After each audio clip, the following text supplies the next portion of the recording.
Hello. Hello, everyone. You can start sitting. It's gonna start in a few minutes. Please take a seat.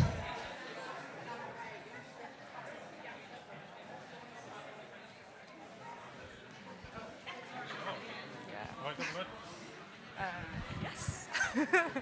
Let's change. Give him a few more minutes. Give him a few more minutes. Yeah. So translation is available in French and English. This terrace, we have the whole terrace. You can use the space for meetings and next door.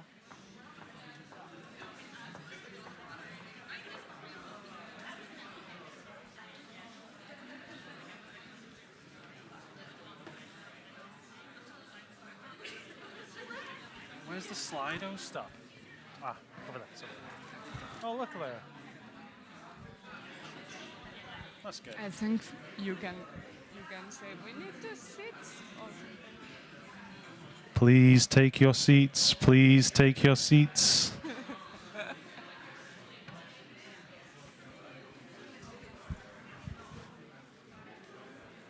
Oh, I'm doing stuff for social media. Really?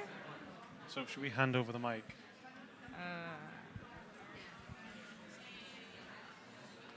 But there is no more. No. So we'll hand over. Yeah, but then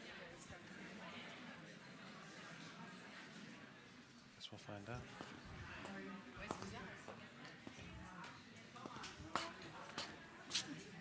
il n'y a que 2 micros ou il y en a plusieurs?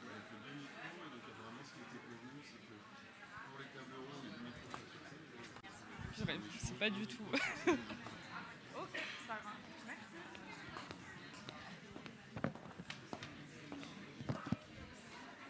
Should we start now? Sure. Want me to go? Yeah. Hello, hello. Hello, hello. Can you hear me? Can you hear me okay? Welcome to the CSO Pavilion. Who is excited for N4G? Who is excited for N4G?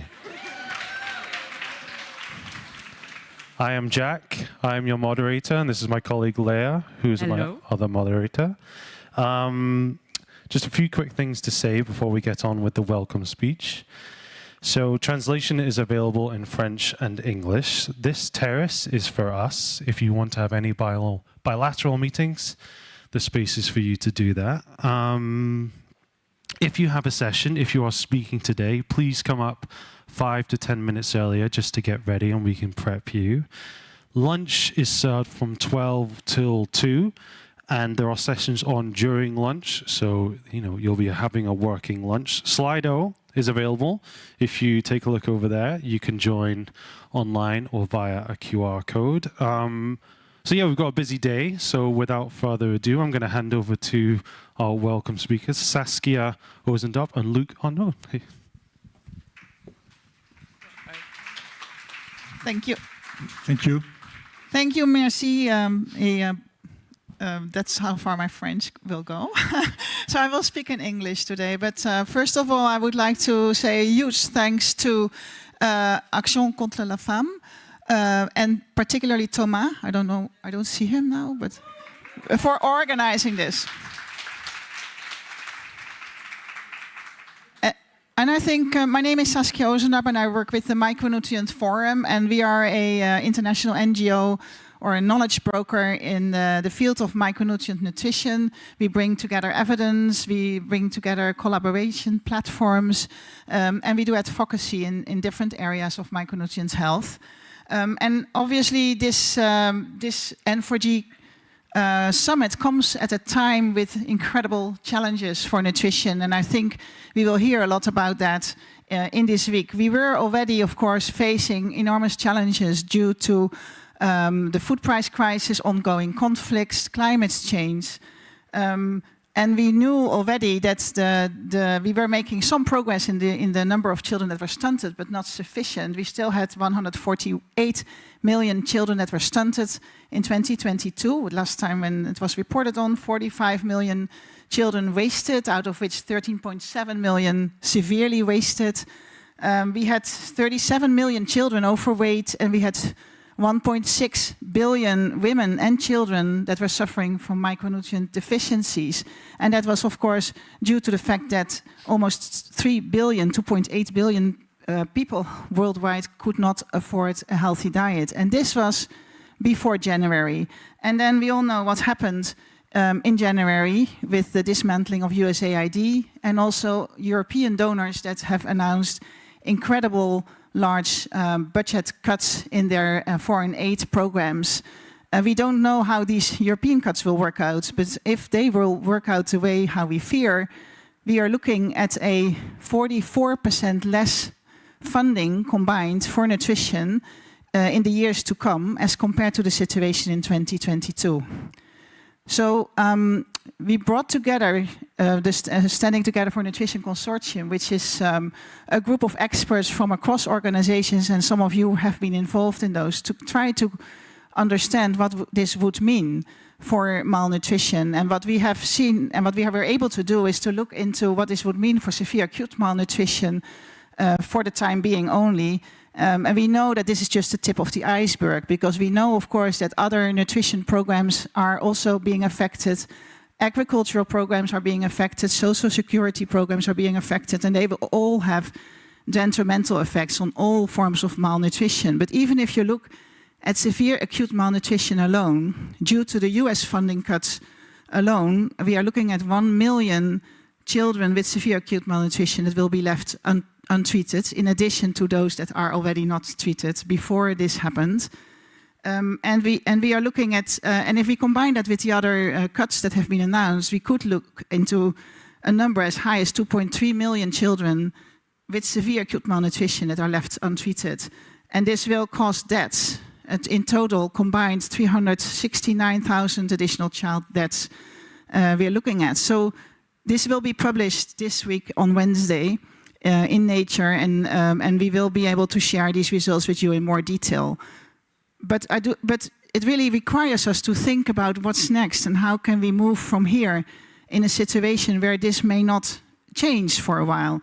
And that's why this summit actually comes, on the one hand it's a disappointment, of course, but on the other hand it comes at a very good time, because it will allow us to get together and to think how this new reality really forces us to think differently about aid for nutrition, and about how we can work together more efficiently, and how we need to work together more efficiently, and how we can finance nutrition more efficiently and differently in the years to come. So I do think that this pavilion is actually a prime example of how we can work more together more efficiently, because this is a collaboration between all the civil society organizations that came together and organized sessions collaboratively. We will not, I mean, I think all the sessions are a combination of civil society organizations that worked on it, looking into where are we now, what is the progress that we've made, and what needs to be done next. So, and I do think that the CSO declaration that will be also launched today or tomorrow, I don't know exactly when, will actually be a very good example also of what we can achieve if we work together more.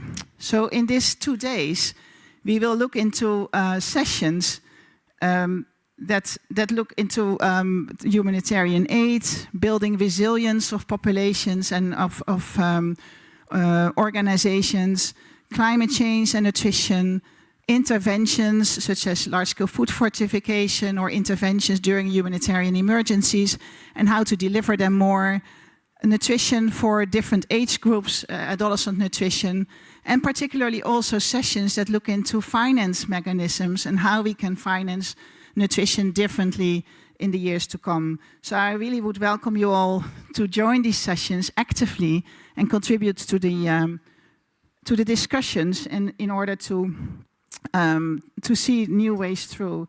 Because what we really need to do now is we need to tell the world what is at stake and why that matters, and why that matters to all of us, also those of us who think, this is far away and it doesn't really affect my life.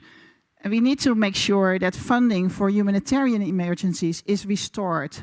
And we need to also enable countries now to take more a leadership role and to scale up nutrition in a way that they can deliver these essential nutrition actions through their own means, and they need to be enabled to do so.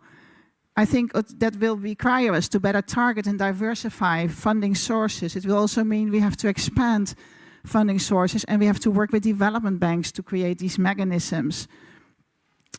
And we also need to ensure that we leverage funding from other sectors beyond nutrition, such as the climate sector or the agricultural sector, and the funding that is available, for instance, to support small and medium enterprises, because they can play a large role in the local production of nutritious foods. We have been discussing some of that for local production of complementary foods in a session that the Micronutrient Forum organized with many partners, among which GRET, in December last year. So that's, I think, where I want to end, and I want to hand over to my colleague Luke from GRET to to give the next welcoming speech. But I really hope that these 2 days for you will be a reconciliation, and you will feel that we are not alone in here. And in the end of the day, I think we also will all come out here stronger and more determined, and we won't let them win or derail our efforts to create a better nourished world. So thank you very much.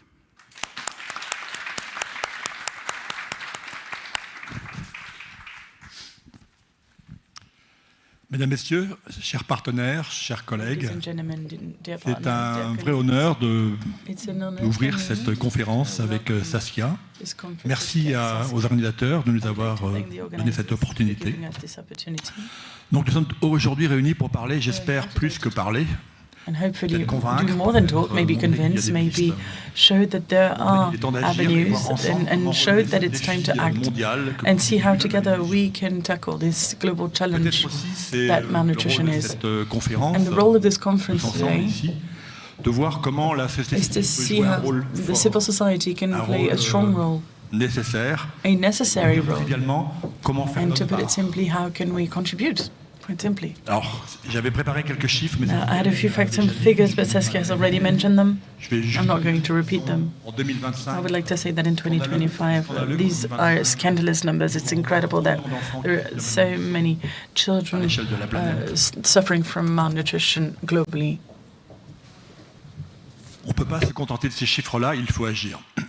We cannot be satisfied with these figures. We need to work on this. The CRET has been working on malnutrition for years, especially working on the 1,000 days from pregnancy to the age of 2. Lobbied for an integrated and coordinated approach. You know the causes of malnutrition: inadapted nutrition, no access to good hygiene measures and drinking water, and no access to preventive and curative care.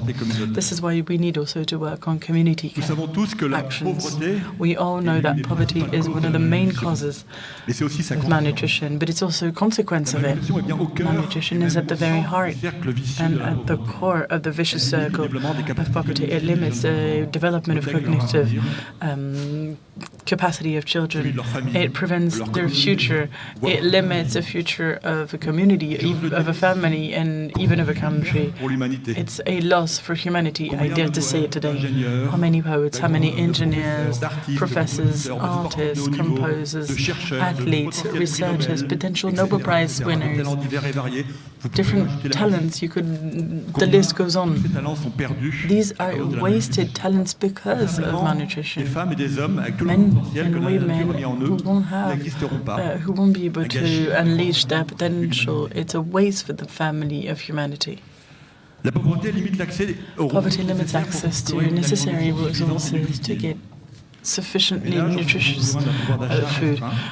households tend to have a limited purchasing power, which is why they choose cheaper food and therefore not as nutritious food. This is why we need to put into place programs in order to make available this nutritious food by strengthening knowledge through nutrition awareness raising actions, but also by putting on the market locally fortified food at an affordable price.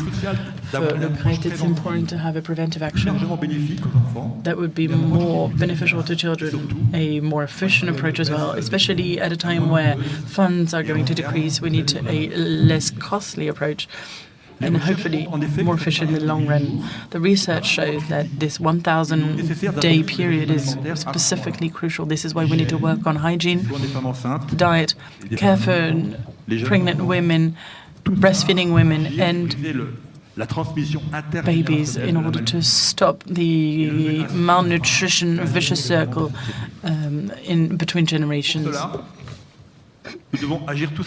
This is why we need to work hand in hand, and this is what we'll be doing as part of our programs by creating coalitions of stakeholders. In these coalitions, of course, you have the families first. We need to start from them, from their needs, from their point of view, from the context in the different countries. This is essential. What's happening in the rural area and in poor neighborhoods of a city are different. So we need to analyze the needs at the local level, and then the partners, the local authorities, at city level, at regional level,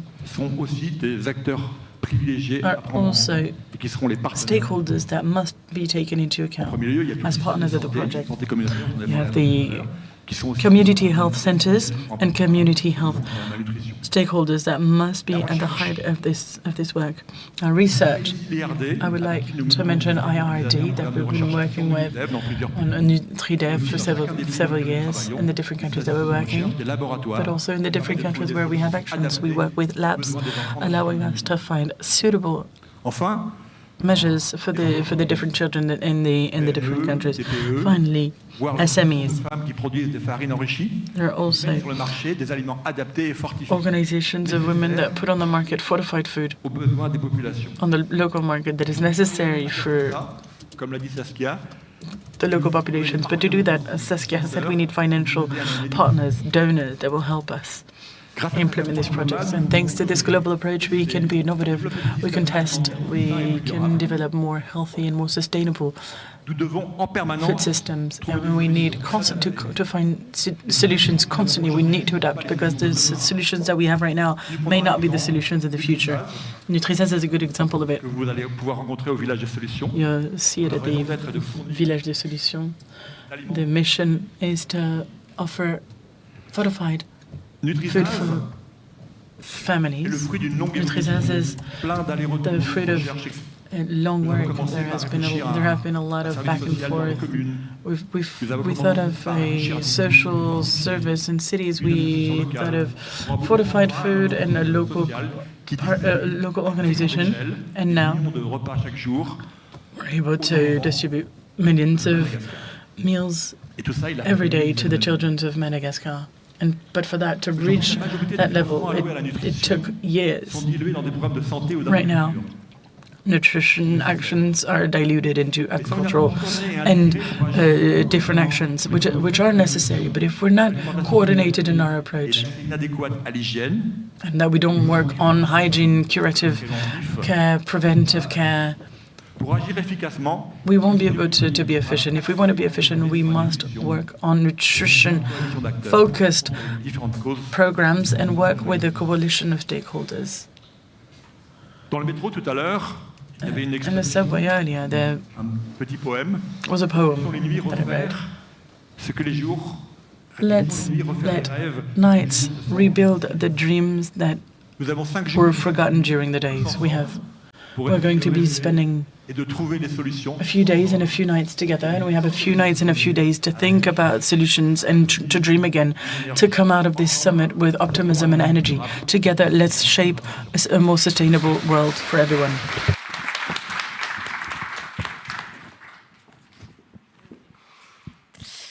Merci beaucoup pour cette introduction. Thank you very much for this word of introduction, Saskia and Luc. Maintenant, nous allons lancer la première session. Start the first session. Donc, la première session, The very first session. The travailler title ensemble is en working coalition pour prévenir la together malnutrition. in coalitions to prevent malnutrition.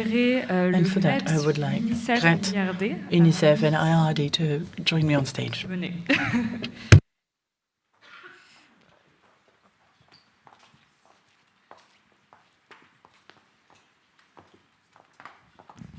Deux micros. Here's a mic. Oui, ok, merci.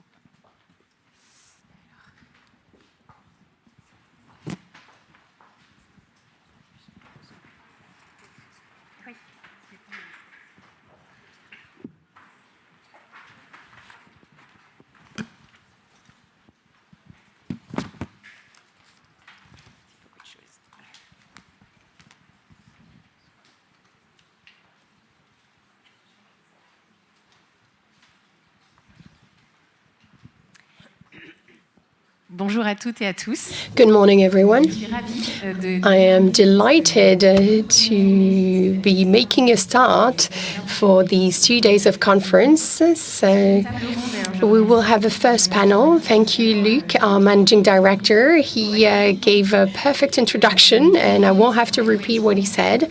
When it comes to the coalition of stakeholders to prevent malnutrition, today we have experts from different but complementary sectors.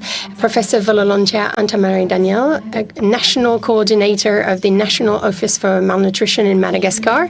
Mr. Mandris Rondriamirsu, managing director of Nutrizaz, company from Madagascar as well. Lucille Grosjean, Director for Advocacy, Communication and Programs at UNICEF France. And we will also hear the testimony of Mrs. Clément Rivière, a Research Director in the Mixed Research Office at the IRD, Institute for Research and Development. As an introduction, thank you, Saskia, and thank you, Luc. I will get back to a few key figures. And let me remind you that malnutrition is a global burden, a plague. 149 million children under 5 years old are stunted, and about 37 million that are in an overweight situation. Why am I giving you those two figures? Because this double nutritious burden shows deep inequalities, and that it is crucial to have a preventive approach. When malnutrition is there, it is hard to cure children. So this is why it is fundamental to act as fast as possible, especially in the very first few days of children's lives, because it will be decisive for the future.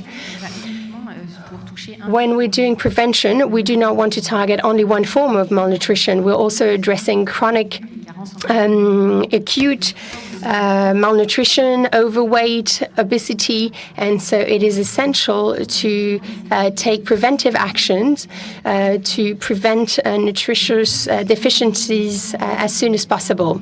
We can take several measures, but the most important thing is to act in a systemic way. So act on underlying causes and the root causes. But in light of such challenges, no isolated stakeholder can meet those needs and rise to those challenges. So we need to act collectively with stakeholders from the public sector, from the private sector, as well as international organizations or civil society.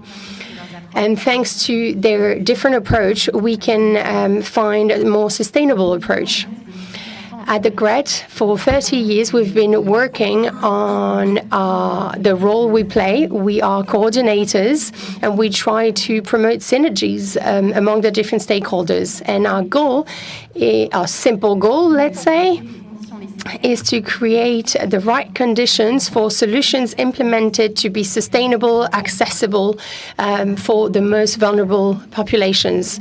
There are many challenges ahead of us, and that is why we have those experts in this panel today.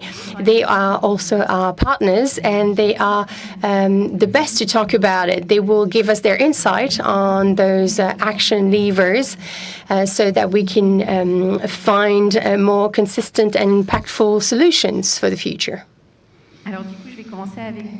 So let's start with you, Professor. Let me introduce you. You have been working on public nutrition in Madagascar for a long time. You are specialized in endocrine diseases.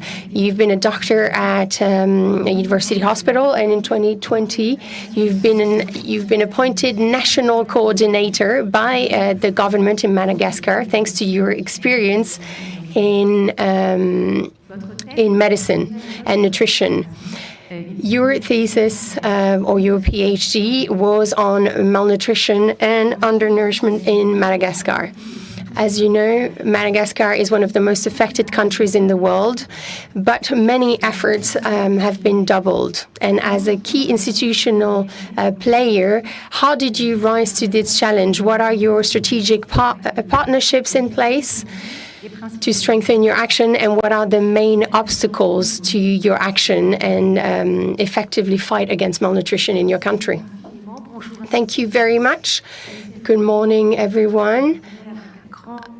I am delighted to be with you this morning and to start these 2 days of conference.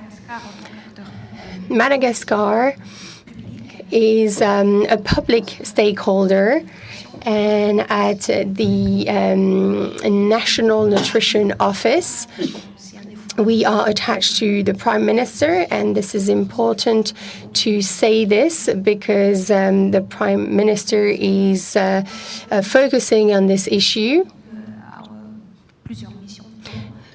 So we have several missions, including coordinating all activities related to nutrition.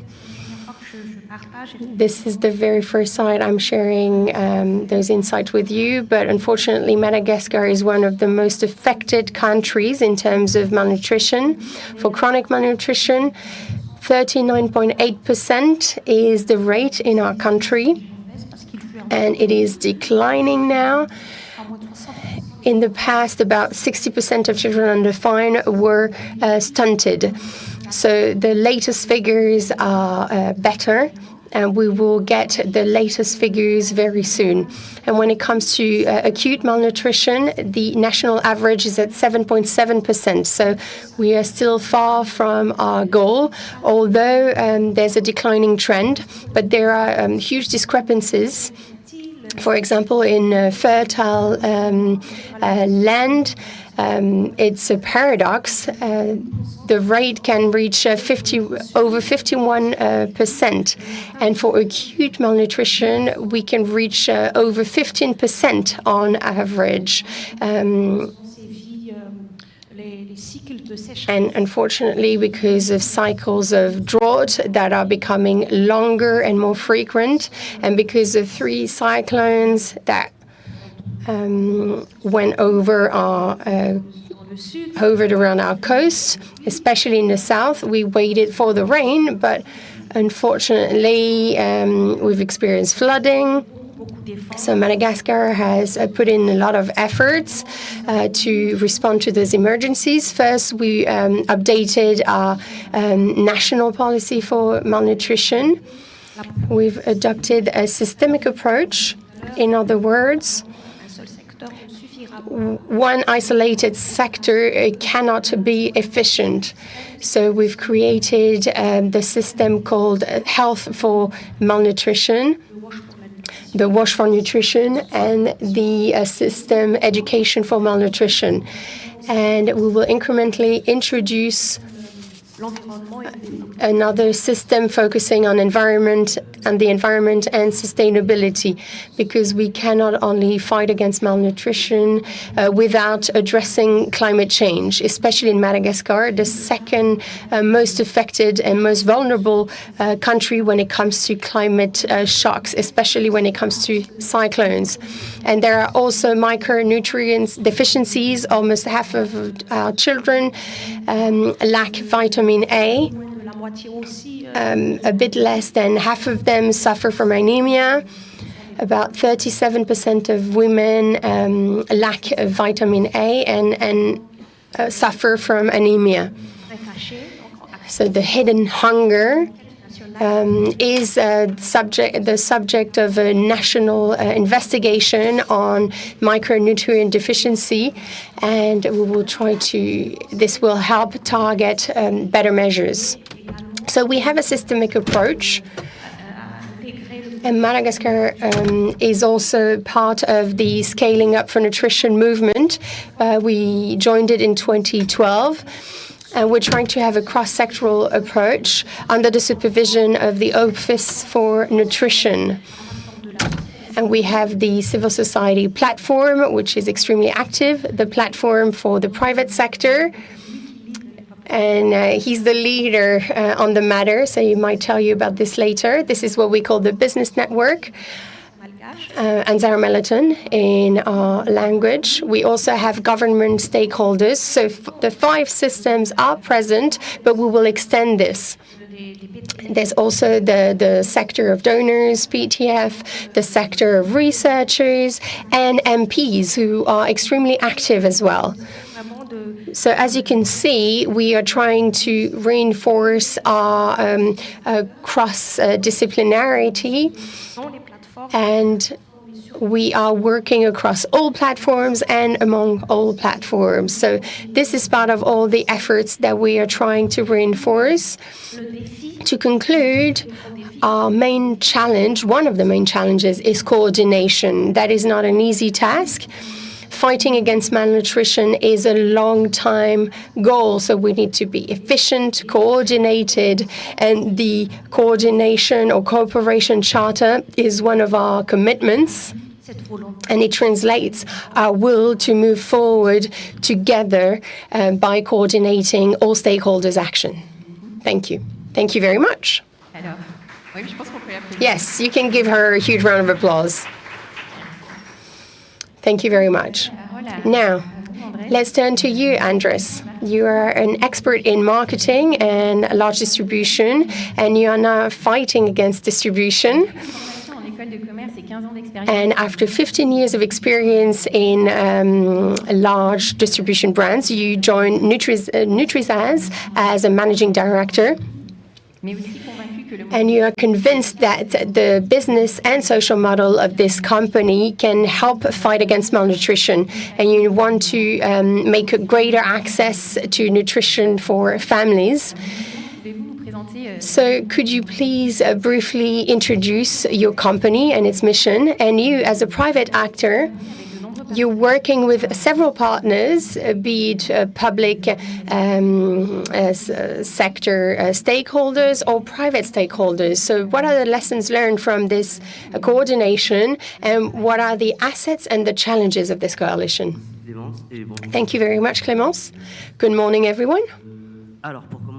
So to start off, I would like to introduce Nutrizaz. Nutrizaz is a social private company, and its goal or its mission is to improve the nutritious health of the population in Madagascar, and to fight against infant malnutrition. We have 4 principles. Nutrizaz products, without exceptions, are all fortified and adapted to several targets. For example, our flagship product, Kuba Ein, was specifically designed for children from 6 to 24 months. Kuba Ein means life flower, and it's a product to prevent chronic malnutrition. Then we have Pavilion, It was designed for children from 3 years old onwards, and we also have the Muesli N for children at school. And then we have different types of products, including some very specific ones, for example, to fight against acute and moderate malnutrition. Nutrizaz follows international recommendations for quality and standards.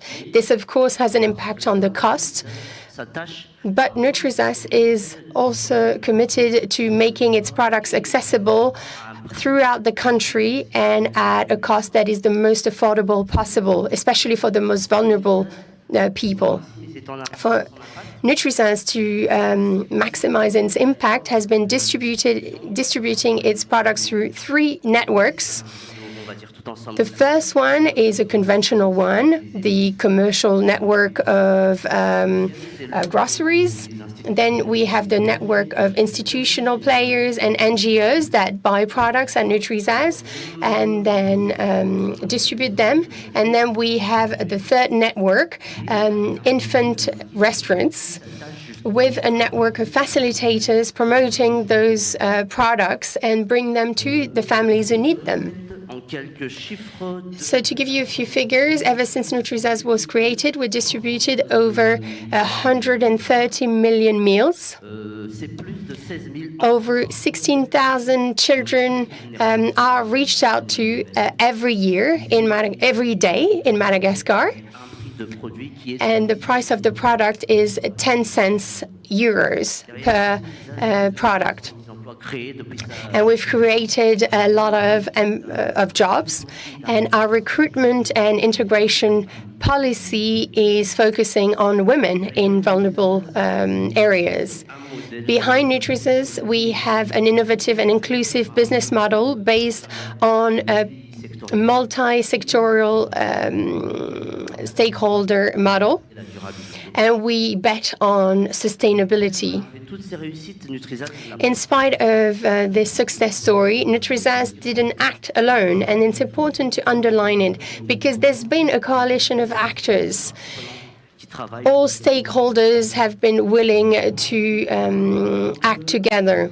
For example, we have industrial partners such as the Robert Chocolate Factory in Madagascar. We also have expertise in production, in food supply and cost optimization. Then Nutrizaz has also been working with R&D partners such as the GRET and IRD.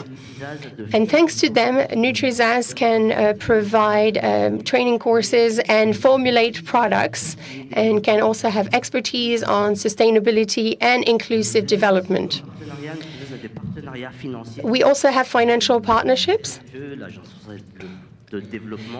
such as with the EU, for example, to boost our R&D because it costs a great deal. And it helps us step up growth and upscale local initiatives. Finally, the final type of partnership is the institutional partnership with public players. And our goal is to coordinate all initiatives as well as all of our actions. There's one prerequisite for a success story and for a successful coalition of players is that for every partner to have the same vision, have the same mission.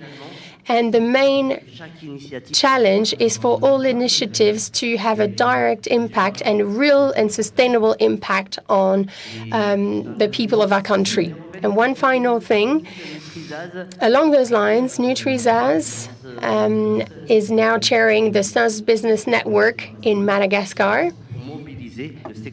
to mobilize the private sector and make sure they take part in this fight. Because if our ultimate goal is to have a healthy and bright future for our people, we need to make sure we act in synergy with all sectors, and the private sector needs to be a driving force in this struggle. Thank you for your attention. Merci beaucoup. Thank you very much. Je vais vous introduire Madame Claire. Now, let's introduce Mrs. Clermont-Rivier. Vous allez pouvoir suivre en ligne. She will be online with us. She's the Director of Research at IRD, the Institute for Research and Development. She entered there in 1997. She's been focusing on research to define integrated approach to prevent malnutrition, especially prevent micronutrient deficiencies for children and women. And she works with local partnerships as well as in laboratories. She's been committed with the GRET through the NutriDev program, and the IRD has mainly worked in sub-Saharan Africa, in Burkina Faso for 5 years, and in Benin, Niger, Ethiopia, and Madagascar. It's the co-author of 70 publications, scientific reviews. And now I will ask her this question. For over 30 years, she's been working on nutrition at IRD, especially in the Sahel and Madagascar. And I've asked her if she could remind us of the crucial role of research and how can research work with other players to promote and help fight against malnutrition.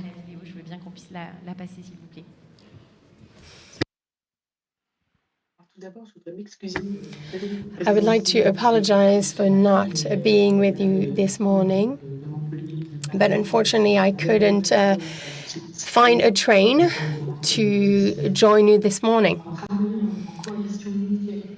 So working in a coalition of players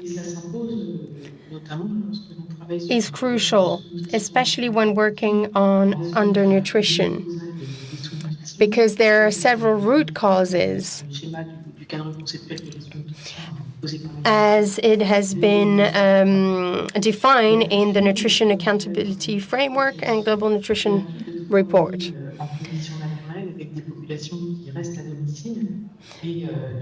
Working and fighting against malnutrition, we need to work with people in the field.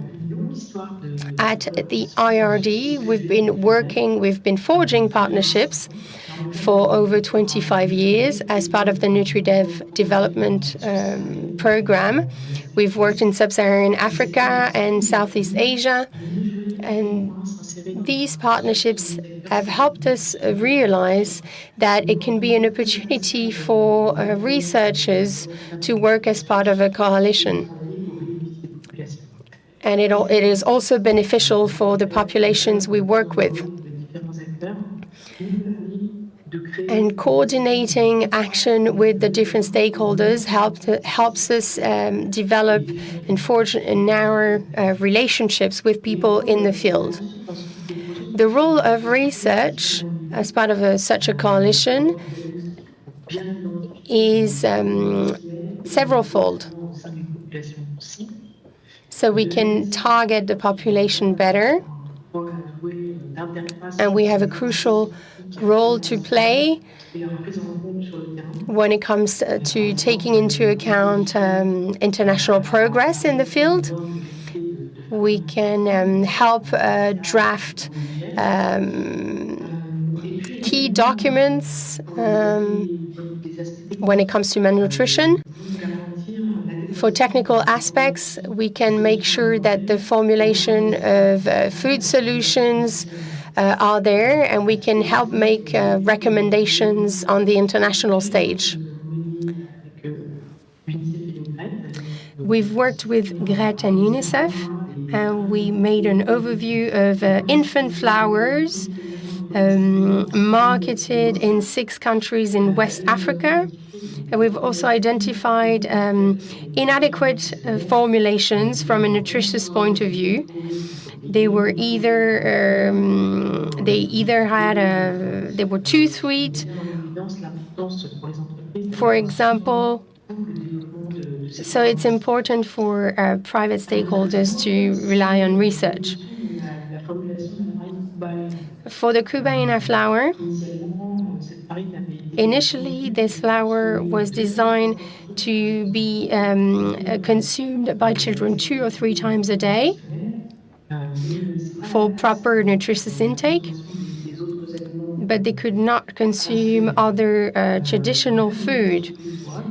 So as part of a project, we helped this formulation evolve to make sure that they could only consume it once and cover 50 to 60% of all micronutrient needs, so that they could also consume traditional foods. Research is also carried out to assess several things: the impact of our action in real condition in the field, but also assess impacts to assess our action on the nutritious situation in the field. And we also work with students in master's degrees or in PhDs. And we also work with different players in NGOs, international organizations, etc. This is a huge challenge for the research environment.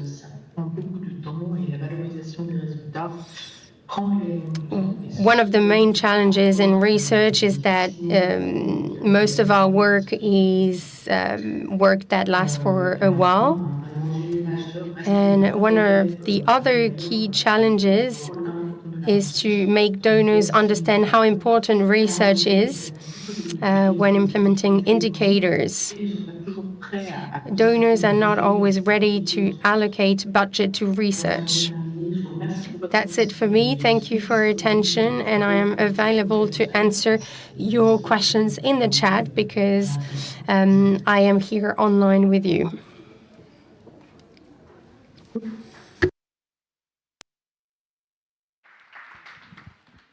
Donc nous revoilà en live avec Lucille. Alors, so we're back in the room. Lucille Grosjean, you are an expert in humanitarian advocacy.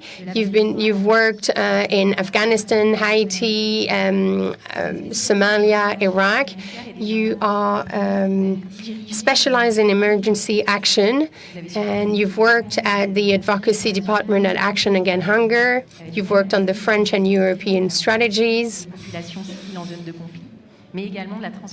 You've worked in conflict-ridden areas, and in 2022, you joined UNICEF as the Director for Advocacy, Communication and Programs at the French office, and the goal is to mobilize public opinion and decision makers.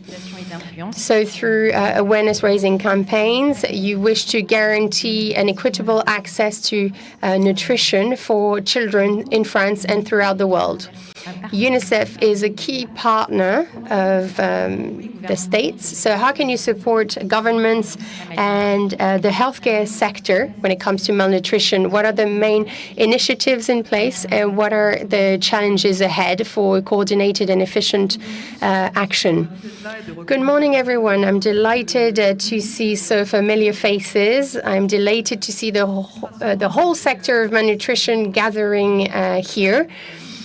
I'm honored to be part of this panel. As you said, UNICEF plays a role in 130 countries, a role of coordination, especially when it comes to malnutrition issues. And we coordinate at several levels. There are many players, private, public actors, associations, and first and foremost, we work on coordination with government actors because they are the very first ones responsible for implementing prevention programs.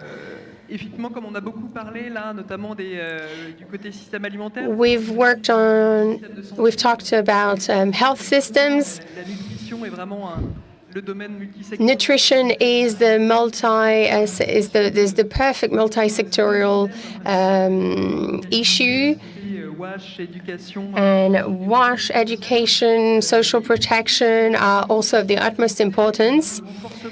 And we need to reinforce healthcare systems so that we detect and treat malnutrition better. So healthcare systems have 5 priorities. And we need to take action on those 5 priorities. We need to work on public policies, healthcare policies, for example, to create nutritious units as part of healthcare centers or hospitals. And in terms of financing, government funds need to have specific lines to fight against malnutrition. We also need to deliver on services related to malnutrition. And we need to work on ready-made therapeutic products to make sure they are accessible to hospitals. We need to work on training of hospital healthcare professionals to prevent malnutrition and treat malnutrition, because it isn't the case everywhere. And we need to work on the information system. Collecting information on malnutrition to process it. And then there are hunger seasons in some countries, so we need to pinpoint where we can upscale the different systems to face those peaks in malnutrition. So we need to take action on those 5 priorities of health systems. There is a local challenge, but also a national or regional and international challenge. And what's complex is that we need to help different types of action coordinate. For several years, we've been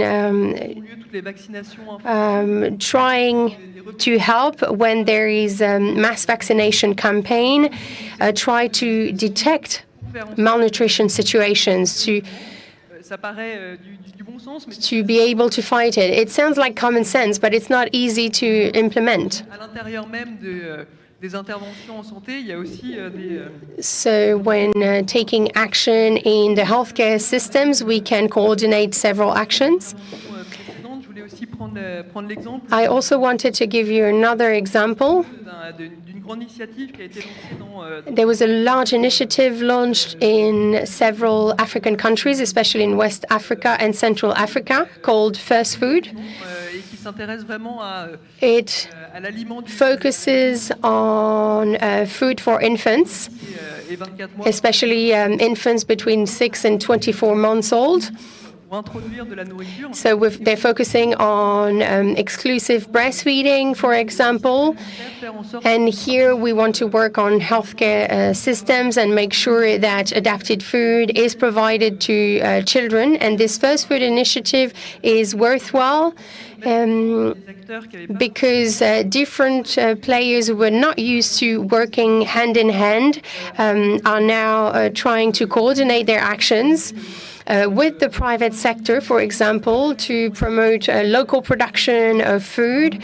And this was very well exposed by my colleague. So we want to focus on local production and anything related to a distribution network, because we need to reinforce those production and distribution networks. We want to work on public policies as well, because products that are too sweet, too processed, etc., also have an adverse effect on the youngest population. And thirdly, we want to promote demand for a more nutritious food, more sustainable food through social marketing and programs for social protection.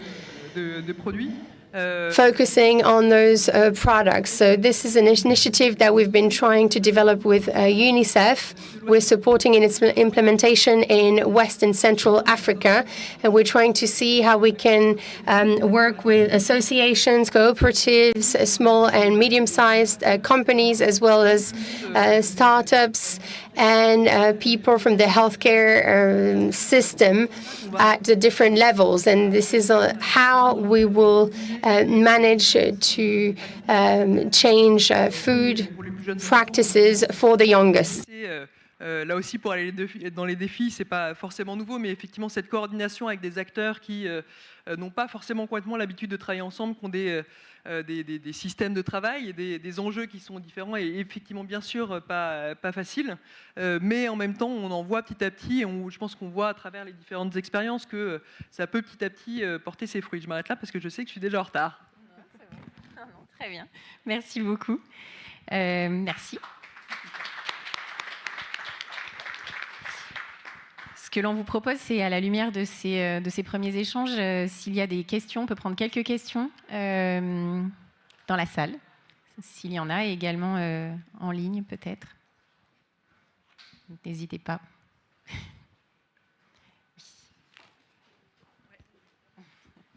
Merci.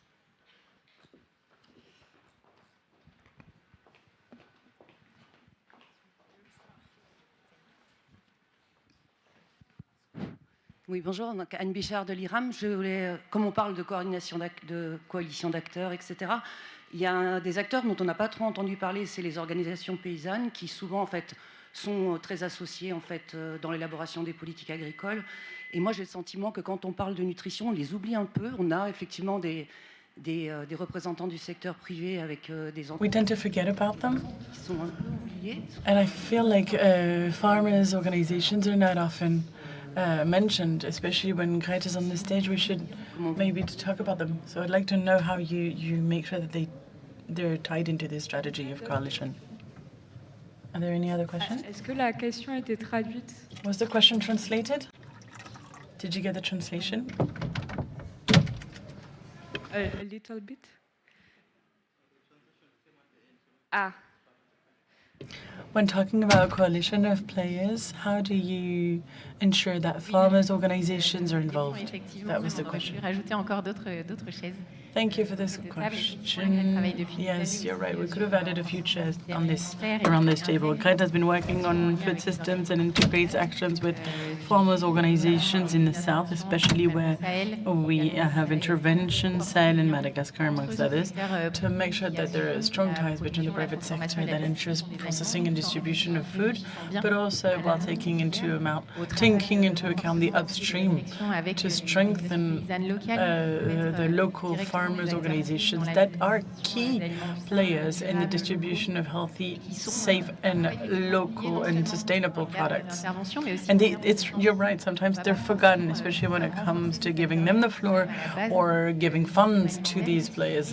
They're key players to make sure that our actions are amplified. And I know that within Nutrisas, we're already thinking about better local sourcing through ties with these local farmers' organizations to ensure that we have local products, which is already the case, but also with this positive cycle on the upstream production line. Thank you very much for this very relevant question. You're right.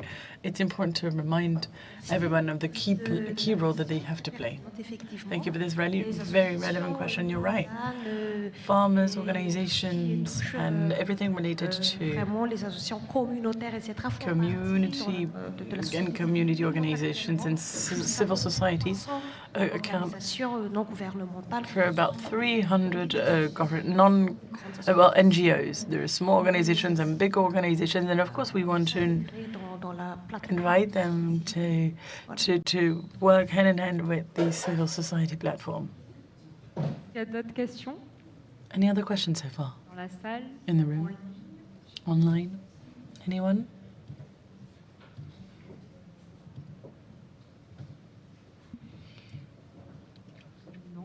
Ok, merci. On va chauffer doucement. Elle est toujours d'événement. Je sens que les questions. I think we're warming up. I'm sure that get more questions as we go. But after the 2 days, don't hesitate to also reach out to us. It's important to challenge each other. This is how we make progress. So to conclude, I can't summarize everything because a lot of things were said, but we just wanted to remind everyone of the importance of this coalition of players. It's not always easy, but if we want to have efficient long-term and sustainable actions, I think that this is key. We've talked about the role of the public sector, which is fundamental, but also multifaceted, because it's true that governments have a role to create fostering environments and a landscape and a framework. That means awareness raising amongst the population on healthy food, education, and the implementation of policies that will ensure that everyone has access to healthy and sufficient food by supporting local food systems, and there you have your local farmers organizations, and by fighting against poverty. As for agri-food companies, at local level, even though that's also true at global level, there are a lot of taboos around that, unfortunately, because more often than not, these different players don't always play the role of inclusion and standardization, but they have a role to play when it comes to production, processing and distribution for healthy and affordable products. We need research and development to find suitable solutions for different populations, and they can also help with the distribution of food in remote areas, especially in remote and rural areas. This is why their involvement is really important when it comes to ensuring the sustainability of these production means. When it comes to research, we've already talked about it, and it's crucial if we want to make progress in innovative solutions. Thanks to research, we can find the suitable solution based on the needs of a population. We need innovative solutions that are based on scientific evidence to improve nutrition on a daily basis. As for civil societies and international institutions, we are going to make sure that we do the field work in order to support the populations and to implement this, to create these ties at all levels, between the local level to the global level.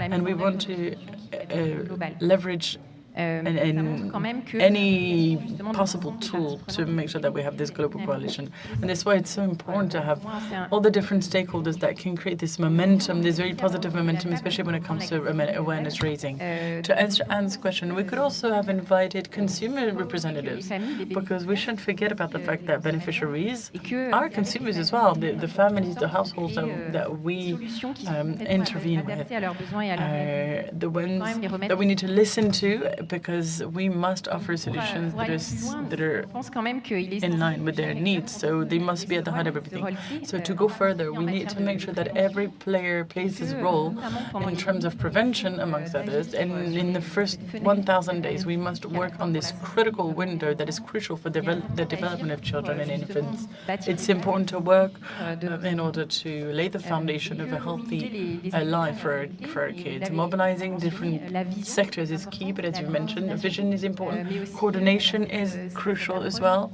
And we need to have this approach from the local to the global level. But we also need to make sure that funds are allocated to malnutrition prevention, which tend to be diluted, as Luc was saying in his introduction, into agricultural or health programs. And again, we lack this coordinated and integrated approach that would allow us to work simultaneously on the direct root causes and underlying causes of malnutrition. So what's really important is also to dedicate enough funds to these actions that are going to set as a priority, on the one hand side, the improvement of food diets, but also, as Lucie was saying, health care for infants and mothers in the first 1,000 days. At Crete, we are fully convinced of that, as you may have understood. I'd like to thank each and every one of you for your commitment and your contributions, as well as your vision. I believe that together we will be able to make progress and make a difference in the field. I'm going to ask you to not run away, because I'm going to introduce the next colleagues. We're going to talk about resilience beyond crisis and how to include the prevention of malnutrition in infants. This is an infancy, rather. She introduced it. So nurturing resilience beyond crisis, integrating malnutrition treatment and prevention with early childhood development. Thank you very much. That was great. Thank you. So just a few things to quickly say before we move on to the next panel. If you are standing at the back, there are plenty of seats over there. If you want to take a seat, please do. There's also an amazing opportunity next door. We are going to make a statement at the N4G plenary at the official summit. So if you want to be involved in that, if you want to help shape the common statement, please go next door. There's a session from 10:30 till 1 p.m. Yeah, anyone can come. It's open for everyone. So please go next door to find out more. Also, so as a small reminder, if you are speaking today, please speak slowly. Hold the microphone close to your mouth. And also, if you are leaving the room, please make sure that you leave your headphones behind. We haven't got that many, so yes, please leave them behind. So, up next, if I can ask who is speaking to come up to the stage, we have Nurturing Resilience Beyond Crisis, Integrating Malnutrition Treatment and Prevention with Early Childhood Development. This has been organized by the Moving Minds Alliance, the IRC, the International Rescue Committee, Their World, Results Canada, and World Vision. So please make your way up to the stage. Thank you. And a last reminder, if you want to ask question, you can just kind of Slido just there, and we will have access to all the questions. So.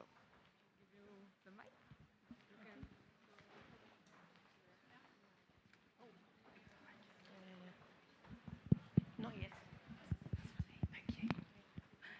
Thank you. Where's Dan?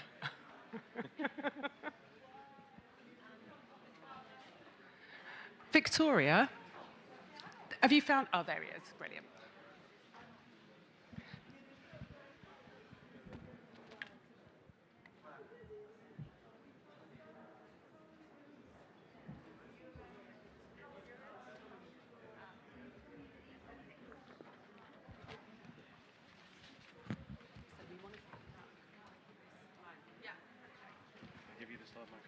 Thank you very much. Thank you. Thank you.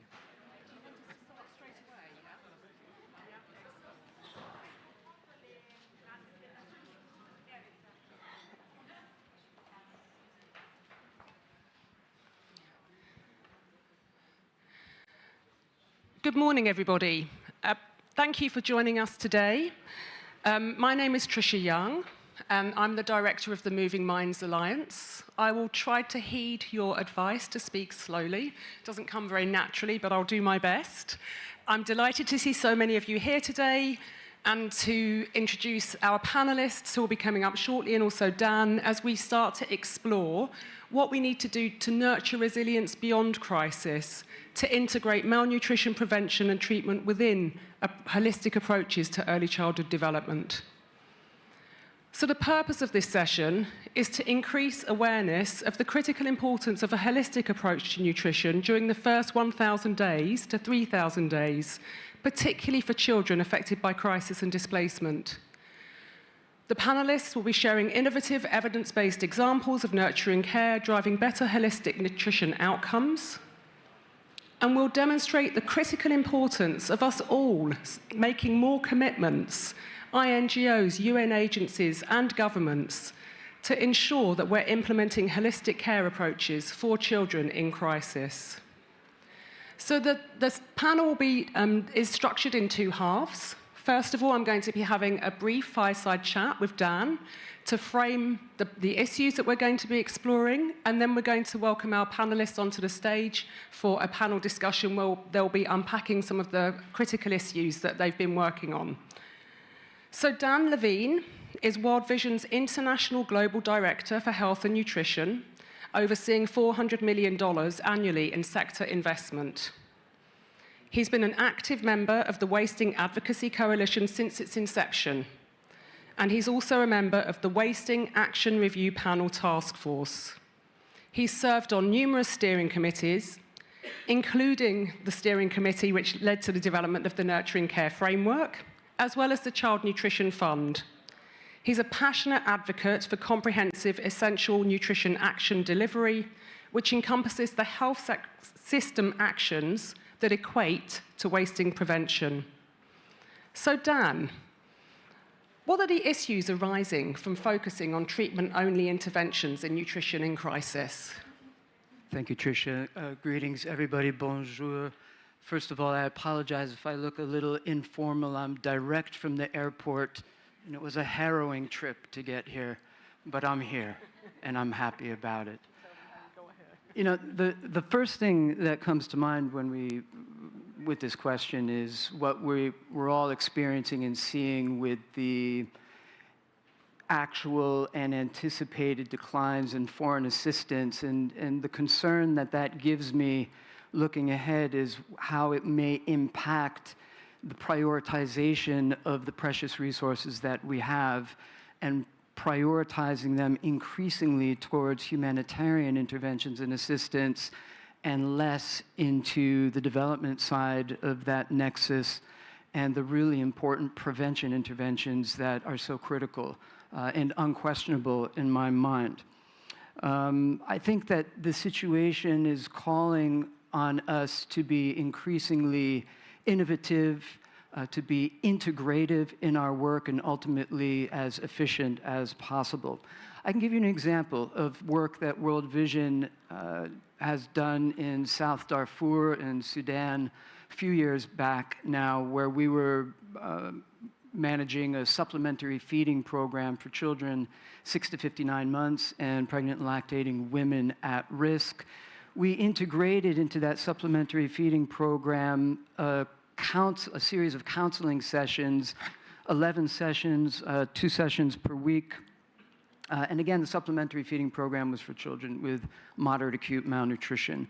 But the counseling sessions focused on health and nutrition counseling, water and sanitation counseling, child protection, positive interactions between caregivers and children, learning through play, and caregiver self-care as well. And what we saw in the outcomes in the intervention group versus the control group were very significantly improved discharge outcomes as well as decreased defaulter in the intervention group. So the integration of those activities really improved not only the supplementary feeding outcomes, but we expect other outcomes as well from that intervention. So kind of a tide that lifted all the boats there. Integration then certainly appears greater and gives more diverse results. And it didn't take a lot or an extraordinary amount of extra effort to integrate those components into that program, and not at significantly increased cost either. Another example that comes to mind is around school meals. School meals, I think, is an area where we've had, in the nutrition community, a very interesting experience over the years, because many stakeholders in the nutrition community have been reluctant to embrace school meal programs as a nutrition intervention over time because of poor evidence on nutrition outcomes. But at the same time, we know, or the evidence seems to be increasing, that if we keep girls in school, and we know that the evidence for school meals is quite strong in terms of keeping children in school, and in particular girls, and we know that if we keep girls in school, that they're protected from other adverse incidents like early forced marriage, early pregnancy that has very deleterious effects from those kinds of outcomes, and we're seeing new research emerging to the effect of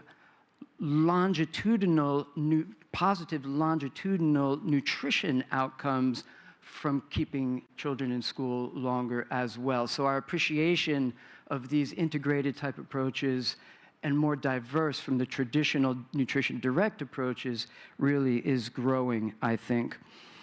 Wasting always evokes the treatment priority, of course, because of the severity of the issue.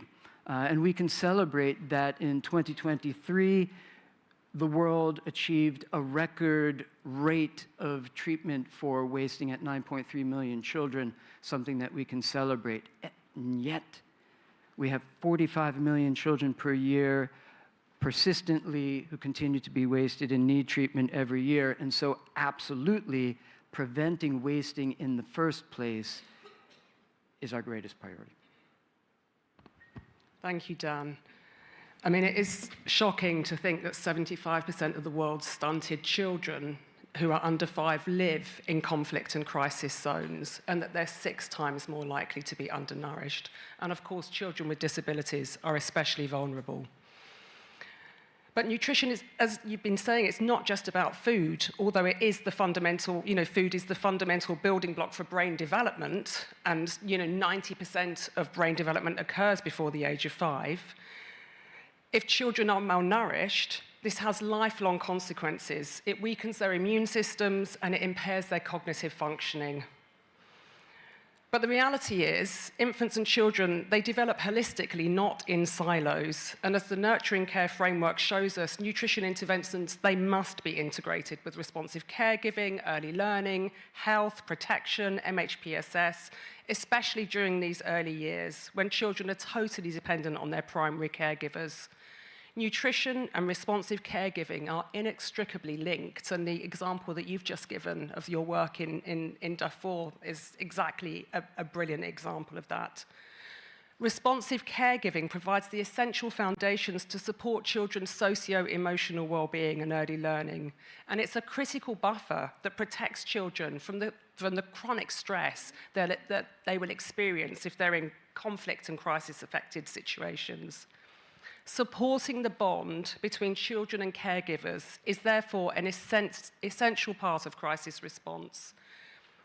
And as Dan has ably illustrated, as I'm sure we're going to hear from the panel as well, integrated approaches lead to better nutrition outcomes. There's a cumulative effect of benefits.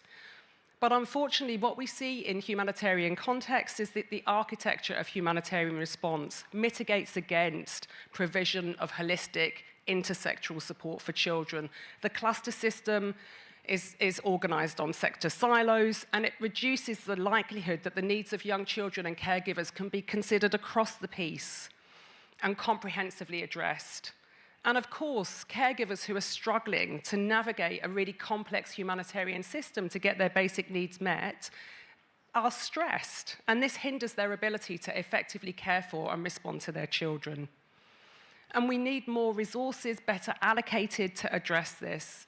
The Moving Minds Alliance identified in 2020 that only 3% of humanitarian funding was ring-fenced to support nurturing care.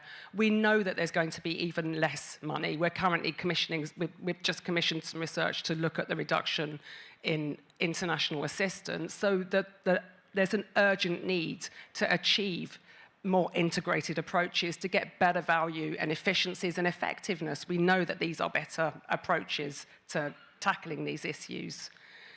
We've got to address the fact that children in crisis settings and those who care for them face compounded risks.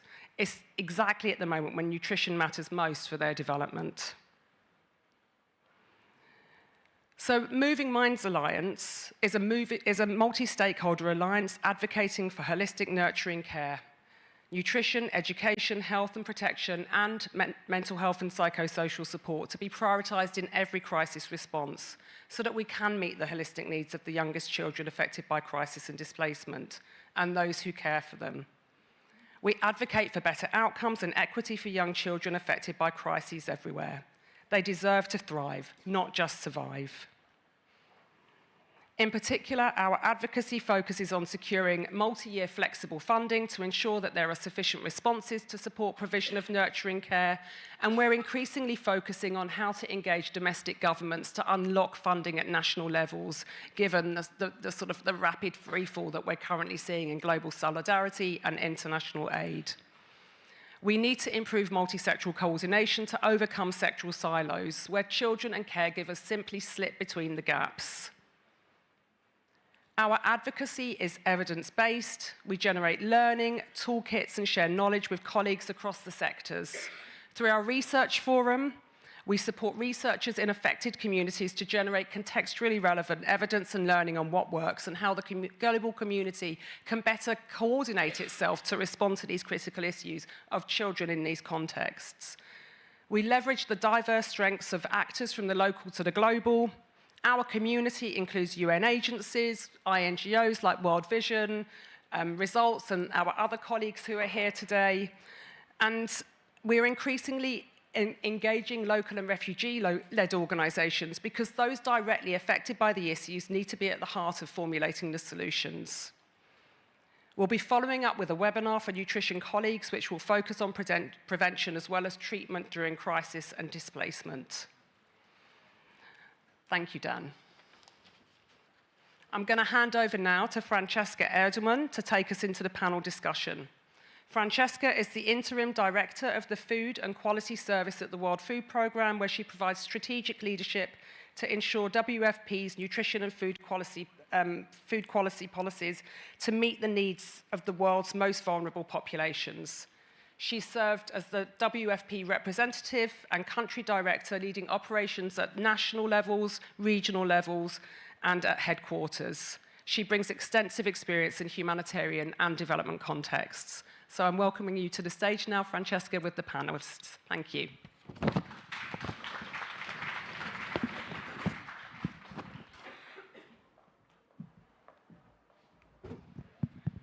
Thank you very much, and thank you for setting the scene. Could I invite the panelists to join me on the stage?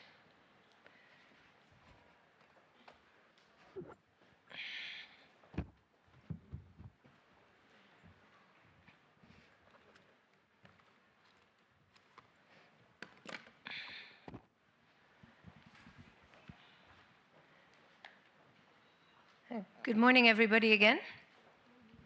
As we were told, we will speak slowly. I've come to realize that being in Paris, slow is probably a relative notion, because slow, and anything we speak is slow in compared to how the French speak their French, isn't it?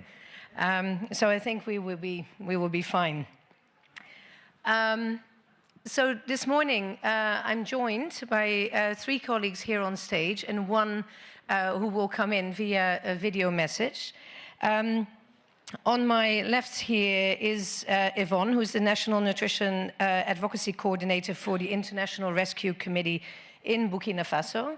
And then to her left is Abdu, who's the co-founder of the Rohingya Graduation for Hope Institution. And then we see Ms. Dadzi, who is very gracefully agreed to allow me to call her by her family name, because I was worried that I would tie my tongue in trying to pronounce properly her first names. Ms. Dadzi is the Health and Nutrition Technical Manager for World Vision in Ghana. And then we will also hear from Ms. Veronica Kirogo, who's the Director of Nutrition and Dietetic Services at the Ministry of Health in Kenya. We will start with you, Yvonne. You work with nutrition stakeholders to push forward policies that improve the nutritional status of children under 5 and scale treatment of malnutrition. You also support policy analysis as well as the development of national protocols and guidelines. You represented IRC in the N4G thematic working group on nutrition and resilience to crisis, which is on the agenda of the main summit on Thursday afternoon. And you've also worked for the US Peace Corps, Doctors Without Borders, and others. Now, you have a lot of experience. What I really would like to know from you, what are the most common challenges you encounter when trying to integrate early childhood development components into existing malnutrition programs in Burkina Faso, and how are you addressing those challenges? Thank you very much. Good morning, everyone. In Burkina Faso, the International Rescue Committee is implementing a new approach called the Brighter Future approach. This approach integrates early childhood development into nutrition programming. It has a standard curriculum with stated competencies and indicators of success. So despite the really, really good results we've had with this approach related to improvements in patient outcome like improvements in length of stay and relapse rates, we still face the following 3 major challenges. The first challenge we face with this approach is the limited human resource and infrastructure. The National Nutrition Protocol for the Prevention and Treatment of Acute Malnutrition in Burkina Faso has embraced this vision of integration. So there is a chapter on play, stimulation, and psychosocial activities. However, translating this vision into practice has been very difficult because this chapter is supposed to be implemented by social workers posted to health facilities, but this is not always the case. So the ministry has trained a few health workers on integrating these ECD components. However, because of the workload and lack of time, these health workers finally do not integrate these activities and focus on the life-saving treatment activities. When the health workers even finally get the time to integrate these activities, there are no infrastructures like child play centers, like tools. So finally, these activities don't get integrated in malnutrition prevention and treatment centers. The IRC makes use of community health workers. These community health workers and animators are trained on the Brighter Future curriculum, and they train mothers in treatment centers. So mothers of malnourished children are trained on ECD activities like play, like stimulation, and other ECD activities. The mothers are assessed, and the advantage of having community health workers is that even when these mothers are discharged from care, the community health workers follow up with these ECD components at the level of the community. And they are able to train these mothers on production of local tools that these children can use in play activities. So the second challenge we face is implementing ECD activities in insecure and hard-to-reach areas. So we all know that most humanitarian contexts are very insecure, and sometimes we have accessibility problems. And most health and nutrition programming has been switched to maybe integrating one-stop programming like mobile clinics, like advanced health facilities, or the use of community health workers in these settings. So integrating early childhood development activities with mobile clinics, with advanced health facilities, or with community health workers is really challenging. The International Rescue Committee in Bangladesh implemented a research project with the Rohingya refugees where they used a mix of hybrid programming, digital platforms, and the in-person programming. So there was a comparison on the cost effectiveness and the efficiency of these different programs in reaching these refugees. So recorded messages were sent with the digital program, the hybrid program, and the in-person program was like face-to-face. This was very effective in increasing the physical development of the children, the cognitive development and physical activity. And the digital model was very cost-effective. So this could be used in some of your programming. It's a recommendation. But in most of the humanitarian contexts, we should take note that having internet connections or mobile telephone network is really challenging. So please look at context-specific, community-based, cost-effective programming when choosing ECD programming for your settings. Lastly, we have the problem of funding. Most funding for nutrition programming is for prevention and treatment programs. And there is little flexibility for integrating ECD. However, when there is this flexibility, the funding window is always very small, and integrating ECD is not always a priority. International Rescue Committee coordinates with partners, with local councils, with the Ministry of Social Affairs to refer malnourished children to have these ECD services from other organizations or institutions. So please, there are always possibilities of integrating ECD in nutrition programming. Thank you very much. Thank you very much, Yvonne. It's very good to have from you a sense of the reality on the ground, but also to know that you found so many solutions.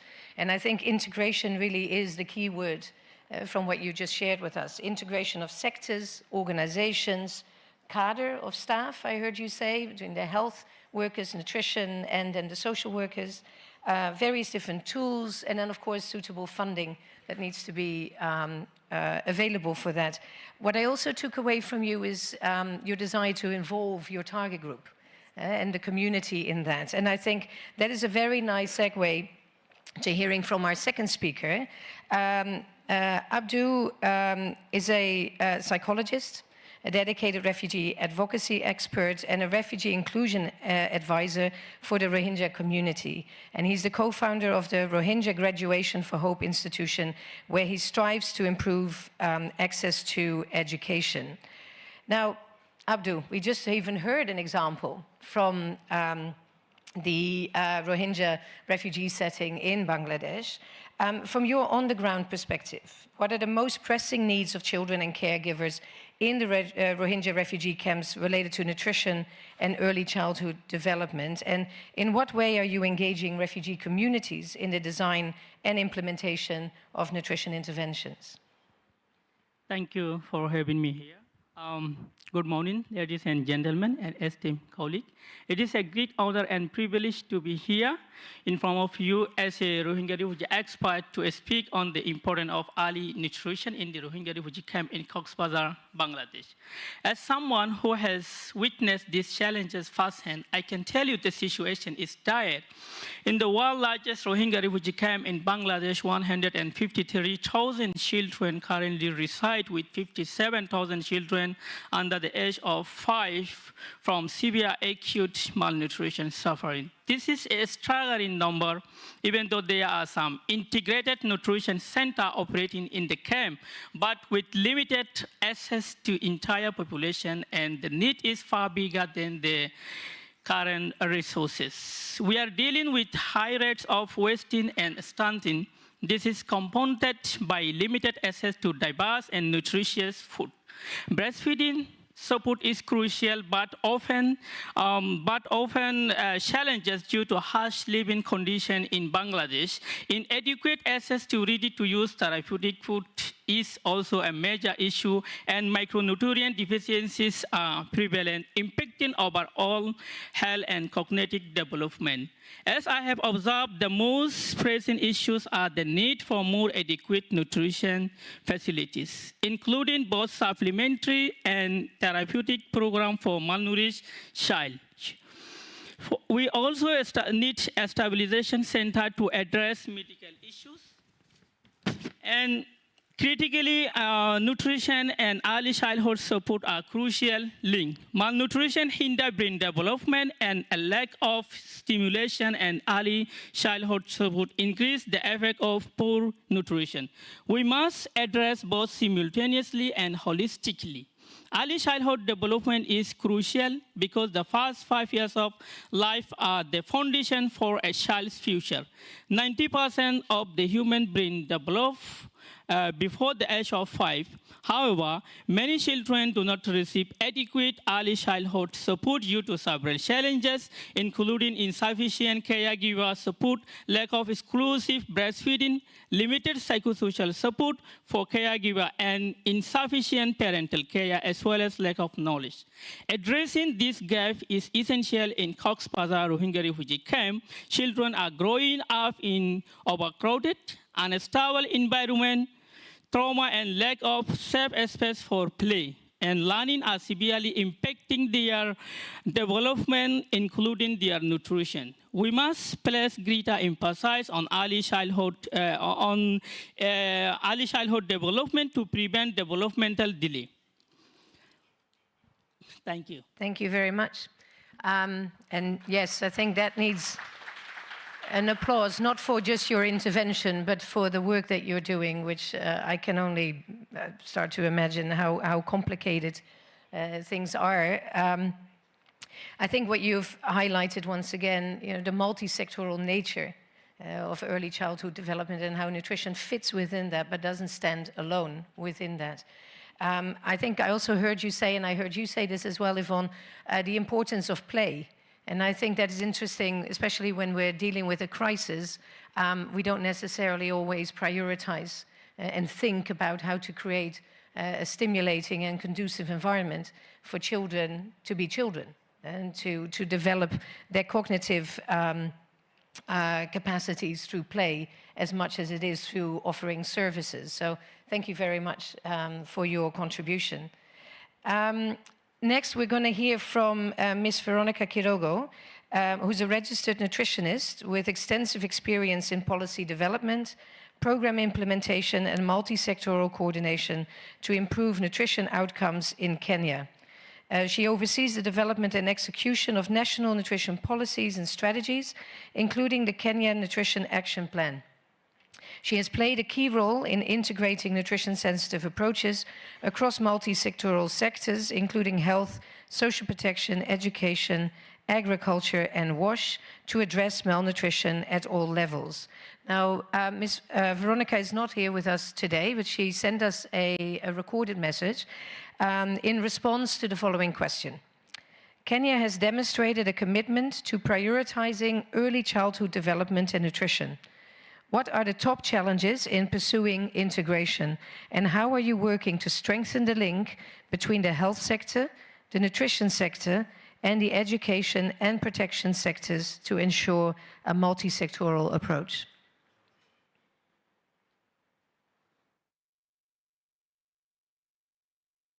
Good morning, esteemed delegates. I sincerely wish to be in Paris to take part in this important side event. However, due to unforeseen circumstances, I was unable to arrive on time. Kenya has made significant strides in prioritizing early childhood care and nutrition, but several challenges persist in integrating these efforts at the national level. Some of the key challenges include fragmented coordination across sectors. Early childhood care and nutrition involve multiple ministries, including health, education, social protection, and agriculture.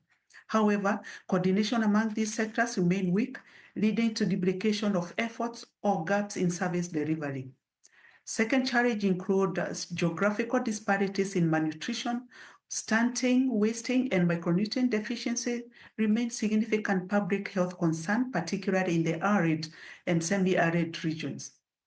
Resource constraints for nutrition programs limit their reach and sustainability, particularly in remote and underserved areas.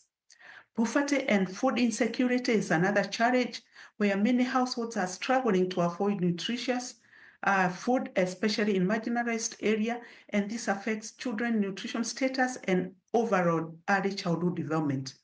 Cultural norms such as harmful practices and beliefs around child feeding and nutrition can impede the adoption of healthier practices.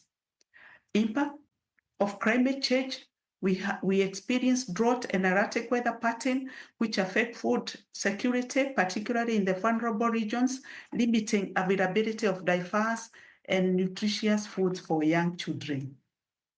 Another final challenge is inadequate coverage of nutrition-sensitive social protection programs. Cash transfer programs such as the nutrition improvement through cash transfer and health education have demonstrated impact on nutrition outcome and child development, but their coverage remains limited. The Ministry of Health is actively working to strengthen the link between health, nutrition, education, and child education sectors to ensure a multi-sectoral approach in supporting youngest children 0 to 8 years. And some of the key initiatives that we are implementing include strengthening multi-sector coordination mechanism. We are implementing the Kenya Nutrition Action Plan 2023 to 2027, which promotes a whole of government and whole of society approach to address early childhood nutrition. We also have coordination structures such as Nutrition Technical Forum, both at the national and subnational level, and this brings together health, education, agriculture, and social protection. We are strengthening school health and nutrition program.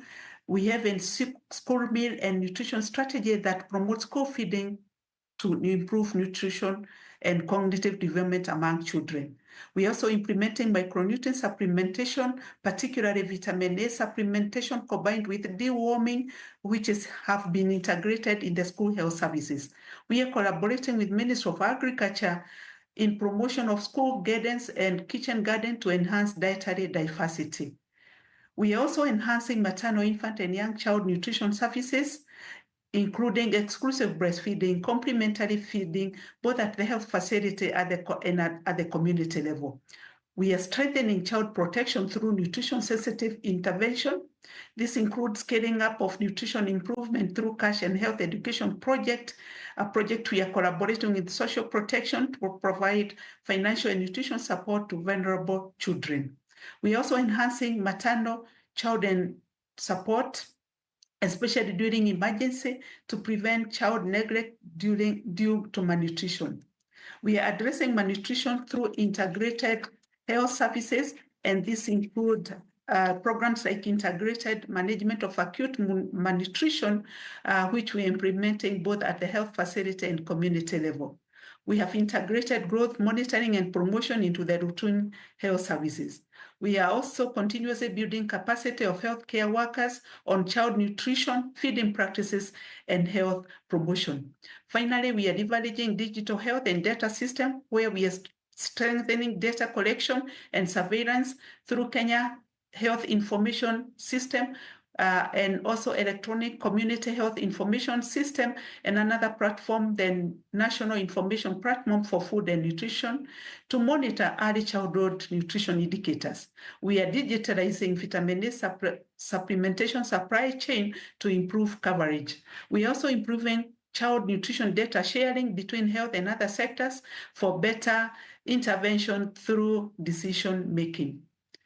The top recommendation for governments implementing holistic nurturing care and nutrition program for children is to establish strong multi-sectoral coordination mechanism at both national and local level. This includes aligning policies and financing, strengthening community-based approaches, scaling up school feeding and maternal nutrition program, leveraging data and technology, and finally, political leadership and public-private partnership. Thank you and have a good workshop.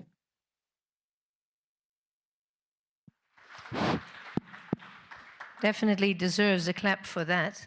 I think we can see from Veronica's intervention that coordination is not something that happens naturally. It's something that you really have to make an effort for. And I remember from many years ago when I worked with programs in Kenya, I was very impressed to find social workers in clinics. But even that is a very deliberate decision to make by the authorities, and then to bring on all the other sectors.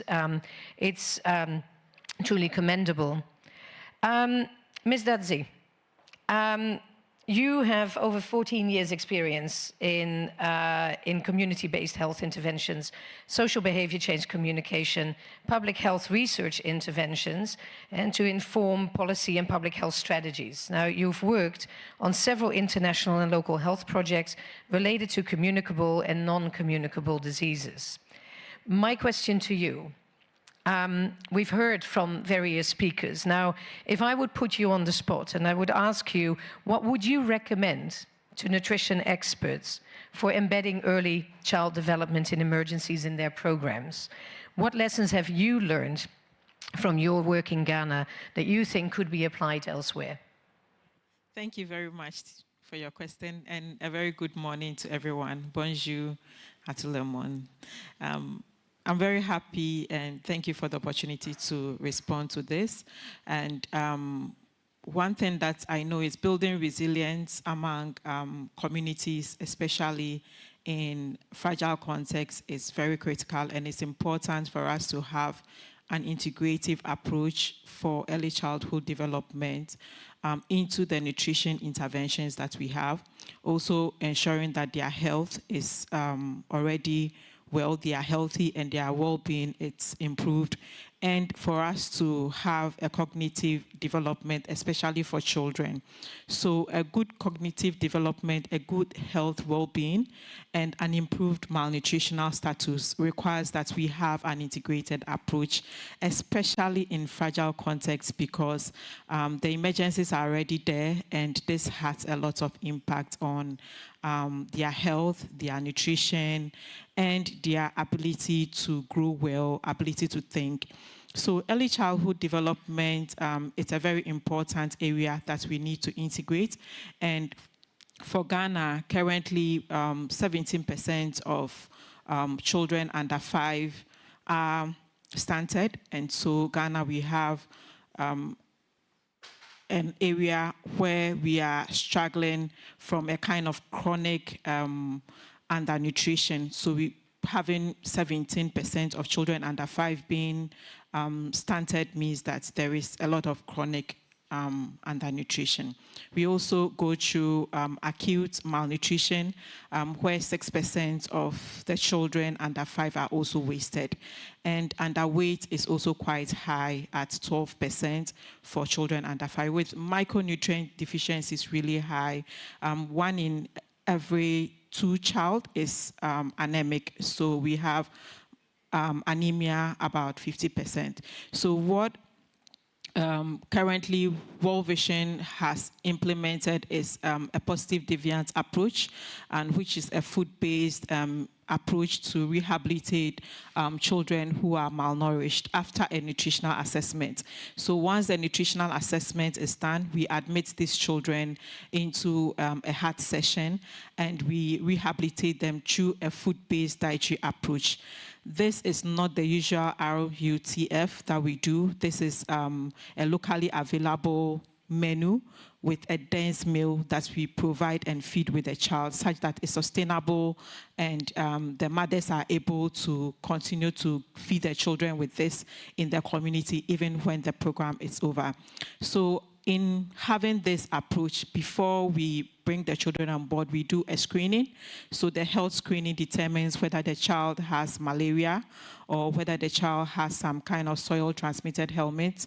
And so after the screening, we try to put the child on treatment. So these kids are treated with antimalarials. They are also provided with dewormers to heal them before we start the rehabilitation process. And this has really helped, because when you rehabilitate the child and the child is already healed from malaria, which is draining some of the calories from the child, then you know that your program is going to be sustainable. In addition, we organize a play session. In our context, most mothers don't have time to play with their children, and so because of that, they are not able to feed the children, and the children don't eat. So we integrate a play session where the used songs have alphabetical other songs, and also some 1, 2, 3 songs and other play songs, and it stimulates the children and it makes them able to eat the nutrient-dense meal. And once the nutrient-dense meal is eaten, after 12 days, we know that the child is rehabilitated, so the malnutrition is over. So for all these children, after the 12 days of the heart session, one good news is that we notice that they are rehabilitated. And the community volunteers, we train them as well, and they follow up in the household. And it's good to know that all these women are actually playing with their children, kind of integrating play into their feed. And this it also improves the child's cognitive development, because currently Ghana has influx of Burkinabe asylum seekers, and this group of people are also really vulnerable. And when you reach out with this kind of interventions, we are able to help solve the problem. So the behavior translates back into the communities and into the households as well. Thank you. Thank you. Thank you very much for sharing. When I think of Ghana, I don't particularly think of a fragile setting, but some of the statistics that you mentioned, with 1 in 2 children being anemic, that's quite extensive. And I'm very happy to also learn, I mean, these days we tend to be on the lookout for innovation and new things, but positive deviance and the heart model has been around for some time. And it's really nice to hear you're able to apply that within that context. I think it's also good for the nutritionists in the room. This is, after all, a Nutrition for Growth week. We tend to think of children ready for discharge when the anthropometrics hit the mark, right? So understanding how you're working on a much more holistic reflection on nutrition, health, social, the introduction of play within that context, I think that's really a very refreshing way for us to look at things. So now to you all in the audience, we've heard about coordination, integration, multi-sectoral. We've heard about health, nutrition, education, protection, issues around care, around play. I'm sure you have many, many questions that you would like to ask the panel. And I think we can open the floor for about 15 minutes or so. Is that all right? Is there, okay, this is where the microphone is. I don't know if there's anybody who would like to kick us off. Maybe we can take 2 or 3 questions and then refer to the podium while others are thinking of what they may want to ask our panel members. Please ask your questions, but also if you would like to put your questions online, you can do it via Slido, and we will make sure that your questions are asked. Does anyone have any questions? Is everybody shy? We're still warming up on the first day.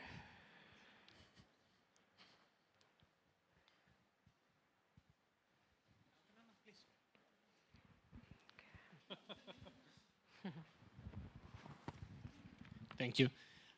Fabio Cristo from Global Citizen. My question is related to the fact that you mentioned the fact that it has to be holistic. All projects have to consider different sectors.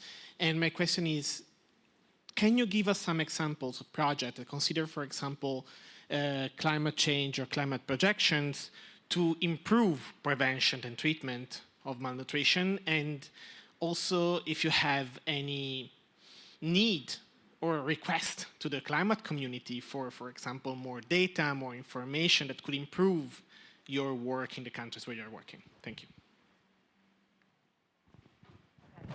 Maybe we can hear another question and then we can go back to the podium. Yeah, thank you so much for a very insightful session. My question is specific to Abdu, just because to understand from your point of view as a refugee nutrition expert, how can we as humanitarian workers working with refugee communities, displaced communities, communities in crisis, engage more with the community in an ethical way? And if you have any examples that you can share from Cox's Bazar where you worked, that would be great. Thank you.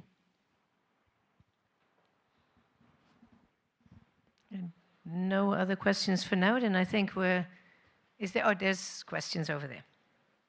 So you see, so it's a matter of warming up a bit. Thank you. My name is Shebru from Ethiopia.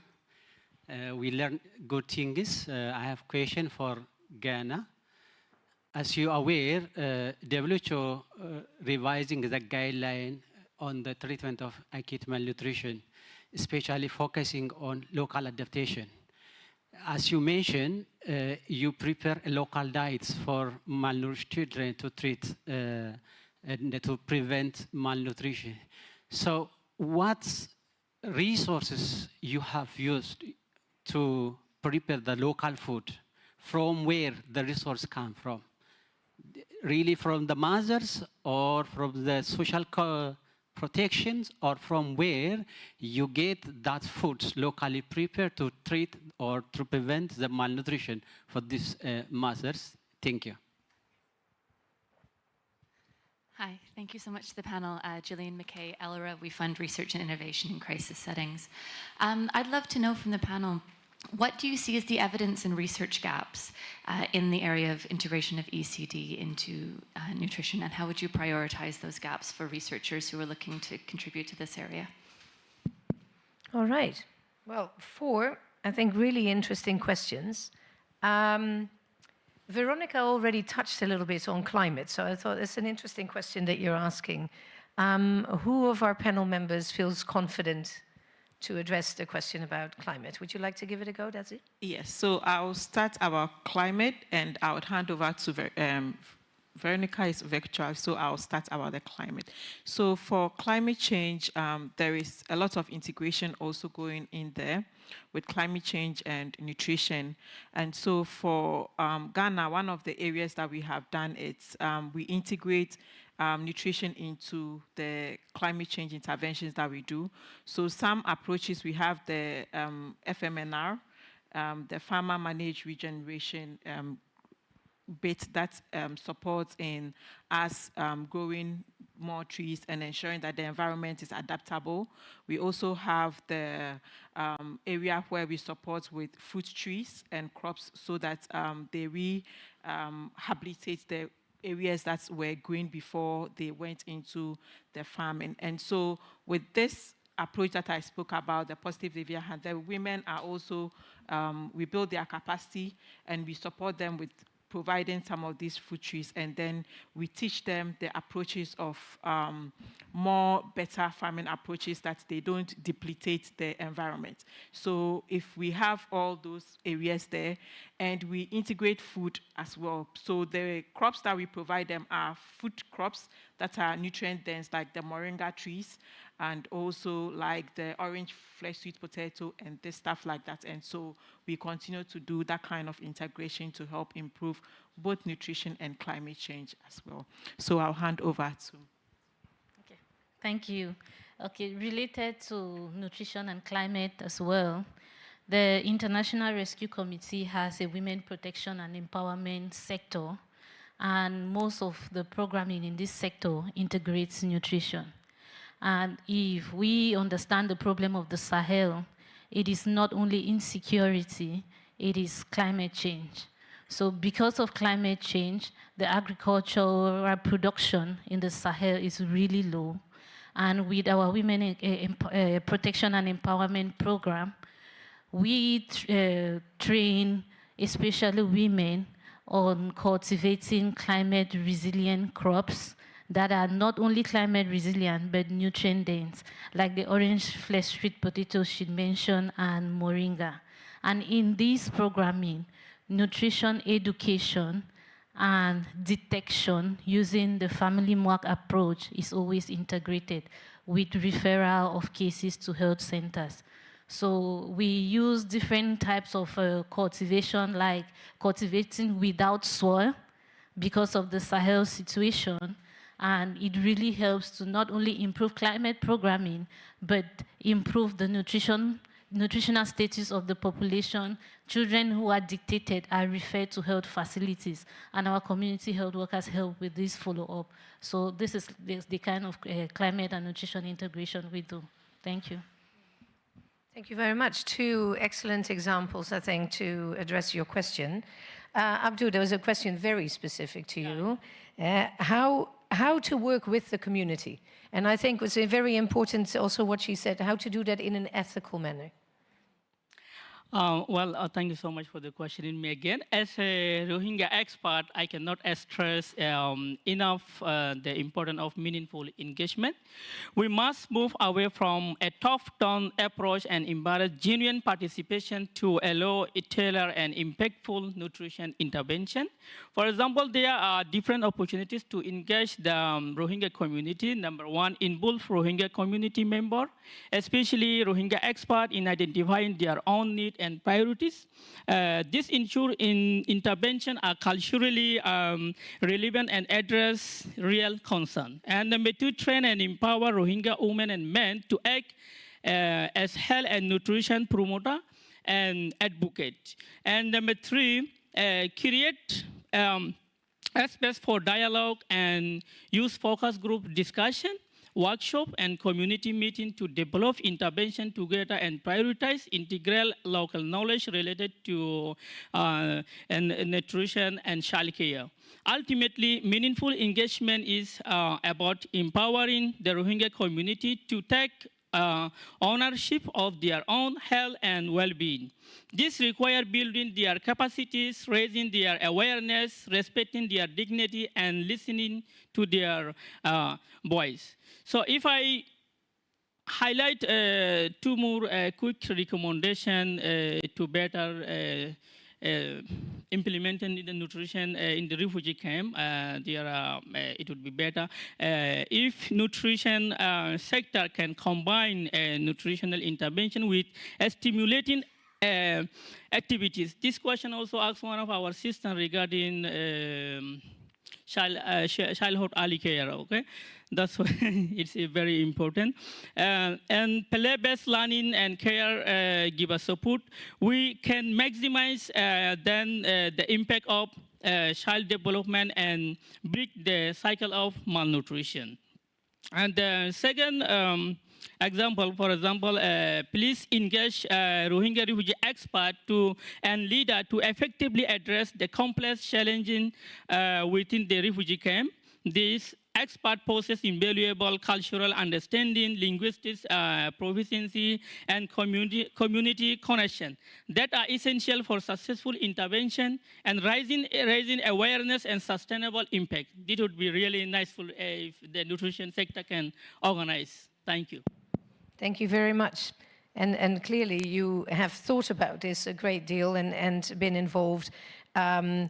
And although it may not be as simple as what I'm going to say now, but it seems to be very much also a matter of inviting them in to be part of the conversation and listening and acting upon the advice that comes from the community themselves.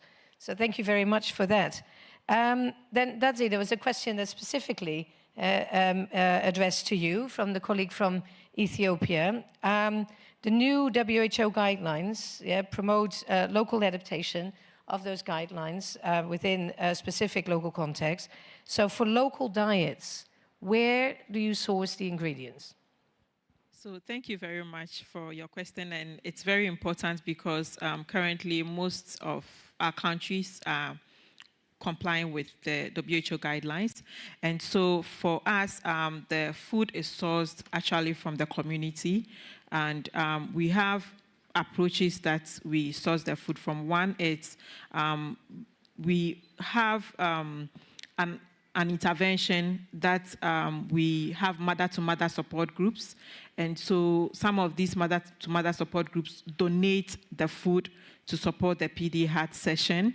There is also a community session where we have built some groups that are livelihood groups. We call them savings for transformation. So in addition to the profits that they make from their group, they also support with some of the food.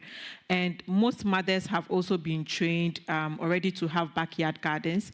And we do that with our water sanitation and hygiene interventions, where we provide the water for the backyard gardens, even during dry season. So these foods are available in the communities, and we focus more on highly dense food like turkey berries, like kontomire, which is a green leafy vegetable from Ghana. It grows very easily, and sometimes it grows wild as well.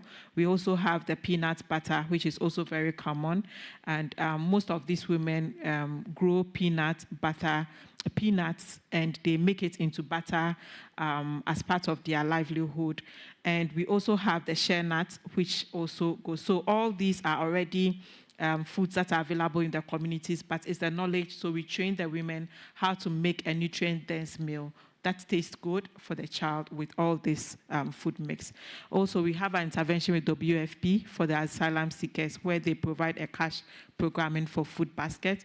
And so we do a sensitization with that, and we direct the women on what kind of food they should get in their food basket. And so that is all what we use to help in rehabilitation. Thank you. Thank you very much. And then the last question was about evidence and research gaps. Can I give you the microphone? Thank you. I think World Vision mentioned and IRC has seen the same results in our programming. There is decrease in the length of stay and relapse rates. However, this programming was not done as a research. We only noticed, just like World Vision noticed in their programming. So I think more research has to be done to measure the length of stay and to see if children, malnourished children who are admitted to treatment and have ECD services actually have these results, and to what extent can does this research work. So I think this is one of the research gap. We have seen it already, but it is a research gap. Our program measures the attainment of competencies by these mothers, but doesn't measure the nutritional different indicators. So I think we can do that research to really see this. Thank you. Yes. Abdul, that's it. You want to add to that? Would you like to add to that question? No? The research, is there an evidence or research gap, and what should be done about it? Well, actually, what I observed from refugee camp in Cox's Bazar, Bangladesh, there are many nutritional sector organizations are working based on the nutrition for the malnourished children. But I didn't see there is ECD program combined with them. So early childhood development is very important for the children especially. Alone the nutrition cannot prevent the malnutrition. We are using lots of things, money, energy, time, to prevent the malnutrition, but at the same time, we need to combine ECD program to the better care of all the children, is to provide exclusively breastfeeding, health education, and to do some focus group discussion with the community member. If such kind of way, if implemented with the nutrition team, it would be really a great thing to to end the malnutrition around the world, because everywhere crises are ongoing. That's why it's very important. If we do the same thing together, it would be really niceful, I hope. Thank you very much for that. And I'm also, from my own perspective, I think what seems to me from your descriptions, what's really important is that research should take place within an operational context, in a real life context. This is not served by, let's say, sort of a laboratory environment, trying to see which interventions make the perfect match. And I think this is also, for me, where the real crux of it would be. In a perfect setting, we would like all sectors to be integrated and all services to be available and a conducive environment to be created for children to grow up in. But if you can't have it all, then what would be the essentials that make a core package that gets you the biggest results for the effort and the offer that is being made? And I think there are several operational contexts available here that would make for very interesting research material, I would think. I'm going to be asking you in a while sort of what you really want your last message to be to this group, but also remember there's many, many people listening and watching us online, so they have an opportunity to leave a message. And I hope also that the other colleagues in the room here have been taking notes, and when we do a call to action, it's not for people somewhere else. This is for us too. So hopefully there's some messages that you're taking away as well.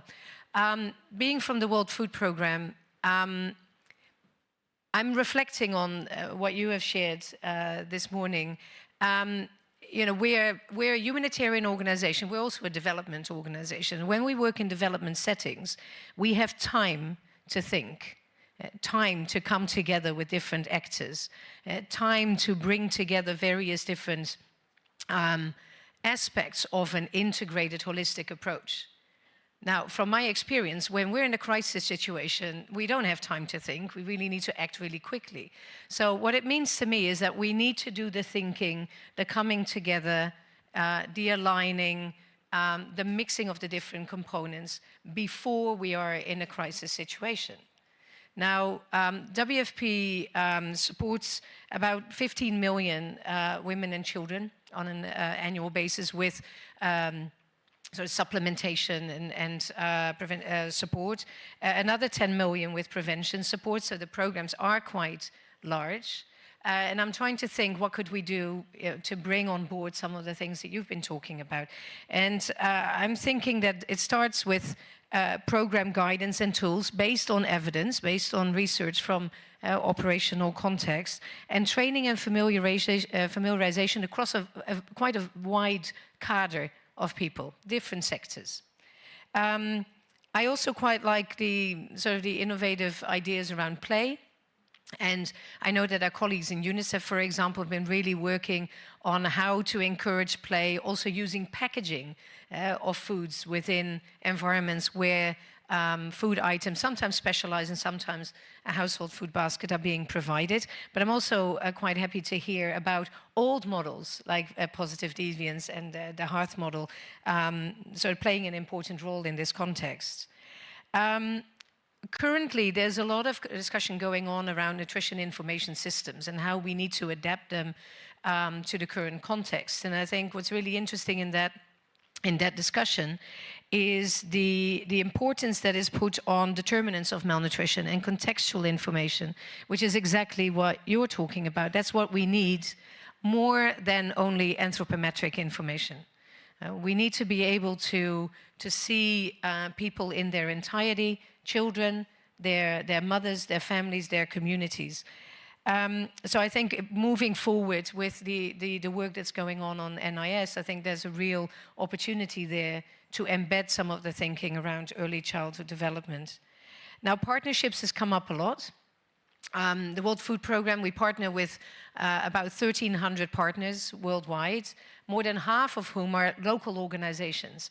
And you really spoke to the importance of being embedded properly within the community, understanding the local circumstances, but also having contacts across different sectors, contacts across different institutions and organizations.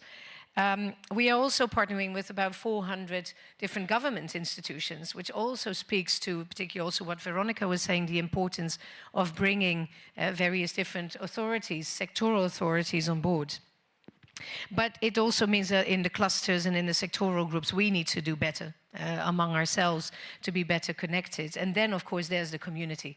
How do we work closely with the community, our target groups, our clients, if you will, to make sure that they're properly folded in to the design and the execution of our programs. And then, of course, I'm from the World Food Organization program, so I need to touch on food a little bit. Specialized products play an important role. Right? Anything from complementary feeding, prevention, supplementation, treatment.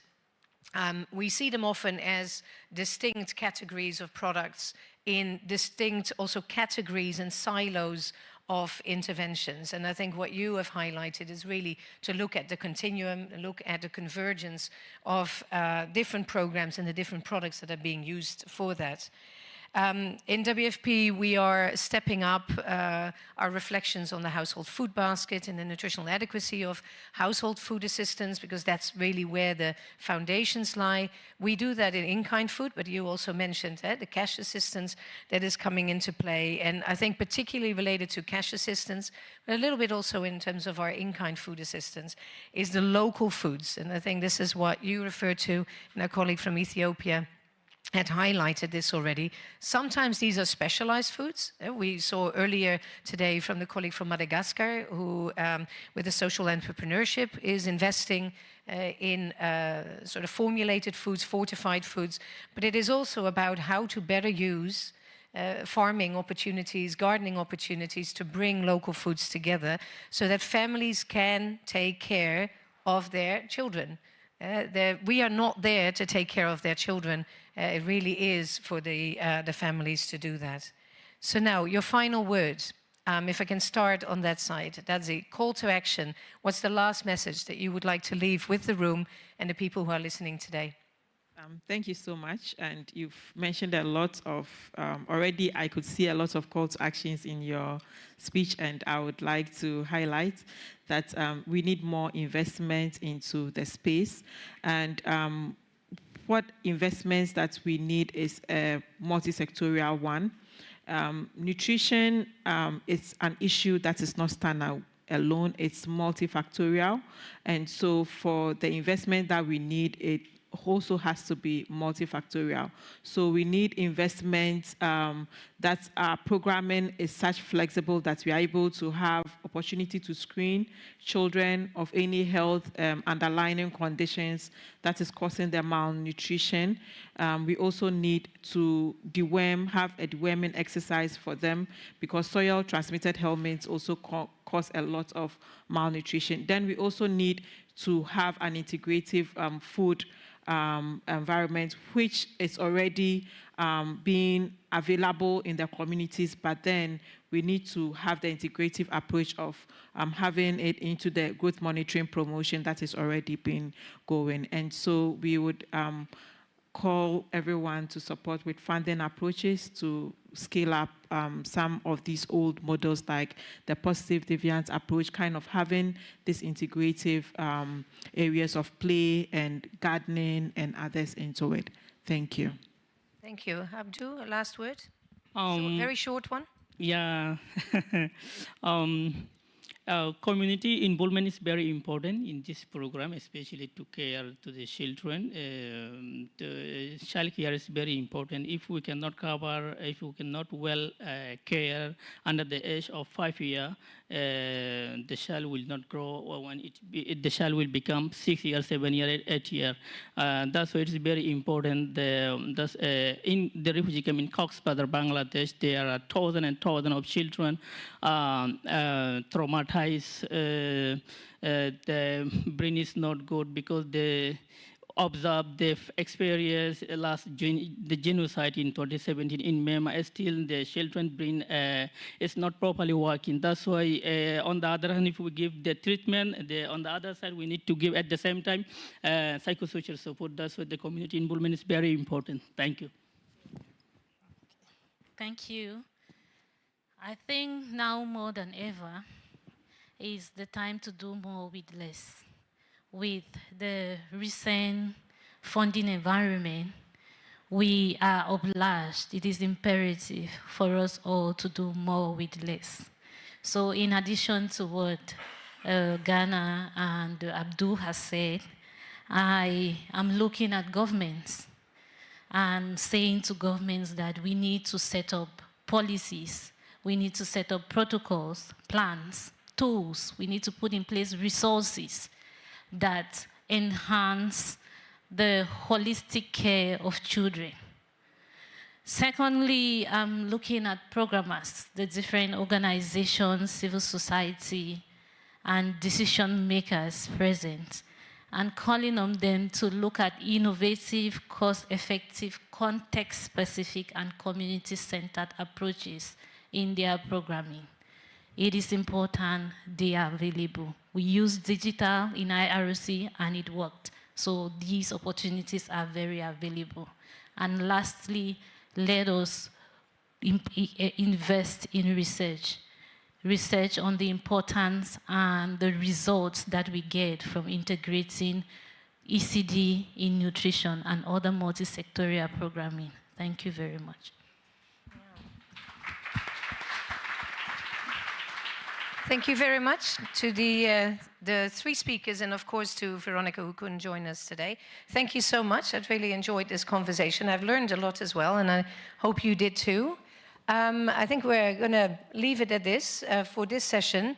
The organizers have asked me to remind you that there will be a private social networking event this afternoon at the Pavilion restaurant from 6:30 to 8:30. So if you are invited or registered for that, please join. There are some informational flyers. If you haven't found one on your seat or at the door, please feel free to take one.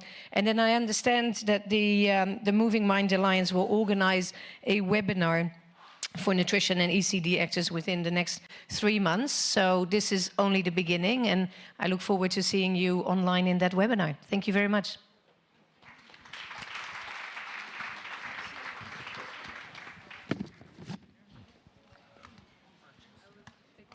Hi, sorry, can I? Thank you very much. Now we have few information to share with you. First, regarding the GNR.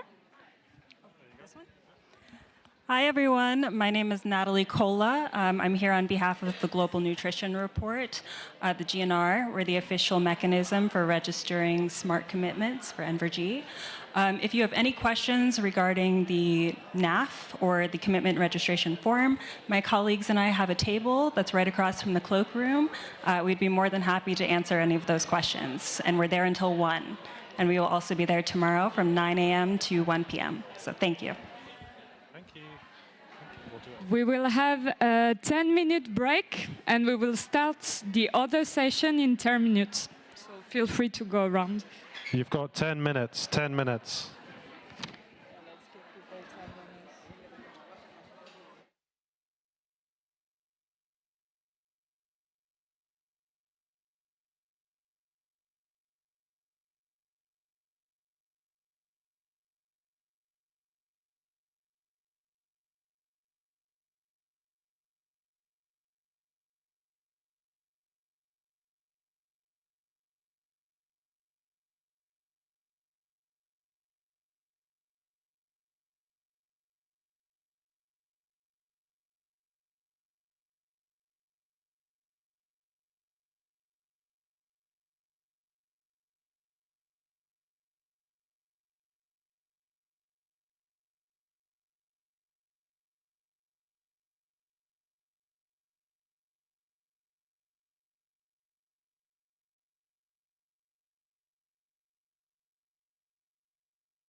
Yeah.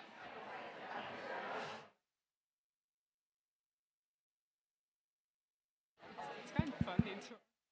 It's kind of funny too. Hello, everyone. The session is gonna start in few minutes, so please go back to your seats. Come back to your seats, please. What do I do? You do like this. It's like a talkie-walkie. You just go click that. Yeah. You okay? How are you? Yeah, how are you going on? Hi there, how's it going? Alia from Gavi. Oh, from Gavi, how's it going? I'm Jack. Bonjour. Action against. France. Yeah. Please take your seats. Please take your seats. Go. Hello. Are you on stage? Yeah. Yeah, we're gonna introduce briefly. After you. Are you introducing? I think so. I yeah, just ask have me. 2 messages to pass for the lunch, and then. All right, just a quick information regarding the lunch. It will be between 12 and 2 on the other room. It's called Le Perchoir. So you're going to be able to go and back because there will be a few sessions going on. So that's my first comment. The second one, if you want to ask questions, please scan the Slido. And next, I will give you the floor for the introduction of the session. Good morning, everybody. If I talk a little bit slowly, then maybe the room will fill up before we start. Welcome, thank you for being here this morning, and thanks to those online who are watching this event. I'm Jim Emerson from The Power of Nutrition. I think one of the key learnings from our 10 years, so this is our 10th year anniversary, and we were also formed out of the first Nutrition for Growth Summit some time back. But key lessons that we've come up with, and they seem to reinforce continually as we look at different programs, are the issues of integration and the issues of collaboration, working together. And I think those are 2 key messages that are going to filter through all of what you're going to be saying today, that the more we work together in an integrated way, the more we can reach more people and the more impact we can achieve. So I'm not going to take too much of your time. I'm going to hand over to Mary, is it? Yes? Thanks so much, Jim, and you've set a very positive collaboration-focused tone, so that's really helpful. I think we're having this meeting today at a very specific moment in time, both in terms of political changes, but also changes to funding in our sector. So it's more important than ever to have these very strategic conversations about impact. So I'm delighted to be moderating this panel today with experts from both the nutrition space, immunization space, and also experts in multi-sectoral programming. So how do we actually do integration? We'll be talking about some of the key pillars in health system strengthening that can help deliver improvements on both nutrition goals and immunization goals. We'll also be talking about some of the challenges and some of the opportunities that face us. So I believe we're going to be getting a QR code soon in the background with, yeah, great. A bio of some of the panelists, and the QR code's over there. We will be mentioning some literature during this discussion, so if you want to read more about the briefings mentioned, you can find more information there. But I'll introduce the panel now. So thank you to Alex Brunswick from Results for joining us today, Dr. Amina Jahangir from Aga Khan Foundation, Alia Poonawala from Gavi, and Dr. Alok Ranjan from The Power of Nutrition. I myself am here as an independent policy advisor. I have been working in immunization policy for the last 10 years, but I'm very guilty of having a siloed approach until the last couple of years, where I saw vaccines as the silver bullet to child health, But I have been fortunate to work with lots of local frontline civil society organisations in recent years who are talking much more about the nutrition needs, the urgent nutrition needs that need to be met, and other essential services that children need alongside immunisation. So I'm now a convert to integration, and I'm happy now to dive in a bit more to the expertise that we have here. So Alex is kindly going first. Results UK is increasingly vocal in this space around integrating nutrition and immunisation. Can you share why integration is such a priority for Results and what's needed to drive meaningful progress? Thanks. Okay, so I think there are three very broad reasons why we're so passionate about integration and why we're really excited to be part of events like this. The first is who we are as an organisation. The second is the type of innovative, flexible and community-led development that programmes like I&I represent. And thirdly, and arguably most importantly for us as an advocacy organisation, it's an approach that we believe can persuade countries like the UK to fund nutrition, and it helps them to meet their own policy priorities. So to give you a bit more detail on each of those, who is Results UK? We're a UK-based advocacy organisation. We exist to end poverty, and we think that there are three elements you need to do that. You need health, education, and economic opportunity. And while improving any one of those things is obviously a good thing in its own right, we firmly believe that you actually need to have all three of those to be able to effectively end poverty. And that's why integration is a key theme of everything that we do, because we're always looking to make links and to see how we can most effectively deliver on any of our individual policy areas. And I just wanted to flag up that today we're actually launching the second in our series of good news briefings on nutrition. There's some copies at the back. But also this one's specifically about integration, and it looks at I&I program in Uganda and an integrated homegrown school feeding program in Nigeria. So it's touching on some of the things we're talking about today, but it's also going beyond I&I and looking at what integration in nutrition programming can look like in addition to immunisation and also beyond the first 1,000 days. So the second reason that we're really passionate about integration and I&I is the model of development that it represents. So one of the things that's really important to Results is something that we call citizen voice. It could also be described as a human rights-based approach. But it's fundamental to how we see the world and how we see the change happening in the world. It's not just getting the outcome we want, but it's also about the people who are able to participate in policy making and in helping to design their own programs. I know other colleagues are obviously going to talk in more detail about how I&I works on the ground, but I just wanted to flag up how important it is that integration is community-led and community-shaped. Not just because we believe that that is morally and ethically the right thing to do, but also from an advocacy perspective, it's incredibly important. So as an advocacy organisation, what is really important to us is that we're able to persuade governments like the UK to spend money on on nutrition programming, but specifically on programs that involve integration and I&I. And as you will all know, development funding in the UK has been cut again. It's just been cut down to 0.3% of GNI, down from our legal obligation of 0.7%. And whilst we are, of course, campaigning against those cuts, we also have to recognise the climate that we're in and the political situation that we're in. And so as advocates who want to increase spending on nutrition and obviously on child health more generally, we have to make sure that we can demonstrate impact, cost effectiveness, sustainability, and that programmes can help deliver the government meet their own policy priorities for international development, such as improving outcomes for women and girls.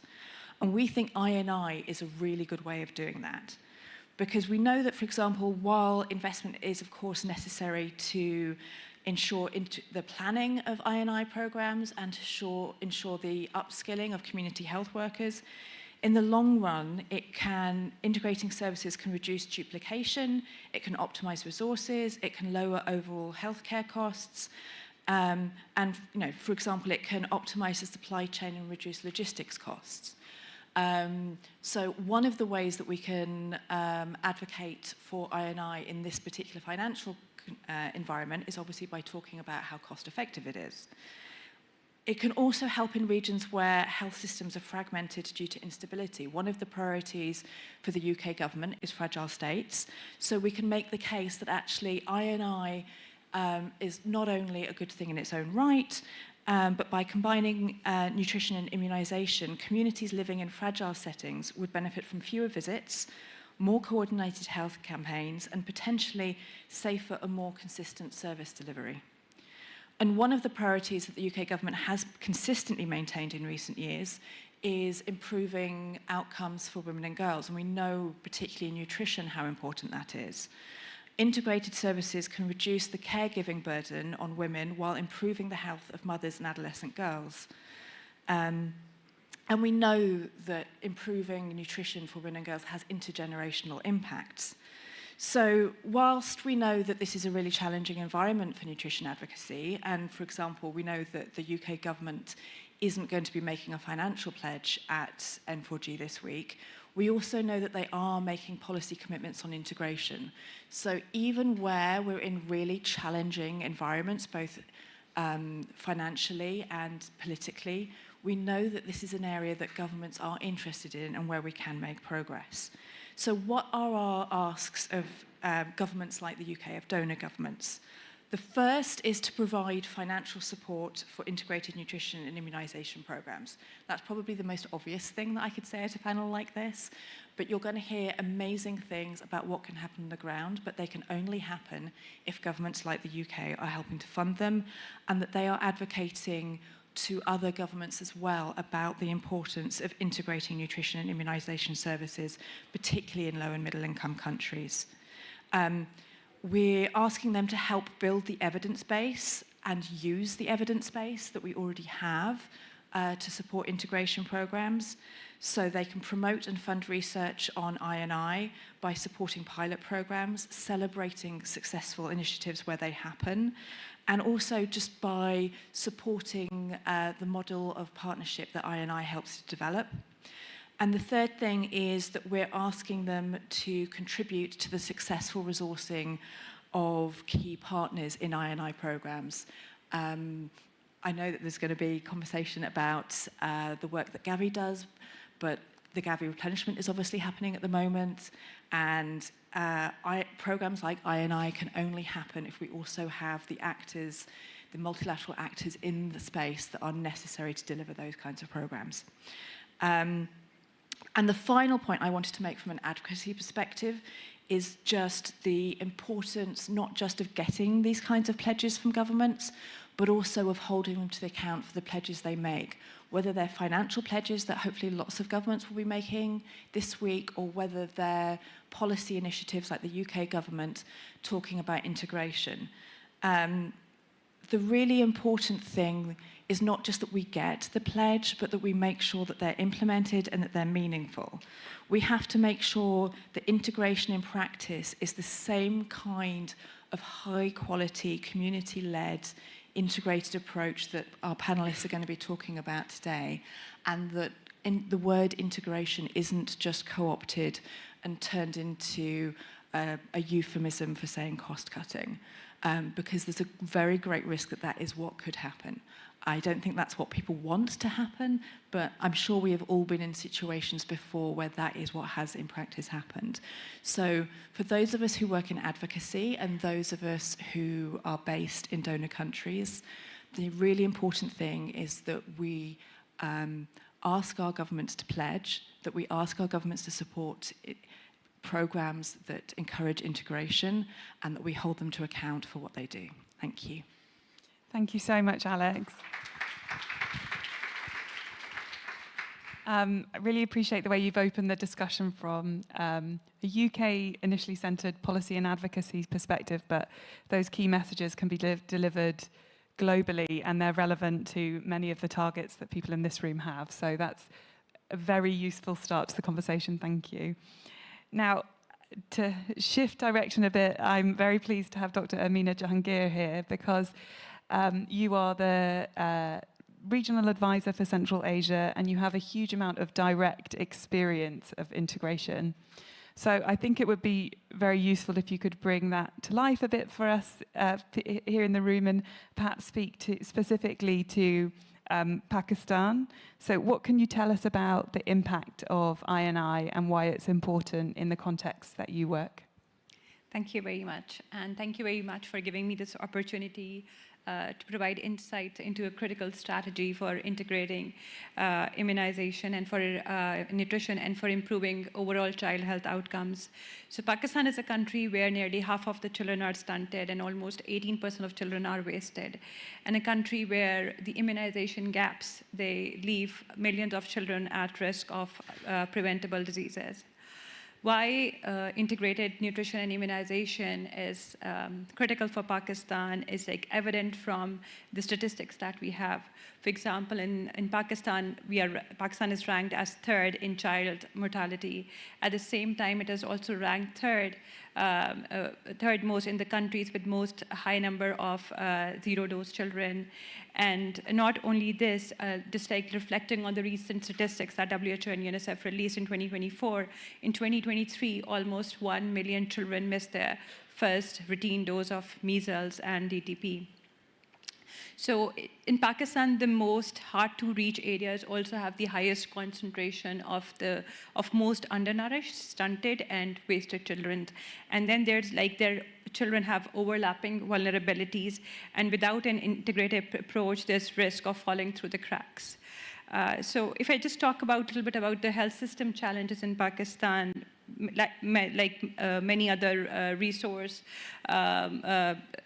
limited countries, we also face all these challenges of limited resources, poor infrastructure, and then also there's dearth of skilled workforce.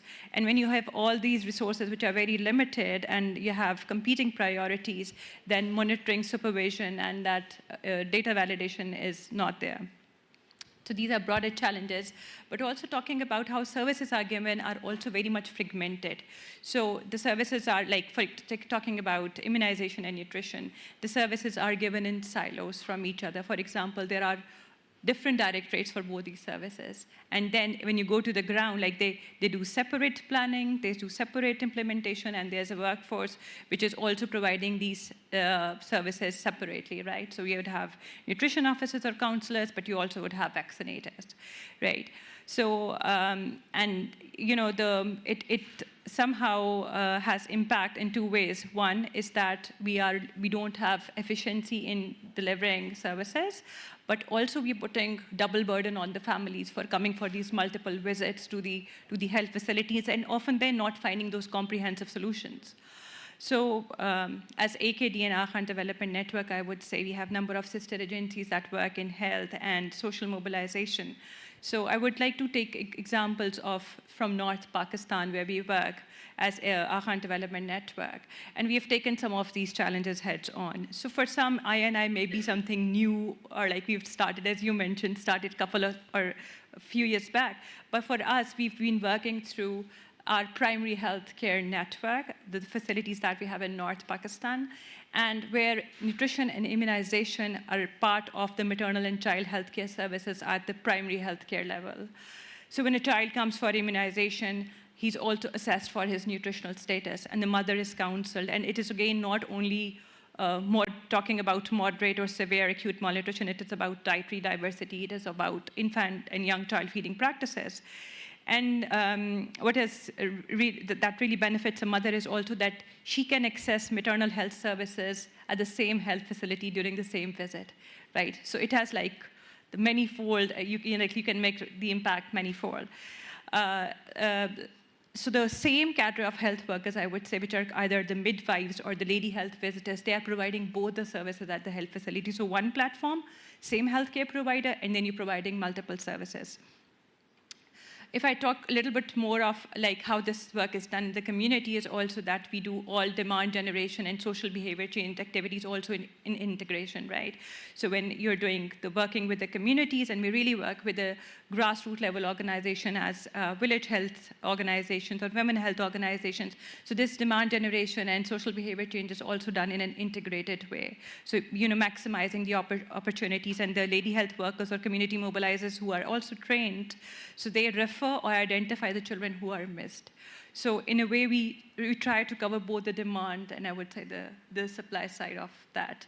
And the impact that we have seen in northern Pakistan, it speaks volumes for us, the results that we have seen. So improving efficiency of service delivery is one. Lessening the burden on the families is the other thing. But if you look at the child health nutrition outcomes, like we have really very, very good figures. So there's 100% rate of fully immunized children in our communities. Not only this, like if I take one of the examples of the districts where we work in North Pakistan is Hunza or Hizar. So the stunting rates are as low as 14% as compared to a national average of 44%. And at the same time, the wasting is like less than 4%, whereas at national average would be like 14 or 15% in Pakistan. So I think there's a lot we have done, but it hasn't been that easy, and there are like the number of lessons learned over the period. And if I just like talking a little bit about the initiative that we have started implementing with our partners, is that we have moved now from our geographies having the successful model and learning. We have gone to the most underprivileged and underserved districts of Pakistan. Like I'd like to talk about a district, Diamir, where fully immunized children are only 18%. And then a couple of districts in Balochistan, like Hub and Usta Muhammad, where FIC rate is as low as 20-21%. And interestingly, the children with wasting or acute malnutrition are 25 to 30%. So we have gone to the most low-performing union councils in these districts. And we are working with our partners, Gavi, Power of Nutrition, but also in very close collaboration and coordination with the government. And there are certain, I would say, there are learnings that we have from our experience that, I think one thing is very important, that you have to really start engaging the government. You have to work across the social ecological model, starting from the policy level to going to the household and community and to the individual level. I think that's the key how we have worked, and this is the experience that we are taking to other districts. And working with the government, planning them, engaging them in planning, but also engaging them in supportive supervision. Similarly, building partnerships with the community, I think that's really, really important, designing the program with them and also finding the solutions with them. I think investment in health workforce is really, really critical. Sometimes we just forget the amount of burden that we have. So it's really important that in addition to training them, you provide them supportive supervision and also incentivize them for their performance. So I think this is what we have learned. Thank you so much. And you've given us both an inspiring story of impact, but also some really valuable lessons around the importance of collaboration at all different levels, from community up and partnership. So I'm very happy now to segue into two of your partners. Alia from Gavi, the Vaccine Alliance. I know that the core mission for Gavi is to increase equitable and sustainable access to vaccines. But you have also, in your contribution to Gavi, really championed integration. You've sought out partners with the expertise that you can help co-deliver services that children need. So I'd love to hear a bit more about this approach and what's the emerging evidence of impact that you see at Gavi. Thank you. Thank you, Mary. Thank you for the question. And I'm pleased to be sharing this panel and to see the flow of the story. And I'll try to elaborate on the I&I journey that has been Gavi's story. So Gavi is a 25-year-old organization, and Gavi's mission is quite focused, laser-sharp focus on reaching as many children with vaccines and immunization at scale. So we're making vaccines available at scale at an affordable cost. But we know that to reach the most remote and the hardest to reach areas where children that are called zero-dose children who would have never received a single vaccine and basically lie outside the health system, it takes a lot more than just bringing the vaccine to these locations.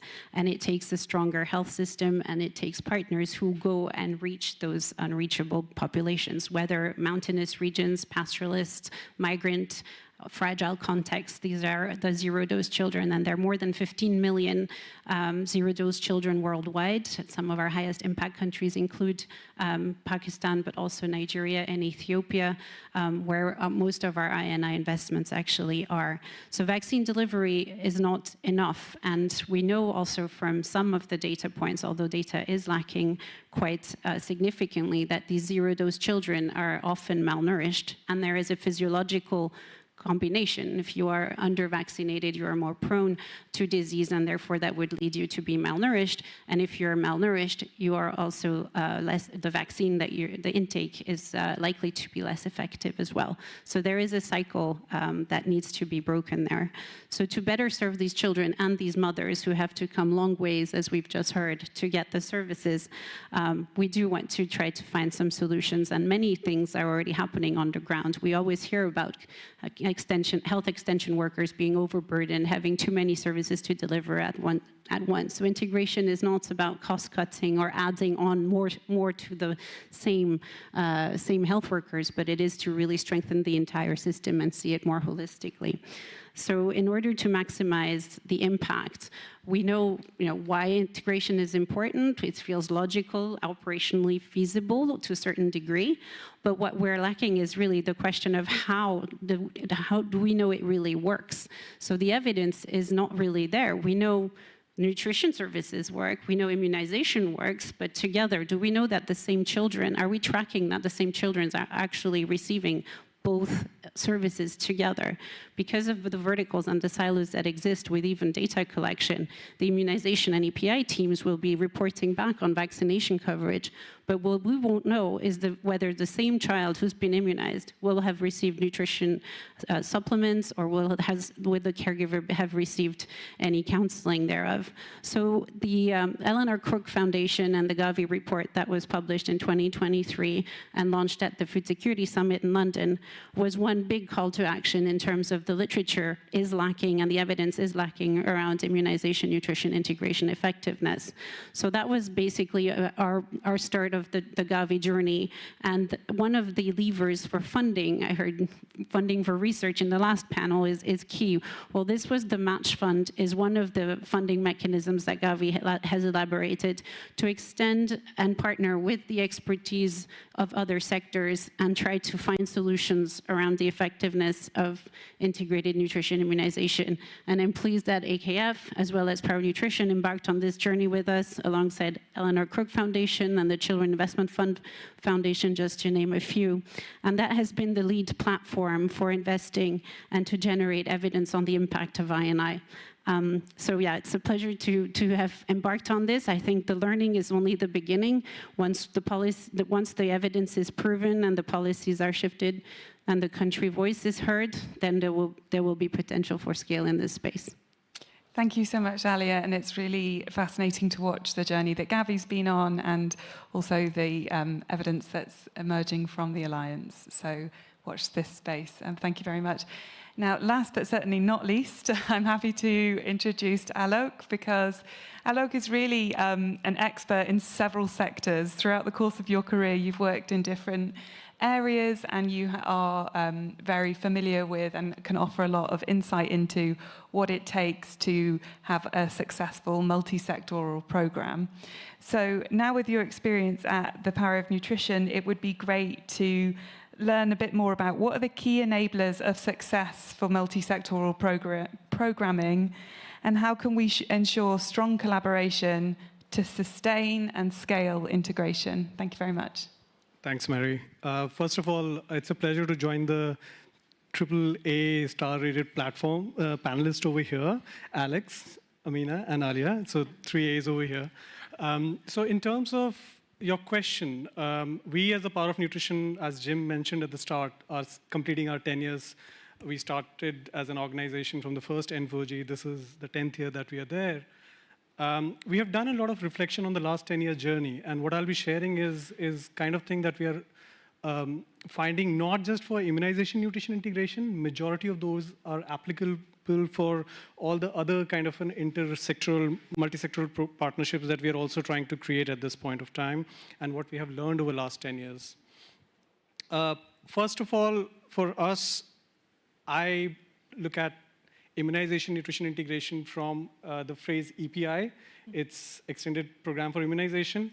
The EPI full form that I would say is evidence to policy to implementation. And it's great to have that kind of across the theme of the panel discussion today.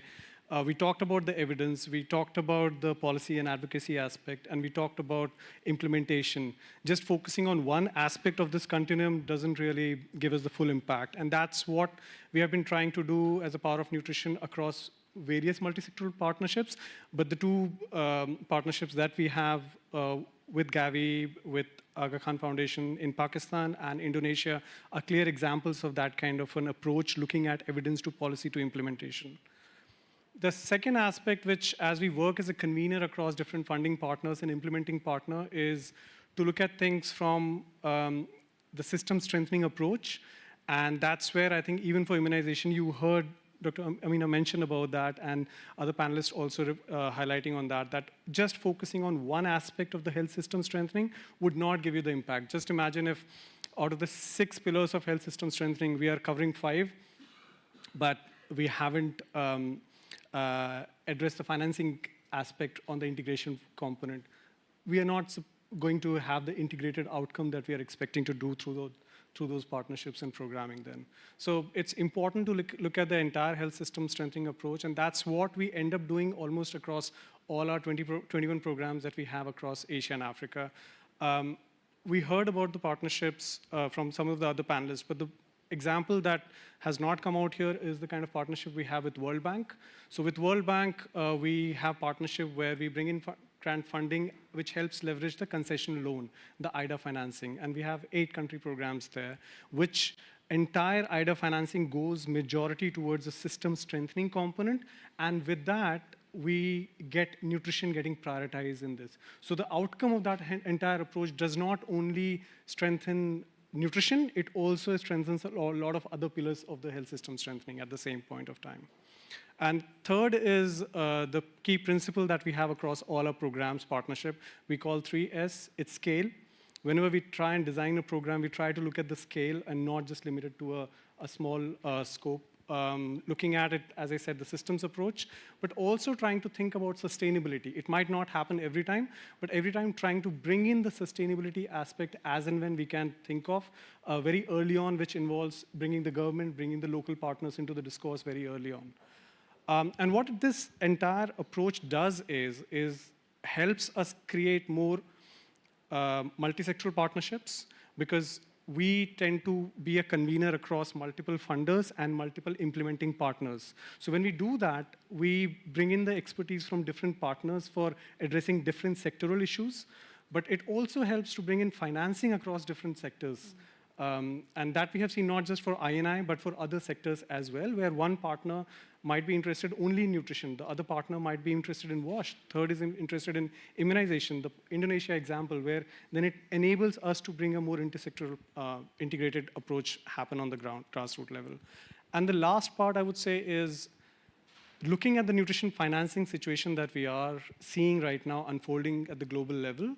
It's really important to explore what are the other sectors which are like the giants, and we can stand on the shoulders of those giants as a nutrition sector, which doesn't mean take funding from there, but can we look at the integrated approach where nutrition, if really suffering from the financial availabilities at this point of time, how can we support them and get supported in the same time? Okay, well, a brilliant end to this part of our panel discussion. Thank you so much, Alok. So we did start a few minutes late, but we still have 5 minutes for quick questions, and then I'm going to ask the panelists to give just in one sentence a policy takeaway, which is always a bit painful after a discussion. So I'll just look to the floor now to see if we have any questions.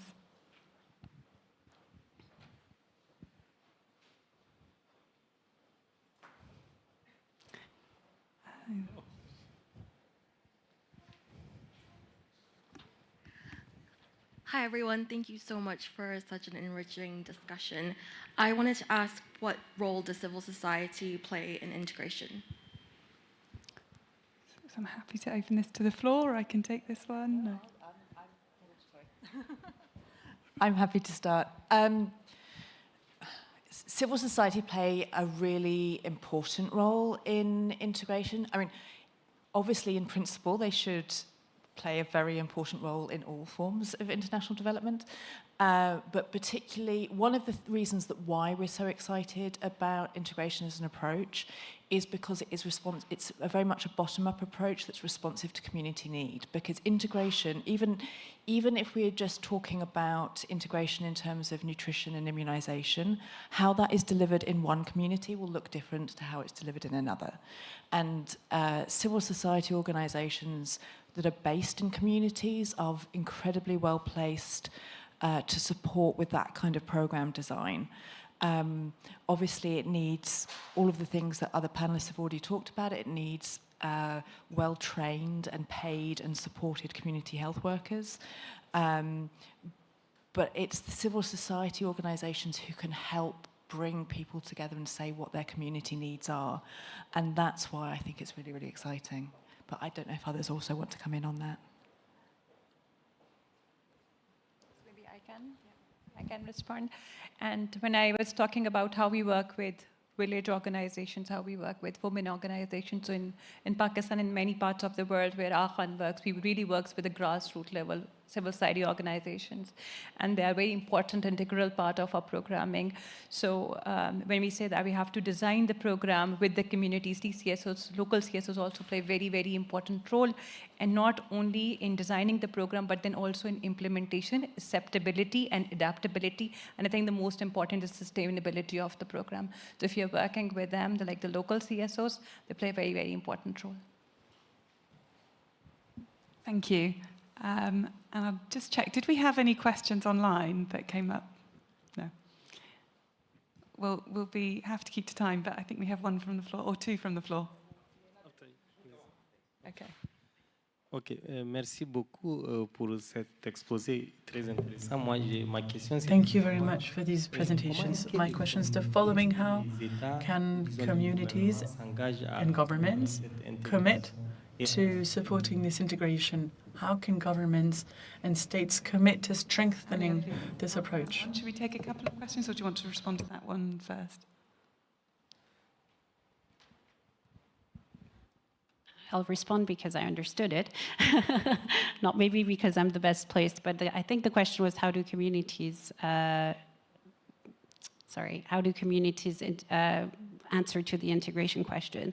So I think there was quite a few examples that were given. I could give an additional one in terms of the community-based nutrition programs that are implemented currently in Ethiopia, where we have agriculture there is cooking demonstrations, there's supplements being distributed, and there was there was screening, growth monitoring, everything, but no immunization. And so that's one of the key interventions, for example, that I'm just giving as an illustration of how the enhanced community-based nutrition program actually now includes immunization and vitamin A supplementation. And it was a very a concrete example of existing platforms where each sector does things. It's an integrated nutrition platform with agriculture and cooking demo and supplementation and counseling, but it was an easy add-on to add the immunization.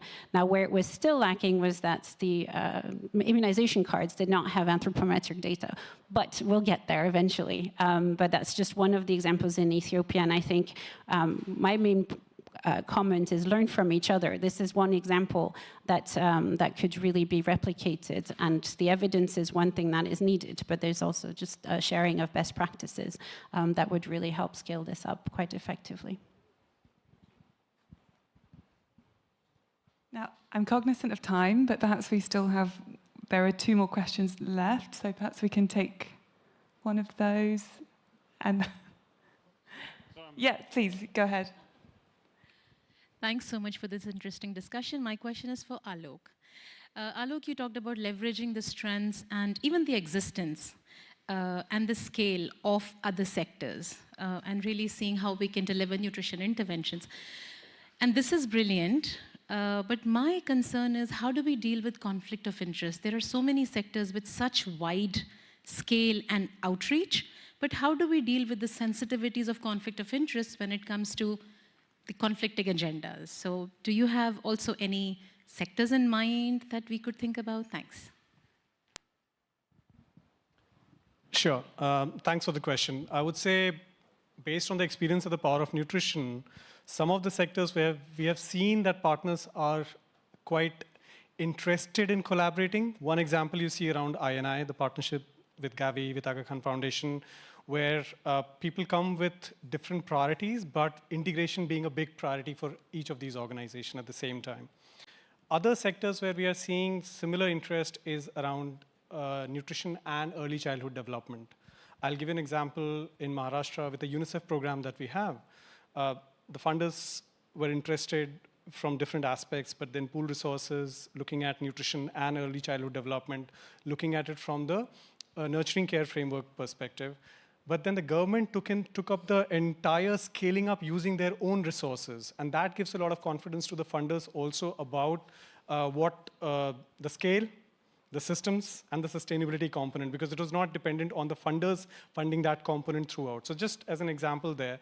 The third sector where we are seeing a huge the integration happening and as a potential is nutrition and social protection. So across our portfolio of 26 programs, there are 5 programs where, and with all the different models, we have a model with the World Bank, model with UNICEF, a model with INGO partnership as well. And across all the 3 partnerships, we have nutrition and social protection coming together. And it's all about co-creating that model and concept. And it cannot be, I'm coming here with my model and then let's everyone put money into that. The partnership in Pakistan, it has taken such a long duration of collaborative, co-convening, co-creation process. And what is coming out is really an amazing kind of approach there. So yeah, it's working together probably.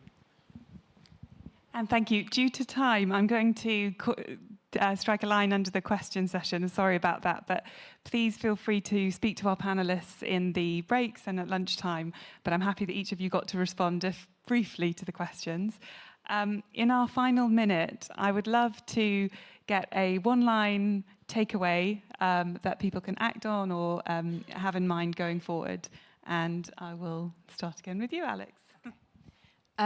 Well, mine obviously is about making the case to donor governments to fund programs like INI. But the other one that I would cheekily add in is for those of us who work in nutrition, particularly, to look beyond just INI. INI is great. I'm really pleased that we're integrating immunization and nutrition, but there are so many other ways that we can also integrate nutrition into other areas of work, particularly in schools. So if you're excited about INI, please also think about other areas of nutrition too. Like I talked about some of them when I was talking, but I think the one important one is that one size doesn't fit all approach, and you really have to design the programs as per the context. Like in our current program, I see that some of the work in even in one district is different from the other district. So very important to look at the context of the policy, the context of the community, and also how that program can be delivered through the health system. I think that's a key takeaway for me. Thank you. Pakistan is definitely one of our flagship in terms of the number of different models it's generating and a lot of the learning. So just my one phrase would be learn as we go. We have a lot that we've learned, and we don't want to wait till the program is over to share the learnings, both the challenges, the barriers to integration, but also the solutions. And so the faster we can share the learnings and therefore inform policy, the more likely we are to influence the funding landscape. Thank you. Thanks. So one sentence from my side would be, the best time for immunization nutrition integration was decades ago. The second best time is now. Let's not spend a few more decades in getting this integration right.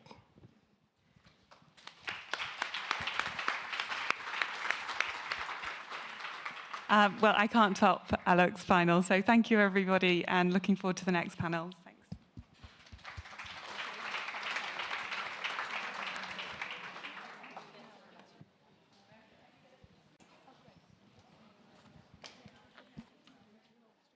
Sorry, you have to be quick. I think they Hold on, do a wee photo. They need to stop next. You don't want to get in the photo, Jim?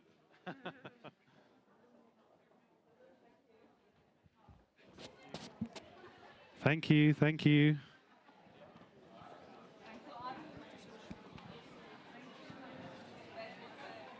So I'm just going to introduce the next panel. If you could take your seats, we're going to do the next panel.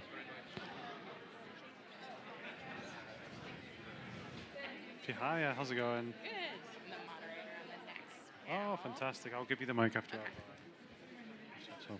So on the next panel is called Where Does the Money Go? Unlocking Nutrition Investments to Strengthen Health Systems. And this is organized by the Global Health Alliance, Results Canada, and Action Secretariat. Before we get on with it, however, we are going to have opening remarks by Dr. Patricia Ungoran. Hope I've got that right. She is the representative of the Côte d'Ivoire, which is the co-host of N4G France.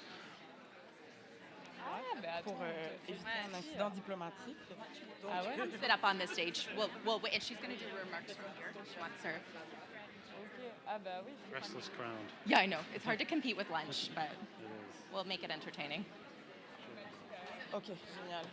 So là, je vais... J'arrive, attendez. I think, yeah, you guys can sit just anywhere here.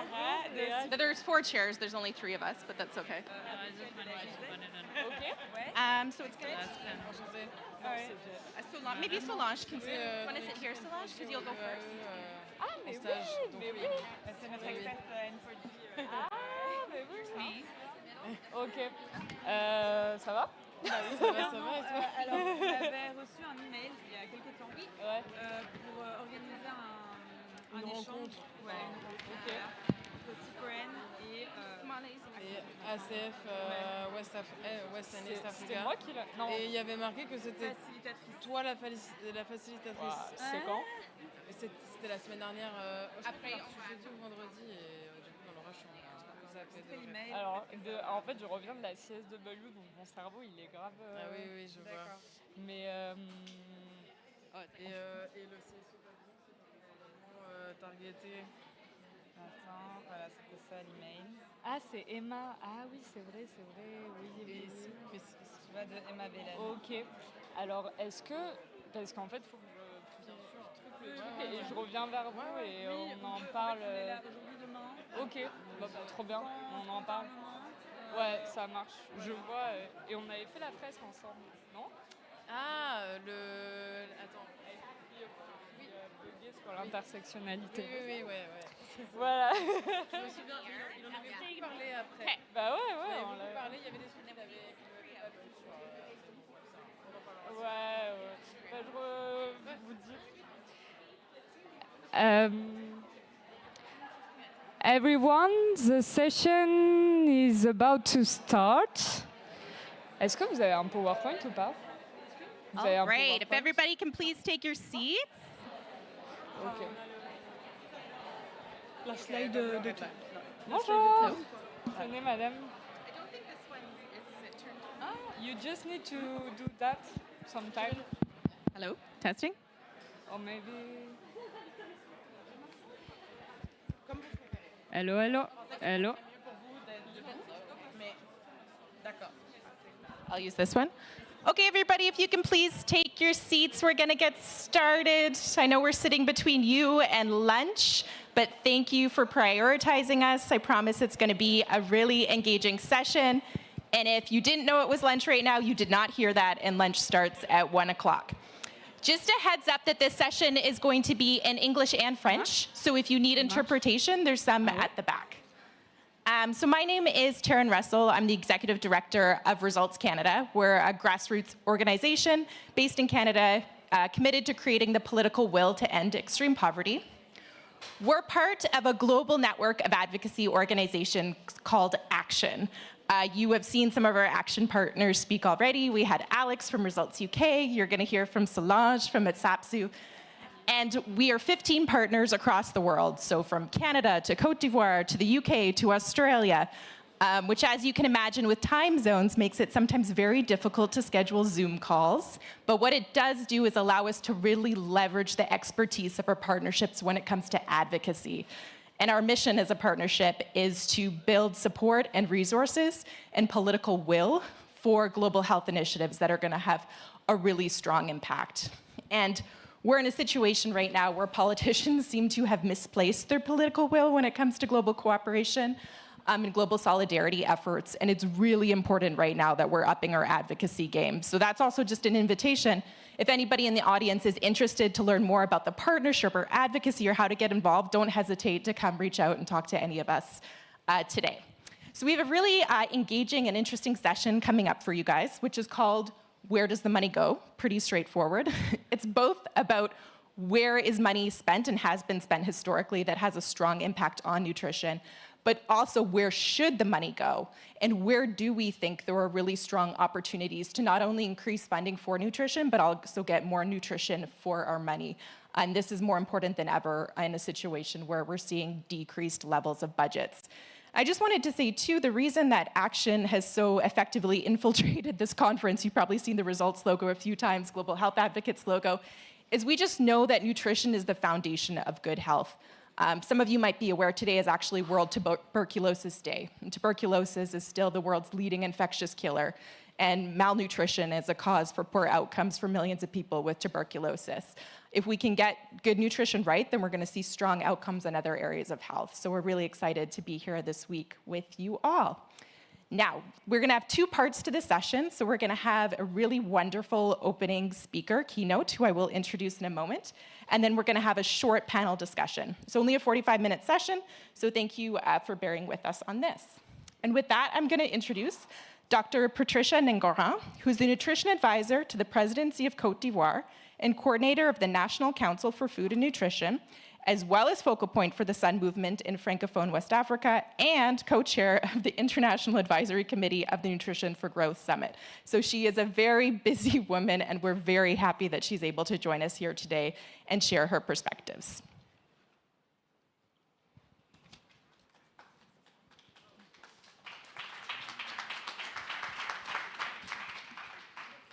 Merci, je voudrais m'excuser, je vais rester assise. Thank you so much, and I'd like to apologize. I'm going to remain seated because I've got my computer. Alors, je voudrais, au nom des autorités ivoiriennes, So on behalf of the Côte d'Ivoire authorities, I'd like to say a warm thank you to the à la Côte d'Ivoire en nous invitant. Global Health Advocates for inviting us. This is a great honor. So where does the money go? Unlocking nutrition investments to strengthen health system is the title of the session, and this is extremely important, especially in the situation in which we are today. We are raising a lot of questions when it comes to investing in nutrition around the world. As we know, we're lacking investment. All countries, especially countries that are in the front line, we need to think about how we can optimize what we already have and how we can try and fill in the gap, knowing that we need to start seeing some change. We need to transform the way that we invest. We need sustainable investment and impactful investment as well. The slogan, more funds for nutrition, more nutrition in existing funds, Sun Strategy 3.0, it makes sense at the moment. And so I think we need to ask ourselves the right questions. That is to say, how do we introduce the malnourishment or malnutrition problem? Because this is also what mobilizes a lot of our resources. How can we make it a priority in our development agendas? I'd like to remind you that the first international conference in 1991 said together we are going to eradicate malnourishment in less than 10 years. Count with me. It's been much more than 10 years now. So nowadays or today, we have the possibility to make nutrition a priority and to put it as a world challenge. And it has to be considered by the states as important capital. It's natural capital to which we are very attached. And I'd like to say hi to the World Bank and thank them also because they're the one that defines the indicator on which Côte d'Ivoire is relying. Because we don't want to present malnourishment as a social problem, as something that we take or that we don't take, is that we need to invest in human capital. We also need to support. I just wanted to paraphrase Jean Baudin, a philosopher, who was saying, men can only be considered as a richness. They have to be an actor, a development actor. And this is exactly what we want when it comes to nutrition. The second point is that I think it's important for us to wonder and raise the right questions. No one, no organization or no government has a unique mandate to improve nutrition. The General Secretary of the UN has launched Scale Up for Nutrition back in the year 2010. The idea is to create platforms on which we can have all initiatives and intervention, and this platform is helping us to optimize our resources, our actions, also our financial resources, and it's helping us to invest in very impactful actions. So where are we at when it comes to this? Well, unfortunately, we're still in actions and interventions that are very individual, and we've only got fragmented efforts. I mean, you can see all around you there are initiatives all over the place. Everybody has their own initiatives, and have a look at the difficulties that states are going through and how do you actually support these governments or these states. It is supposed to be an opportunity for a better efficiency and a better impact of our action, especially when it comes to nutrition. And so we know that we are able to create synergies, and if we create synergies, we're able to have a nutrition-based strategy, and we can implement this in health, in education, in agriculture, in employment, and so on.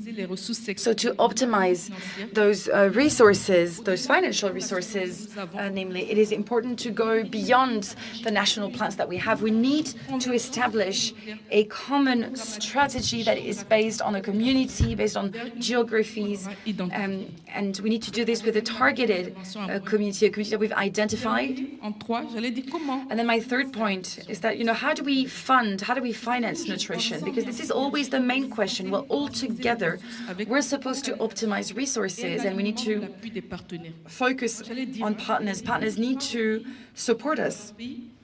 I mean, if we talk as countries, it's all about how countries create partnership. I mean, the main plan at the very beginning is to make sure that we're all in line. We don't want to have new initiatives just to say, oh, I've got my own initiative, I can do my own thing. This is not the point here. Let's follow national plans. Let's make sure that investments are constant and that we're doing this in all sectors. And this situation is forcing us to get national resources in there. And I just want to digress here for a minute. We went to a country, and I'm not going to tell you which country we're talking about. And this country was telling us, we don't have enough money. But, governments, they have to start investing as well. We can't just always ask for money for social justice or for human dignity. And so this country was telling us, we don't have money, we're not sleeping at night anymore, and there's war and so on.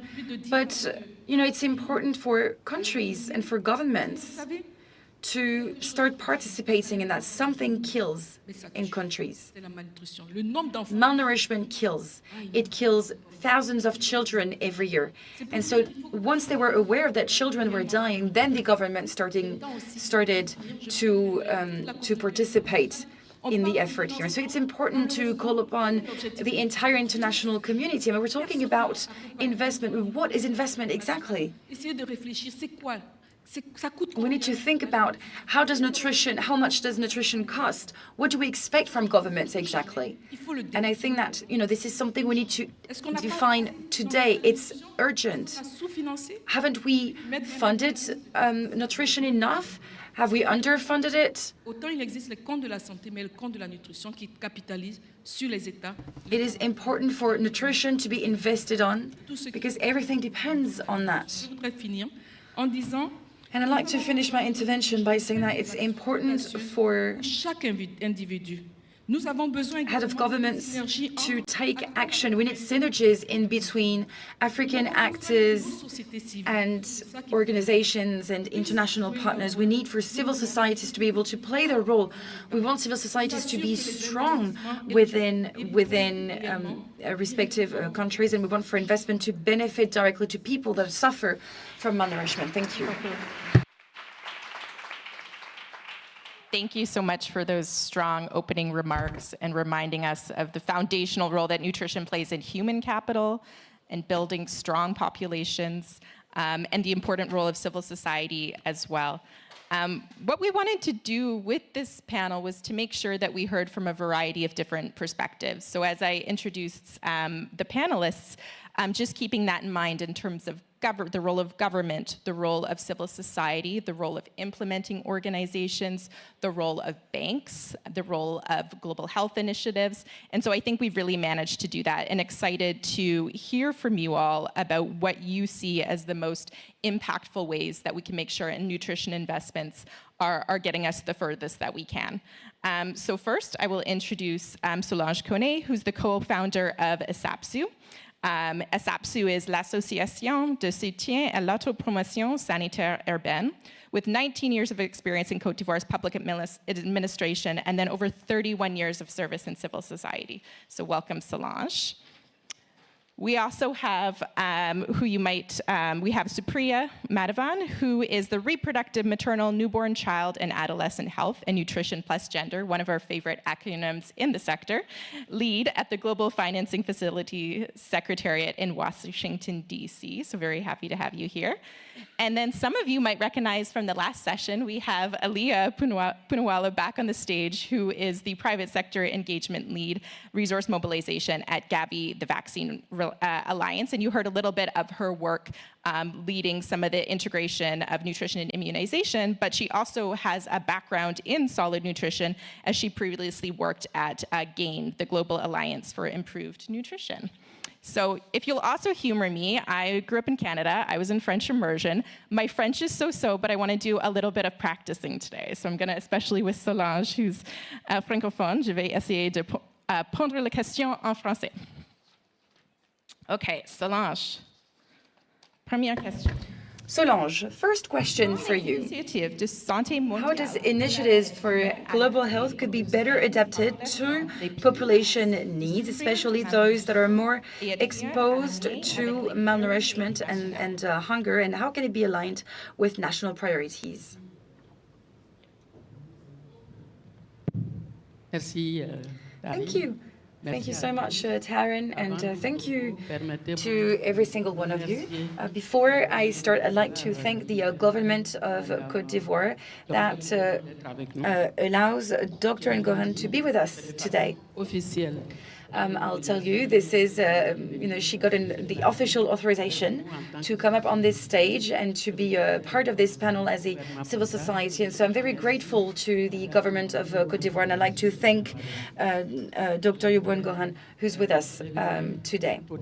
And then I'd like to go back to the start. I'm very delighted to be a part of Action. As she said, this is a group of actors. We create synergies. So this is a group of the civil society, an extremely important one. And I can see my colleagues. I can see my colleagues from Canada. I can see my colleagues from all over the world. And so I'm delighted to see that many known faces. It's great for us to be gathered today so that we can lead common action. So thank you to you all.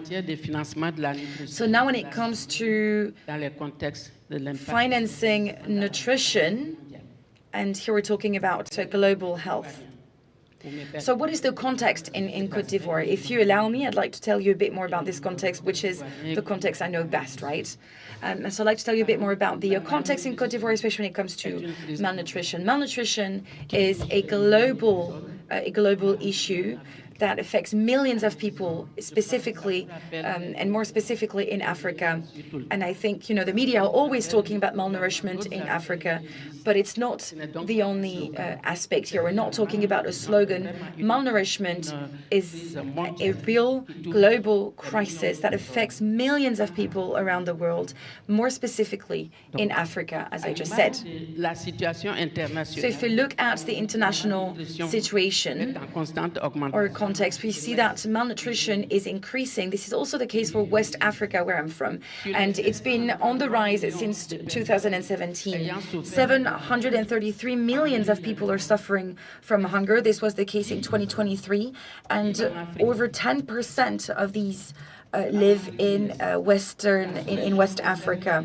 The sub-region also concentrates the highest rate of anemia in the entire continent. So in Côte d'Ivoire, as I was saying, because I want to ask that question for Côte d'Ivoire, in Côte d'Ivoire, 21% of children suffer from chronic malnourishment, and 1.2% of children under 5 are suffering of acute malnourishment, which is putting at risk their development, but also their survival. This situation is exacerbated by multiple other crises, such as climate change, that we all go through, as you know, but also geopolitical conflicts.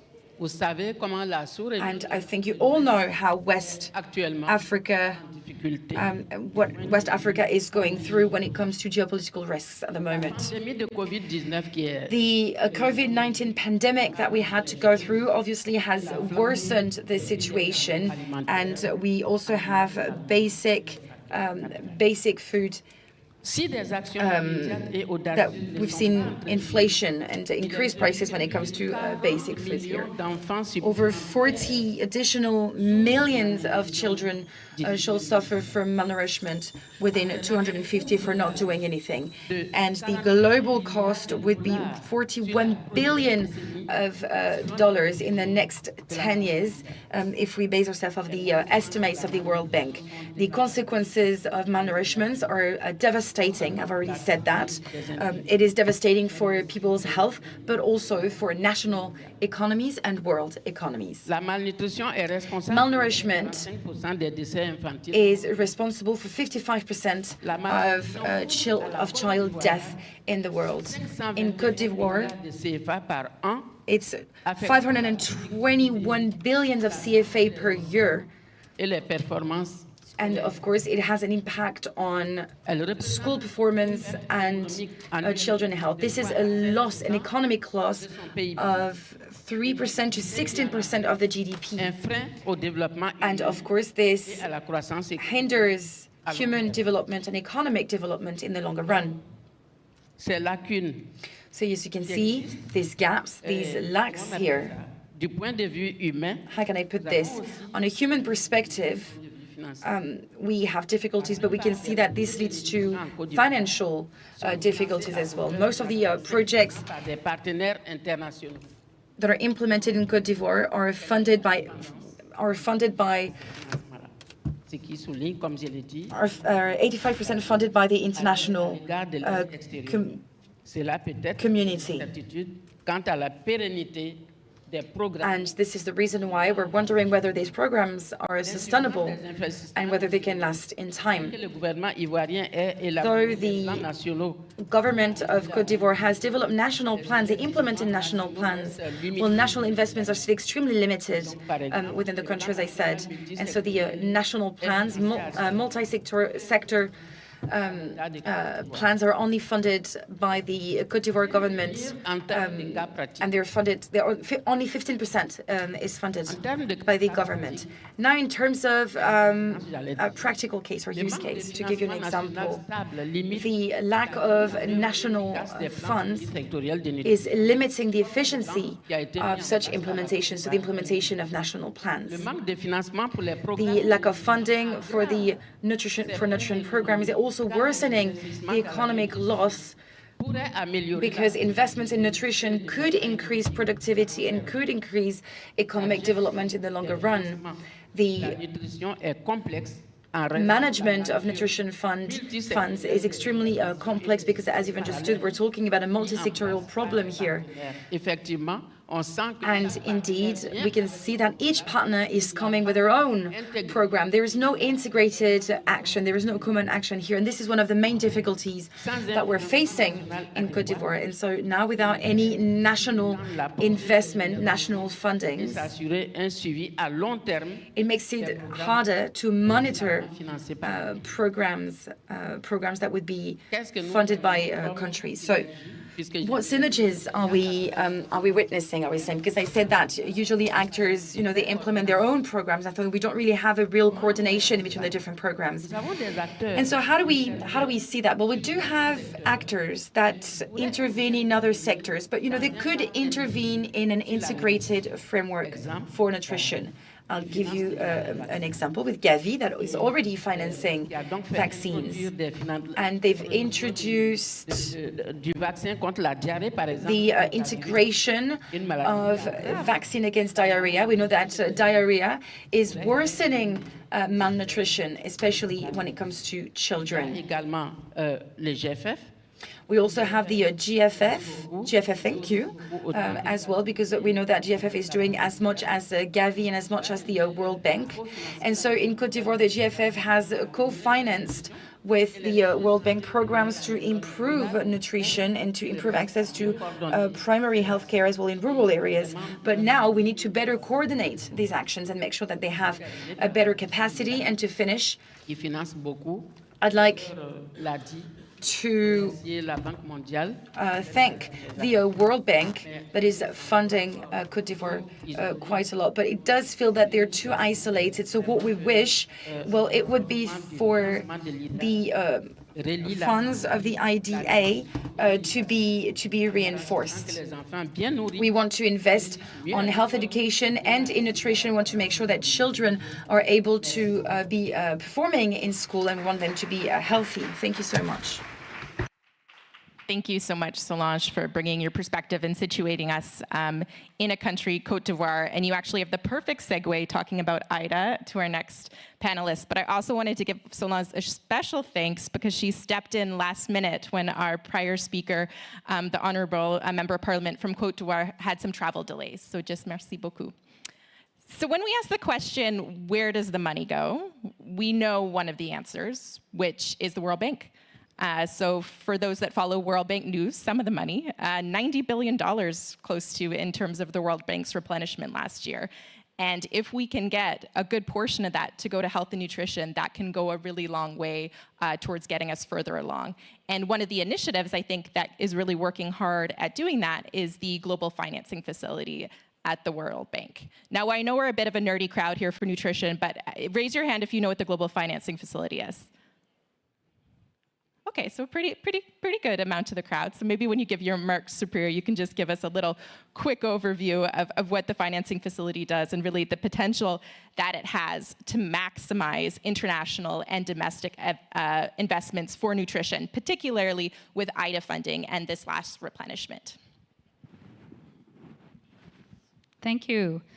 So I was going to start with doing a quick 101 on who is the GFF, because I never expect a whole crowd to know what we do and how we started. So the Global Financing Facility was established just about 10 years ago, alongside the establishment of the Sustainable Development Goals. And sort of we were set up in the recognition that countries would need support in closing the financing gap to be able to meet the SDGs for health for women, adolescents, and children. So that was really the motivation for the GFF. So the GFF was set up as a multi-donor trust fund. And as mentioned, where the multi-donor trust fund is set up at the World Bank, and that will be very important for how we leverage. And we're really a partnership well beyond the financiers who contribute to the trust fund. Our partners include the UN development partners. We have private sector partners. We have several NGOs and CSOs and civil societies forms a big part of our partnership. And of course, we have the countries who are our partners under the GFF. Right now, we have 36 countries out of a possible 50 eligible countries, and the countries are eligible based on the fact that they are the highest burden countries in terms of preventable excess mortality, particularly maternal and child mortality. So what is the GFF model? We have a model that really promotes a country-owned, country-driven approach, really to support country stewardship, not only over the sector of health, but really over the key health financing reforms and the health systems reforms that can really aim to improve outcomes, health outcomes for women, adolescents, and children. So how do we do that? How do we support stewardship? We really support countries in a really detailed, robust prioritization process to understand what the burden of disease is in a country and make sure that there are key reforms, again, on the health financing side as well as the health system side, key reforms that can actually be prioritized to address that burden. So the GFF does, acts through a number of different levers, but I'm going to speak specifically about the financing because that's what this panel is about. So what's the first way we were able to sort of follow the money or unlock nutrition and health systems investments? So the first is we are a multi-donor trust fund, and we are able to give our own money. We are able to make, I would say, relatively modest but catalytic contributions on budget to countries who seek to address their priorities in RMNCH and nutrition. So that's sort of the smaller money. The much bigger leverage we have, because we have this special relationship with the World Bank, is that we are able to put our own trust fund resources to co-finance the much bigger IDA in these 36 countries to ensure that money is going to the prioritized reforms that countries have laid out. So a couple of different things. One, the GFF, if we, at a very upstream level, we actually work with our own country management as they work with country governments to see how much of the IDA, first of all, for any government, how much of the IDA envelope can go to health. So that in and of itself is a big achievement. There are many, many competing demands on energy, on infrastructure, on climate, but to make sure that enough money is going to health is the first thing, and we do try to do that. The second thing is once we have that allocation in health, it's really important where it's indicated by the prioritization exercise, how to get as much of the IDA as possible to address RMNCH and nutrition if it's indicated. So that's really where we sit down at the table with the World Bank, with other partners, with other stakeholders. CSOs definitely are at the table, to sit with the government in co-creating and designing the World Bank operations that we co-finance. So through this process, we estimate over the years that we're able to leverage, for every $1 of GFF trust fund financing, we're able to leverage $7 of IDA. So we're pretty proud of that, and we've managed to increase that over the years. But that's huge, because IDA actually is where the big money is. And most importantly, IDA and GFF together, we are on budget. What does that mean? We finance countries' own health systems. We're not outside the system. We finance country priorities through country systems. So countries are taking a loan from the World Bank or getting grant from us to finance their own systems. So that's very important. A second way we support resource mobilization is we work with partners, both at the global level, but also in country. We work with other co-financiers, potential co-financiers, to come in. I think one route would be to have partners come in and be on budget as well and co-finance the IDA project. And that kind of alignment, that kind of really tight alignment, actually goes a long way in terms of also joint advocacy to ministries of finance, health, et cetera, to move the priorities that have been decided by the government. The second way is if donors cannot go on budget or do not wish to go on budget, we can at least be the interlocutor to make sure that other financiers who are off budget still remain tightly aligned to the priorities that are set out by the government in their national strategies or investment cases, and or they're able to be aligned to the World Bank project. So that's another key way. As several of us already, as Madame Solange has said, when you have different donors coming in with different projects and different programs, and we're all fragmented, that does not serve the cause of prioritization, and certainly doesn't serve the people of the country. So quite beyond that, we then have, we're also, I just wanted to say, the Global Financing Facility is very flexible with how we use our money. While the bulk of our money does go to co-finance health projects, we are also able to finance other sectors, which becomes particularly relevant for nutrition and for really wicked problems like stunting. So if we see that, for example, in Zambia, we have a social protection program that gives conditional cash transfers to make sure that women are accessing primary healthcare services, including nutrition, we are able to co-finance that project. So again, it's I think, as my colleague from Côte d'Ivoire said, it's we're really investing in human capital, and there are many different ways to do that.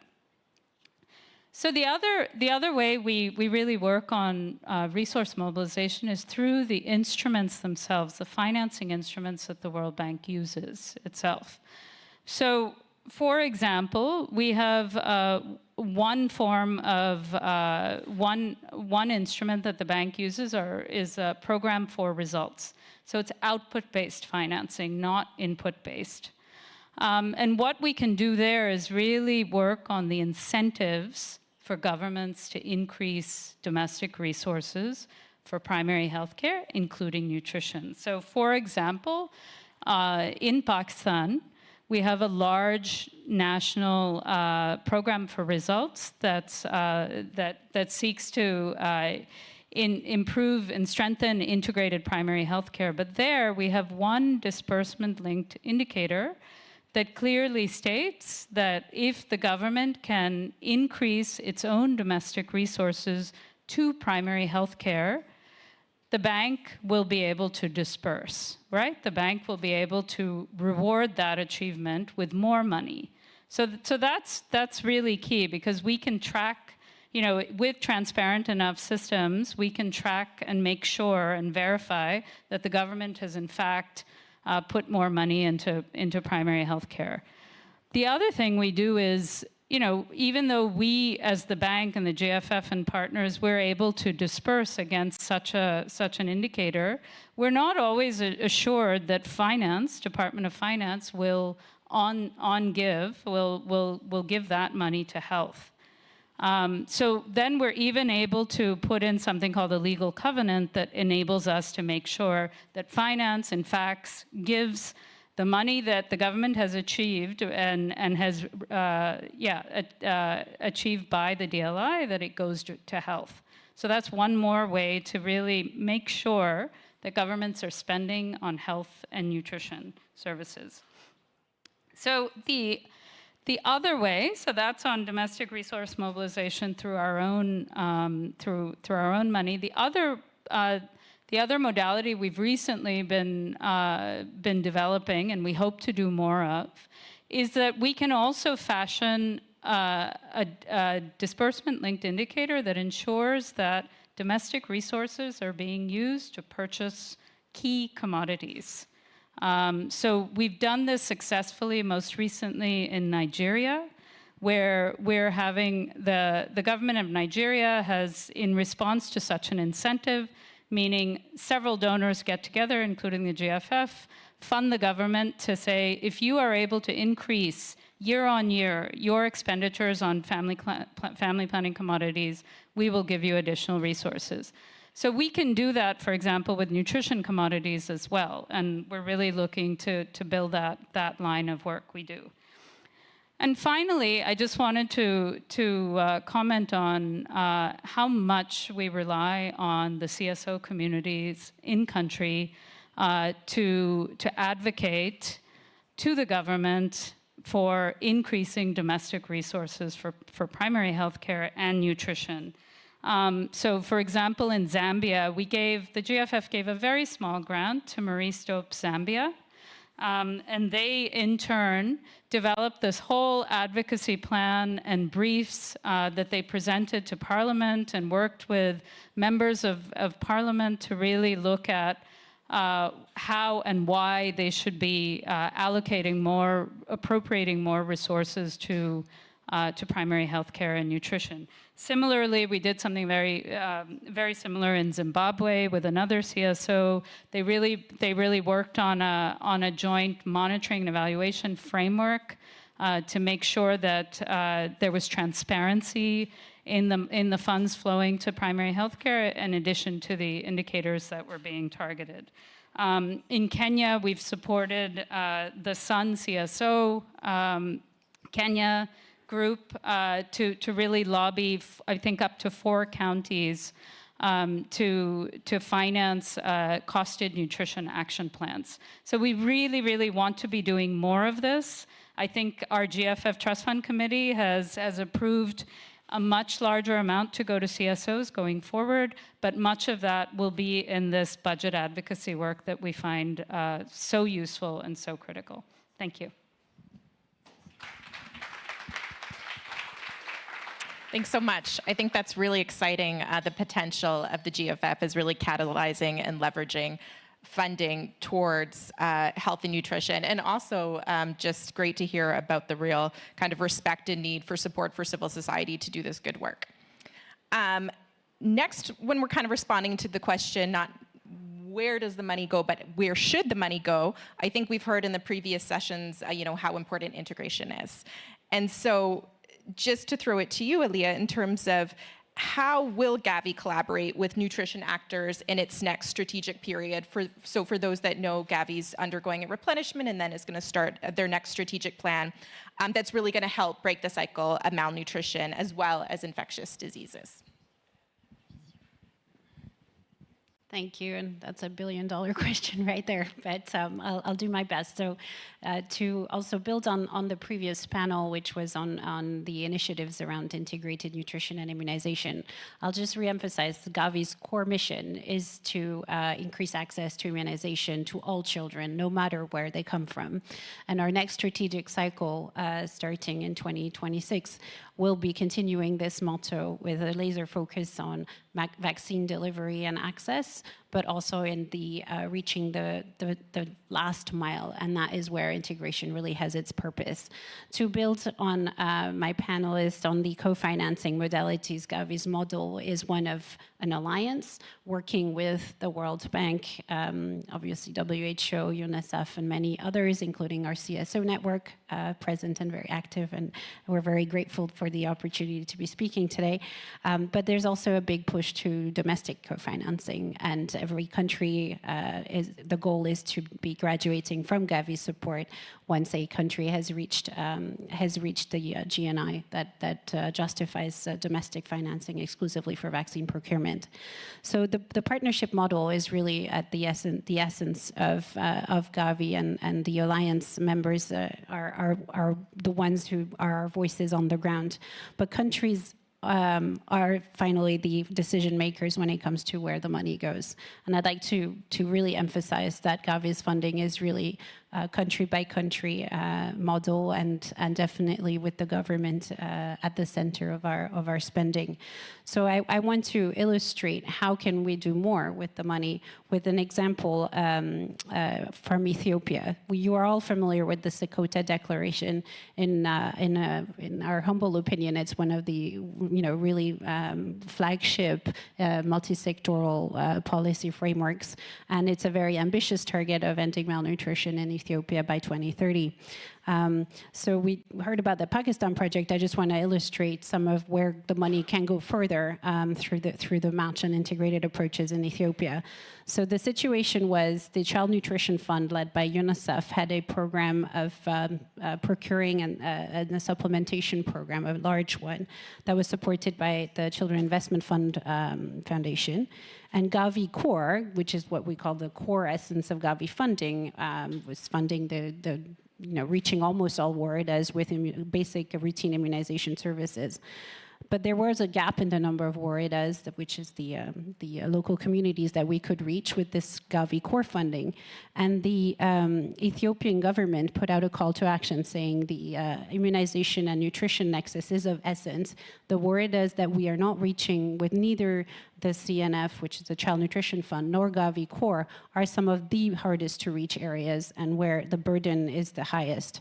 So we, CIF and Gavi and other partners, considered this call for action, and were in less than 2 months able to unlock $30 million to reach those specific WARIDAs. So a specific ask coming from a country can come with a very rapid response when all the dots align. This was on strategy for Gavi, extending the reach of Gavi services with the match fund, and it was on strategy for the CNF and for CIF.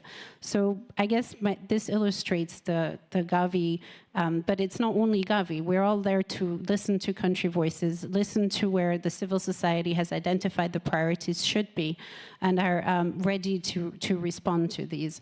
So 6.0, to your question, Taryn, is all about giving the country the voice and not having a cookie-cutter approach to our funding modalities, and to being able to have match funding in a fully funded Gavi, to add, and with some philanthropic donors as well, to add on to be more agile and flexible when there's additional opportunities for integration. Thank you.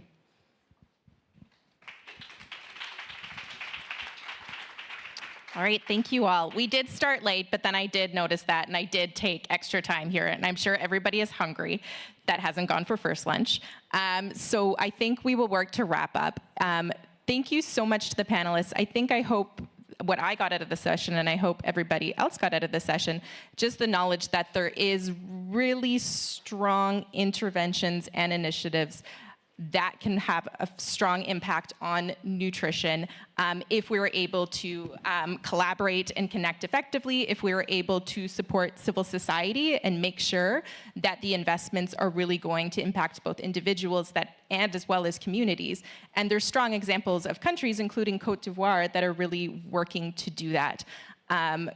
The work that the GFF and Gavi are doing to work on integration pieces, as well as figuring out how to leverage the financing, that it can go as far as possible, has such strong potential to really kind of drive forward progress in these key areas in the coming years. There's so many more questions I could ask the panelists, but we can potentially do that over lunch, and I'm sure the audience would like to as well. So maybe just to wrap up, a huge thanks to all of you for taking the time to speak here today.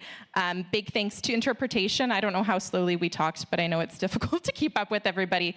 And the technology team. I feel like this is the first conference I've been at that technology has been so smooth. Nothing's, so that's wonderful. And then just big thanks to Dominique and Lucille on our teams who really did all the work on this, and we just came in, sat up here, and sounded smart. So thank you to them as well, and the audience. Thanks all.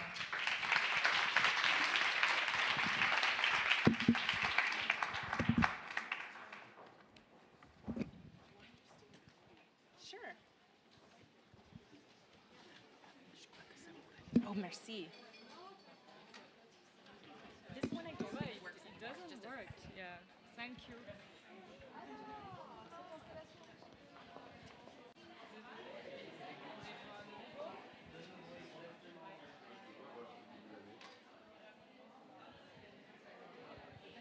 Et c'est Merci. Bon appétit. Ouais, ouais. Should we give people a bit of time? I think we can get at least 15 minutes now because. So there's 15 minutes. En fait, normally there is no break, but I don't know. Vous allez bien? Ça va? Vous vous souvenez? Oui. La dernière fois, quand je suis passé ici, Samu. Hotel Samu there. How are you? You are fine. Oh. We have traveled. You came. Oui. You came a year ago to see us soup. Where are you from? On a dîné au restaurant. Oui, j'ai une photo avec vous. Oui, tout à fait. Vous êtes arrivé quand? Hier. Ah, You came to Paris a while ago. Yeah. Okay. You are all right? I'm okay, a bit tired. Okay, very Tired. good. Ok, mes félicitations. Eh C'est ben, très bien. Merci, ça va, c'est intéressant. Ok. D'accord. Ça va. Je te dire, je suis pas obsédée par Aïda, mais que Aïda, c'est vraiment un public. Et qu'il y a un brief du GFF, Caroline et mercredi, il y a un brief du GFF avec la société.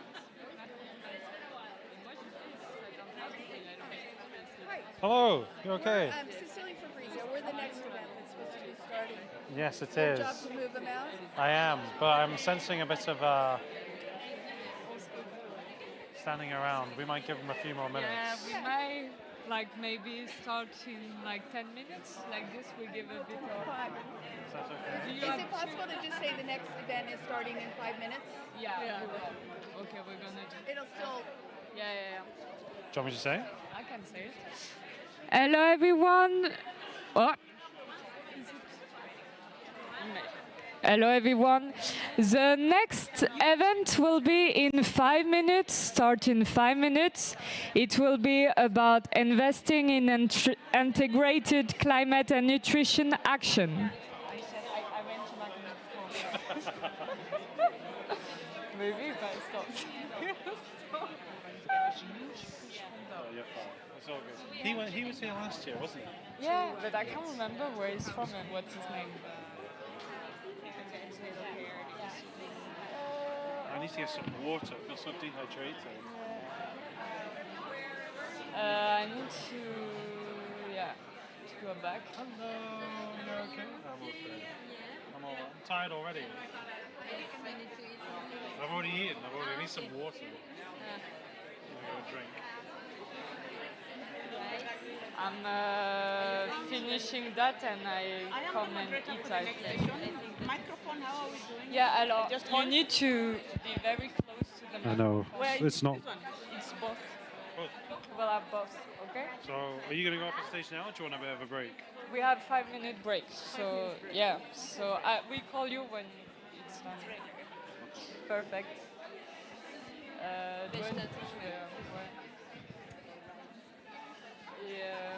J'ai réservé, I booked an hotel for a restaurant for tonight. It's 10 minutes walk. I booked for 10, but I will be more. I will see. You'll be fine.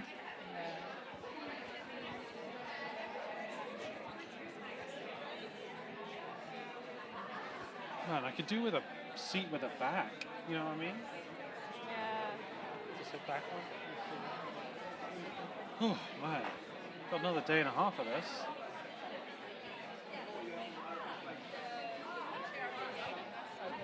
I still haven't met any of our delegation. Yeah, but there is GIZ who, well, it's not, we won't be able to meet them. No. But GIZ are proposing us to have a meeting, so I will put a message. C'est bon? Ça s'est bien passé, c'était ouais, ouais. Non, ah oui, oui, c'est vrai que vous avez fait ça. Ah ouais, c'est bon. Tu peux aller. Ouais, je pense que là, je vais militer. Microphones work? Just Sorry, will we just have one and who's ever speaking? You have two. We have two. so one for the moderator and the other one for Okay, the guest. and will you introduce, so I'm hosting and then I'm going to introduce our moderator. So Yeah. you'll introduce our event or? I mean, yeah, we can. We already have, but we can introduce it. That's fine. We're gonna No need. tell it again. We're gonna. Okay, and I'm going to say, you know, the name of this. Yeah. Let's set up the stage for the max amount of chairs you need, and then it can just be like empty chairs on the stage when there's not. Okay, 5. Yeah. Okay. Yeah, it's 5, right? We have 5. So we can have the first group sit. Exactly. I think everybody's just sitting. Yeah. Yeah. How many are on stage? Yeah. Excuse me. How many people So are on that's stage? Joanne. I think it's 5.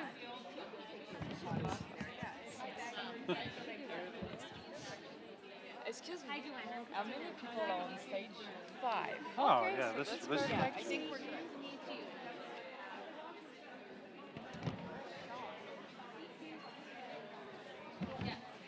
Should we get people to come back?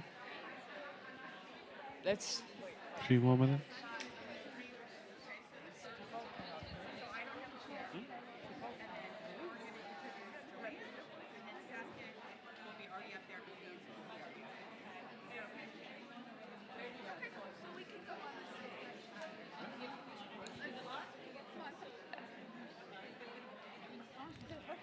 Hello, everyone. We're gonna start the next session that will be investing in integrated climate and nutrition actions. So you can join your seats.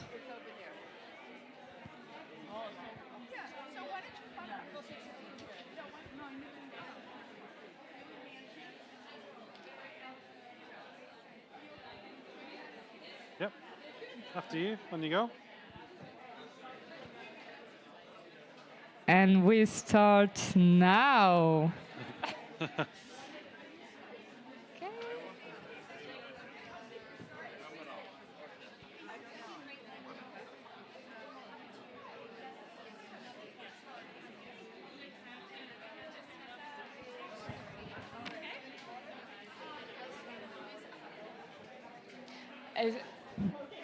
Excuse me. Do you have a? I don't know whether I should be in the. Do you have a diaporama or not? Do you have a presentation? Sorry. No. Okay. Do you have a presentation? Do you have a presentation? Yeah, I sit in the middle. Okay. Yeah, I'll give you this one. No, I think you're fine there. Just for the presentation, you need to tell which presentation. Which session? Okay. Exactly. Christina, they said, would you mind just, they need to know what session? Thank you. And I give you one mic. You will have 2 mics for the session. Okay. So, Yeah. I'll stand over here. She's recording. Hello. Good afternoon. I think we're going to get started.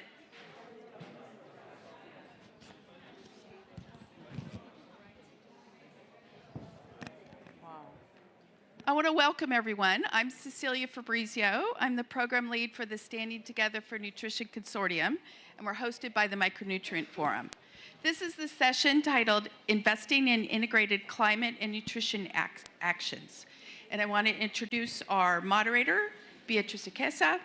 Beatriz is the lead global technical specialist for nutrition at the International Fund for Agricultural Development, IFAD. She is also a member of the steering committee for Standing Together for Nutrition.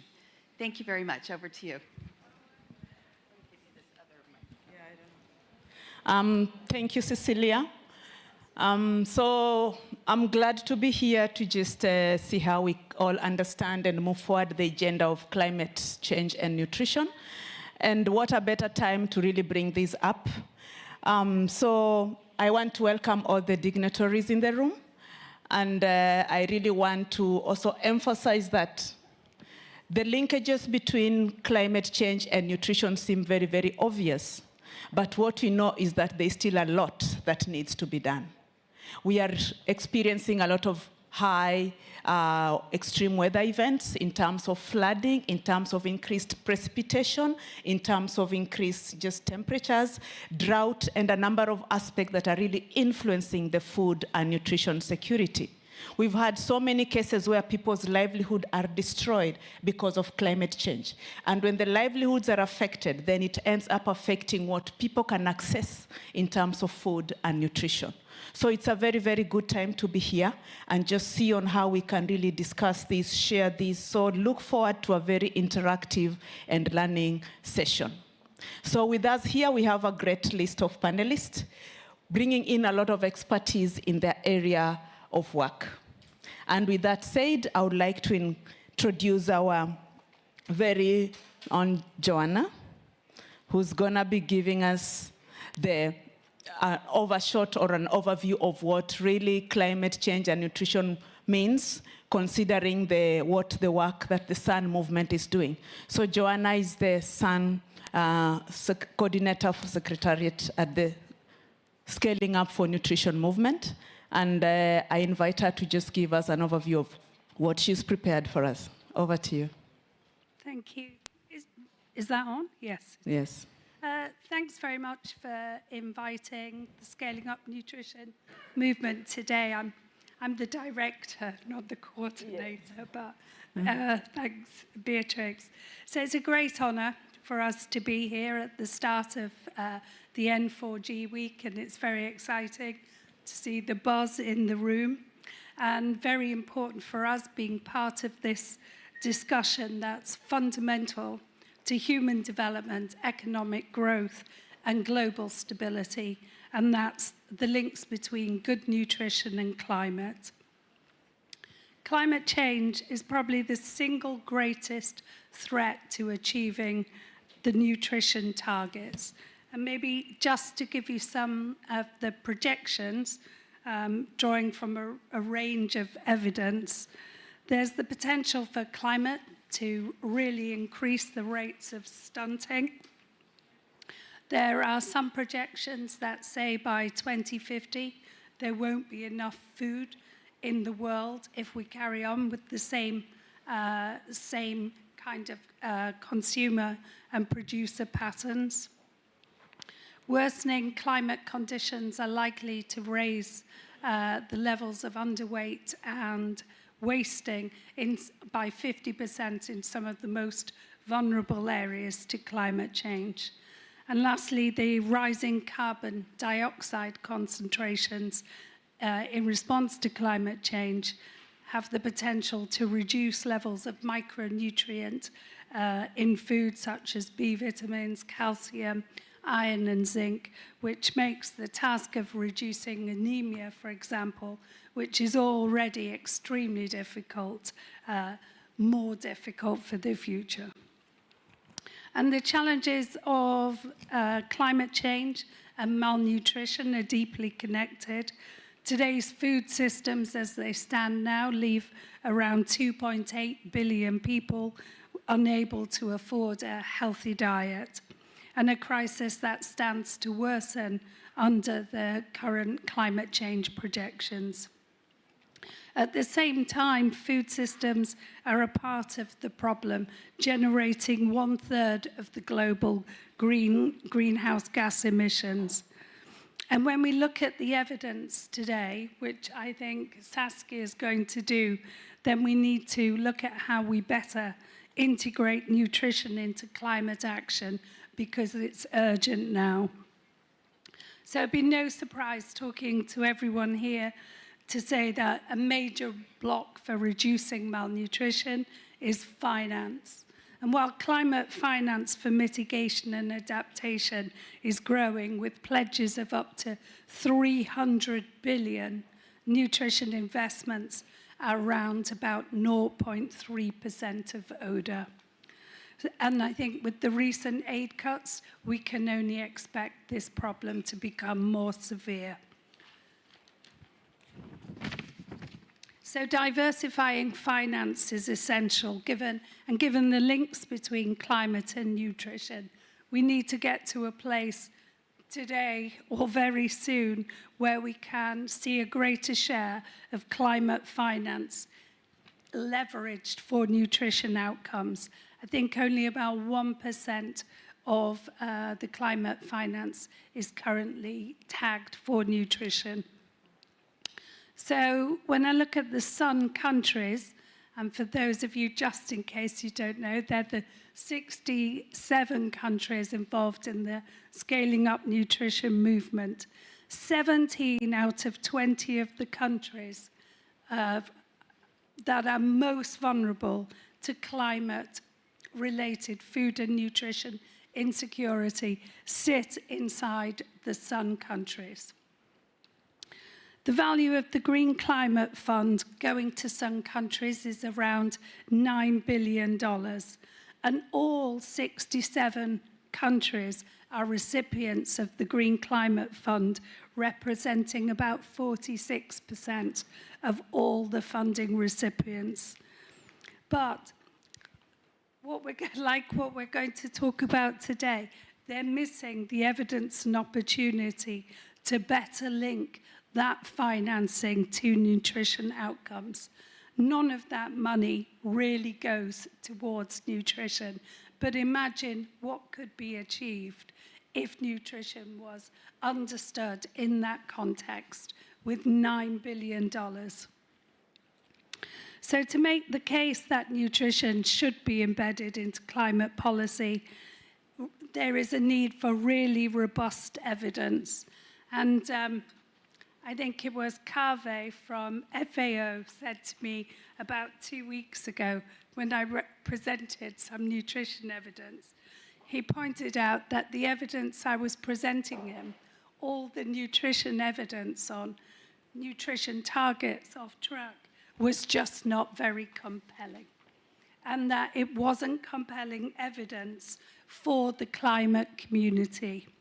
And that he challenged us to find a way to demonstrate that climate action is better when you consider nutrition than it is on climate action on its own.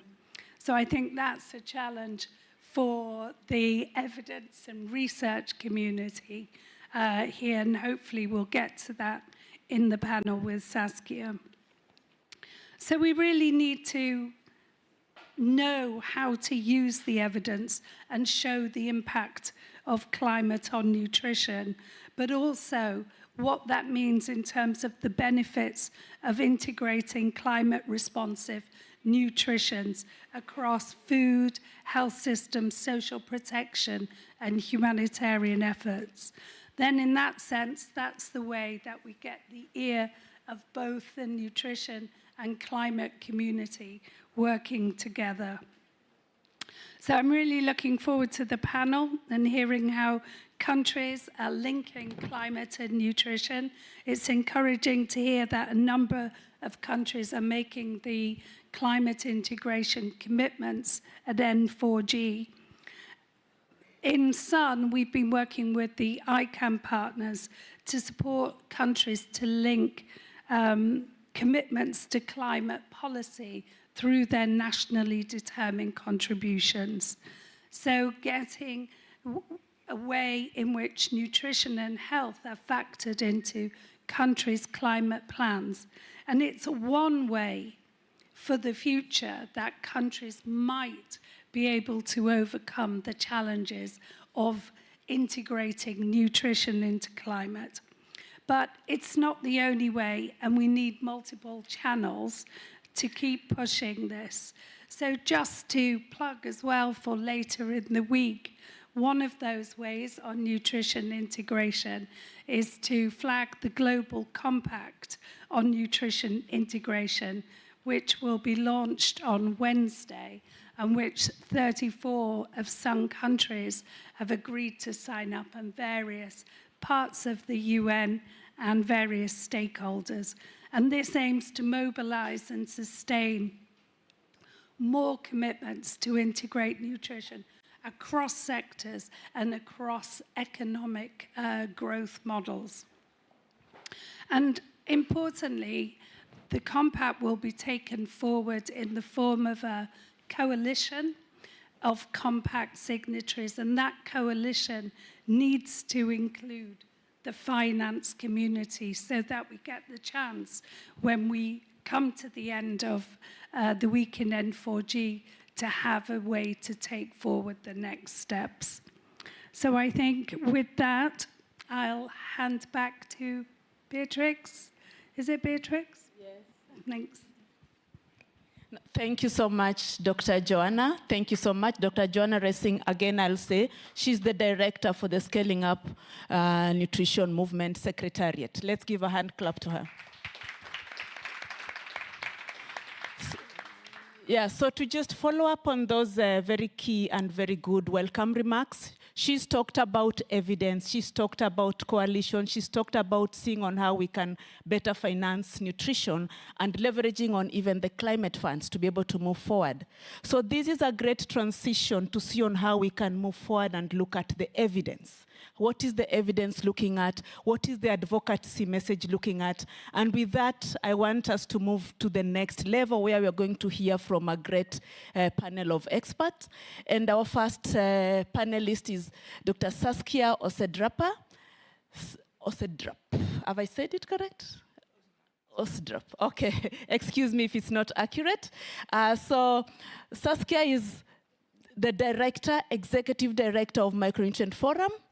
And she's really going to talk about the latest data that is coming out of this work. And I think it's going to be a very great learning point and sharing point for her. So over to you, Saskia. Thank you. And I'm going to stand, and I hope I'm not standing in the way of people on that side of the room, but I thought then at least it's better visible for people on the other side of the room. And I'm going to take up the challenge to talk about the evidence base on climate and nutrition with the aim of looking at interventions that can benefit both agendas. Because I do think that you're very right, Joanna, that it's important when we talk to people in climate that we also are clear on how this can also benefit their agenda. And I think the other way around, obviously, is also the case. How can some of the climate interventions benefit the nutrition agenda? So the next slide, please. We know that the climate and nutrition agendas are intertwined, and Joanne already talked about this, and this will have substantial consequences for both health, for nutrition, for the society, and for our social capital. And we know also that this evidence that is there, it's still a limited evidence base, and it's a growing evidence base, shows that these relationships are complex, they are bidirectional, and they're highly context-specific. And they are across food and health impact pathways.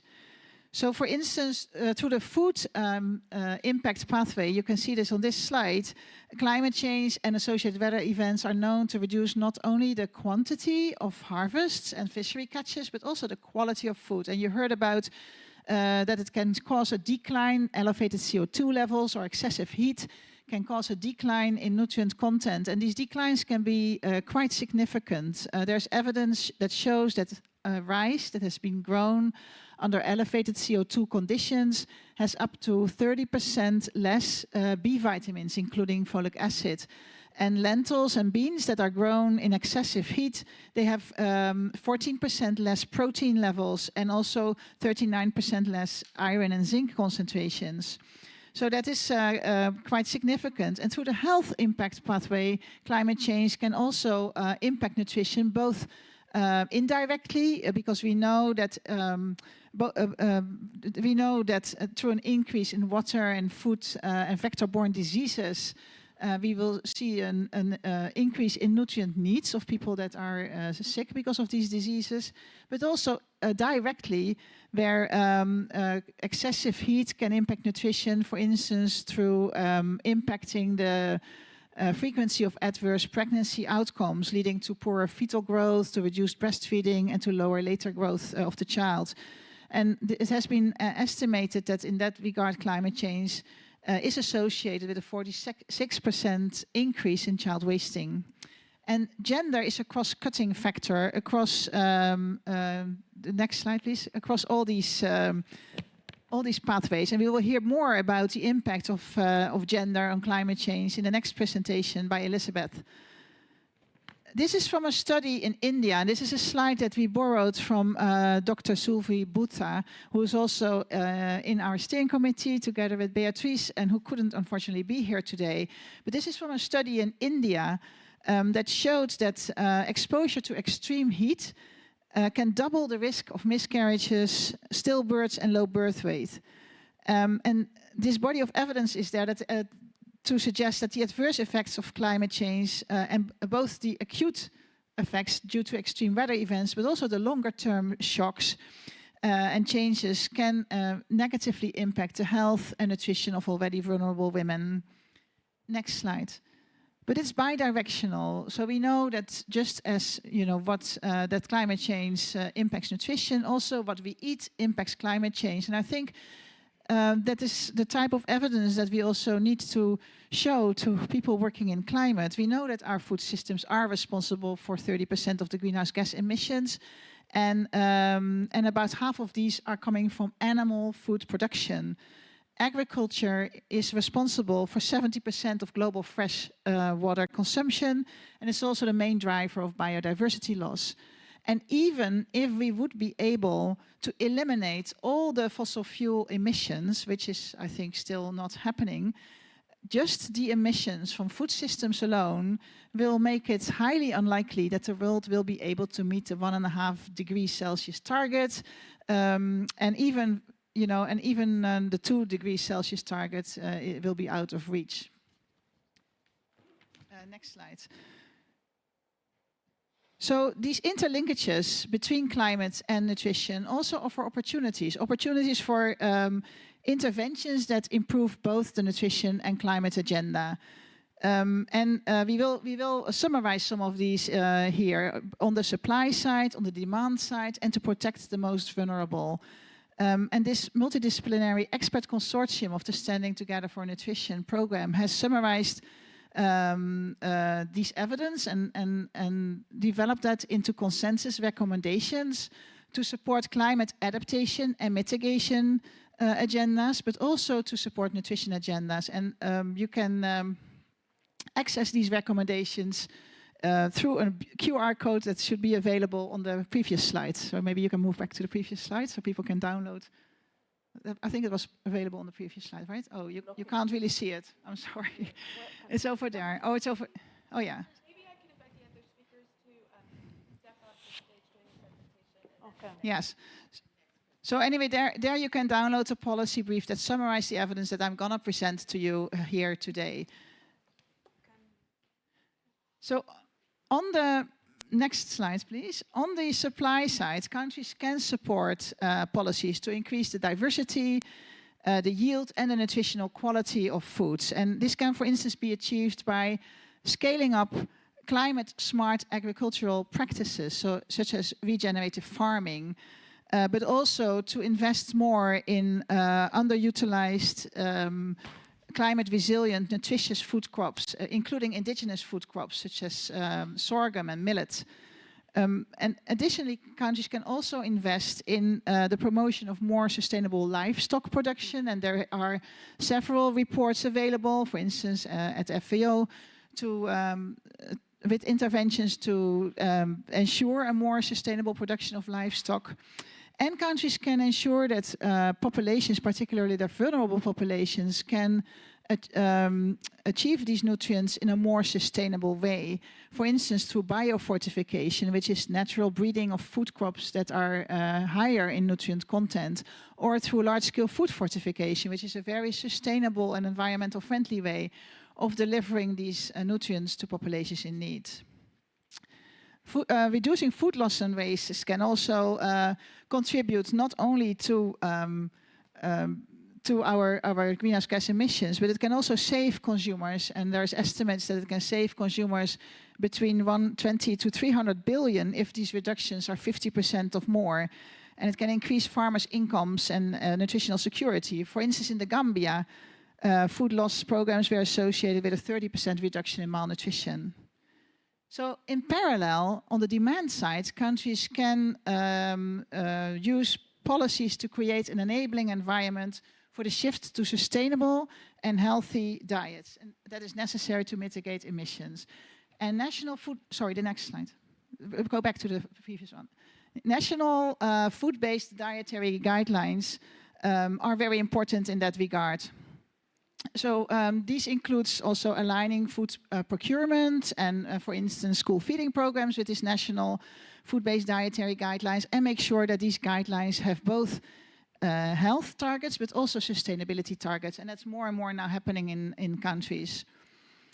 The taxes from unhealthy foods are being implemented in countries, such as sugar taxes, but also some European countries are considering now taxes on meat, which will, again, improve both health but also climate outcomes. And the well-known Eat Lancet diet that has been estimated to potentially reduce greenhouse gas emissions by 42% and reduce diet-related mortality by 20%, is looking into diets that have more reduced intake of animal source products and an increased intakes of products that are high in micronutrients and in protein, which is also benefiting the climate agenda. Next slide. And then concurrently, countries can invest in building up the resilience of their population against the impacts of climate change. So these are adaptation strategies. And there's some very interesting evidence coming out there. We know that through some of these interventions that are being delivered through the health and social protection systems, such as multiple micronutrient supplementation for women, or giving more access to these nutritious foods, you can make populations more vulnerable, more resilient against the impacts of these climate shocks. And a study in Pakistan that happened during a time of an intense heat wave, gave MMS to pregnant women, and it showed that the women that received a multiple micronutrient supplement were more resilient against the impact of climate change on their pregnancy outcomes. So they had fewer of these pregnancy outcomes as compared to women who had not received that same supplementation. Next slide. So in summary, climate adaptation and mitigation investments can address climate challenges and it can improve nutrition outcomes at the same time. We need further research. There is an overall gap in evidence and we need more evidence that is context specific. We need to also work with countries to identify that evidence. But at the same time, the work that is presented here already provides recommendations on what can be done to integrate these agendas more at country level. And I think by doing so, we will be able to make sure that the climate and nutrition agendas will benefit if national plans, so the national adaptation plans, but also national nutrition programs address both of these targets simultaneously. So with that, I would like to hand back to Beatrice, and thank you very much. Move the chairs off. Yeah. Thank you so much, Saskia. Thank you so much. Saskia, as we said, she's the executive director for the Standing Up for Nutrition, especially Micronutrient Forum. And thank you for that great speech. Some of the key takeaway points that I was speaking from there is the evidence in terms of how climate change is really impacting on nutrition. She mentioned 46% increase in child wasting due to climate change. She also talked about the linkages between climate change and the nutrient content of crops. She also mentioned the linkages between climate change and maternal health and nutrition. These are things that we really need to keep in mind. And so she also talked about the importance of sharing data between the climate change community and the nutrition community, so as we can be able to see their interlinkages and approach these in a collective way. So thank you so much, Saskia. Another hand clap for her. So next, we also have another great speaker, Dr. Elizabeth Brian. I think she was not able to join us, but she sent a recording. So Dr. Elizabeth Brian is a research fellow at the Natural Resources and Resilient Unit at the International Food Policy Research Institute. She'll be joining us virtually to talk about the gender inequalities in climate change impacts and potential for women to catalyze solutions. So can we have that? Hello, everyone. My name is Elizabeth Bryan, and I'm a research fellow in the Natural Resources and Resilience Unit at the International Food Policy Research Institute. And today I will be presenting on gender inequalities in climate change impacts and potential for women to catalyze climate solutions. So why is it important to consider gender in climate action? There are really two primary reasons. One is that the impacts of climate change are not equally distributed. In many contexts, particularly where there's a high degree of gender inequality, women are more likely to experience the negative impacts of climate change. And second, women also play important roles in increasing climate resilience and contributing to adaptation and mitigation actions. So the literature on gender and climate change has actually grown quite substantially over the last decade. And this literature shows that there are significant gender differences in vulnerability to climate change due to several factors, including different levels of exposure and sensitivity to climate hazards based on things like gender differentiated roles in agriculture, or gender differences in the crop and livestock choices of men and women farmers, and the different degree of dependence on agricultural livelihoods. Women also tend to have more limited resilience capacities to cope with climate shocks and adapt to long-term climate changes, given lack of access to key resources and services needed for adaptation, things such as control over land or access to climate information. And there are also social norms which may limit women's mobility or which may determine the types of livelihood activities they can engage in. Women are also less likely to have decision-making authority and leadership presence in many spaces where climate decisions are made, from the household level to the global level. And this can then lead to the adoption of practices or technologies that do not meet women's needs and could actually exacerbate gender inequalities. So for example, there's research showing that certain climate smart practices, like conservation agriculture, can increase women's labor burden in agriculture. However, when women have agency to respond to climate change in ways that they prefer, they often adopt practices that have broader implications for climate resilience, such as adopting improved livestock feeding practices for the types of animals that they manage, or adopting better food storage and processing practices to reduce food waste, and sharing knowledge about seed varieties and traits through informal networks. So addressing gender inequalities in agri-food systems and in climate responses is not just important for the goal of achieving gender equality. Women's empowerment also has instrumental value for achieving other development outcomes through climate actions. So one example of how climate change affects men and women differently is through gendered labor allocation. Recent studies focus on the effects of climate extreme events, namely heat waves and droughts, on labor supply in agriculture. One study looks across 30 countries in Africa and uses labor force survey data to show that heat waves reduce both men and women's labor effort in agriculture. However, women's labor supply in agriculture reduces less than men's, likely due to having fewer off-farm livelihood opportunities. Therefore, women's labor contribution is actually increasing relative to men's under climate extremes. Similarly, a case study in Tanzania shows that heat stress reduces total male family labor in agricultural production, while female family labor remains unchanged, or even increases in the case of female-headed households. And these results emphasize the importance of women farmers' contribution to agricultural production under a changing climate. However, they also raise concerns regarding the working conditions of women under a more hazardous production environment. And these results also highlight the need for women to have adequate nutrition in order to be able to sustain their agricultural labor supply under worsening climate conditions.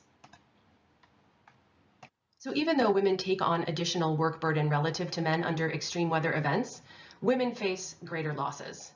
The FAO report, The Unjust Climate, highlights how, in particular, female-headed households are vulnerable to the negative impacts of both extreme weather events and long-term climate changes.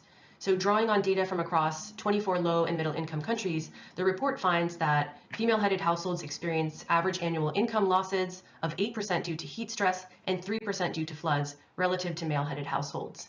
The report also shows that a 1 degree increase in long-term average temperatures is associated with a 23.6% reduction in farm income and a 34% reduction in the total incomes of female-headed households relative to male-headed households. Reaching women with extension services is one key way to increase agricultural productivity and incomes under climate change.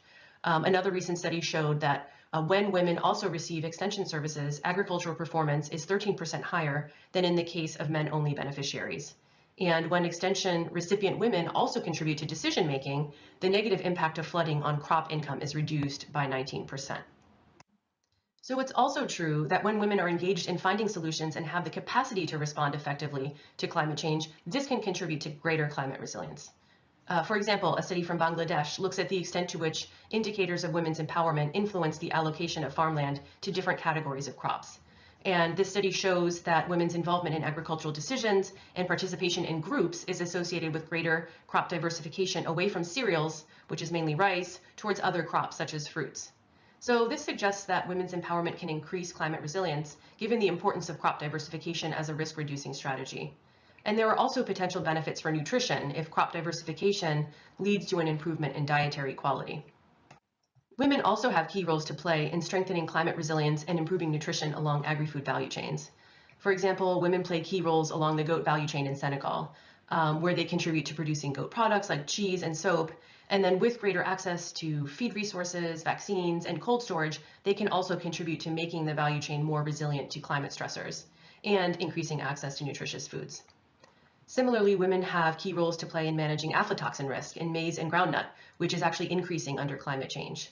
And these include things like adopting good agriculture practices on the farm to minimize contamination, mitigating accelerated toxin development in the post-harvest supply chain, and reducing consumption of contaminated foods by diversifying diets to include more fruits, vegetables, legumes, and animal source foods.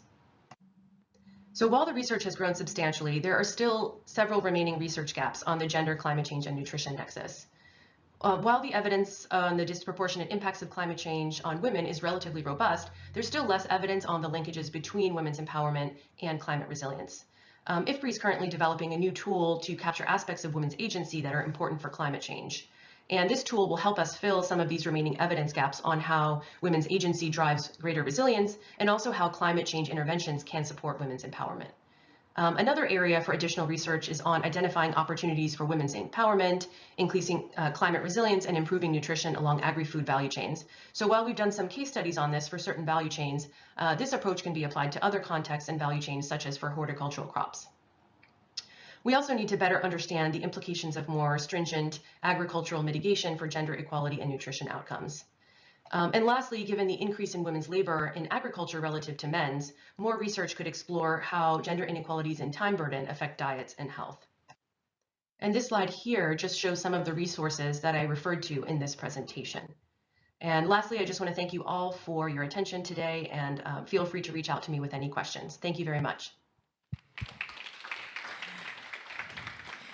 Thank you, Dr. Elizabeth. Now, she really highlighted clearly the effect of social norms on climate and nutrition. And with that said, we want to welcome Dr. Nancy Abuto, Deputy Director for Food and Nutrition Division at the Food and Agriculture Organization, FAO. Dr. Nancy Abuto will be sharing with us reflections on the prioritized evidence and needs from the ICANN Roundtable. Over to you. Yeah, thanks, Beatrice, and thank you all for allowing me a few moments to reflect on what we've just heard and put that also in the context of a climate nutrition roundtable that FAO hosted with the government of France and with the support of our ICANN partners in Rome back in February. The purpose of that roundtable discussion was to bring together this evidence around the interlinkages of climate and nutrition and the evidence we have for integrated actions to impact positively both climate and nutrition-related outcomes, and then to hear from policymakers how compelling that evidence is for them, and where they see more evidence should be generated to help build that compelling argument, the compelling argument that Joe talked about at the beginning. So let me just reflect real quickly on what we heard from that roundtable and what we heard today. I took a whole bunch of notes, even though it was only 2 presentations. Well, first off, we came away from our roundtable in Rome with 5 key take-home messages, and all of those take-home messages were reflected in these presentations. So I'm going to organize my quick remarks here around those 5 key take-home messages. The first one was that the evidence linking climate change and malnutrition is indisputable. There's so much that we know around how these 2 topics are actually related. And only a few years ago, we weren't talking about these 2 topics in the same presentations, in the same fora. Saskia said that these 2 are intertwined, and I think that that's a really, really good word to use. She also shared a lot of the details on how CO2 in the environment are affecting nutrients in the food that we eat, for example, but then also the evidence of climate on health outcomes. Those pregnancy outcomes are something that are really, really important set of evidence for us to consider. The second take-home message that we heard back in Rome was that gender transformative approaches to mitigate the risk of climate change and malnutrition are vital, especially in context where women and children are uniquely vulnerable. And Saskia started us off with some reflections on that evidence, but then, of course, Elizabeth was able to really give us some context around that, about how women can be change agents. So it's not just about the vulnerability of women in the context of climate change and malnutrition, but also how women's empowerment can achieve a whole plethora of developmental outcomes, including climate resilience. So our third, I see I only have 1 minute left and I only just started. Our third take-home message from Rome was that sound theory and evidence is available now, and we must use this to accelerate integrated climate nutrition action. Saskia mentioned actions available on both the supply and the demand side of the agri-food system. We heard specifically national food-based dietary guidelines that consider not only nutrition but also environmental outcomes. For example, sustainable public food procurement, fiscal policy, et cetera. So we do know some actions that we can take now, and we need to continue to work to scale and enhance those. The fourth take-home message was that opportunities abound and recommendations exist on how to make that acceleration happen. And I'll actually give 2 examples from Rome. We heard an example from Brazil, where they're utilizing those food-based dietary guidelines in their school food and nutrition for both sustainability and for nutrition outcomes. We also heard an example from Fiji, where they're using innovation to elevate some of their lost traditions for food conservation, and then pairing that with modern trade measures within WTO rules. So there are opportunities from countries that we can learn from. And that brings us to the last message, which is, despite what we know already, despite those actions that are out there, we do need to continue to expand our evidence base, and a joint research agenda coming together today to have a baseline of knowledge that we can build upon strategically can help policymakers to scale and strengthen action. Thank you very much. Thank you so much. Thank you so much, Nancy. Thank you so much. So with that said, what I'm picking is that evidence is there. We just need to act. So with that said, I want to welcome my co-moderator, Dr. Sean Becker. He is the Chief Program Officer at Helen Keller International. He will direct the panel and talk about other aspects that build on what you've just been discussing. Over to you, Sean. Thank you. Thank you so much, Beatrice. And I think we've seen the evidence, it's compelling. Now we want to talk to 3 people who are actually trying to work at national level to turn that evidence into action. I'd like to first call up Nadia Rahman, who is from Pakistan. She is with the Ministry of Planning and is in charge of the climate change and food security agenda. So incredibly relevant. Nadia, yes, please come up. Or give a round of applause as people come up, please. Then we're going to move to Brazil. Ana Luisa Domingos is with the World Food Forum and a member of the Young Scientists Group. Ana, please come up. And then we have a special guest star from Madagascar, whom I coerced into joining us at the last minute, which I think is brilliant because Professor Marie-Danielle Vululunatiana is the national coordinator of the National Nutrition Office. And I think as you heard this morning, Madagascar is unfortunately at the forefront of this, the climate crisis being a nutrition crisis. And with that, we really are going to hear from these members. And for Professor Marie-Danielle, I will ask the questions in French, and she will respond in French. So if you don't have your headsets and you don't speak French, you might want to get them out. So I'm going to start with a series of questions, and then I may improvise a bit. And I think, do we have an additional microphone? Yes, Beatrice is going to do it, see. The first question, I'll go to you, Nadia, and thank you again for joining us. You sit in a very special position, and you see this evidence every day. And can you tell me what are the major barriers that you have faced or the major lessons learned of turning this evidence into integrated policies and programs? Thank you very much, Sean.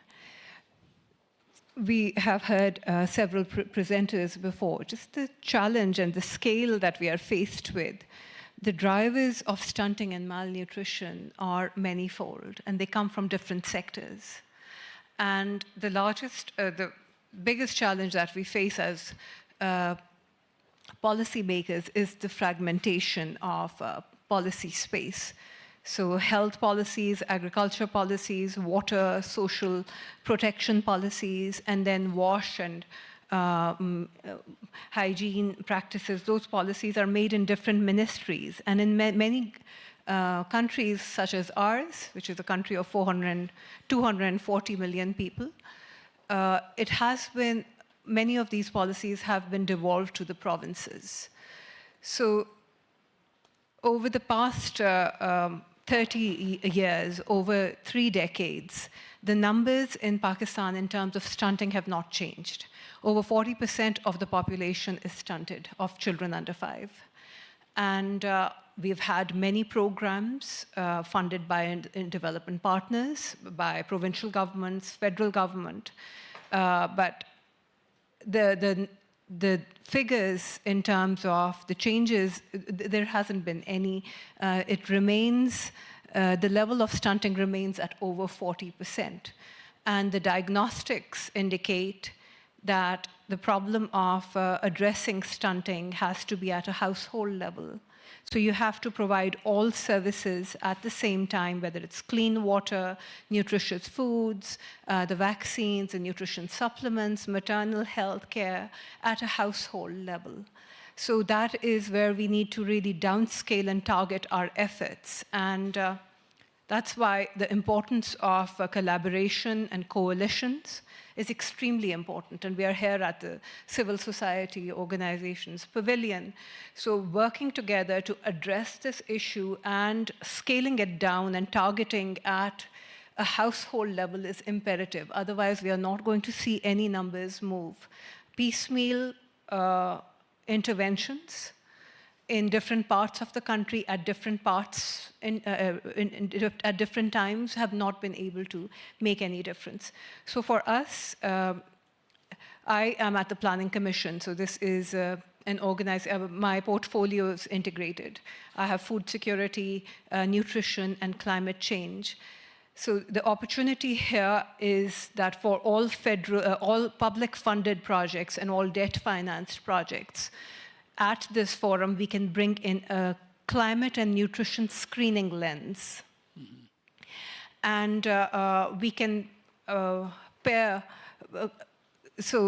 any project that is approved, whether it's a water supply scheme or an agriculture project, one can add a nutrition lens to it and pair the two outcomes. And that can be done through a rigorous screening mechanism at the government level for projects that are being funded through climate finance or through development finance, or through the government's own exchequer. So we have the lever to be able to screen our projects. I should keep my comments short, right? Okay. Yeah. But I am going to come back because I think one of the questions I'm going to come back with is how can other governments follow that example and have somebody like you at that center of this complex fragmentation? And I'm going to turn over to you. You're in a quite unique situation of being a scientist actually trying to influence policy and programs, and share with us some of the lessons learned and some of the obstacles and then some of the success stories. Okay, hi everyone. So thank you for having me here. So I'm from Brazil, so I'm gonna share a little bit of our experience there. And I'm using my researcher hat today. We just approved our national food basket in Brazil, a new food basket in Brazil, relying on the dietary guidelines that I think it was Nancy she mentioned. So during this process, we use a lot of data, so evidence data, to understand how we have why we need to build a national food basket based on social biodiversity food, from healthy food, and avoid unhealthy food there. So it was a great example on how we used science and how we use great data to support the creation of national food basket. But one example that I want to give to you, it's in Brazil, for example, researchers from the University of São Paulo, they just create the Brazilian Multidimensional Index for Sustainable Food Systems. So we have, in a nutshell, we have 46 indicators divided in 4 domains, so social indicators, nutritional, environment, and economic indicators. So it's a great example of integration of data. And I mentioned this because it's super important, because the authors, they were able to identify 4 different food systems in Brazil, completely different food systems in Brazil. And right now, they are using the food systems to cross this information with the global syndemic in children under 5. So the obesity and undernutrition in children that were assisted by the primary healthcare systems. And I mentioned this because we need investment in science. Because when we are talking about an intervention in public policies from the north, so using the north data, it's completely different when you're using the south data. So we talk about this specific public policies and how we need data to cover all the nuances that we have in Brazil. So it's just, but to do that, we need money, we need financial, we need finance science. And you mentioned this exercise that we are doing as a scientist in relation to public policies. I think before we integrate data, we need to integrate researchers. So we are collaborating. We heard a lot about this collaboration necessity today. So we are integrating our researchers, writing proposals together, because we cannot work in silos anymore as researchers. So nutrition together with climate change scientists, together with artificial intelligence scientists. Also, we are exploring new ways to communicate. So it's an exercise that it's not easy, but we are writing not just good articles, so scientific articles, but we are writing also public policies, policy briefs, e-books. We are talking we are writing on why it's important for a clinical nutritionist to understand global syndemic in Brazil. So at least we are doing this exercise to explore, to collaborate more, and to improve our science and our data, and in the way to improve public policies. Thank you so much for that. I'm hearing a couple of themes emerge here. One is the defragmentation. It's defragmentation of financial streams, of programming, and of data and research. The other theme, I think, which is important, is that you need to move from a national or global understanding to a national understanding, and then at the national level, really understand which communities are the most affected and what actions are they needed. Professor Marie-Danielle, encore merci d'avoir accepté. Professor Marie-Danielle, thank you so much for accepting to come up and come here at the last minute. Please give her a round of applause because we talked with her during a lunch and she accepted to join this panel. And I think for those of you that were there this morning, we saw that in Madagascar, this is a country that is extremely impacted by the climate crisis. And also, as a nutrition expert, you've already talked about how you've been able to integrate nutrition and climate within your public policies, and we'd love to hear from your experience and for you to share your experience, but also the challenges that you faced and what you'd recommend. Thank you so much for having me. I'm delighted to be participating in that panel, which is an extremely important panel for every single person here, but also maybe a bit more specifically for Madagascar. Madagascar is one of the most vulnerable countries when it comes to climate change. We've got many droughts, a lot of drought cycles, and since the beginning of January up until March, we've already had 5 cyclones. Usually we have 2 to 3 cyclones a year, and so here you can see 5 cyclones within 3 months. It leads to devastating consequences. We have 1.9 million of people that are suffering from food insecurity in the south of Madagascar. So this was the APC forecast before the 3 cyclones that have just hit Madagascar. They've hit Madagascar in a row, in a week, in the past week or the past 10 days. So you can see that the context or the situation in Madagascar is quite worrying because they are extremely vulnerable to climate change and to cyclones in particular. So Madagascar has decided to deliver 6 commitments, and one of these commitments is the one regarding the environment and so climate change. And so here we really focused on food systems, climatic shock, and so on. And so the government of Madagascar has just adopted the Messier Decree at the very beginning of the year. This is a decree that makes sure that fundings are compatible with our fight against climate change. And so here the idea is to really focus on this type of financing, and so to focus on activities and interventions that are nutrition sensitive and climate sensitive as well.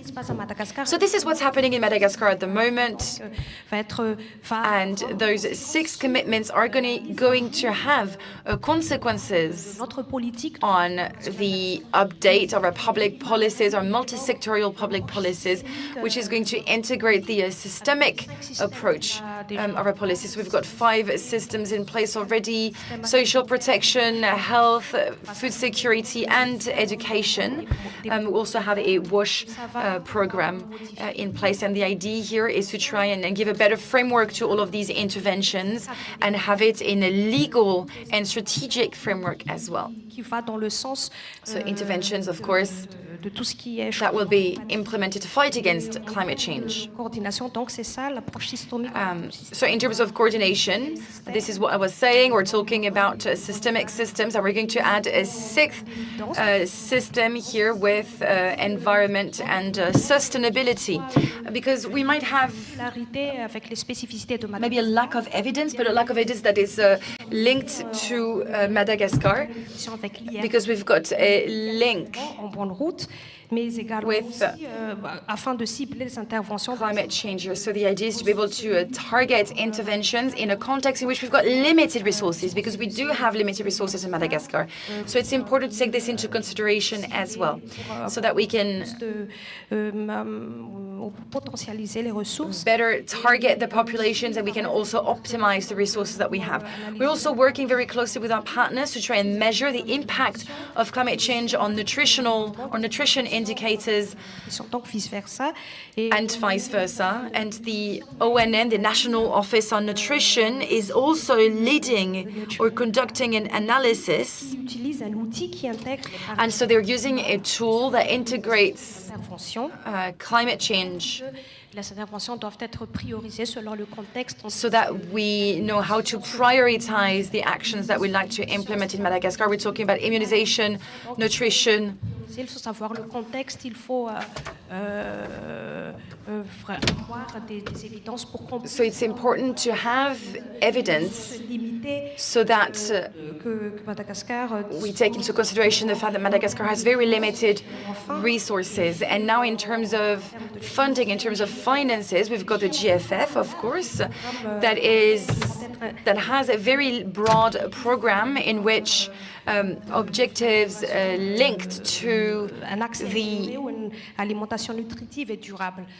better access to nutritious food should be incorporated. So it's really important for us to be able to integrate that.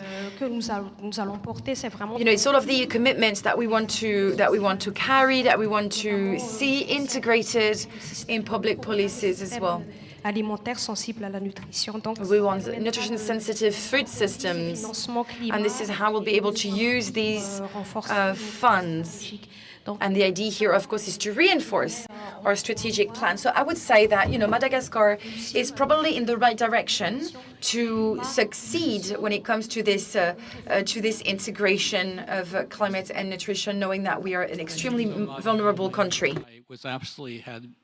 I was so lucky to be able to trap you over lunch and have you share your experience, because I think it's an incredible experience that Madagascar is sharing with all of us. And I think there's another theme there that I think there's clearly enough evidence that we need to act, but we also need to keep generating evidence, particularly evidence that's tailored to context and is testing things. So I think we're in this what could be uncomfortable for researchers is like, sometimes, we want another study. It's like we need to act and keep studying at the same time, right? We are here in the build-up to Nutrition for Growth, which is all about driving in new funding and changing policies. And so, Nadia, I would like to start with you, and we only have about 4 minutes left, so we'll have to be very short. If you would look at if you had to absolutely prioritize, so you were going to be speaking with your Minister of Finance, and you could ask for one or two things, what would be the key things you would say you need to financing? And what have been some of the things that you've actually done a lot of innovation of bringing these funding streams together? So some things you could share with us. Je pense... Yes, to finance. What do you see are the absolute funding priorities? And then what have been some of your experiences of innovations to get funding into addressing nutrition and climate? Right. Thank you, Sean. So as we speak, we have been developing new streams of funding to finance our climate and nutrition portfolio. We've developed a sustainable finance framework, which identifies, it's a framework for green bonds and also social bonds, and it identifies a taxonomy of what kind of activities would classify for funding. And we've included nutrition-specific and nutrition-sensitive interventions in it very categorically. So this taxonomy is going to be used for the government to roll out, to access green bonds, and right now we are going into the Chinese capital markets through a panda bond issuance. And in the first list of projects, we've also included water-related projects with WASH and CLARE nutrition indicators in it. So this is, one instrument is to target bonds. The other is blended financing instruments, where this would be largely used for climate finance, but if we pair and screen climate projects and bring in a nutrition lens to it, it will have nutrition outcomes too, right? So while we are establishing the link between climate and nutrition, the government can use pairing. That even if we are getting funds for a climate project, it should have nutrition outcomes. Yeah, and who doesn't love a double win, right? Yes. Yeah. So, and another thing that we are looking at carbon markets too. So, targeting adaptation and resilient practices at a farmer level to be able to tap into that, into carbon markets. That would be, we've issued guidelines, and that is something that we want to strengthen, considering that adaptation is underfunded. Only about 4% of international finance, climate finance goes into food systems. So we'll have to fund those. And lastly, a very important aspect, since we are talking about climate and nutrition, is disaster risk finance. So instruments for contingent credit and also parametric insurance for vulnerable communities. And this is something that we have put together with the Asian Development Bank, a disaster risk finance framework. So these are some of the things that we've rolled out already. Thank you so much, Nadia. I'm getting an evil stare from our genius behind this work, saying we have 1 minute. So Anna, real quickly. 1 minute. Well, no, you actually have 30 seconds because you need to share your minute with Marie-Danielle. What would be your key ask in terms of things to finance?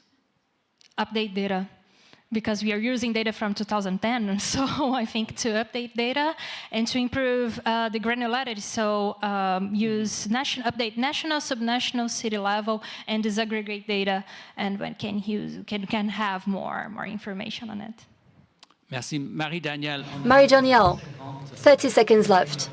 So what would be the top priority for funding in Madagascar?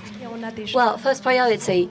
So we have one example. We have a multi-donor common fund funding a community resilience project. We're also looking for innovative funding with the involvement of MPs in Madagascar that will enable us to dedicate funds at the level of the city halls, because this is what we need to prioritize, especially for the regions of the south of Madagascar. We need to have access to innovative fundings and multi-donor common funds. Have a big round of applause for our panelists.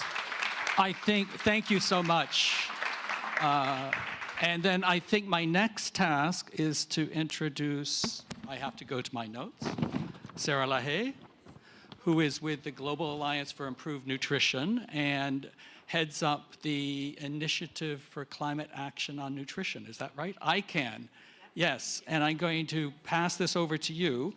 But before I close, I was going to actually share a quote that stuck with me from a young UNICEF Goodwill Ambassador, Vanessa Nakat, who was speaking at a forum to mobilize resources for wasting back at the UN General Assembly in 2022. And she had just visited the Horn of Africa and seen the devastation of the climate crisis. And she reminded us that those families facing the impacts of climate had nothing to do with creating this crisis, and said there is no climate justice without nutrition justice. So with that, Sarah, I'd like to pass it over to you. Thank you. Yes. 15 minutes. Yes. Okay. And then we can start your session if that's okay. Okay. It's on the timing. It starts at 2:30. That's why. She wants to take a 15-minute break now. And then mine will do 2 minutes. Okay. Okay. And it'll be 2 minutes and I'm done. Okay, sorry. Sorry, everyone, dealing with things running over. Thank you, Sean. There you are. And thank you to the panel for sharing about your country's experiences in implementing integrated climate and nutrition action.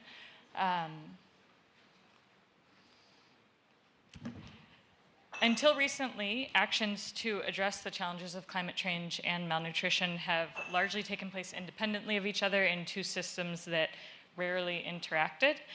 Bringing these two areas together, recognizing the bidirectional nature of them, and identifying and generating support for the solutions that Saskia and others have elaborated on was the motivation for the launch of ICAN by the government of Egypt at COP27. ICAN is a multi-stakeholder, multi-partner global flagship initiative that aims to connect the infrastructure of climate and nutrition for joint action opportunities, and we're joined by many of our partners today, including SUN, FAO, as well as WHO, the UN Nutrition Secretariat, UNEP, and then my organization, GAIN. Quickly going forward.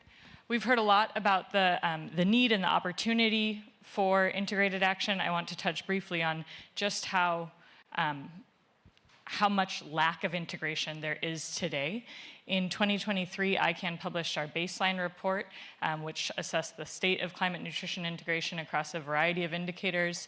We heard some of the statistics in Joanne's remarks, but just to highlight a few here, for example, only 2% of NDCs have concrete plans to take action to address nutrition, and on the flip side of that, only 95%, not only, 95% of global nutrition report commitments do not consider climate or sustainability at all. So really a huge lack of integration. On the financing side as well, only 1% of climate-related ODA even mentions nutrition, and only 3% of GCF funding in 2021 and 2022 targeted nutrition-specific interventions. So there's huge opportunity and huge need to advance integration.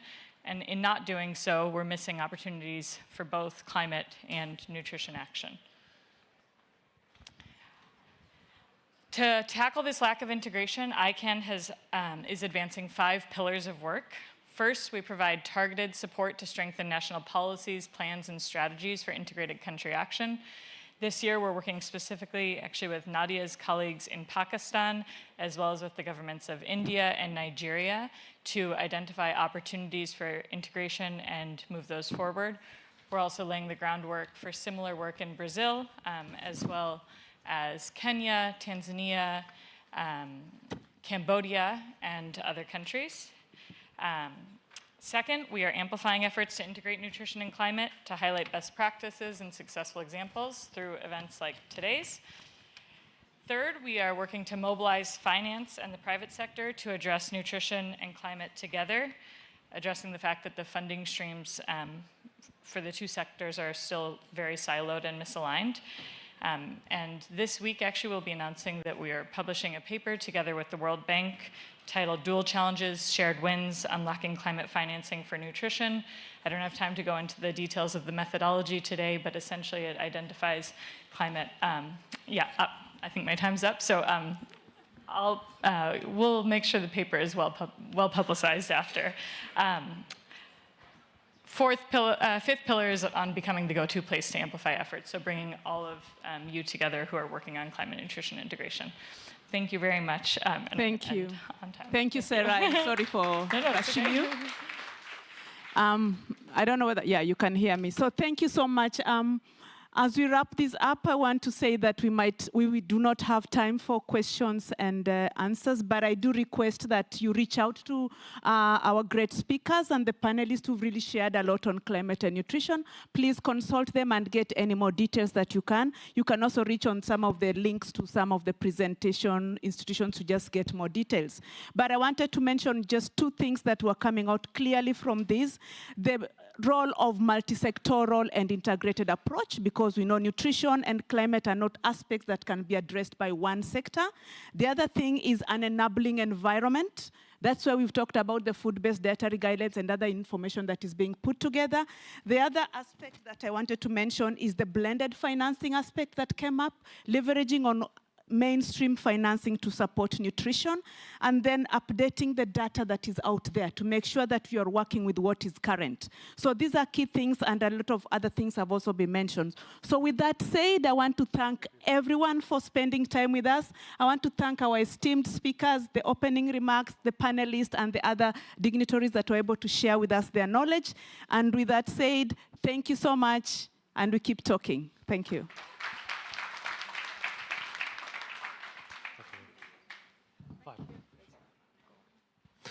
Thank you all. We're going to give you a 5-minute break. A 5-minute break. Thank you very much.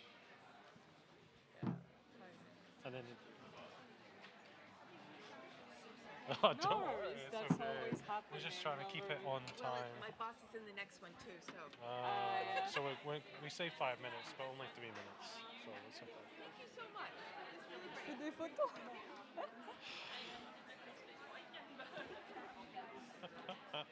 C'est trop drôle.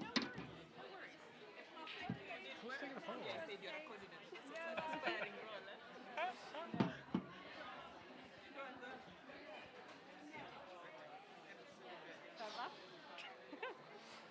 I'm exhausted. Yeah. So you announce the next panel, right? You announce the... No, I know you are. I do the next one after. Look at how long. The introduction for this session? Yes. Yes. Yeah. But it's quite a lengthy one. I know. We can just say accelerating action on large scale. I'm happy to go through them all if you want me to. You can just say all of the, say all the names. There's the name of the title. You can just say accelerating action on large scale. I need to do an announcement for the small conference room, so I'll do the small one first.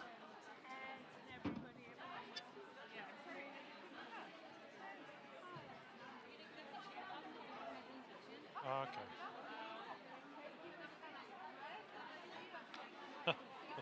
Voila.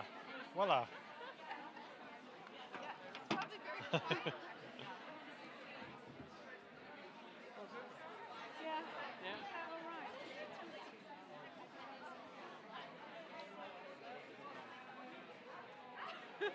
Huh?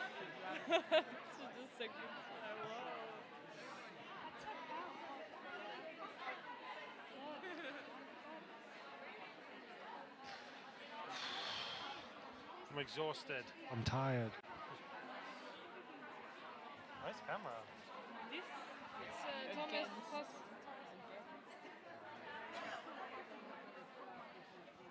I mean, Oh. yeah. Sustainable, healthy food systems. That's not. There is a full paper that has been written by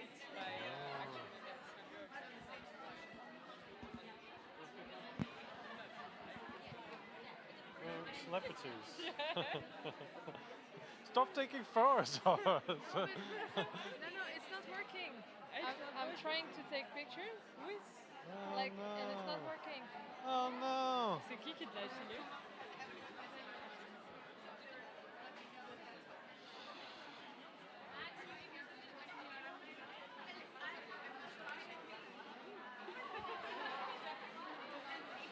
Right. Okay. Should we go?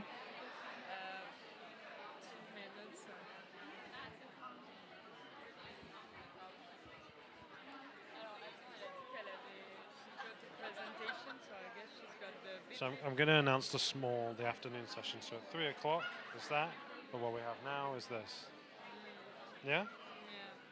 We have now is that accelerating action, and then I will do the one of concrete solution. And the hunger hotspot. And the I'll hunger. finish up on the last one. I will do that.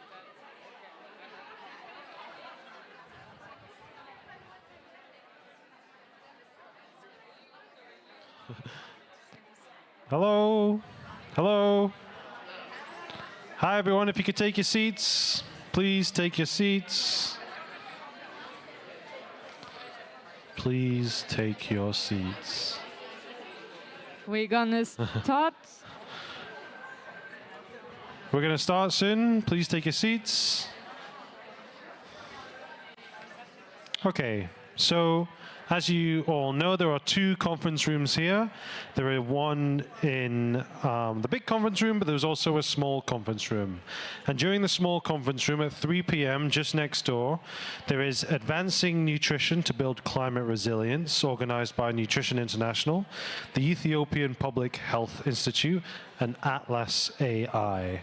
That's at 3 o'clock next door. But now, I'd like to welcome to the stage Accelerating Action on Large-Scale Food Fortification. Now, there's a lot of people involved here, so I'm just going to read them out. So this is organized by the Micronutrient Data Innovation Alliance, the Micronutrient Forum, the Food Fortification Initiative, GAIN, Helen Keller International, Iodine Global Network, Nutrition International, TechnoServe, and the World Food Programme. So I'd like to invite speaker to the stage. Thank you very much, Saskia. Thank you. Thank you, everyone, and welcome back. In this session today, we will be talking about, I think, one of the nutrition interventions that is probably the biggest public health success of our times. If you look at the scale-up of salt iodization and the many lives that it have been impacted in a positive way. And also if you look at the fact that large-scale food fortification is not just something that happens in low middle-income countries, but also in high-income countries, has been in place already for at least a century, with a tremendous impact on public health. So we are talking about this in the context of a changing environment, and we've heard in the previous session about the impact of climate change on nutrition, and for us to think differently about how can we make sure that interventions that have a lower impact on the climate can also benefit the climate agenda, for instance, by building up more resilient populations. So we will talk about the role of large-scale food fortification as an essential component of sustainable, healthy food systems. And we've also heard earlier today about the need for us to collaborate, and to collaborate in a different way, and to leverage more not only collaborations but also finance mechanisms across public and private sector. And I think food fortification by definition is of course an intervention where that all comes together, and where there are some experiences already to share and to learn from, but also where there's more to be done.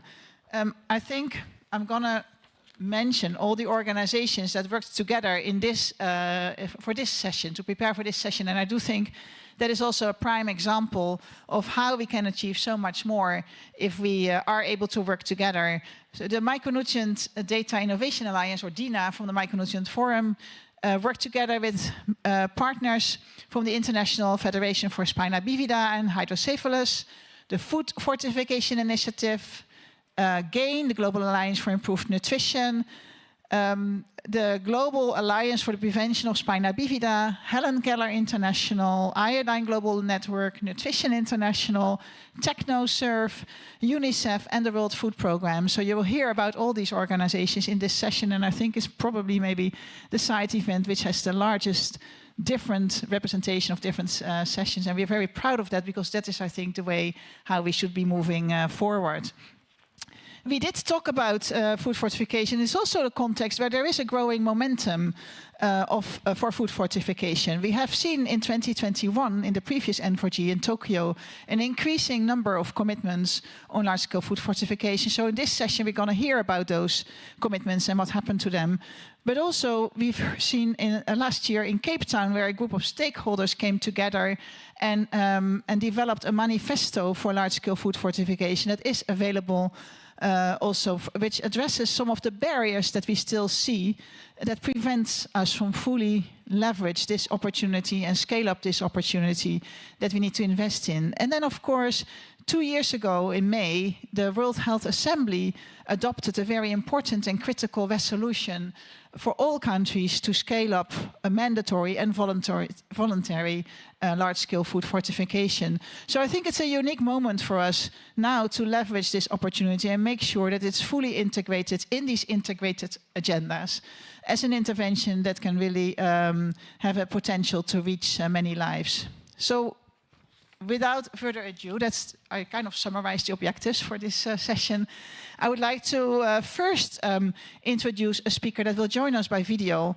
But I do think it's important to remember that behind all of these numbers that you hear, you've heard a lot of numbers, and you will hear more numbers, there's real people. And there's real people that we impact with these type of interventions, and whose lives are really being impacted. And there's one woman, her name is Beza, and she will be joining us now in a video, who is really has experienced herself the tremendous impact that deficiencies in micronutrients, in this case folic acid, can have on the lives, and what food fortification can really mean for the lives just of ordinary people. And I think it's important that we start these discussions with this testimonial first. Over. Can you start the video? Distinguished and honorable guests, esteemed partners, it's a profound privilege to deliver the opening address at this Nutrition for Growth 2025 side event on large-scale food fortification, a topic of immense significance to me, both professionally and personally, as someone who has witnessed firsthand the devastating consequences of micronutrient malnutrition in my community. At Hope Spina Bifida and Hydrocephalus, we are proud to contribute to Ethiopia's national progress in large-scale food fortification, particularly following the 2021 Tokyo Nutrition for Growth commitment. Through impactful advocacy, high-level sensitization, and private sector engagements, we have worked to catalyze food fortification from policy into a progressing action in the journey to save lives. As Ethiopia's pioneer civil society organization working in the prevention of neural tube defects, HOPE SPH has played a key role in advancing food fortification, advocating for mandatory fortification of staple foods like wheat flour and double fortified salt, which is currently in the pilot stage.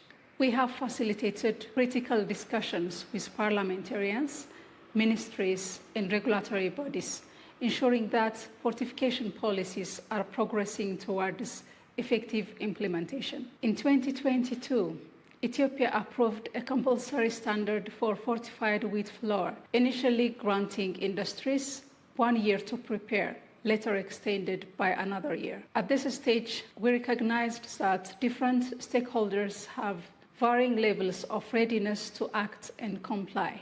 HOPE SPH stepped in, advocating persistently for large-scale food fortification, progress through one-on-one meetings, small group consultations, and large-scale engagements with decision makers, including parliaments. One of our most significant milestones was bringing food fortification discussions to the Ethiopian parliament, which led to high-level discussions, ultimately leading to the successful launch of the National Food Fortification Program in August 2024. To reinforce political commitment, we also commemorated Ethiopia's National Spina Bifida and Hydrocephalus Day 2024 at Parliament Hall, where 50 parliamentarians and key stakeholders engaged directly with affected families. This event resulted in a groundbreaking decision.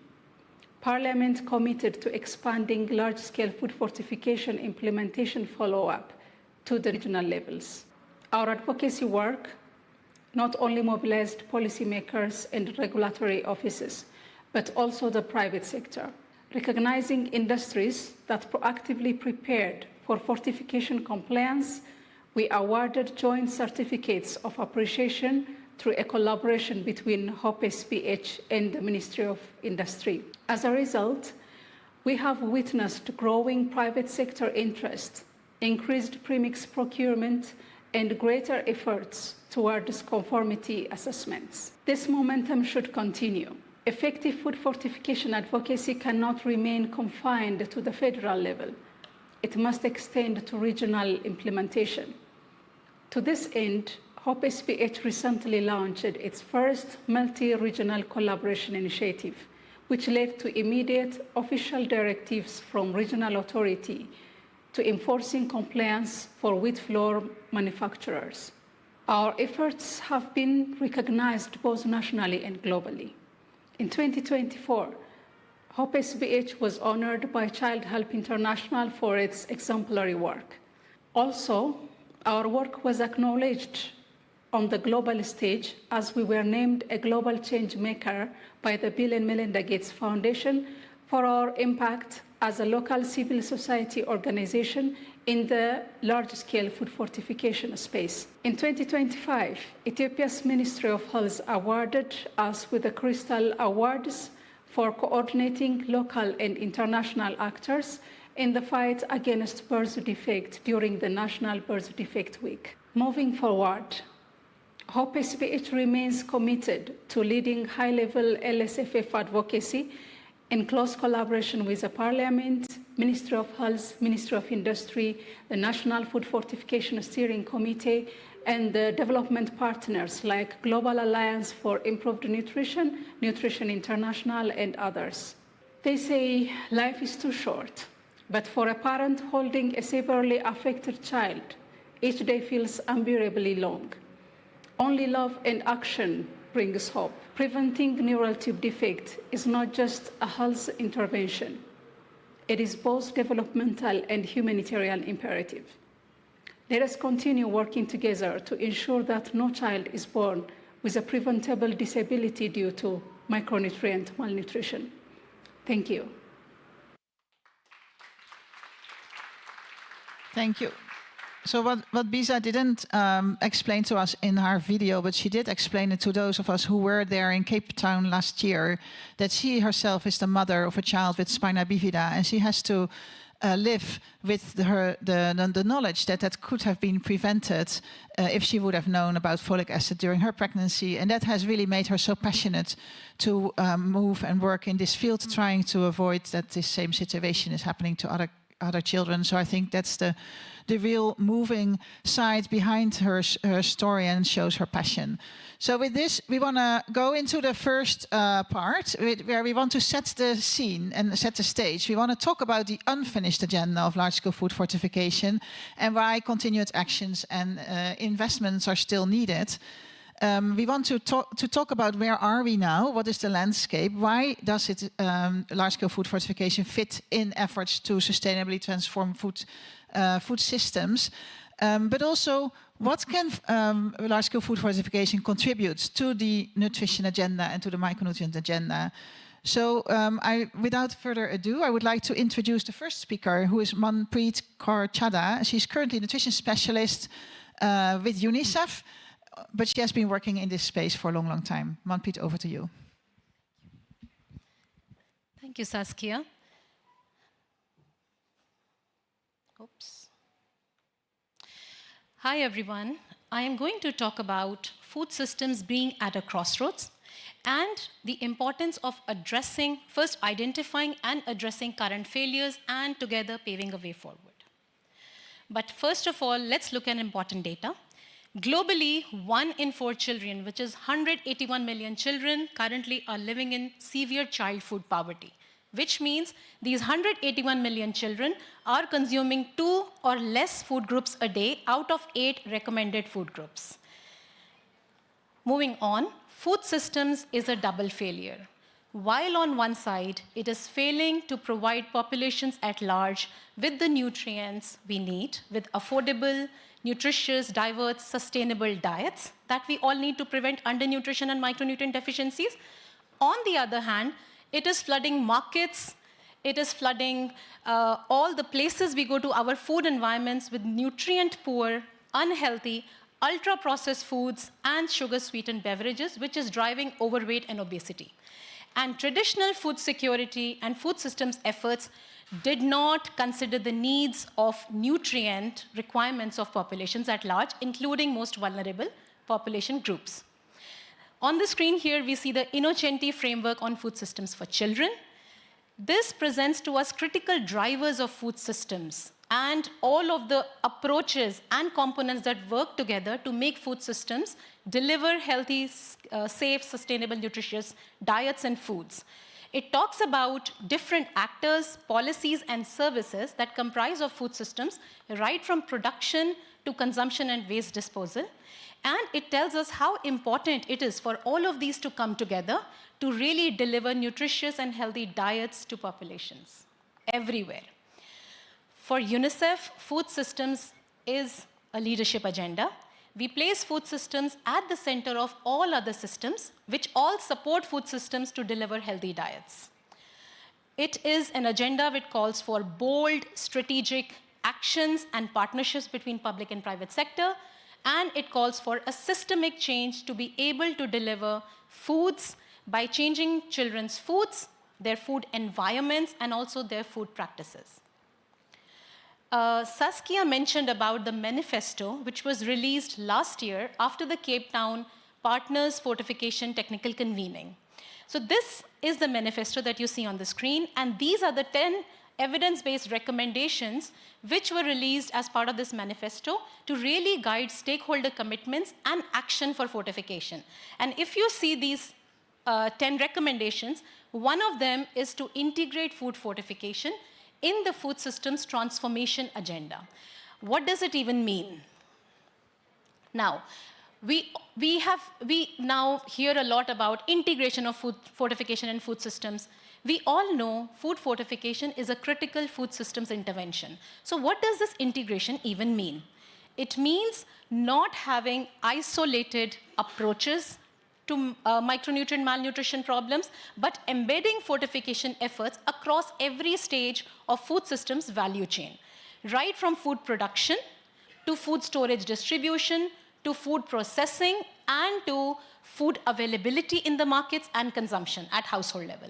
So it really means embedding fortification across all of these value stages, seamless integration, so that it's part of the policy, it's part of implementation, it's part of monitoring. When we talk about food system integration, we talk about fortification programs in the food systems agenda across all these levels: upstream integration, midstream integration, and downstream integration.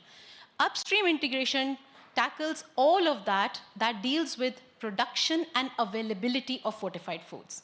So really identifying appropriate food vehicles based on the market analysis, based on existing diets, based on consumption patterns, identifying the right micronutrients to fortify these food vehicles with, making the right trade-offs to choose the most appropriate compounds of these micronutrients to fortify these food vehicles with, really looking at integrated policy and governance and accountability frameworks, building enabling environment, strengthening enabling environment, and building government's capacity for enforcement, and really building the capacity of the industry to produce fortified food sustainably and safely.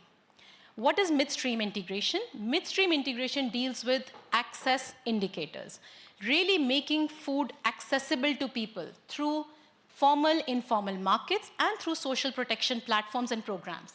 And downstream integration is all about promoting consumption, making consumer aware, not demand generation, please don't take me wrong, but making them aware where it is necessary. Helping drive consumption of people, improving consumption of fortified foods, and also looking at robust monitoring and reporting and integrated systems at the country level. Lastly, UNICEF currently is developing a narrative on transforming food systems with food fortification integrated within, and we will soon be looking at regions and countries where there is potential to really integrate this further. With that, I pass it on to Francesca. Thank you so much. No, it's great that you pass it on to Francesca, because we heard a lot about integration also in the previous sessions, the need to integrate with other agendas, the need to have more integrated financing mechanisms. And Francesca Erdelman, who is the Interim Director, Nutrition and Food Services at the World Food Programme, will talk about just exactly that. So over to you. All right. Well, I brought a personal clicker, since I'm short of hands.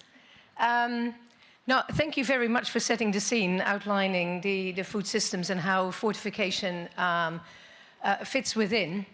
I think what I want to do today is show you that it's already happening and give you examples of how this happens within the humanitarian system as well in the social protection system. So if we can go to the first slide. This is a snapshot of WFP's humanitarian assistance programs and the amounts of fortified foods that we have distributed over the last 3 years. And as you can see, this adds up to almost 4 million tons, which is the equivalent of about 48 million people eating fortified foods for 6 months. So these are huge, huge numbers, as you can see across the world, as well as very different types of commodities. Of course, cereals very high on the agenda, and oil and salt are fortified by default in our emergency operations. But now the importance of this is, of course, that we bring fortified foods to people mostly in crisis situations who are in dire need of the additional micronutrients, but we're also using them as platforms to build capacities in countries. So we will see that in the first example. In Yemen, we have very large-scale operations with wheat, and about half of the wheat flour that is distributed to about 13 million people on an annual basis, about half of that is milled and fortified in Yemen. And so that means that we bring opportunities for capacity strengthening to the industries, the milling industries in Yemen, including also issues around standard setting, issues around improving the milling processes within the mills themselves. There is a spin-off effect to this, right? This is great for the wheat milling and fortification sector in Yemen, but it also means that there is now more confidence to fortify other products in Yemen. For example, shabisa, it's a porridge that is being used for been consumed by small children, and the opportunity to bring fortification into that industry really rides on the efforts that have been made and introduced into the wheat fortification. The next opportunity that we have explored, sorry, see, even with two hands it's not working properly. In Cox's Bazar in Bangladesh, fortified rice was introduced into the outlets that the refugees are buying their produce from. They are receiving cash-based transfers as part of the humanitarian assistance program, and fortified rice was introduced into the local market setup within the refugee camps because Bangladesh already had a long history of investment into rice fortification in collaboration with WFP. So we were able to use the capacities that are available in country, the legislation that is available in country, the collaboration with the private sector in country to bring fortified rice into this particular target group. Now, right now, we have a very unfortunate situation where the resources are reducing quite rapidly. Their cash transfers are also being reduced. But interestingly, the markets continue to supply fortified rice, irrespective of the amount of cash that is being made available through the humanitarian assistance program. So it's just an indication of how much fortified rice has become part of a preferred diet among the refugees in Cox's Bazar. Now, if you look at some programs where we have never really been part of the distribution, I think it's going, yeah. In Peru, we started with lots of advocacy. Then we worked together with the government on a pilot until such time that the government themselves issues national policy for mandatory fortification. And so the fortified products are now being introduced, or they have been introduced already since 2021 into their school meal program, which reaches about 4 million school children daily. Now, the important aspect of Peru is that it involves all the small and medium-scale millers. So this is not all about centralized industries and maintaining the control at a centralized level. This is really getting all the mills on board. In India, that's the next example, the public distribution system introduced fortified rice in 15 states. And 5 years since that pilot started, now close to 750 million people are able to access fortified rice through their public distribution system. Now, as part of that, the industries has built a huge capacity to provide fortified rice kernels, which benefits rice fortification efforts elsewhere. And similarly, in Nigeria, we're also working with the government and the private sector to set the standards, to build the systems, particularly also with a strong regulatory framework to be able to introduce fortified rice within the market there. Now, this is the last example that I wanted to share. I'm sorry, I'm bombarding you with examples just to make the case, really, that we're not starting from scratch. There's a lot that is already ongoing that we continue to build on. This one is really quite close to my heart, 2019-20. That's when I started in Cambodia. We introduced fortified rice into the school meals program. At the moment, the school meals program itself is being handed over slowly, and that's what you can see the difference between the blue, that's WFP implementing, and the green, which is the government taking on the school meals program in Cambodia. But fortified rice is now thoroughly embedded within the program and being adopted by government. The great thing is it's not only in the school meals program, it's now also becoming part of the private sector engagements with the possibility of bringing fortified rice into the market. So now I can breathe. So these are just examples. Yeah, there's a lot more that is out there. I think it builds on the framework just to show you that real action is possible. Sometimes it takes a bit longer than in other circumstances, but there's a lot of examples that are there. We don't have to start from scratch. So let's keep it going. Thank you. Thanks very much, Francesca. And you're right, we need to start building on examples. We also need to learn from these examples, and that's where data becomes important. We will hear more about the importance of capturing evidence and capturing data in the last panel of this session. But we will hear now about a new research that has come out that looks into the potential for large-scale food fortification to really address micronutrient inadequacy. And Stella Nordhagen, who is the Senior Technical Specialist at GAIN, will tell us more. Stella. Excellent. What's the right? Green one.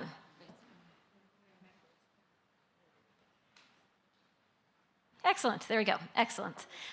So I'm really happy to be able to share with you today some new research, and by new research, I mean we just finished doing the analysis in the past couple of weeks, and you are the first to see these results, so it's an exciting thing to share, and I hope you'll be excited also to see the untapped potential as well as the real actualized potential of large-scale food fortification around the world. And I want to thank all of my excellent collaborators on this work who are named here on the slide. So as we've already heard, well, even in the beginning of this session, large-scale food fortification is an important intervention around the world to help address micronutrient deficiency. High-quality LSF programs, those that are well-designed and well-targeted so they can reach vulnerable populations with high-quality fortified foods, have considerable potential to increase micronutrient intakes and decrease the risk of deficiency. But while we all know that, we actually don't know to date just how large that impact is at the global level, nor do we know what the potential is for increasing it. And this is because most of the research on this topic to date has looked at specific contexts or at specific population groups within that, such as school-aged children.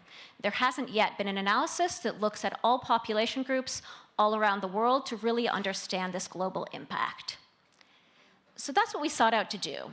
We wanted to estimate what is the global prevalence of inadequate intakes for essential micronutrients worldwide, accounting for large-scale food fortification programs as they currently exist and are implemented, but also looking at what would be the potential for increasing impact if we were to improve those programs. So we undertook a modeling analysis, quantitative modeling, that explored 3 different scenarios. The first one is current fortification. The first one is no fortification. So looking at dietary data that doesn't account for fortification and seeing what is the state of inadequate intakes under that scenario. We next look at current fortification, so existing legislation and the existing compliance rates with that legislation that we see around the world. And then finally, we look at a third scenario in which we improve compliance such that it's 90% in all countries around the world where it's currently less than 90%. And that covers about 76% of fortification programs around the world. Under each scenario, we estimate the daily micronutrient intake as well as the prevalence of inadequate intake for 34 age-sex groups, 185. Dans chaque scénario, les micronutriments nécessaires pour chaque groupe de 34 personnes du même sexe pour 13 micronutriments. Alors, malheureusement, la publication n'est pas encore sortie, donc vous aurez les résultats quand ce sera le cas. Mais ça montre les résultats préliminaires pour l'impact des programmes d'alimentation enrichie actuels. Alors, c'est un peu dur à voir, mais vous voyez qu'à chaque fois, vous avez chaque micronutriment à chaque fois. Et ça représente les milliards de personnes qui ont évité une consommation inadéquate grâce au programme. Inadequate micronutrient intakes, where an inadequate intake is a combination of a person and a micronutrient, so each individual could have up to 13 inadequate intakes across the 13 micronutrients. And you can see this is driven particularly by iodine and iron. So thanks to iodine fortification programs, about 3.3 billion fewer people around the world have inadequate iodine intake.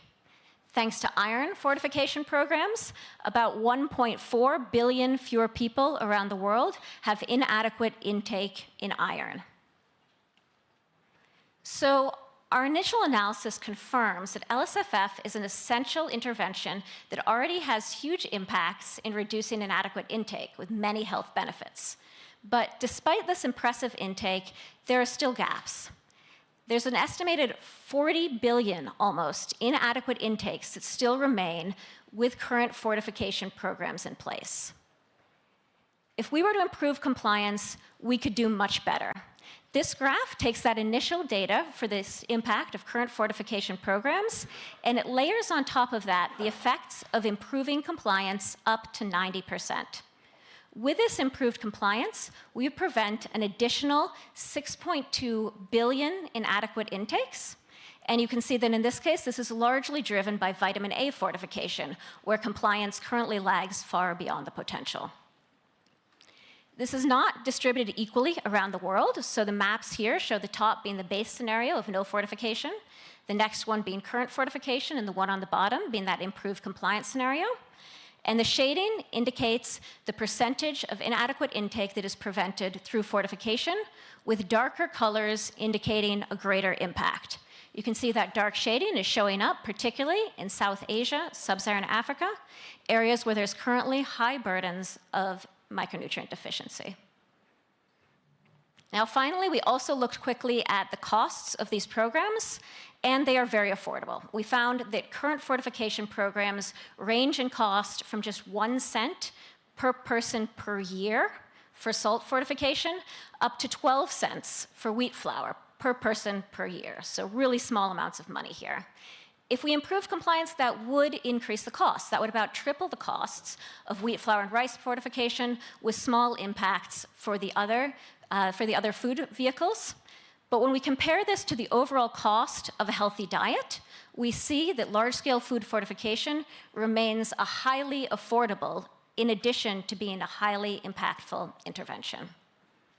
So just to conclude, this has been the first ever global population-level modeling study of the impact of large-scale food fortification. It clearly confirms that LSFF has major impacts in reducing inadequate micronutrient intake, amounting to 7 billion inadequate intakes avoided each year. But we could do much better. If we had improved compliance alone with existing legislation, not changing legislation, just encouraging compliance with it, we would have an additional 6.2 billion inadequate intakes avoided. So while we all need to work together in the long term to ensure that everybody has access to healthy diets, large-scale food fortification is an important medium-term, highly effective, and highly affordable solution. Thanks very much. Thank you so much, Stella. And with this, we will move to the panel that will talk about investments, the need to sustain investments, the need to have data-driven accountability mechanisms that can measure our progress and accelerate our progress. And I would like to introduce the moderator for this panel, which is Reed Atkin, who is a senior strategic advisor at the Micronutrient Forum and is the co-program lead for the DINA program at the Micronutrient Forum. Great. Thanks, Saskia. I'll ask my panelists to come join me on stage. Natia Melendez, I'm getting all these wrong. Please come join me. The global lead of food safety, food loss prevention, food fortification at IFC. Margot Stasny, the vice president of external relations at Nutrition International. Larry Gruber-Strawn, the unit head of food and nutrition actions and in health systems at WHO, and Matt Freeman, the executive director of Stronger Foundations for Nutrition. Thanks. Listening to these speeches and the numbers that Stella shared, it's sometimes hard to tell if fortification is a success story or a failure story. Are we doing everything we can? Certainly not. But are we having some impact? Absolutely. So we're going to do a quick call and response section before we dive into the panel. So everybody who lives in a country that has mandatory salt iodization, please raise your hand. Well, I can't raise my hand because I live in the US, so we don't have mandatory fortification. If you don't know if your country has it or not, Please go to fortificationdata.org and you can find out on GFDX. But I can assure you that my life has benefited from food fortification. My parents grew up in an area of the US called the Goiter Belt, which essentially doesn't exist anymore. And the population's IQ has increased. So we've got a lot of data about the impact of fortification, but Stella shared how much more impact we can have with just a little bit more compliance data. So I think digging into that data and understanding where we're having success and where we can increase our efforts is very important, and what we'll be talking about here. So we want to talk about priority investment areas, how to sustain those investments, and how data-driven accountability and reporting can really accelerate LSFF. So I want to start with Nadia and ask you what strategies can be employed to keep LSFF a priority on both national, regional, and global agendas. Nadia? Yeah, thank you. It's a pleasure being here, and it's amazing presentations we've just heard. And we all know and understand, yes, that the large-scale food fortification is a game changer. Yes, so the cost-effective solution, very essential, impactful, and the thing is that to scale up the large-scale food fortifications through innovation or through partnerships, it is a driver of reducing the problem, especially of micronutrient deficiency. So through IFC, which is International Finance Corporation, I'm representing part of the World Bank Group. We last year started a new program, which is a performance-based grant food fortification advisory, which is funded by the Gates Foundation and government of Japan, and it supports the private sector to implement, understand the fortification practices, especially in the countries where it's not mandated. And we hear how many countries are and still in the voluntary regulation space. In addition of the private sector support, we are also helping to have the best understanding of this topic importance, and not only for private sector, but hosting, conducting different events, partnering with the different organizations to really make aware public, private sector in some cases, as well as the consumer of the product. Now, coming back to your question, I know we don't have much time, but for us, the important is firstly to think about the establishing the link between the global and national, regional, national level understanding, because we know that on the global level, the different organization even sits here prioritizing the key aspects, frameworks, guidelines for food fortification, which sometimes it's a little bit difficult for the country level to implement. While we see that there is a lot of cases where it is implemented, adopted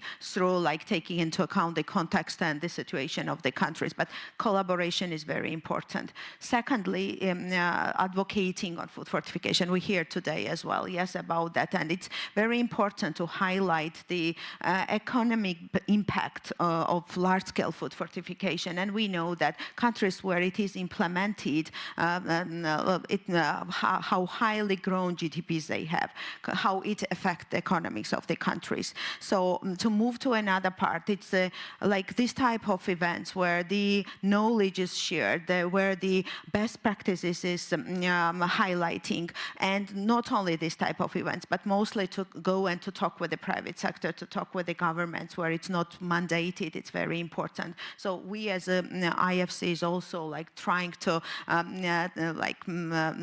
partner with different organizations, do different events, and I guess I see already several organizations, partner organizations with whom we already managed in 1 year to have forums conducted in South Asia now, and others coming in Africa, so that especially in the countries where it's important. So third is broadly share the best practices on food fortification, and the most important, what I need to mention as a part of the World Bank Group and represent the IFC, it is to find solutions for investing on public and private sector. As IFC, we have the mainstream investments, which we are especially last 4 years after 2021 Tokyo Summit, where we pledged jointly with the World Bank Group about the commitment on nutrition. We are investing in nutritious products, as well as like supporting the millers, different millers in developing countries who are fortifying, or because of through this advisory project, which is like grant-based program, we are also incentivizing companies to think and start fortification. And in addition to the investment, we as IFC are doing blended finance for nutrition, and as I mentioned about the performance-based grant program. So that's also a very important part, and our World Bank colleagues of other session will talk about the commitments, and I hope on Thursday we have the big pledge on the joint commitment. Let me stop here. I know that there is some other questions to colleagues. Yeah, thank you, Natya. And you're right, the next panel will be talking about some specific commitments. But I wonder, let's dig down at the national level. I mean, you've described, the need for collaboration, advocacy, sharing best practices, PPPs. But I'll turn to you, Margot, and ask, how do we ensure that large-scale food fortification commitments translate into tangible actions rather than just remaining as pledges? How do we do that at a national or regional level? Yeah, so I came up with a lot of answers to this question, like thesis-length response, but if I had to pick one thing, which I do, if we're going to ever leave here, I think it would be building targeted, costed investment cases. I think we focus a lot on advocating to governments, right? On talking to governments and helping them determine why they should invest in fortification. But I'm not sure that we spend as much time supporting governments to help them advocate internally within their own structures. So if you were to look at, let's say, supporting a health minister to make the case to a finance minister of why they should put the limited resources that they have towards fortification. How fortification is a health investment, obviously we know that, but it's an education investment. It's an economic investment. It's an investment that's going to lead to reductions in healthcare costs. These are the kinds of things that will help health ministries in particular talk to the rest of their governments and move towards investment against some of those commitments. And I can't think of a better way to help those conversations move forward than something like a costed plan. I also think that its investment cases are key because of the role they play in helping countries secure external funding as well, right? So I think we all agree that countries have to have skin in the game. They have to put in their own domestic resources. We've seen countries around the world step up and do that. We've got some that are here in this room today. But we also do need to acknowledge the constraints of the public financing. We need to acknowledge, I think, that at least initially, private sector probably won't be able to fill the totality of that gap. So we are going to have to go out and look for external funding. And I think that the process of creating a costed investment case helps countries shape their demand, right? It helps them look at where their burden is. It helps them look at where the investment should go, where's the biggest impact, where's the highest return. And then I think it's up to the CSO community actually to work to shape the supply side, right? So look at donors, make sure that what they're investing in is driven by country priorities. Look at MDBs, make sure that their investment portfolios are nutrition smart. So if countries can come forward and shape the demand through an investment case, then there's a supply there of funding that's actually ready to come and meet that demand. So I think ideally commitments would be based on investment cases right off the bat. But even if they aren't, I think it's worthwhile to support countries with the data, with the evidence, with the technical capacity that they need to build a costed, targeted investment case that speaks to their exact needs so that they can use that to lobby internally, but also use it to lobby externally to help us move from just commitments through to action on this file. It's just one thing. Wonderful. I thought you were going to say we should start ministries of nutrition. But short of that happening, seems like targeted investment cases is a good first step. If we are able to make this happen, Larry, how would you think about what systems or tools you see as most effective in tracking LSFF progress across different countries? Well, thanks for the question. I think when we talk about monitoring, we really need to think about what are we monitoring? There's so many different steps to this process. And when we think about it, I would put them into like 4 categories. We have to think about monitoring at the policy level, at the quality level, at the coverage, and then finally the impact. When we think about policy, we have at the country level, you don't really need a whole lot.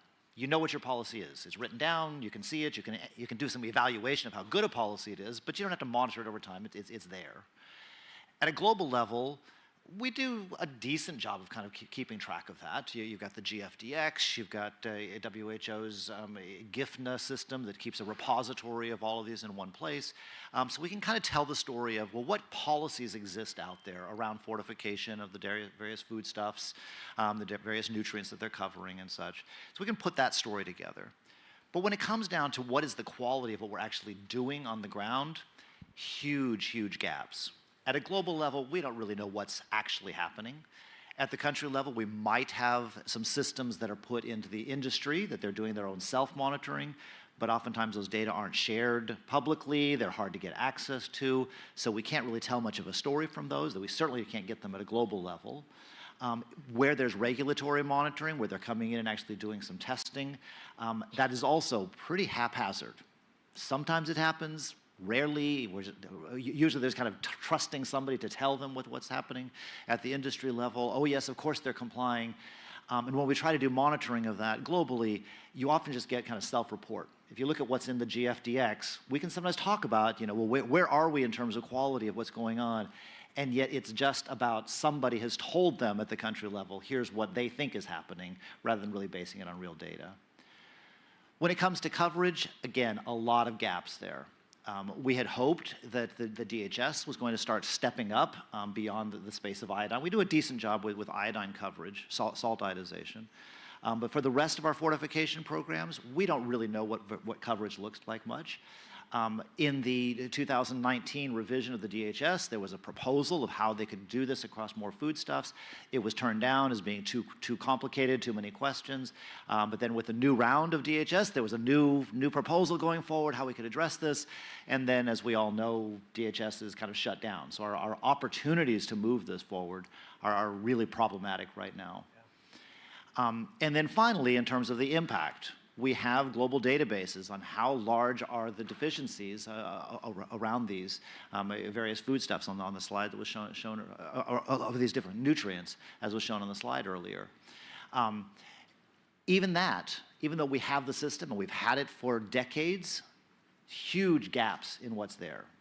We have reasonable data on anemia, which isn't even a micronutrient deficiency, and it reflects so many other conditions, and yet we use it as this proxy. But when it comes down, even the most common ones to look at, vitamin A deficiency, iodine, iron deficiency, we are really sparse in the amount of data that we have.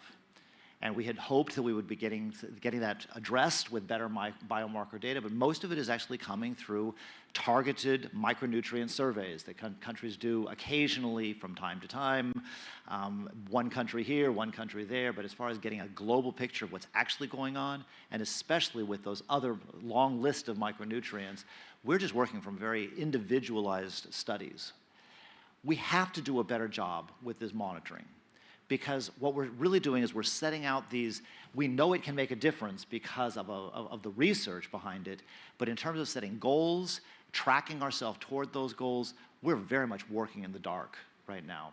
And we target ourselves at policy level and then hope for the best beyond that. And that's really not good enough for something as impactful as this in public health.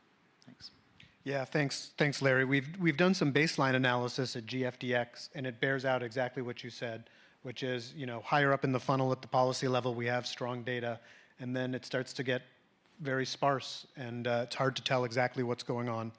You did raise a unfortunately timely point about the DHS, and I guess I'll give you the hard question, Matt. So, we've witnessed a sad, dramatic decrease in ODA, with the closure of USAID and other donor nations pulling back as well. But what innovative financing mechanisms exist to ensure that LSFF is financially sustainable, both for public and private stakeholders? Well, thanks for the softball, Reed. I appreciate it very much. So the first thing that I wanted to say is, before we're talking about innovative financing, we should just be talking about financing. The evidence base is clear. It's highly cost effective. Everyone has already been making that case. I think it's perfectly appropriate for us to be issuing a broader call for financing for large-scale food fortification. Second point I want to make is building off of what Larry's just said, which is these data gaps are really getting in the way of us being able to think more innovatively about financing, because so many forms of capital are dependent on our confidence in how these interventions are being delivered, whether that's in terms of thinking about outcome-based payment models or whether we're looking at more commercial capital flows. Everybody wants more data than we're able to provide. So again, we may need to continue this call for broader, sometimes more grant-based financing to continue. Next thing I wanted to reiterate, again, all these points are already made, is that this is fundamentally the domain of governments and of the private sector. And so when we're thinking about innovative financing, it should be through the lens of these key actors and how we can enable them to do their roles more effectively. Very clear interventions already provided in terms of engaging with governments. I think the call for an investment plan is a very strong one. We need to be looking similarly on the private sector side. How do you make this an investable proposition for companies? There's some really interesting analysis which just recently came out, which is kind of questioning whether this is an easily absorbable intervention for private sector food processors, or whether the upfront costs and some of these ongoing costs are actually not so easy for them to bear in a highly competitive, low-margin environment. So we need to be looking, again, through that lens, how can we make this as efficient as possible for companies? How can we make the case as clear as possible to them? And whether that's trying to reshape the policy environment to take taxes out of import or to work toward more local production of premix, or whether it's about helping to build access to markets for these private companies, both institutional, for example, in school feeding programs, which are scaling, or in more commercial markets.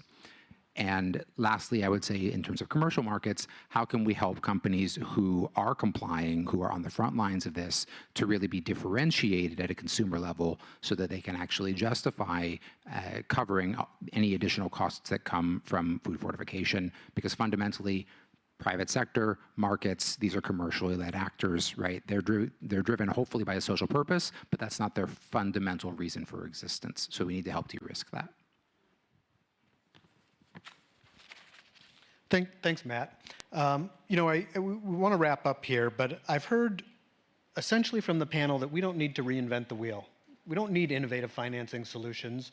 We know how much things cost. We need to figure out targeted investment cases. We need to bring together best practices, and we need to align on indicators and implement them broadly. And I guess maybe there's some cause for optimism there, that we know what works, and we just need to deploy it across the contexts where we can reach the subpopulations that need it the most.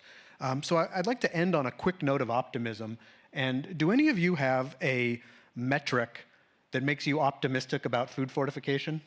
I'll share one that is 15 IQ points, which is how much a population's IQ can go up with salt iodization. It's a pretty big difference. That'll impact GDP, let alone individuals' lives. Anybody else on the panel have a favorite large-scale food fortification data point? All right, it's not a quiz, but there we go. I'll just throw out one. FFI puts out the statistic that 76% of cereal grain is industrially produced. Yeah. To me, that sets for us a nice benchmark to work toward. Yeah. It's not just a pie in the sky, oh, we want 100%. Well, we're not going to get to 100%. Right. But because we know where it is, we know what to do with it, we know what we can work toward. And that creates a momentum to, all right, let's start achieving that thing. And I think that having those clear benchmarks to work toward can help us in programs. Great. Yeah, sure. Okay. So if my previous answer didn't betray my background in economics, this one definitely will, because I think my favorite metrics is actually the return on investment, right? That 27 to 1. I mean, if you're looking to where to invest your public money, if you're looking to try and leverage private money, like this 27 to 1 is a pretty impressive number. And I was pretty fixed on that actually until I heard the 1 cent to 12 cent per person per year. And now maybe I'll have to change that one because that one's a pretty strong one too. Yeah. So I also, as a representative of IFC, was thinking about the return of investment, and I guess that is also some other things about the numbers. You might some of you might already saw the World Bank's new report, which is the framework for nutrition 2024, which says that it's like $1 invested on $23 return. So yeah, so that's another thing. But I guess that yeah, so it's like quite interesting information. I guess that we understand that the returns come from the increasing productivity, reducing the healthcare cost, improving the cognitive development, which is very important part. I guess that is also one of my where to get. Oh, not to be left out, Matt.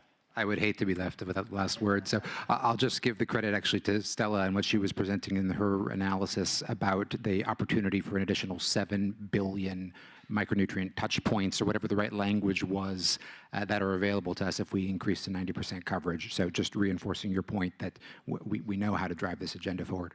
So I want to close by reiterating what Saskia mentioned at the opening of this panel, which is how many organizations came together to coordinate this panel. And thank you, Christina, for leading that charge. And you know, those of us who have data, those of you who have data, many of you are in the room, let's do a better job of sharing it, making sure it's public, making sure it's accessible, and let's go after that 6.2 billion number that Stella shared. Let's make it a reality. Thank you.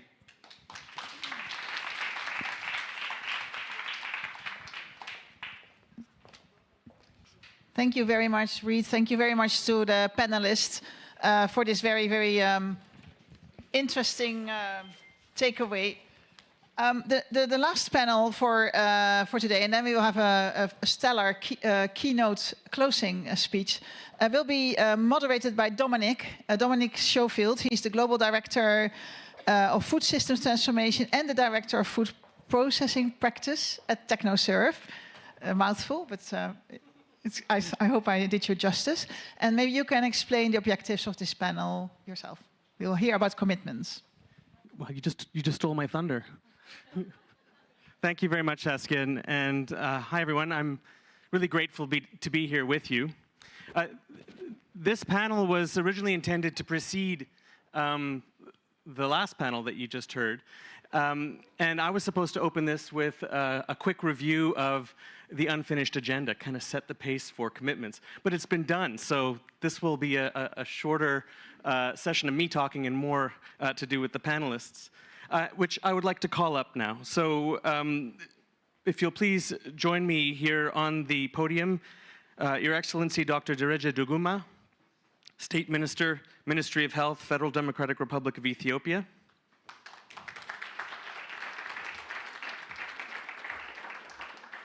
Dr. Shabir Ahmed Osmani, Joint Secretary, Public Health Wing of the Health Service Division, Ministry of Health and Family Welfare, Bangladesh. Welcome. Mrs. Eva Edwards, Director of Food Safety and Applied Nutrition, National Agency for Food and Drug Administration and Control, NAFDAC, Nigeria.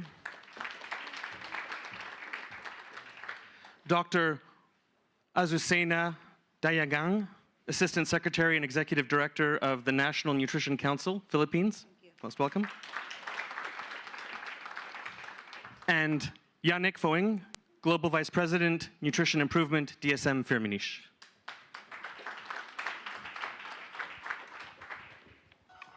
Welcome all. Oh, are you gambling? I hope you made some money there. Innovative finance for large-scale food fortification at work here.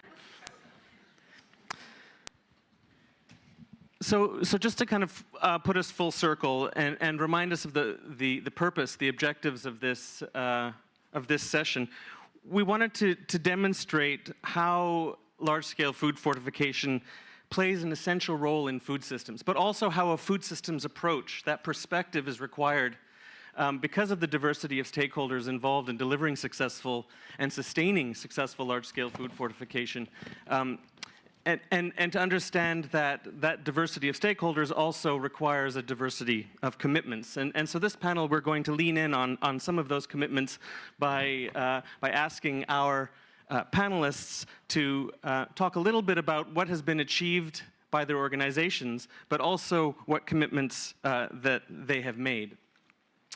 In terms of framing food systems and large-scale food fortification from the perspective of the unfinished agenda, I won't repeat what the previous panel spoke about, but I would say that the devil is in the detail, and that in each context, each national context, it's the nuance of how to engage with a diverse set of stakeholders around a diverse mix of staple foods and condiments that are being fortified that is required.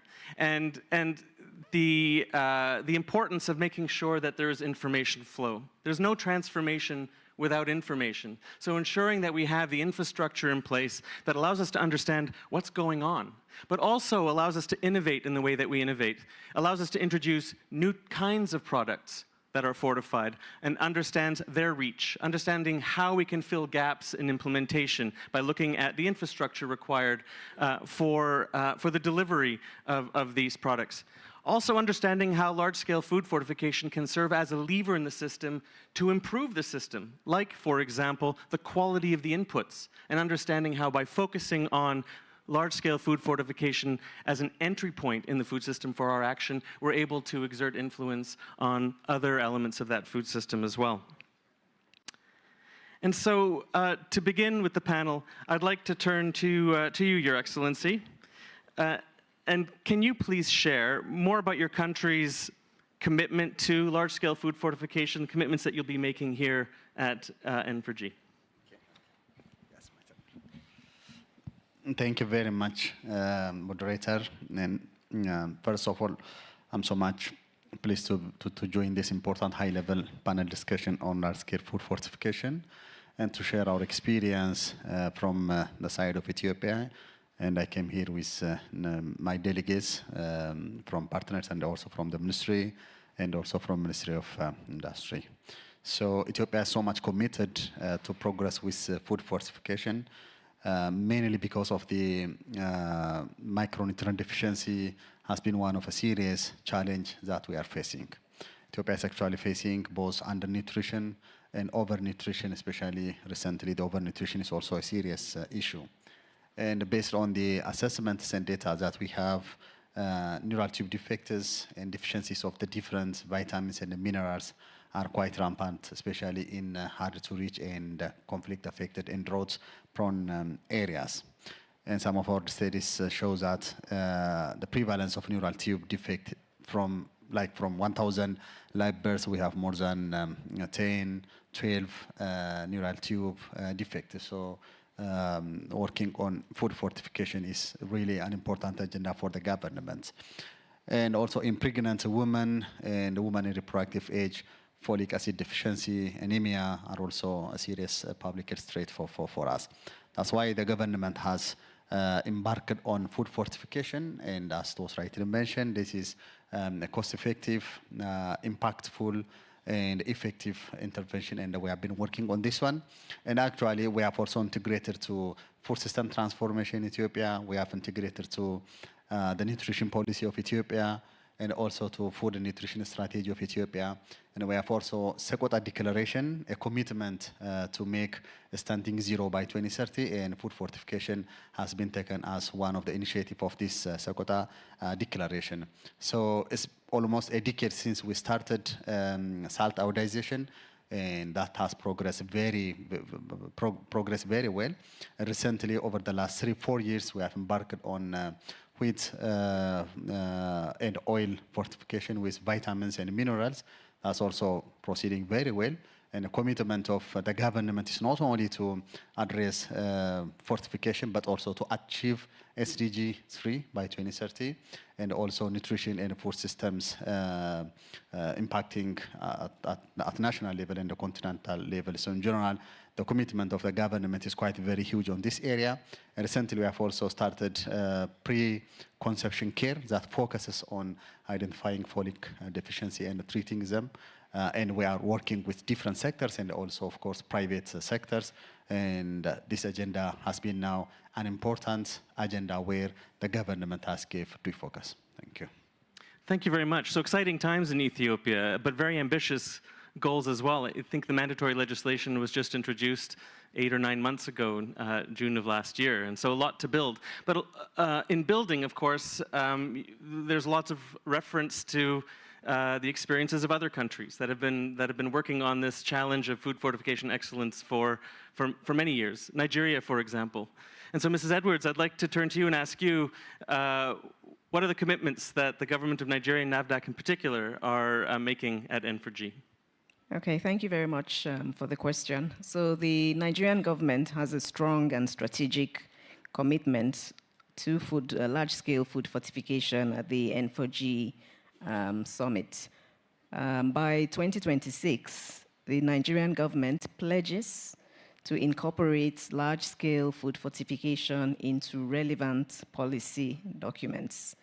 And this commitment will be achieved through a comprehensive alignment across all sectors. And this is to ensure that food security and nutrition policies, the strategies, the guidelines, and tools work together in synergy to address and combat undernutrition, that's wasting, stunting, micronutrient deficiencies, as well as simultaneously preventing and mitigating the rise of overweight, obesity, and diet-related non-communicable diseases. So this is the specific commitments to large-scale food fortification, and I thank you for the opportunity to voice this commitment of the Nigerian government. Thank you.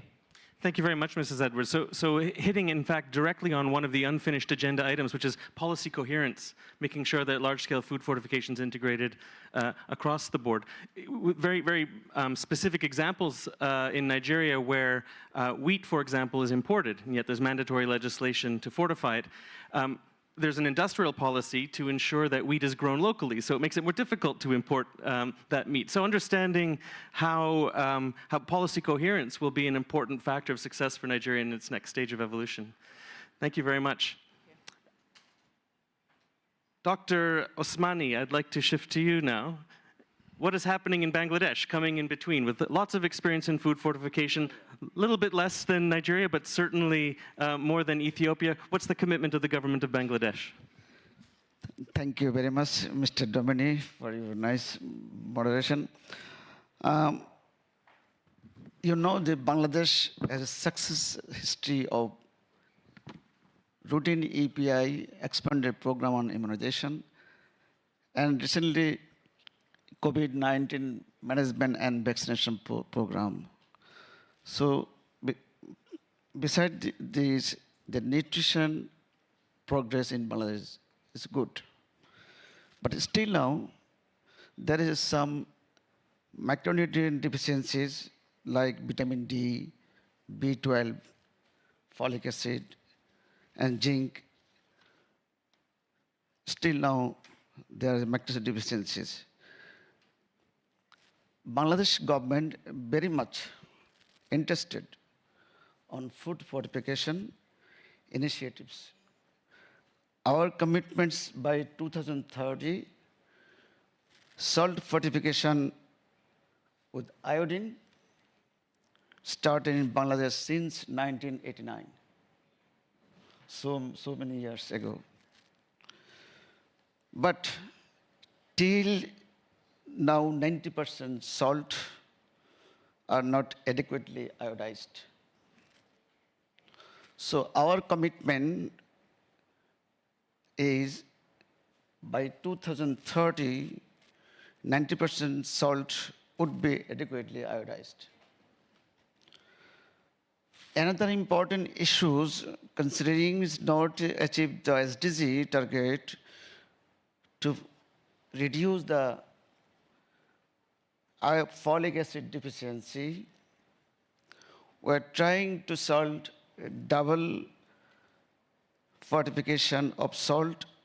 That salt would be fortified with iodine.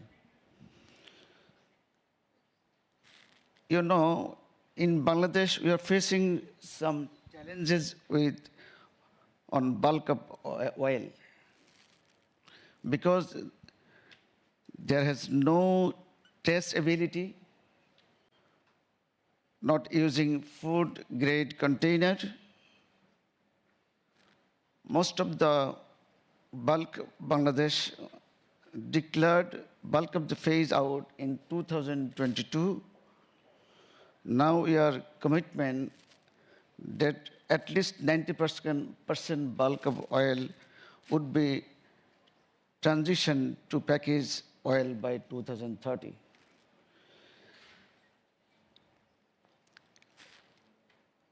As the signatory country of the Bangladesh in the World Health Assembly, the 76th World Health Assembly, we have focused to reduce the folate deficiency in Bangladesh through the wheat flour fortification. We are working for policy advocacy and influencing private sectors. By 2030, we are trying to all large industries, including private sector, will be started folic acid fortified wheat flour in commercial market. Number two, the standard will be mandatory. Now it is not mandatory. It is voluntary still now. Also fortified wheat flour will be added in school feeding program. So these are our commitments for the 2030. Thank you so much. Thank you very much, Doctor. So fantastic. Continued effort on salt, universal salt iodization, cracking the nut around oil. 1989. Yes, it's been a long time coming. And so in oil fortification, we're seeing this around the world where there's very sophisticated oil processing happening, and yet still trade in, as you say, bulk oil across boundaries. This is true in South Asia as it is in Africa. And so that leads a large population. 172 million. Yes, exactly. That isn't adequately served, and what a boost to the vitamin A numbers that that you were talking about, Stella. If we can get that in place, so thank you very much. Mandatory legislation in wheat flour and linking it to a business case for institutional demand. Very good. Thank you. Thank you. So Dr. Dayangirang, before you talk about the commitments that your organization is making in the Philippines, tell us a little bit more about the NNCP. What is this organization? Okay, so good afternoon, everyone. The National Nutrition Council, the highest policy-making body on nutrition of the country, is actually doing its role as the convener of the multi-sectoral platform to address all forms of malnutrition in the country. So we are an attached agency to the Ministry of Health right now, and we are working on policies as well as resolutions, and this cuts across all nutrition interventions across the country, from the national, subnational, down to the local government units. So let me continue on our N4G commitments. Well, the National Nutrition Council, together with the 6 national government agencies, already submitted our N4G commitment in 2021. So while the large-scale food fortification is not part of the initial plan, but right now here for the N4G Paris Summit, we are committing the addition of folic acid fortification to wheat flour, as well as the addition of bioavailable iron to wheat flour. So this in turn to prevent spina bifida and other neural tube defects, because the rising incidence of neural tube defects as well as spina bifida in our country is alarming. So we need to pursue a 3-pronged approach. That is, one, pass a resolution by the NNC Governing Board, being the highest policymaking body on nutrition on wheat flour fortification in the country. And then second, issuance of a memorandum circular by the Ministry of Health. And third, ensure that compliance and the food manufacturers will be able to adopt such policies in place. So very interesting. Thank you very much. Not only introducing these policies, but also thinking about the adoptability of these policies. I wonder if you could say a few words about that. How do you do that?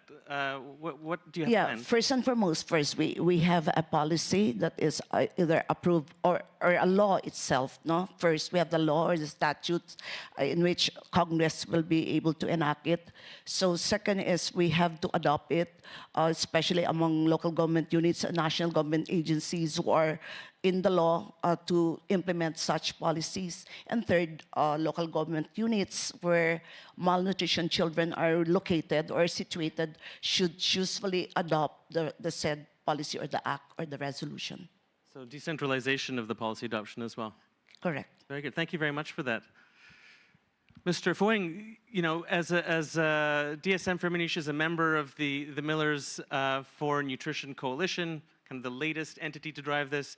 That is just the latest in the long pathway of certainly DSM and before that Roche and now DSM Firmenich around promoting food fortification excellence around the world. What more can you do as an organization? What kind of commitments are you going to be making at N4G?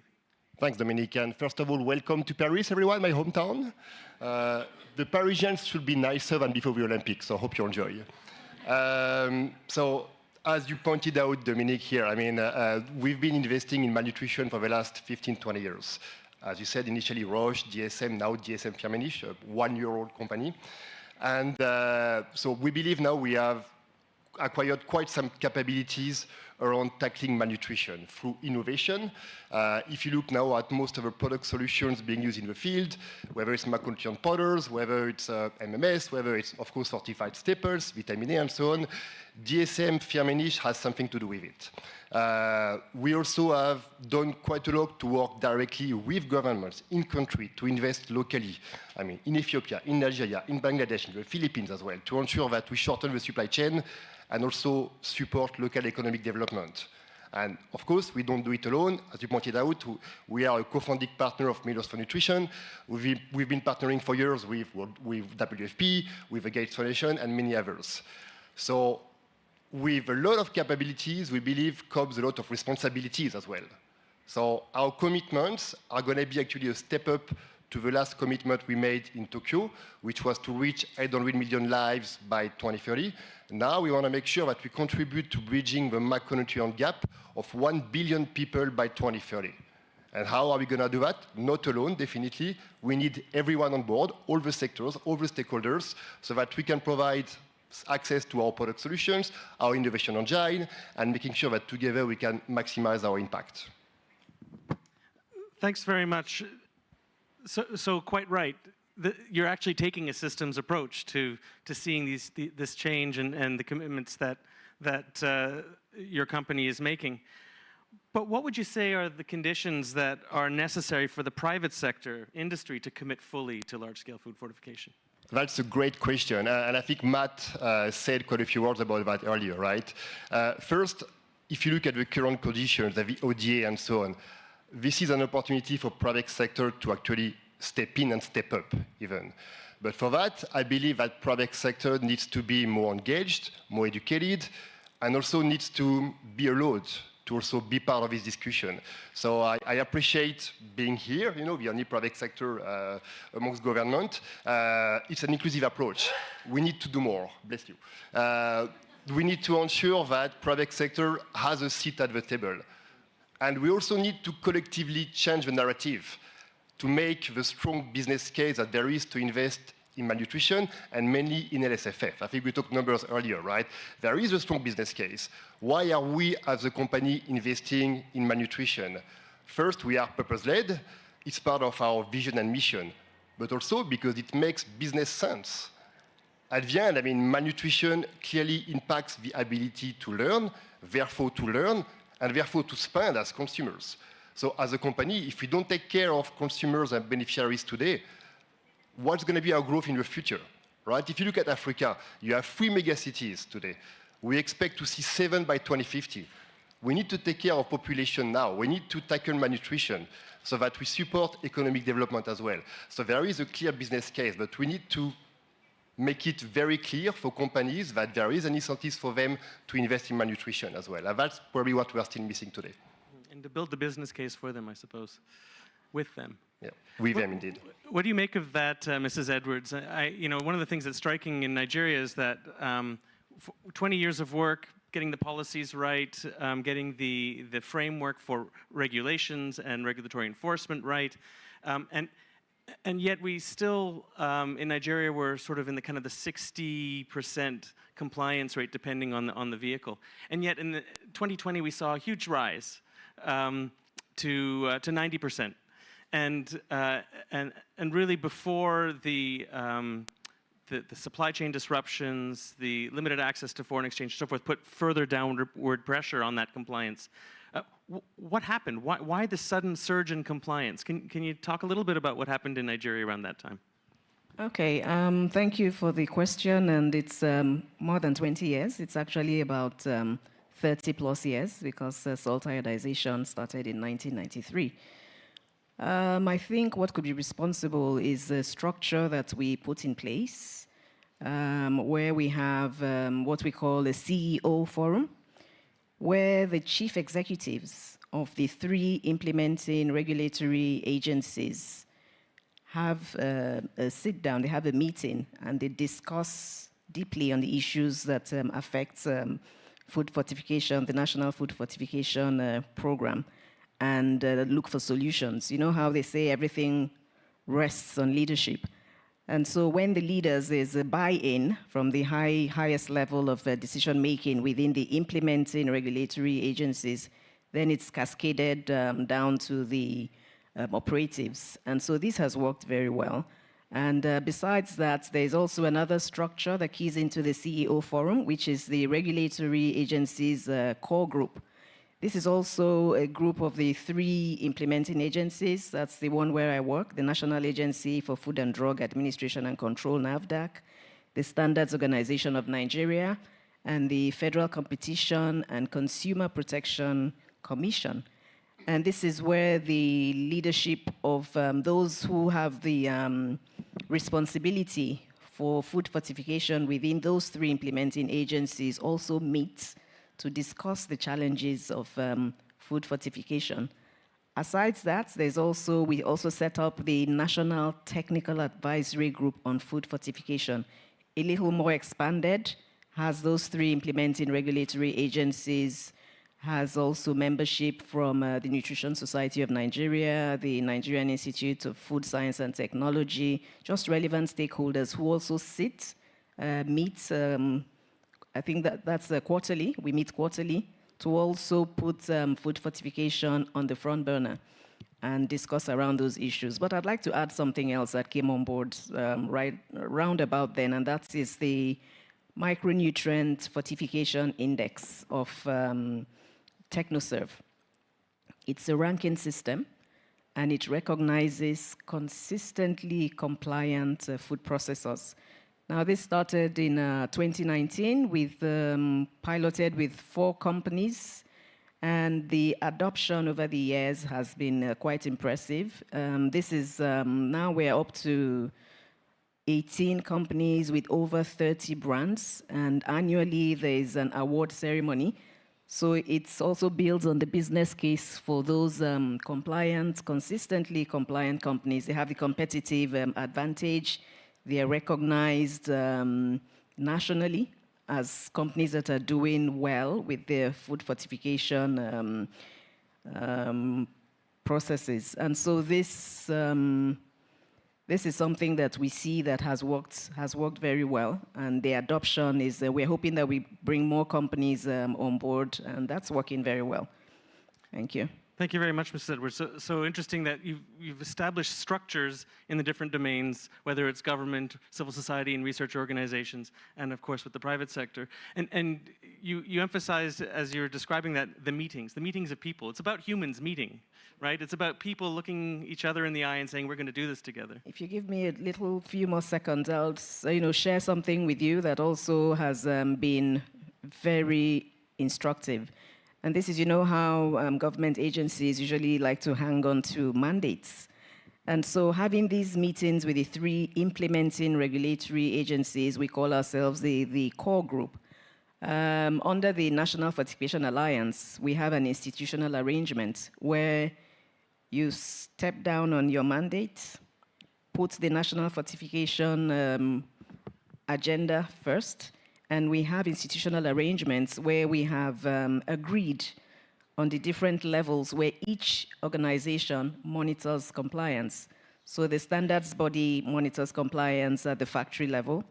The National Agency for Food and Drug Administration and Control, that's NAFDAC, monitors at the retail and distributor levels, while the Federal Competition and Consumer Protection Commission monitors at the household level. And we come together at the National Fortification Alliance and we share the data in a safe space. The regulator doesn't come there wielding a big stick, so there's free interaction where we just discuss what the challenges are. And that's been working very well. Very good. Thank you very much. So sharing information, sharing the data is really key to the process as well. Dr. Duguma, what do you make of this as Ethiopia embarks and maybe accelerates this journey to food fortification excellence? How do you see ensuring that industry not only complies but is motivated to advance? Yeah, thank you. In terms of the leadership of mandatory food fortification in Ethiopia, we have a strong steering committee that's comprised of the ministry and also Ministry of Health and other ministries, especially industry, our partners, and also private entities. So we are leading at high level. We're so much committed in taking forward on this issue. And actually, one important thing is the partnerships that we have private facilities. The private sector have their own big stake. So far, we are supporting them, especially in terms of availing dosifiers and the premix. We are supporting them to get through the local currency these important additives in the country.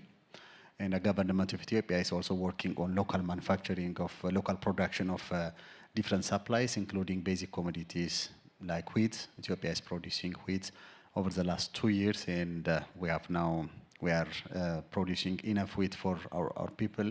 And I mean, on the wheat floor, we are working with the private companies to improve the investment ecosystem, and we're working closely with them so that they have the capacity and continue with the fortification. And we are also importing oil actually, but we have also we have different industries producing oil in the country. We are also supporting them to continue with the fortification. And there are different incentives for the private sector to continue to comply. And actually not only for this fortification, but also for many other issues going forward. And actually, one important thing going forward is to strengthen partnership with partners who are here and who are not here supporting us on fortification, and actually to have a strong partnership with our private entities. And it's going very well, and I'm sure the coming 4 years, Ethiopia will do a marvelous job, and next 4 years will bring up big experiences, new experiences for the globe. Thank you. Thank you very much, Doctor. We share your optimism, and again, very interesting to see a mix of industrial policy incentives, but also targeting issues that have traditionally been a weakness for food processors, and that is accessing good quality premix. And by bringing that on shore, if you will, that helps you to overcome some of the challenges associated with that. Dr. Osmani, how about you? What's going to happen in Bangladesh related to private sector engagement? What's your view of how to get the best out of industry to make sure that they comply and embrace the commitments that the government is making around large-scale food fortification? Thank you. Yes. For the achievement of the LSFF, private sector commitment is very important.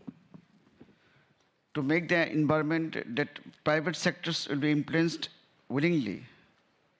Example, the Bangladesh government to reduce the tax and VAT premix, number one. To make the registration and legal process more easier for the private sectors, and also the government, and also easier for the side for the fortification business, and also initially incentive supports from the government and private sector financial institute also we are doing to give the award for the influence and best performance. Lastly, to make the demand through consumers to means mass awareness, consumers is very important. And also two large industries like IFAD and ACI, already their products products already they are produced LSFF, and also fortified rice is distributed through our social safety network, and also fortified rice has been available in the commercial market from the last year. And lastly, government of Bangladesh is trying to increase the government system through the established digital system, and equally quality control, quality assurance, and as well as monitoring will be made by online.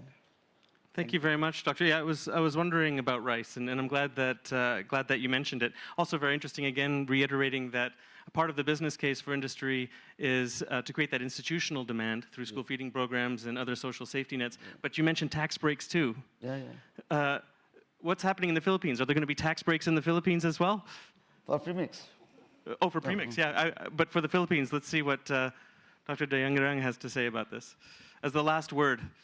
Yeah, thank you very much for that. Actually, one of the accomplishments, notable accomplishments of the Philippines as far as large-scale food fortification is concerned is that we have been implementing the Philippine Food Fortification Act as early as 2000, mandating staples such as rice with iron, and also cooking oil with vitamin A, and now wheat flour with vitamin A also and iron. So talking about tax incentives, yeah, we're into that. We're making a policy, but a policy is just a policy. We want a law to have tax incentivization among our producers, especially that industry right now are really taking into account what's in it for us, asking the government what's in it for us, how can government help us, especially with small business enterprises on fortification of their staples. So with this, I'm moving forward to working with Nutrition International as well as Food Fortification Initiative to push for this large-scale food fortification, especially on wheat flour fortification with bioavailable iron in the Philippines. And we already conducted actually a multi-sectoral meetings together with national government agencies that took part or are taking part in the food fortification processes. And at the same time, we have conducted the industry players, a meeting with industry players. And I think frequent and consistent dialogues with these industry players with support from government is really very critical, as well as making the public be aware of the value of fortified food products so that this will make mothers or influence social behavior change among the general public, not only the general public, but also mothers as well, to buy fortified food products.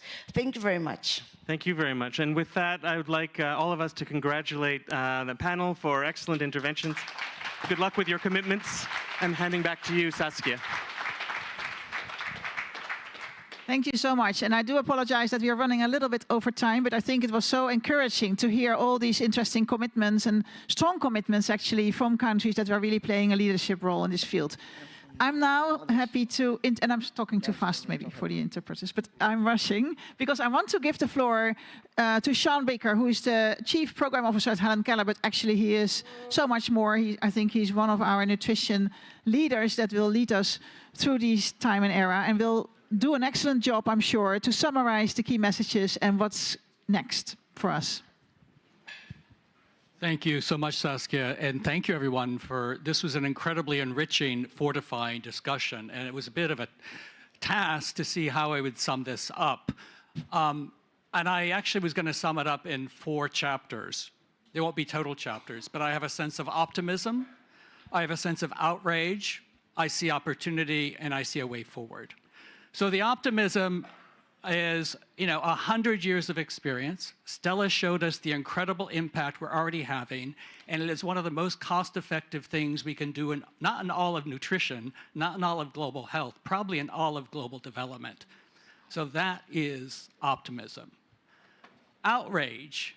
Despite all the impacts we currently have, despite 100 years of experience, the best estimates are there's still 1.2 billion women of reproductive age and 372 million young children who suffer deficiency in at least one essential nutrient. And that's just what we can see because we know there are a lot of neglected nutrients we don't have any data for. And if that's not grim enough, we know there are headwinds. Food price crises which drive families to eat less nutritious food, and we heard about the climate crisis, which increases the price of food, in fact, destroys the nutrient content of foods. So we have headwinds.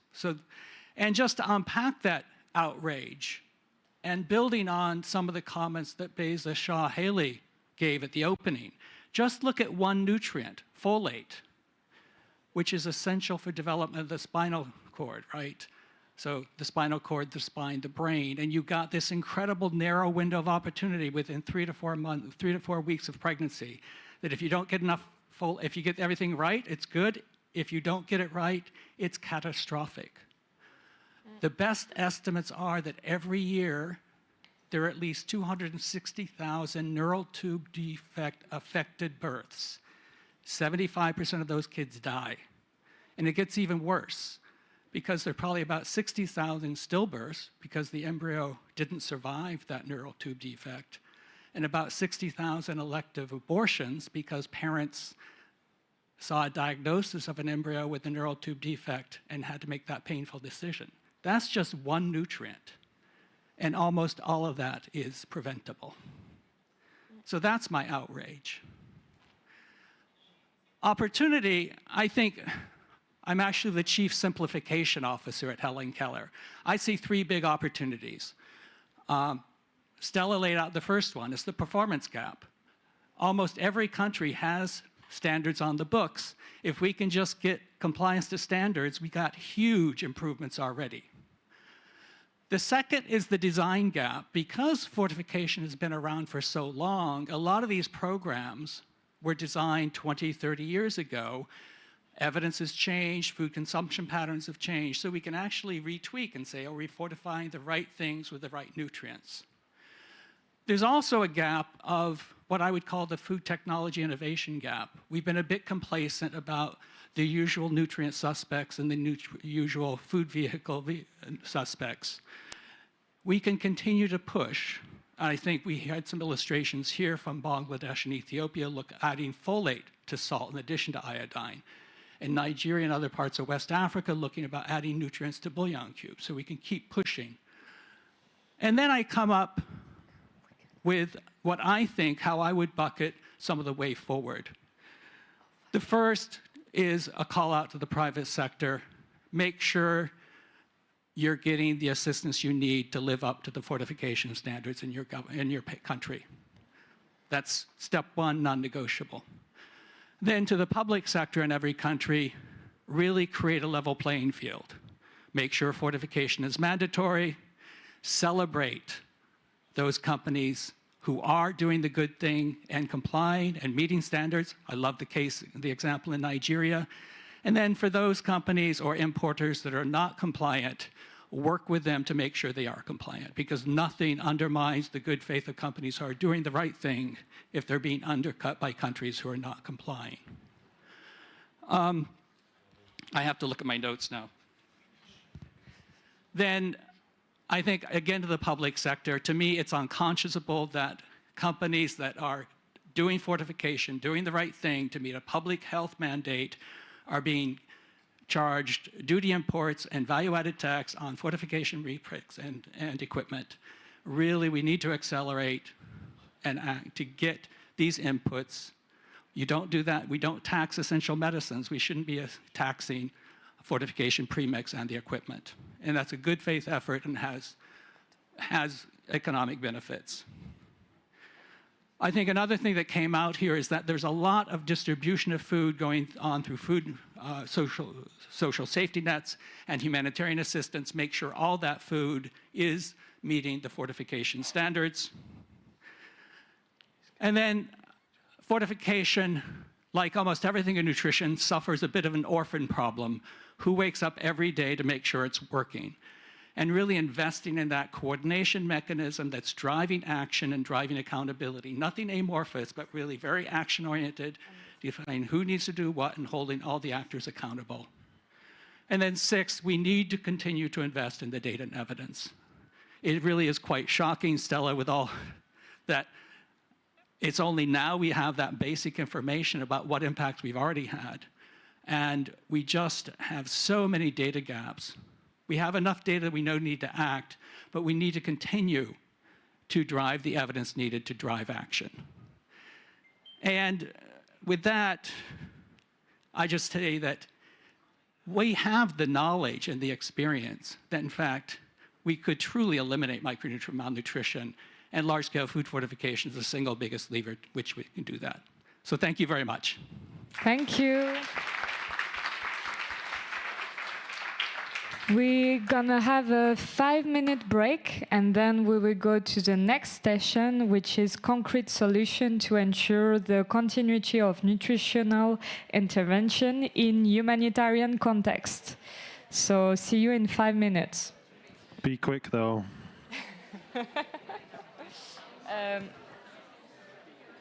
That's fine. Maybe they will need less.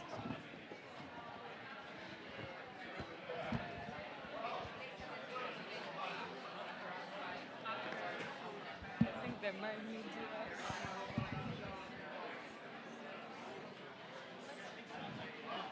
Vous êtes combien de... 4 intervenants. Ok.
Je viens d'avoir un mail de mon équipe.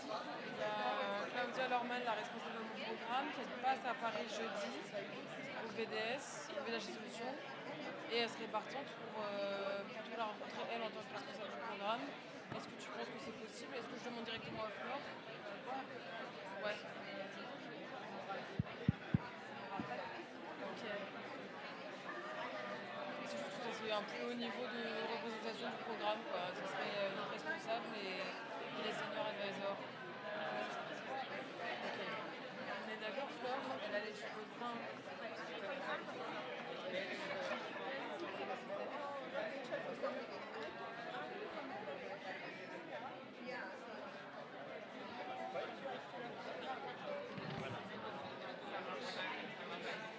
Ouais, ouais, je reste là et je suis là aussi.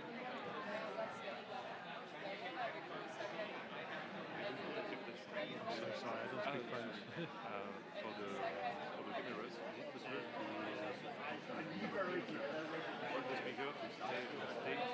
I know, God, okay. I will. Okay. I think he was just doing that. That's a one-off. We probably won't do it again, but I'll say how much.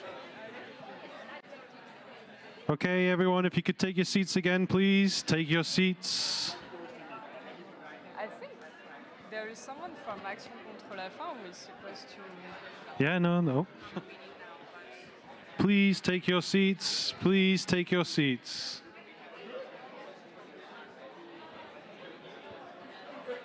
They're not listening well. Claude from Action Against Hunger is supposed to... Attends, let me ask Pauline when she's around. Are you introducing that? You've already introduced it, but you're going to reintroduce it. Yeah. So.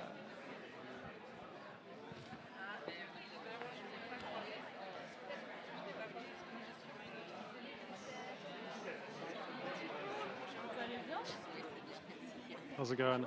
Bonjour. How's it going? I don't speak French. I'm English. Oh, it's okay. I'm from the UK. Sorry, my French needs to be better. Oh, okay. I will. Welcome. Thanks for coming. Vous faites partie du panel, du coup? Oui. Ah, très bien. Ok. I will. Bah oui. Tout le monde a des petites notes. Hein, Can you please take your seats? We're about to start. Please take your seats. We're about to start. Il y a pas Claude d'Action contre la faim? Je le cherche. Tu veux que j'aille le chercher? De Graines, tu veux dire? Ouais, de Graines. Ancien ACF. Ancien ACF et partenaire. Il y a donc il y a Marilyn de chez nous, Solidarité Internationale, qui est là. Il est où? Tu veux que j'aille le chercher? Marilyn est là. Ok. Bonjour. Please take your seats. Ah, il est là, Claude. Tu l'as vu? Claude, we are in need of you. Dans la salle? Who's moderating? Et je sais pas. Je l'ai pas vu en... Peut-être. Avec les écouteurs? Julie? We are about to start, so please take your seats. Claude? Pardon. Claude, tu peux aller t'asseoir. Hein. Vous allez vous asseoir. Bonjour. Vous allez-y. Asseyez-vous, je vous en prie. Who's moderating? C'est toi qui modère? Ah. We need to keep to time, so just be mindful. We need to be tight a bit. Very tight with time. Okay. So We can make you sign. I'll wave in the back when it's. Thank you. On aura moins les 3 minutes. Ok. Thank you.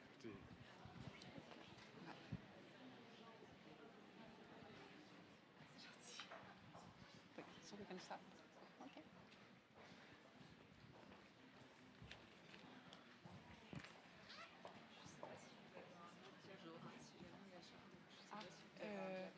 Oui, en fait, il y a peut-être le donner à Pauline qui est juste là avec le chemin. Je pense qu'on va pouvoir commencer.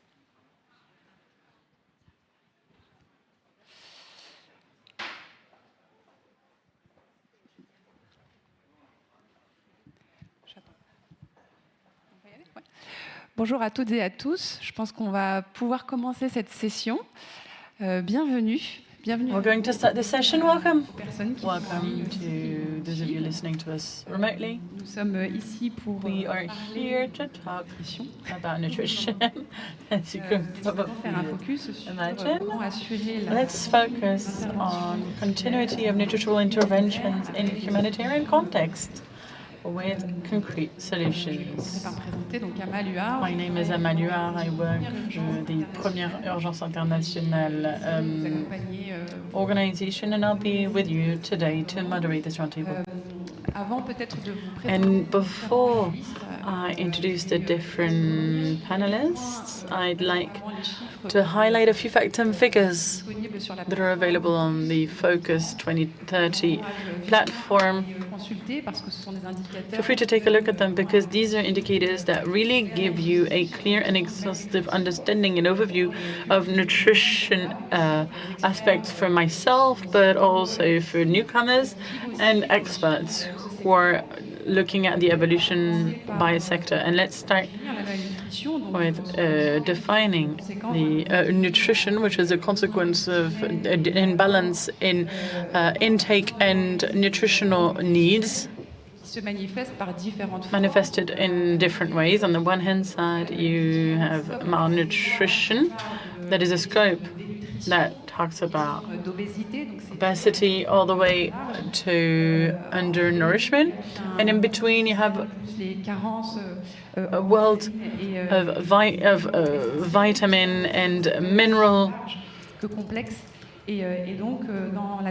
deficiencies. So this is a very complex world that we're talking about. And during this session, we're going to try and look at the different solutions that can help tackle these challenges. Let me give you facts and figures as per the Focus 2030 publications. Let me give you an example for malnourishment. 149 million children under 5 are stunted. As for vitamin deficiency, 1 out of 3 women is impacted by it, while obesity or overweight we have 2.5 billion people that are concerned by this. These are WHO figures that date back to 2022, but that gives you an idea of the challenge around malnutrition.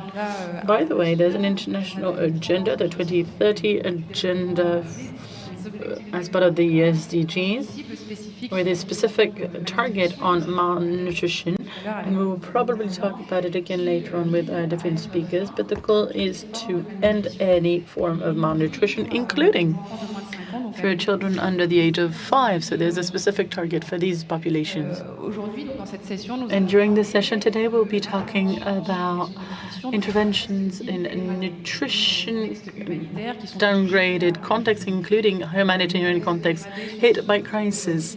These degraded contexts are where you have severe nutrition and food crisis, including intensification of conflicts or insecurity situations that lead to specific needs, of course, and acute issues in people impacted by these crises. This concerns 20 countries across the world, and there are 135 million people that are hit by acute malnutrition in these contexts. The impact of economic shocks as well is a good indicator that has an impact also on malnutrition. And finally, climate events, extreme climate events, that are also a good representation of the plague of malnutrition. We see that 59 countries in the world are impacted by acute malnutrition in 2023, which means that 1 person out of 5 needs emergency action on this, if not vital measures for 282 million people worldwide. Also, I'd like to mention the way that the sector is financed. This is something that we'll have to talk about later on. We know that the United States are the #1 contributor that finances the sector for 61%. And when we know, and when we look at the current context where we are, that some of the funds dedicated to public development aid, including humanitarian aid, that is being challenged, we could also wonder about the future of this sector. And of course, we'll talk about it in a minute. So how can we ensure continuity of interventions in humanitarian sector when we know that more than $2 billion are going to be needed in order to tackle the most severe issues, when in March a small portion of the funds have been secured. So the challenge is huge. Now, to talk about these issues, I'd like to introduce different speakers. Marilyn Cittadini, you are Program Director within the ACT organization. With you, we will see how we can assess nutrition in degraded contexts. You will tell us about different methodology that have proven efficient, and also pilot actions that are necessary, that need to be encouraged. We also have Professor Cyril Ayessou, researcher, teacher at the lecturer and researcher rather at the Cheikh Anta Diop University in Dakar. You're going to talk about the specificities of each context and how you can adapt to the different specificities with local actions. Claude Chinangou, you're the head of the board and chairman of the board and acting CEO of GREN. And with you, we will see an example of the DRC where your organization is based. And we will see how these challenges when it comes to the continuity of interventions in conflict areas in degraded regions and how you're able to ensure this continuity. We also have Clara Pacheco, head of the Food Safety and Nutrition and Sustainable Agriculture unit in the French government, and you will probably tell us a little bit more about the different points that you want to highlight from this session. I've spoken for too long, but I'll give the floor to Marilyn Cittadini. I'd like to ask you, how can we assess the nutrition situation in a degraded environment? Thank you very much. I'd like to talk about continuity for analysis and data collection and production in degraded contexts. This continuity built based on security administrative constraints, but this is a continuity that is necessary and that we need to think about it in terms of the fundings, as Amal was just mentioning, because today more than ever, the question of humanitarian organizations' capacity to ensure analysis and data collection and production that are reliable to help decision-making processes to characterize the humanitarian situation is, especially in nutrition situations, is a real challenge now. Concretely, I'd like to talk about an initiative that I've been working on for 4 years called ACT, Humanitarian Act Analysis in Challenging Context. This was created 4 years ago in the Central Sahel region, Mali, Burkina Faso, and Niger, where you have different security issues, but also more and more administrative issues that are a weight on our response, but also an hindrance to collect information for humanitarian organizations. And this is also the case in other contexts in Nigeria, Sudan, or coastal countries. So before we talk about nutrition, and before I talk about what we're planning on doing right now, we're only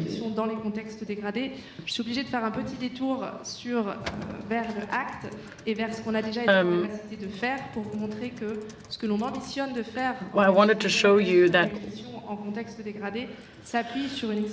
we are relying on existing experience that we want to extend beyond malnutrition. So very quickly, for the ACT initiative, initially what we wanted to do was look at degraded contexts where we can't really send people in the field to assess, as we used to do traditionally, to assess the needs. We need to find new methodologies and new solutions in order to make sure that we keep our eyes on the needs of these communities so we can actually assess reliably the humanitarian situation.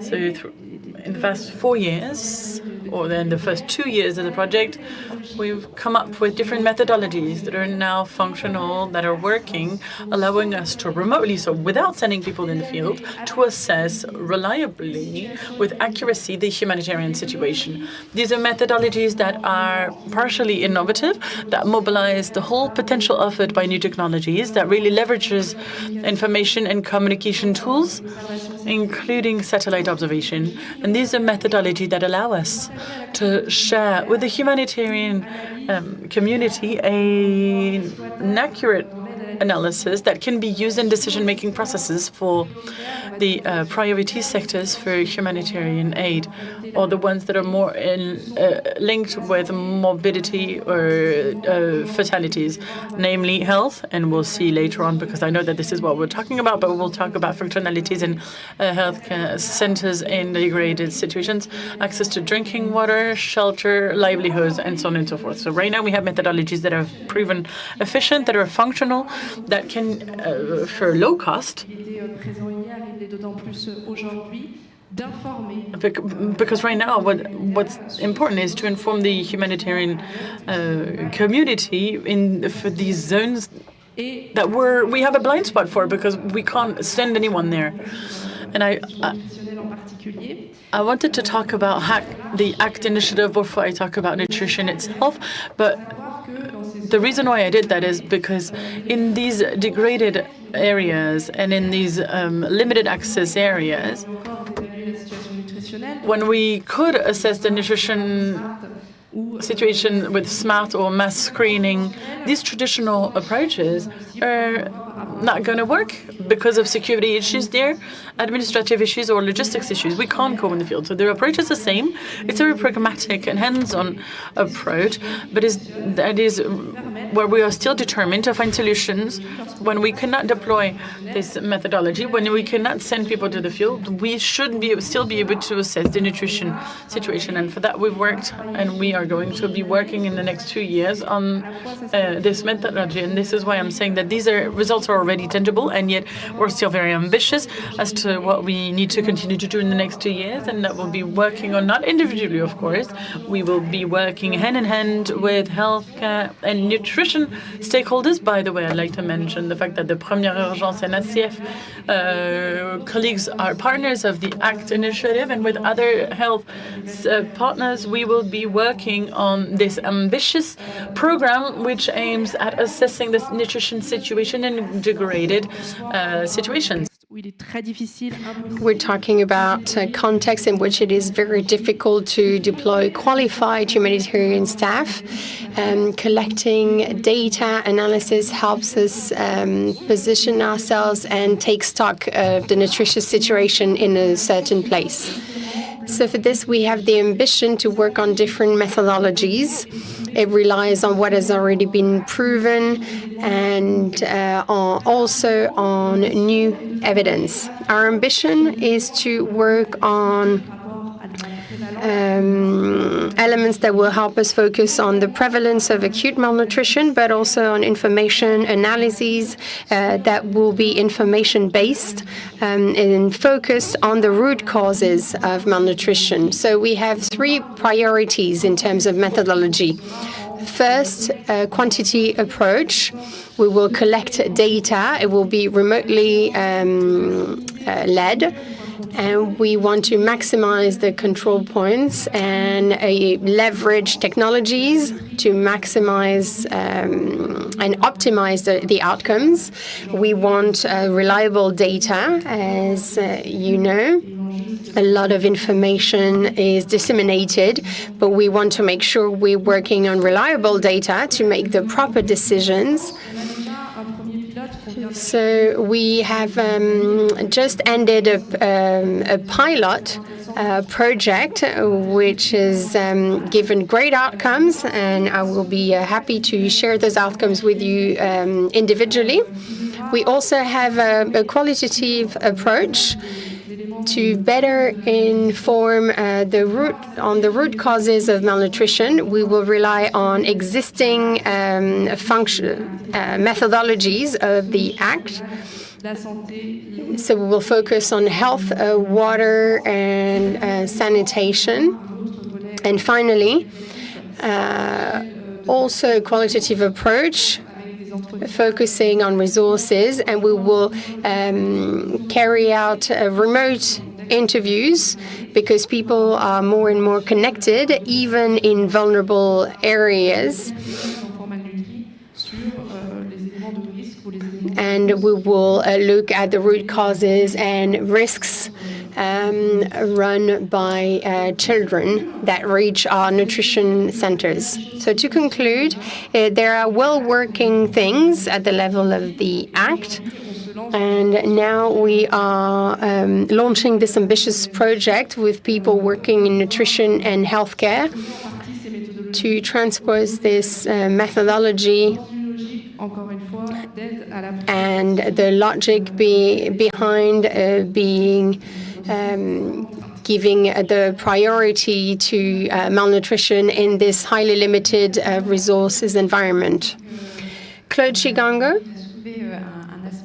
Marlene raised the topic of access. When it's hard to have access to a degraded area, what can you do? With the Grain Association, You do have teams in the field. In the Democratic Republic of the Congo, a conflict-ridden area. How can your teams manage to work, especially when it comes to access? How can you make sure you provide a continuous response? Thank you for asking this question. Let me tell you how we manage to work in conflict-ridden area. Before, I would like to present the Democratic Republic of the Congo briefly. Here you have a map of the Democratic Republic of the Congo. This is a vast country located in the center of Africa, the third widest country the second now after Nigeria, because Sudan is now divided into two parts, if I'm not mistaken. The Democratic Republic of the Congo is made up of about 100 million inhabitants. And talking about the humanitarian crisis that is ongoing, it occurs in the eastern part of the country. This is the most affected area. The circles on the map show you the most affected regions. And GRAIN works both in the east and the west. In the east part of the country, nutritional crises are related to the armed conflict, and in the west, there are stable areas, but there are structural nutritional crises there. And when it comes to nutrition, we need to consider both types of crisis. In the east of the country, in conflict-ridden areas, which have an impact on the nutritional response, what have we been doing to continue taking action and responding to the different nutritional crises?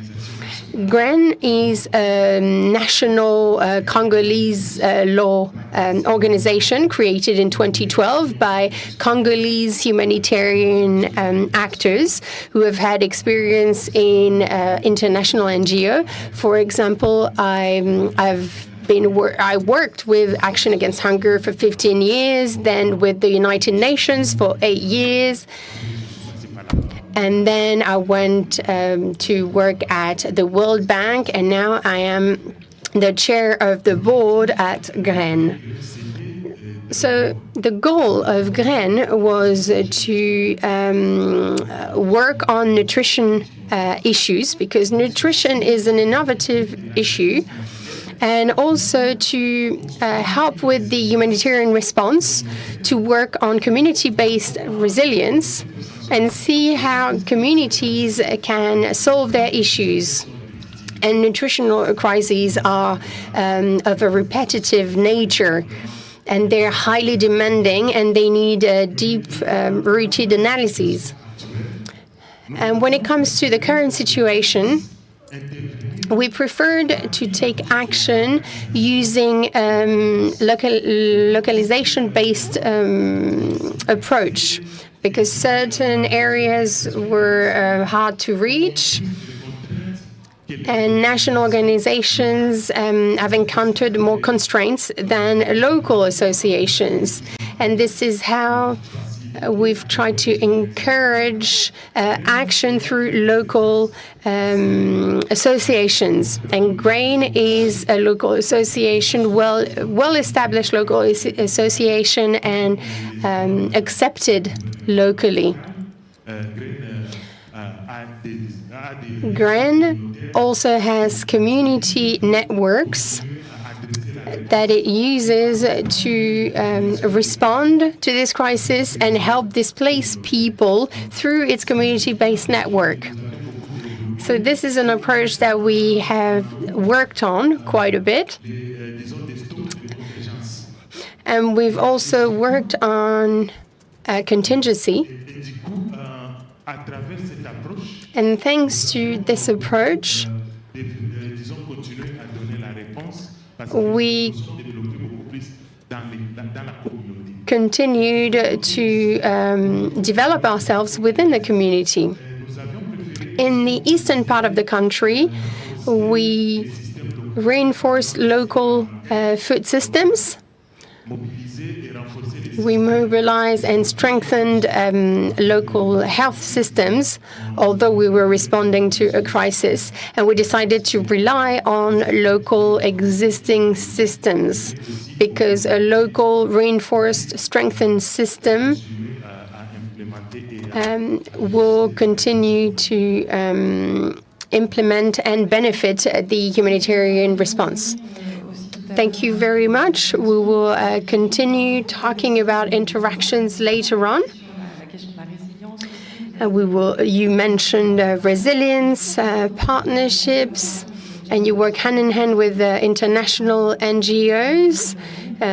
We will get back to that later. I will now yield the floor to Professor Hayesu to have a more academic point of view of a university in Dakar. And you will share some insight on a concrete solution and a practical case to see how we can adapt to specific context. Thank you for giving me the floor. Thank you to the organizers for inviting us. So to represent research. Let me tell you that the solutions that we will share with you are not the best solution. We are all researchers or academics, and we all have solutions to share. This morning we heard the IRD tell us that the dream is to work with humanitarian players in the field.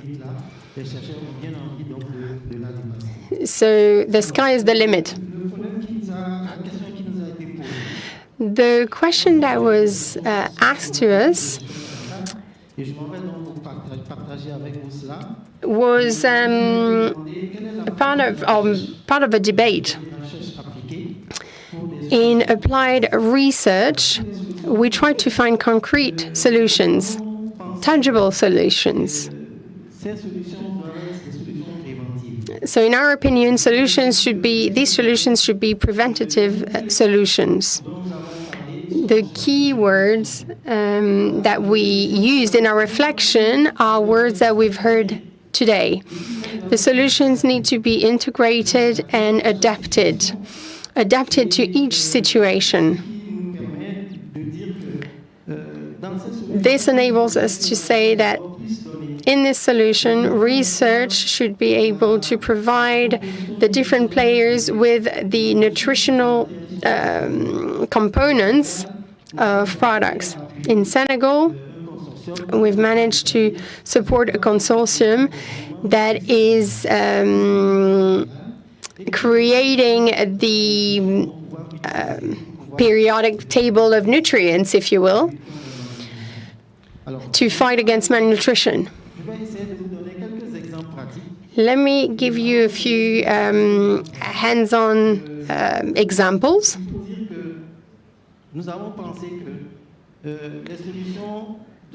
In our opinion, solutions should be addressing our target group, the malnourished children, but should also be addressing mothers and focus on maternal health, maternal nutrition.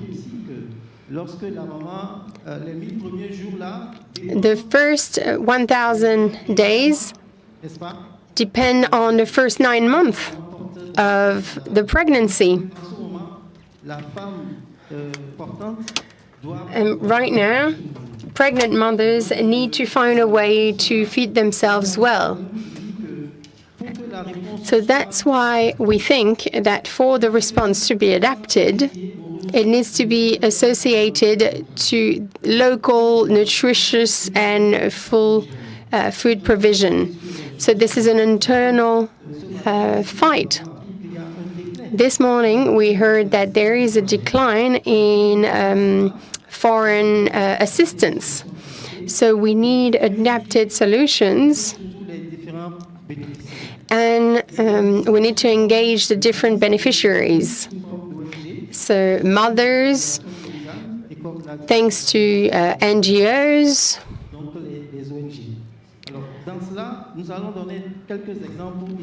Let me give you a few examples of what we experienced in Senegal. I'm sorry to give you the example of Senegal, but we can only give examples of sectors that we are familiar with. So I will be straight. Here we are in Paris, but I will make a Senegalese reference. Let me give you an example of a fruit that we call the cayenne pear tree. In a certain region of Senegal, it is very much consumed. And in countries that is full of malnutrition, this fruit is abundant, but it is not consumed because it is not part of the culture of people living there. We've noticed that in this region, 3 to 4 NGOs were fighting against malnutrition in this region. So the solution is to use this fruit, process it because we are part of the agri-food sector, and integrate it as part of the nutritional baseline accepted by the local population. This is an adapted solution.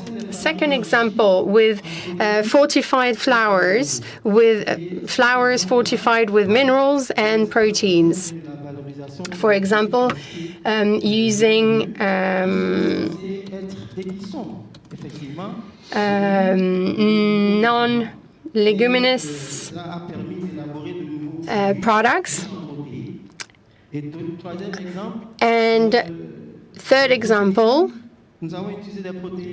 we've used proteins, animal-based proteins, because in Senegal we do have a coastline and people residing there,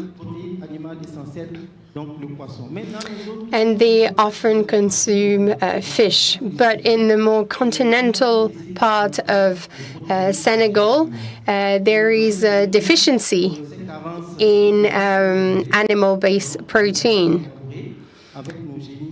So with the engineering that we have, we design products and introduced fish elements as part of these products so that the continental population can benefit from it. Fourth example,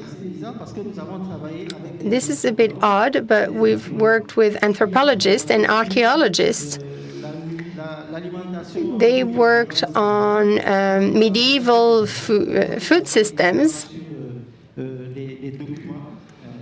They used documentation for that to identify foods that used to be consumed in our regions and no longer are. And these food products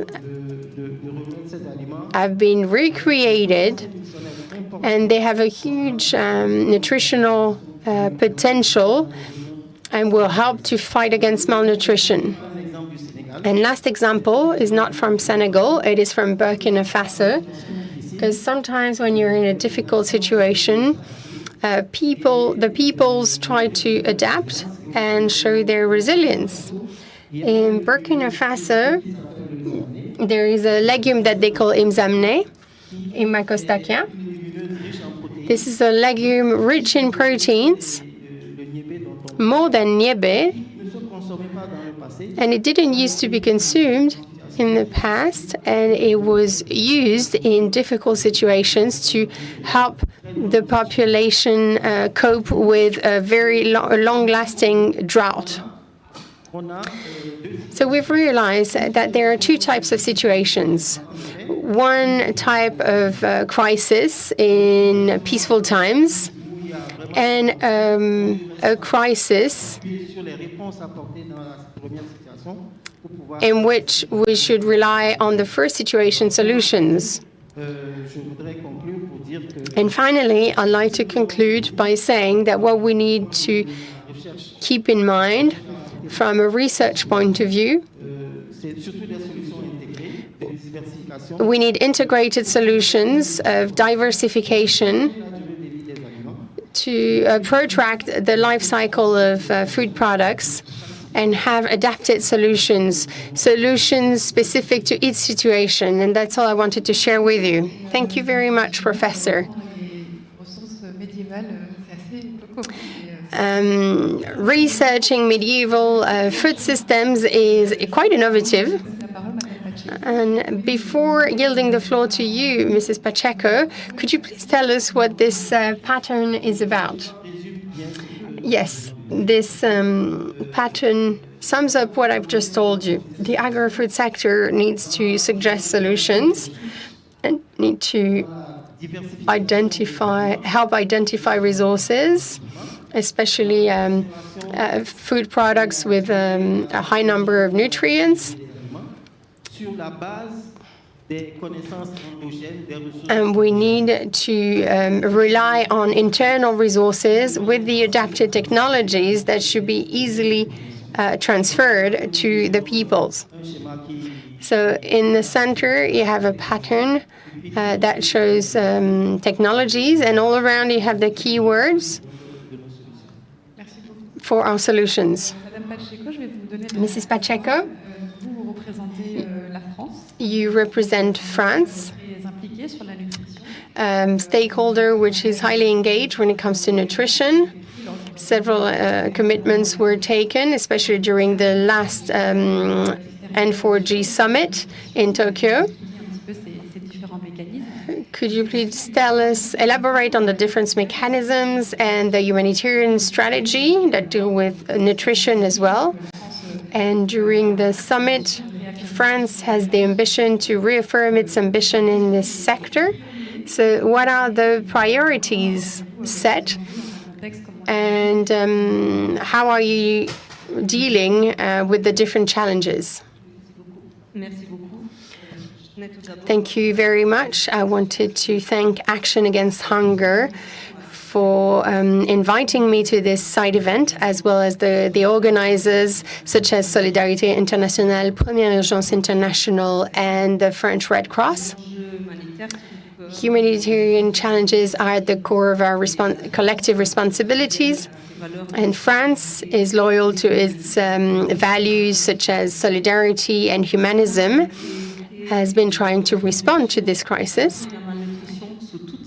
Hunger and malnutrition in all its forms is deteriorating throughout the world because of the conflicts, climate change, and economic crises. France is taking action in the field to respond to emergencies, but also in the long run to fight against the causes and consequences of food and nutrition insecurity by promoting the development of autonomous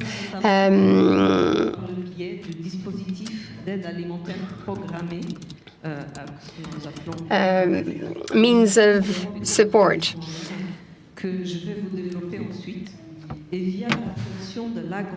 Through ecology and sustainable practices, the initiative steered by my department at the direction where I work, Peace and the World Food Programme will help reach food autonomy in vulnerable situations and vulnerable countries. Peace has a strong position and will help in the long run.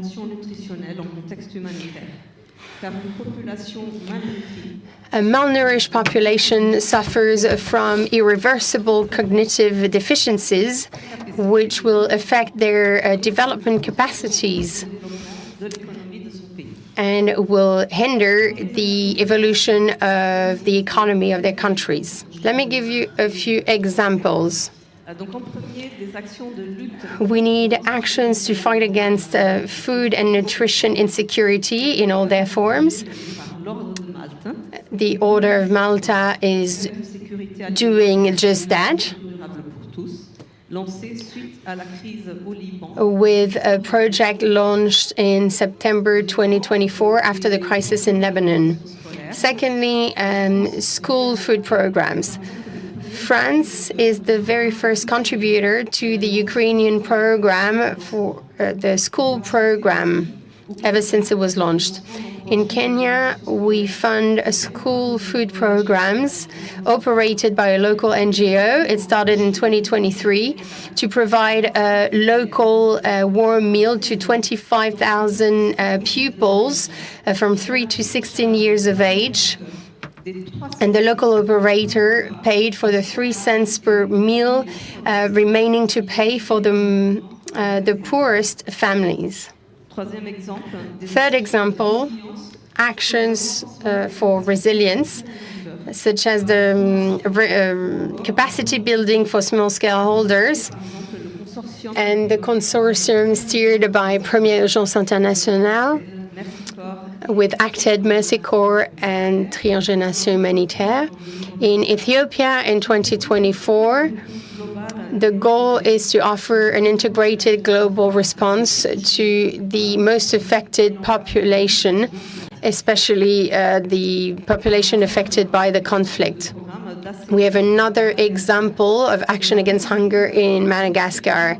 To continue on the actions carried out since 2023, we want to help children under 2 years old, pregnant and lactating women. This project is combining several actions, monthly remittances for 2 months, best practices on how to feed an infant,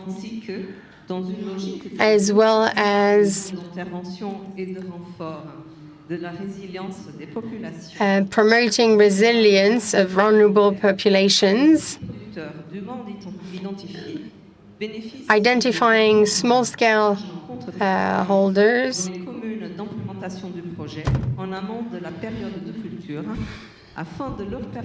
and support them so that they can have access to agricultural inputs. As you can see on this map, in 2024, this program managed to fund over 70 projects, similar projects in 40 countries, where they're beneficial to more than 5 million people, including mothers and children under the age of 2. We focus our action in countries with the most urgent needs, such as Sudan, DRC, Lebanon, Palestine,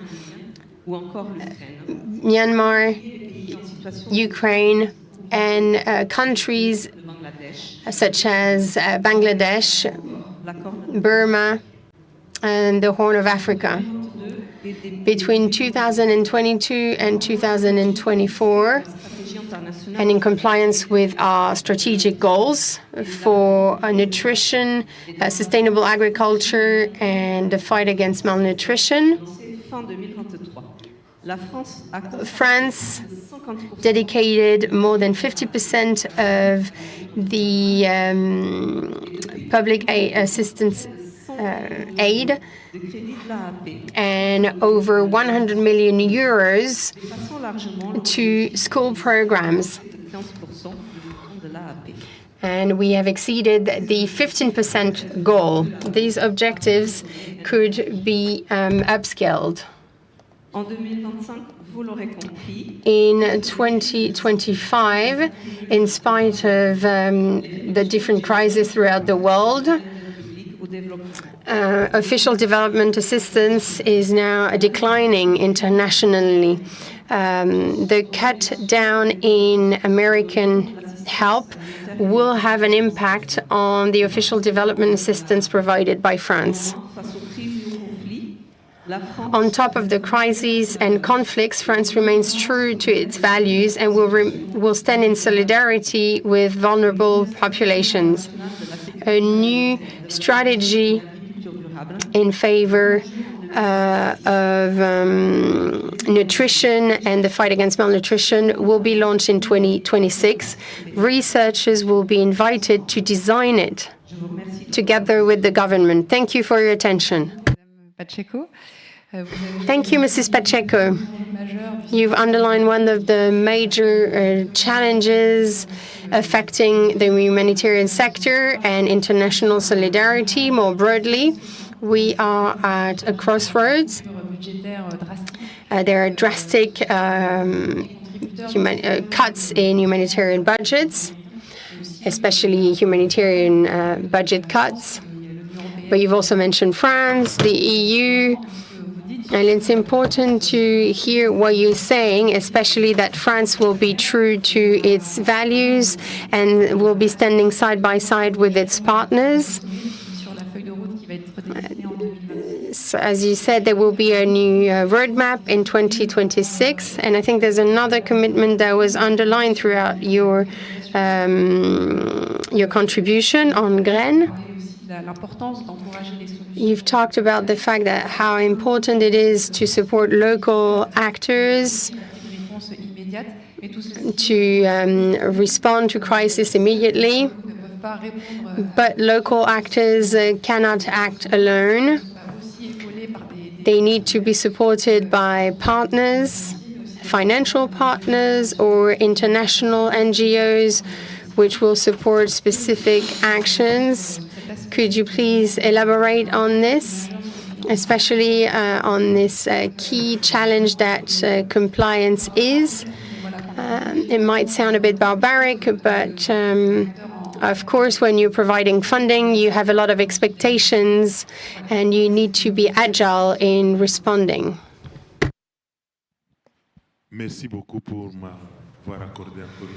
Thank you for giving me the floor once more. Of course, despite the fact that in some conflict-ridden contexts and remote areas, it's difficult to respond. We still need support. This is why national NGOs already know what are the community approaches and where they're well accepted. But beyond that, we also need this coordination and this capacity building through a partnership with international NGOs. And the fact that they have a lot more experience in everything that's got to do with rules to abide by, and they support regional organizations in capacity building, for instance, and to help them understand humanitarian aid related standards, and also to make sure that they respond well, that they bid for humanitarian aid. Action Against Hunger has done a lot of capacity building work, and thanks to that, Graines was able to continue to implement action. And we have to say that the United Nations, like OCHA, according to humanitarian principles, where there are a lot of armed conflicts, we needed OCHA for humanitarian aid because we needed to have health care structures and community structures so that the humanitarian aid would not be taken away from them based on political orientations, which is why it's so important to continue to consolidate this. By the way, it's true that the humanitarian principles that you've mentioned is something that we need to work hand in hand on with local NGOs, the international organizations that also make these principles a cornerstone of their interventions across the different contexts. Can help. And before we give the floor to the audience, if you want to bounce off of something that was said, is there something you'd like to comment? No? Well, then I'll give the floor to the room. We should have a roving mic.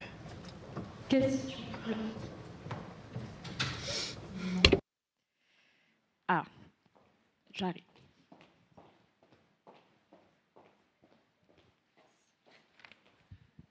Oui, bonjour.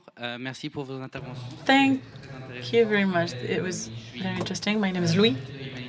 in charge of advocacy within CARE France. Mrs. Citadine, have a question addressed to you about data collection. This is really important, especially when you're in a conflict, when access is difficult. But I'd like to know if there are gender-sensitive elements to this data, because sometimes we need more qualitative information and not just satellite images, especially in food crisis. Women tend to be neglected. In Honduras, for instance, in APC context, women were not shown in the analysis, but they were 6 times more vulnerable. And it was 6 times more critical. The situation was 6 times more critical than that of men during a food crisis. I was wondering whether you had something in place in order to try and bridge this gap. And Ms. Pacheco also, about France's strategy, humanitarian and diplomatic strategies. How are you going to integrate that? On va peut-être prendre une deuxième question s'il y en a une. Oui, ici le monsieur.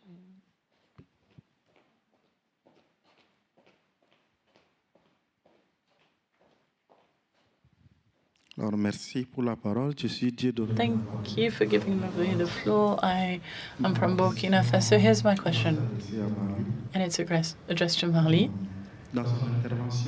In your intervention, you talked about an approach that was developed, and I'm asking the question because in the countries that you mentioned as model countries or examples and countries where the approach had been implemented, I heard that you mentioned Burkina Faso. And you said that it's an approach that allows you to assess the situation remotely, if I understand correctly. But I also know that in these countries, in Burkina Faso, for instance, we've put into place the simplified protocol allowing us to take measures and to get indicators, including community-based approaches. But my question is the following. What is the complementarity that you have in your approach with the simplified protocol, which is currently being implemented in Burkina Faso? Thank you. Merci beaucoup. Thank you very much. We could maybe take these first three questions. Marilyn first on gender sensitive data, and then about France's strategy when it comes to gender as well. Thank you very much for these questions. About the first question on inclusion, I had to go very quickly over the methodology aspect. We're not just a satellite-based project, of course. We're a project that mobilizes different sources and different information material, including satellite observation, but it's not the only element that we're using. And at the heart of our analysis and data collection, we do the community members, of course. The first thing that we do is that we optimize the fact that more and more people right now have access to a smartphone, a phone, mobile internet, satellite internet, and it goes really fast, especially in the context that we're working, including integrated areas. And I came back from Central Seine for 4 years ago, for 4.5 years. I've been there for 4.5 years. And the members of the community are the number one information providers. They're semi-directive interviews that we do remotely with the community members.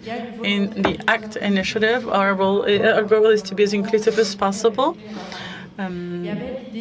The idea initially was to talk to the representative of the community that we talked to, but we wanted to go beyond. We want to diversify the sources of information and to give the floor to people who are marginalized from the humanitarian discourse: women, children, nomadic. Et dont les besoins spécifiques ne sont pas nécessairement toujours bien pris en compte. Populations whose specific needs are not always taken into account, especially in degraded contexts. We have this desire, but we also have constraints in terms of language to access women. Sometimes there are linguistic obstacles, especially because we're the ones collecting this information. And right now we're considering technological options in order to overcome this. Through ACT, what we want to do also is to recreate a bond between the decision-making people and the impacted populations. This is why we want to remove the intermediaries when it comes to the needs analysis. So of course we're making this effort. We have qualitative approaches and not quantitative approaches, and we're making the efforts of having a gender-sensitive approach, but not only, because we also take into account the age, socio-economic and cultural specificities. We look at people's vulnerabilities and coping strategies. We are partially succeeding.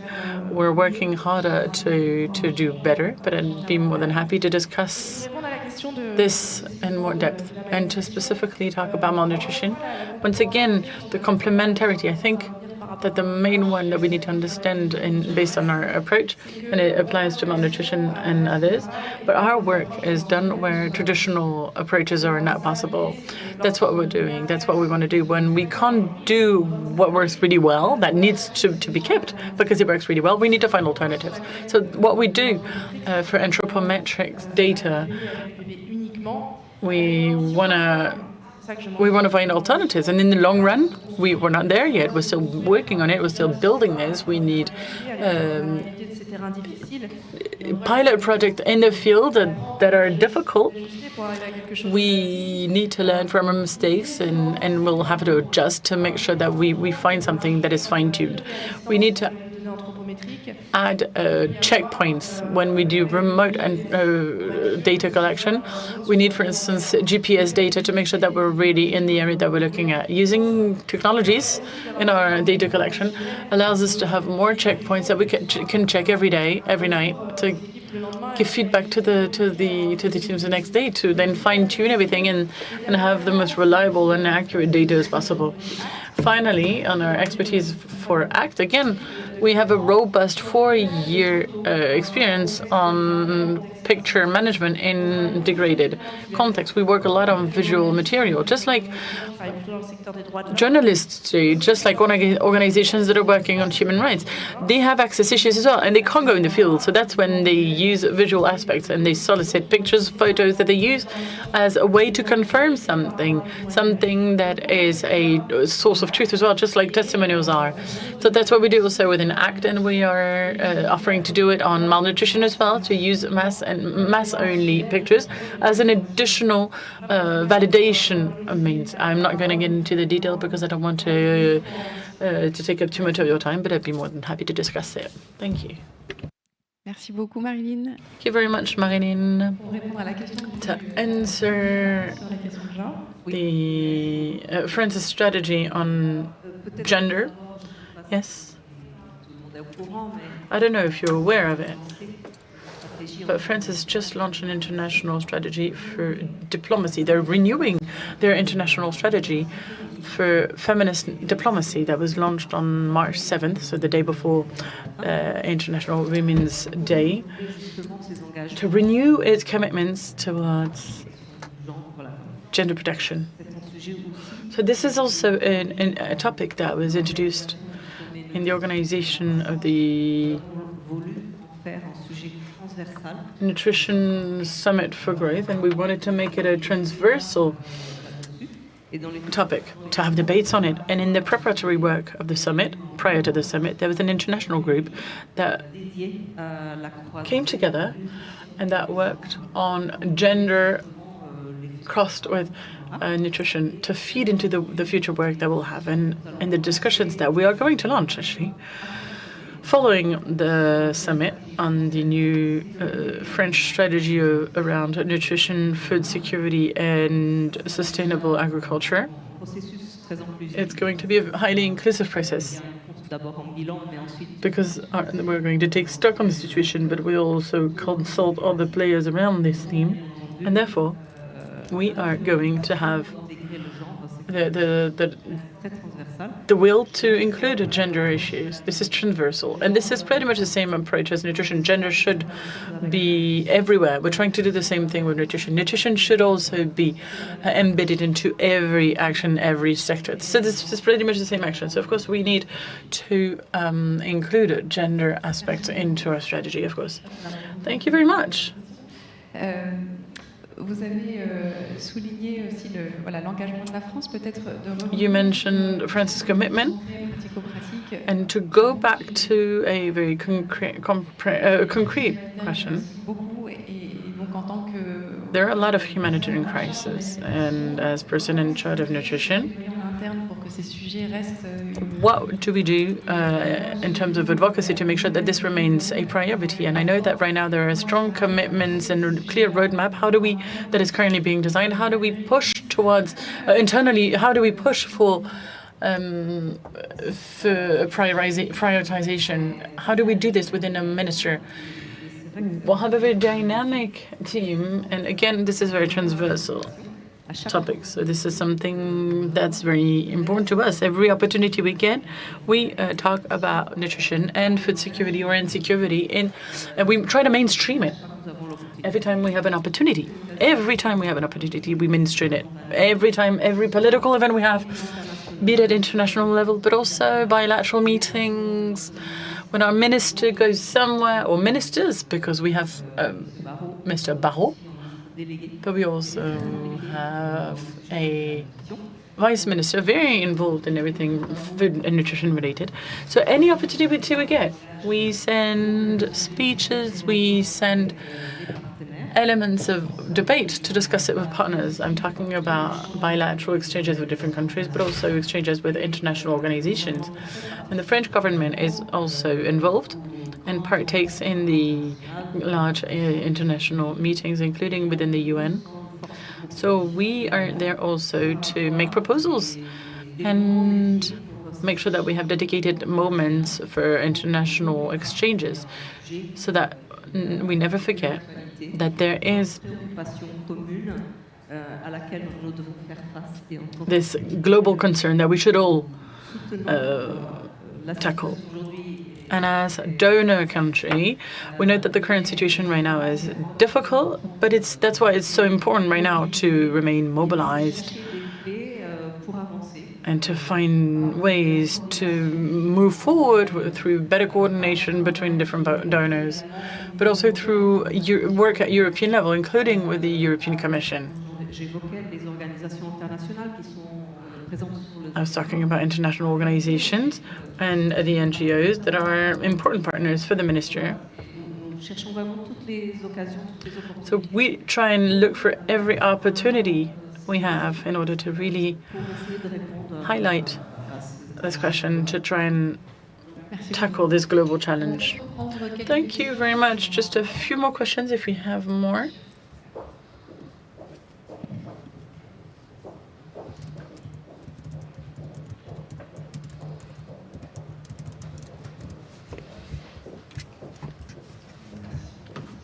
Thank you.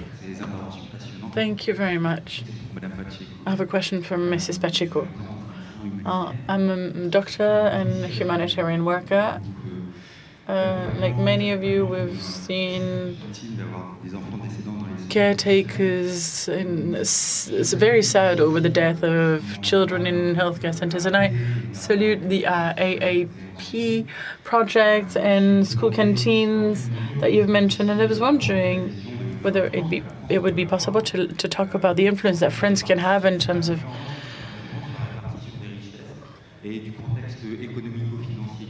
the economic and financial context. I know that in the past few years, since COVID, there has been a worsening of the food insecurity issue. And for instance, there's a speculation that skyrocketed in the past few years on food and staples. There are households that spend most of their money and their revenue on food. So is this something that you're tackling? Thank you. Any other questions? Thank you. My name is Sarah. I work at Action contre la faim, Action Against Hunger. In the title of the panel, you talk about continuity of interventions in nutrition. So we've heard about different answers, including through local and civil society organizations that are permanent players in the field that ensure continuity. We've talked about international players that are often present in a fragmented way or temporary way, which is difficult to ensure continuity. We didn't talk about health authorities, governments, etc. So I'd like to hear about it in the countries that we're working in. There are players that shouldn't be neglected. How do you include them for AAP or other initiatives?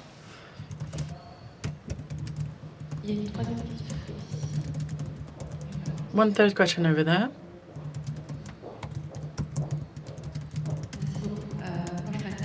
Blanche Matin, technical referent for the French Red Cross. We have a financing mechanism in Chad where we're transferring progressively our programs, where we're transferring our programs to the local authorities. This is a project that's implemented with CARE as a partnership for feminist diplomacy, environmental justice. This is a holistic program, and the goal is to have this incremental approach. And every year, after 1 year, we transfer a co-built program, co-designed with the authority, and we transfer it to the authority. Now, I know that this is outside of the traditional AAP because this is not just programmed food aid, even though this is fund-related. But are we moving towards more openness in holistic programs? Is this something in the pipeline? Is this something that you're already discussing? And I had another question as well. I don't know if you're able to talk about it yet, but about the possibility to have this new strategy that would require a discussion with other NGOs and scholars. But could you tell us a little bit about how the consultations are going to take place and how they're going to be organized? Well, thank you very much. Let's take these first three questions. About the first one about the influence and the diplomatic elements on the distribution of wealth and financial speculation. Well, thank you very much for this question, because this allows me to broach a topic that I didn't cover yet about the spheres of influence. The topic that you're touching upon will be an important topic in 2025, because I believe that when it comes to financing nutrition and humanitarian aid, there's a lot of events that are planned at international level, including a summit that will be held in Spain on the financing of development aid, and of course the French government will attend. And if I go back to your question, we're also involved in the discussions of the G20, because the South African presidency has put this theme on the agenda. They're very ambitious because they've put a lot of topics on the table. So we're wondering how much we're going to be able to really tackle these topics. But this is one of the main priorities for the G20 presidency of South Africa, to talk about staple food, to talk about cost, to talk about food, to talk about affordability, accessibility of food and agricultural products. And this is a topic that is at the crossroads, and this is not strictly humanitarian topic, but it's at the crossroads of financing issues, agricultural production. So, and how do we consider these things in France? Well, we work hand in hand with the Ministry of Agriculture and the Ministry of Finance, so the National Treasury, in order to be able to have the right tools to be well equipped to have the discussion at global level with us. So there are topics that are going to be debated, and we need to find solutions because the issues are identified at international level as well. And it's a way for us to see if we can make progress on this topic. There was a question from the French Red Cross about holistic programs. Yes, absolutely, yes. Well, I'm here as a nutrition and food safety worker.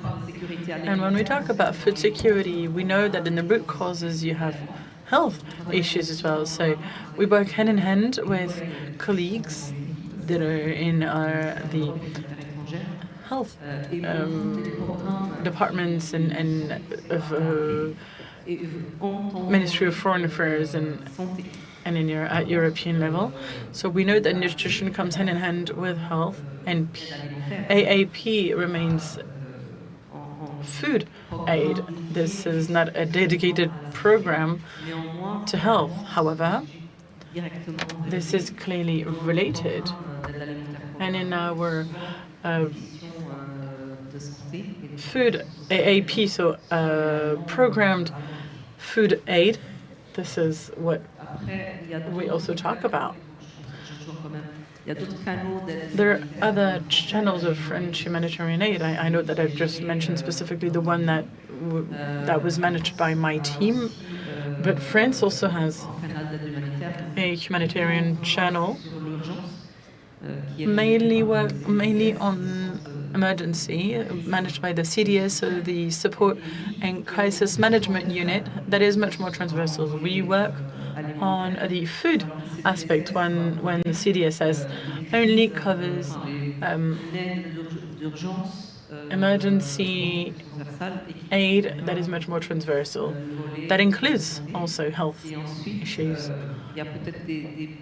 And there are probably also programs that are steered by the ministry, and you're probably familiar with the MISCOCA fund project that is developed in some African countries, West African countries rather, that cover health and security and safety of infants and mothers. This is a program that is supported by France. The very last question on the strategy.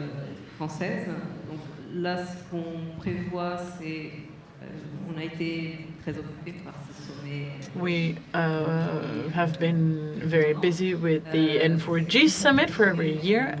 So right after the summit, of course, the first step will be to take stock on the French strategy for nutrition, sustainable agriculture, and food security. And following the summer, we will launch a consultation.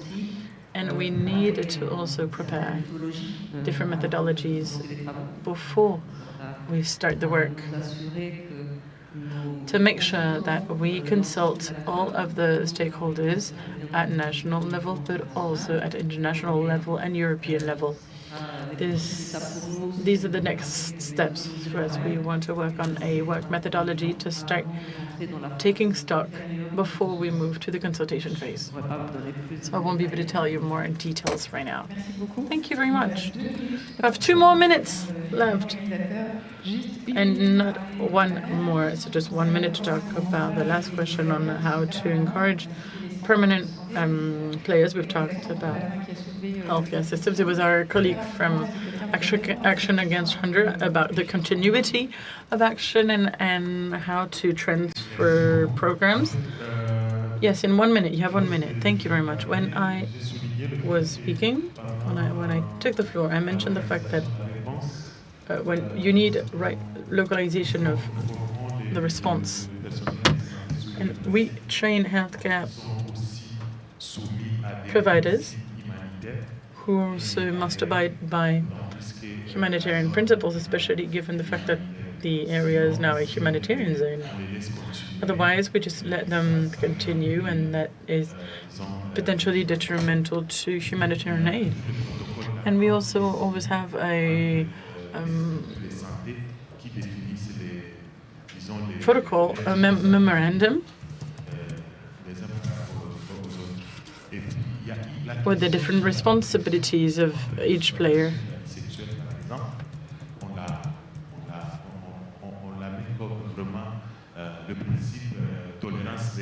And it was a memorandum of understanding, and there are different aspects, such as for which we have a zero tolerance for anything, for misconduct. Thank you very much. We'll conclude now. I'd like to simply come back to a few key concepts. Marilyn mentioned the continuity of financing. This financial crisis must not make donors turn away from the communities, and especially the most vulnerable ones. And we must continue to encourage innovative solutions whenever they exist. So we need to collectively work harder. And I also noted that we are all researchers. It was a professor who said that earlier, and we all need to work hand in hand between scholars, humanitarian workers, civil society, anyone working on nutrition, with a focus on the 1,000 first days of an infant.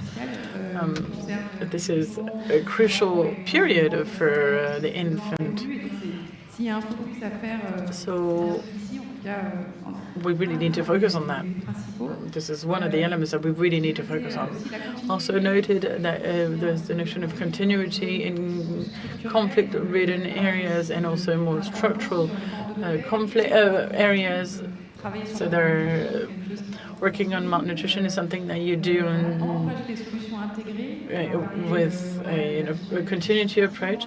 But we talked about transversal approaches, and we need approaches that embed different players and different themes. This requires agile financing to make sure that we can involve different players. I also noted that humanitarian aid is a collective responsibility. So you said, Mr. Pacheco, that France is going to renew its mandate and France will remain faithful to its commitment. I know that I said it once, but I will reiterate it. This fundamental concept. Will be paying attention on Thursday and Friday on the conclusions.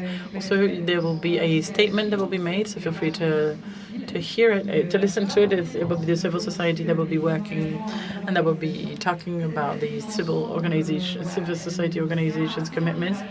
This decline in funding is a turning point, but let's take this as an opportunity to really work on innovative solutions. Again, I would like to thank you for attending this session, and I hope that it was enriching.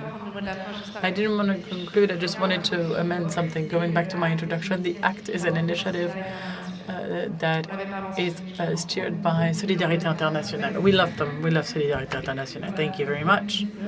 Our sister NGO, thank you very much to those of you who are following us remotely. Thank you to the people in the room as well, and I'd like to thank the interpreters as well, who also create a bridge between different languages. So thank you very much. And I wish you a wonderful evening. The next session is going to be just as fascinating.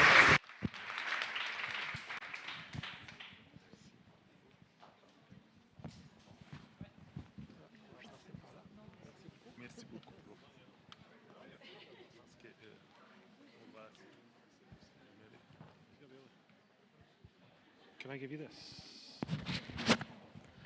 Thank you, thank you. So next on stage, we have scaling up efforts to sustainably prevent malnutrition in protracted crisis. This is organized by Yemen's, Ethiopia, and Niger's national CSOs, national government nutritional focus, and their national government nutrition focal points, and N4D. Okay, so we have in our closing speech. Hi there, how's it going? Our minister coming, so we need to be on time.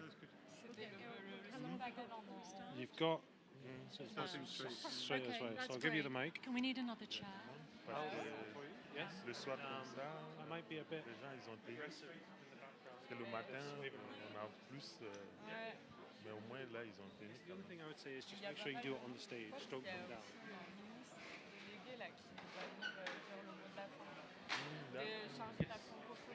And how do we move Le thème, c'est quel We'll go grab the thing. qui va commencer là? Et ben c'est pareil, c'est quelque chose sur la crise.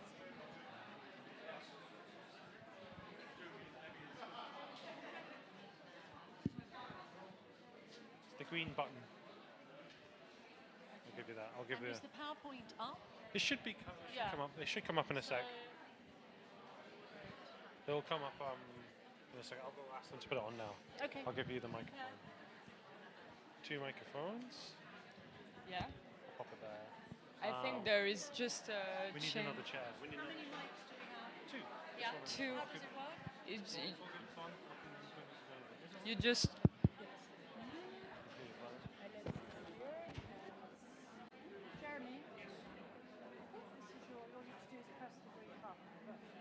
come up in a minute, a slide, and then... Where am I going to sit? I'm going to go here. So, if I go just here, I might stand on the stage. Yeah, and you'll need to sit. Later?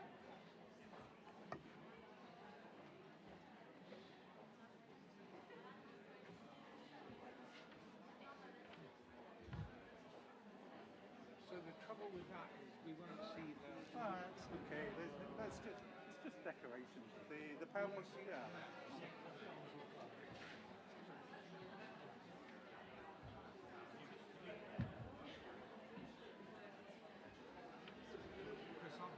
I'll sit here. Okay, sure. Maybe our three panelists here. Yeah. Wherever they're comfortable. Hello. How are you? You still awake? It's bright lights. Yeah, it's really bright, isn't it? Hello. Hiya, I'm Hubert. I'm Jeremy. Nice to meet you. Nice to meet you. Did you fly last night? We start with the... We arrived this morning. This morning, yes. That's why I'm exhausted. Yeah. Have we met before?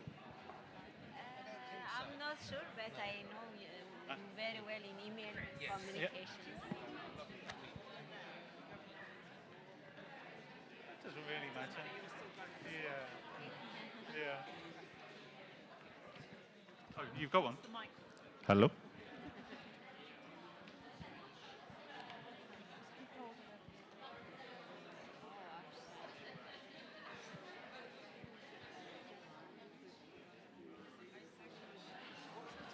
Oh, I need my mobile. My pen's going to run out. I've got one here. It's okay. I'll charge you. No, you won't. Oh, it's okay. I'm going to So start. I'll cut mine down.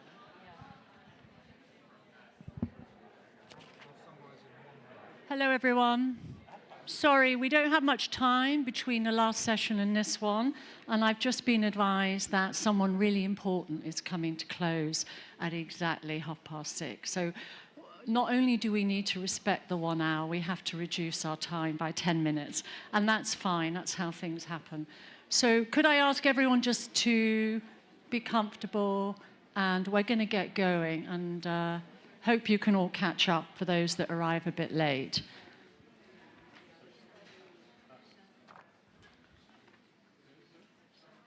So I want to just say a very warm welcome to you all, to this N4D and colleagues from different parts of the world side event.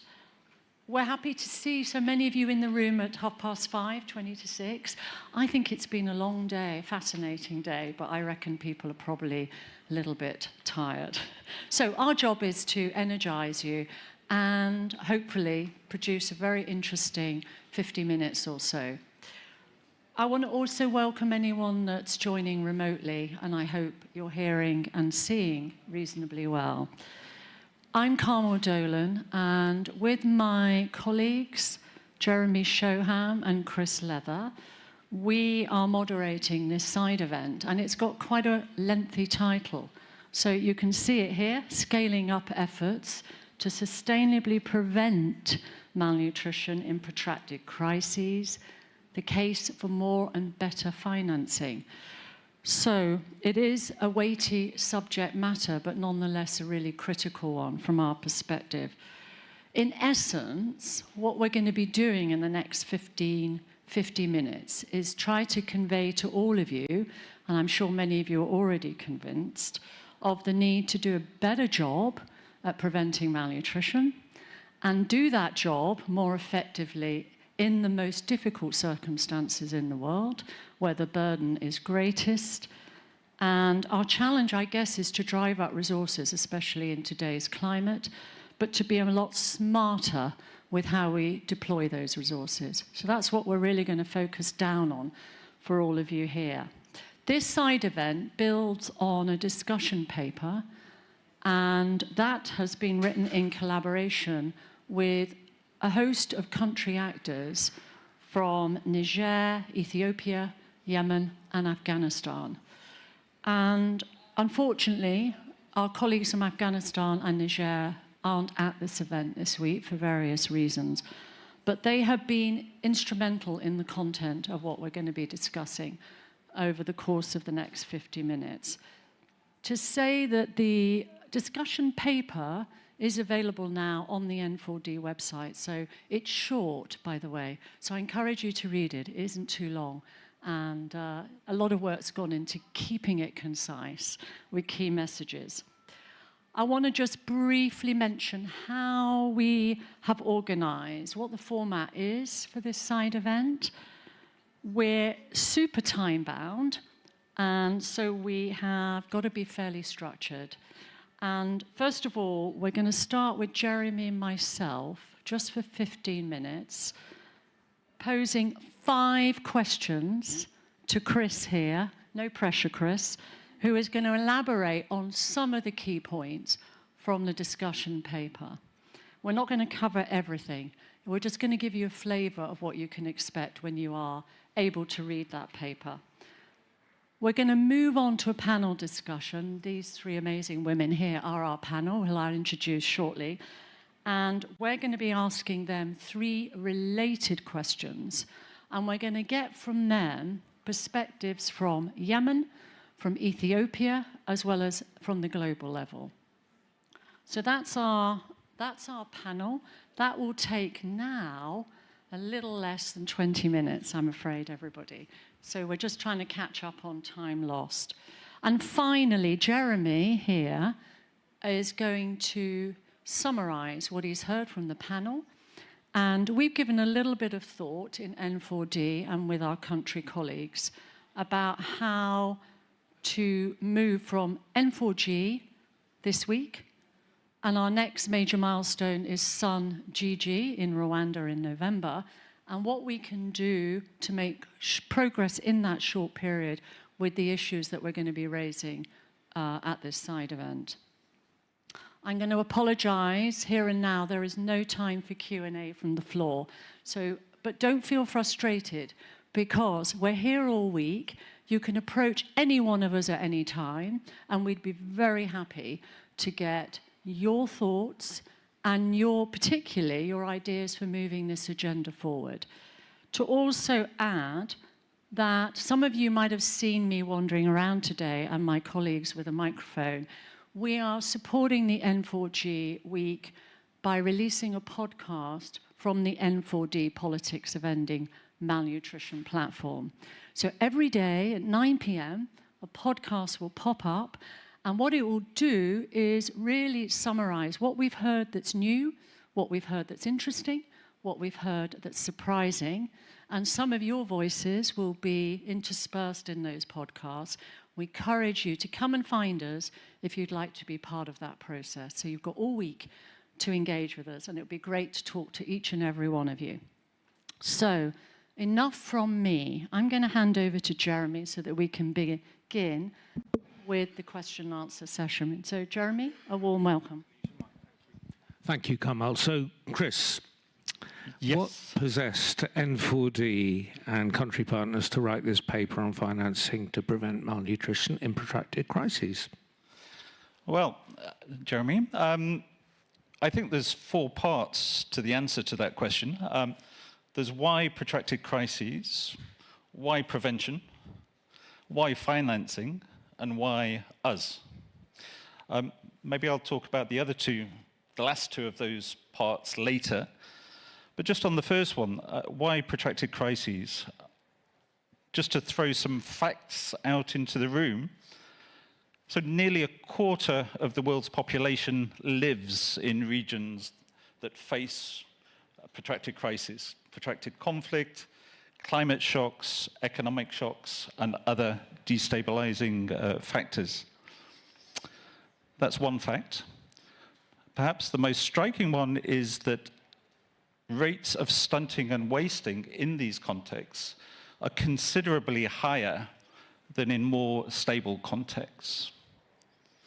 And just a third point, that half of all the undernourished children in the world live in contexts of protracted fragility and conflict.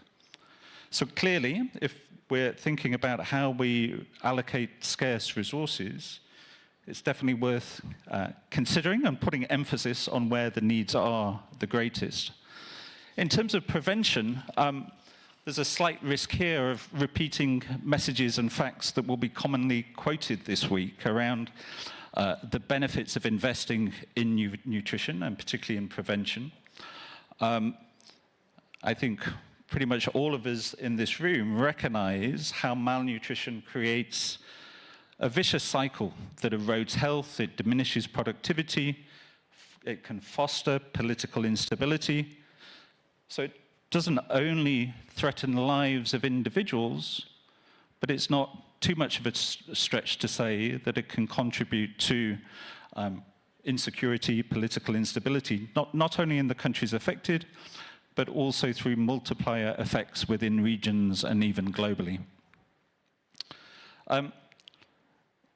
Another fact that I think we all know, that nearly half of all deaths of children under the age of 5 have a strong relationship or are attributable to undernutrition.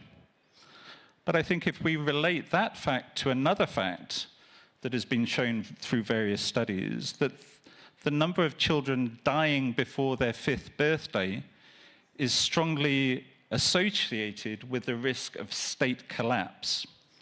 And that's quoting from a couple of studies. We can provide the references. So that illustrates the strong link between high rates of child mortality as a result of malnutrition and then political instability and the risk of state collapse. So strong arguments there, but of course there's the economic argument as well that was strongly highlighted by the World Bank investment framework coming out at the end of last year.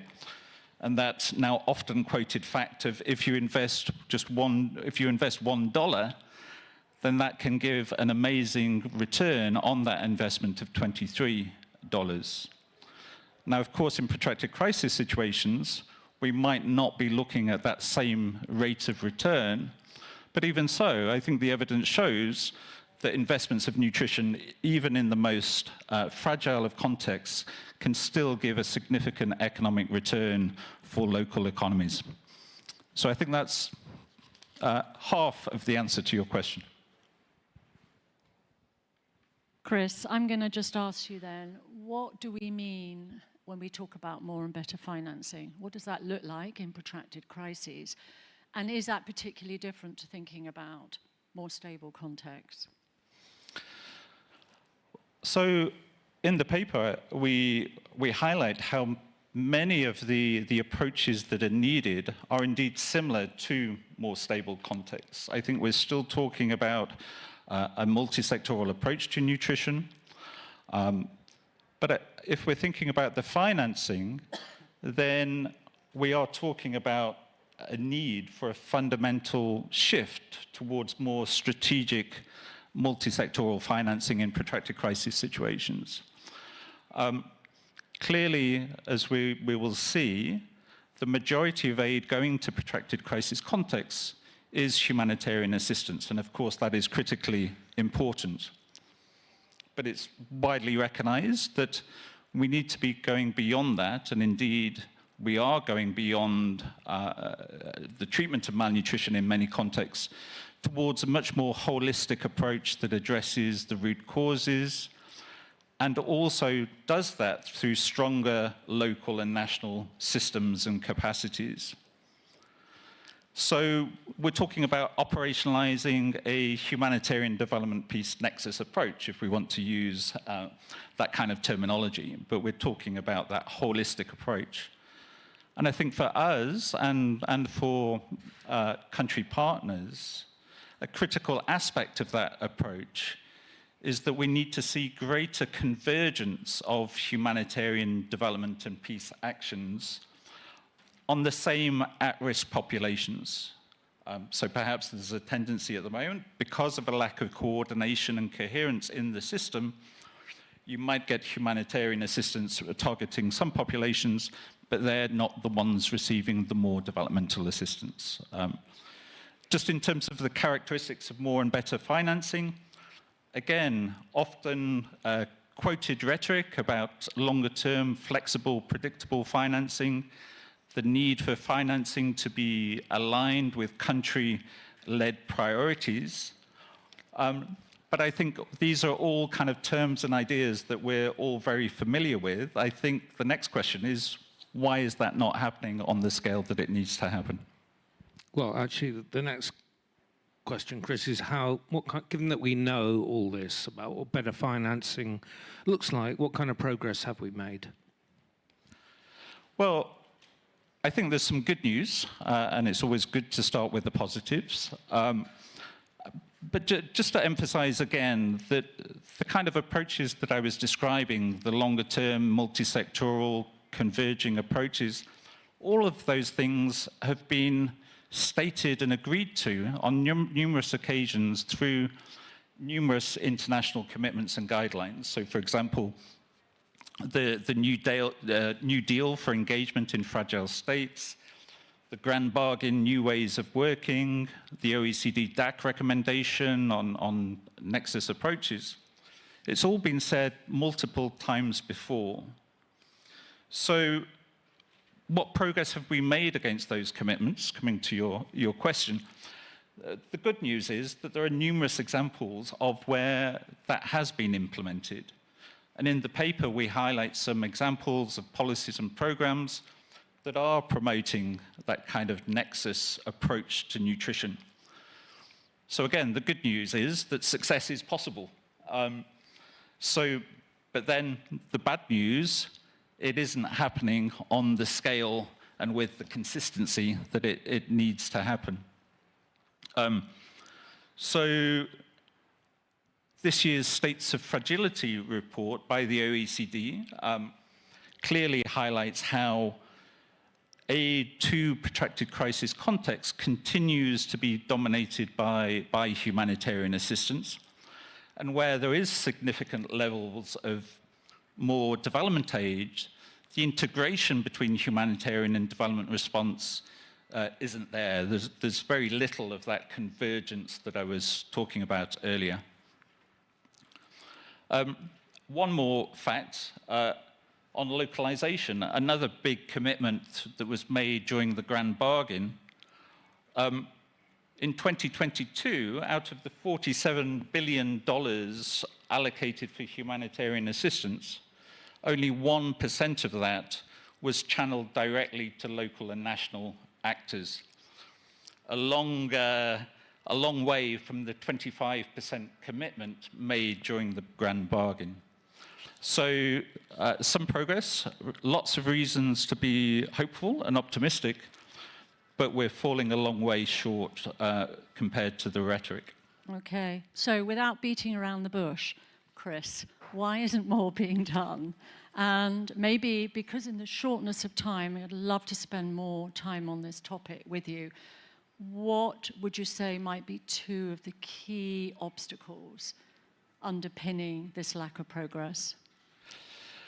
So, two obstacles, but first I just wanted to highlight, because all of this has been said so many times before, we didn't want to just regurgitate in the paper what has been said in so many different ways in all of these international conferences.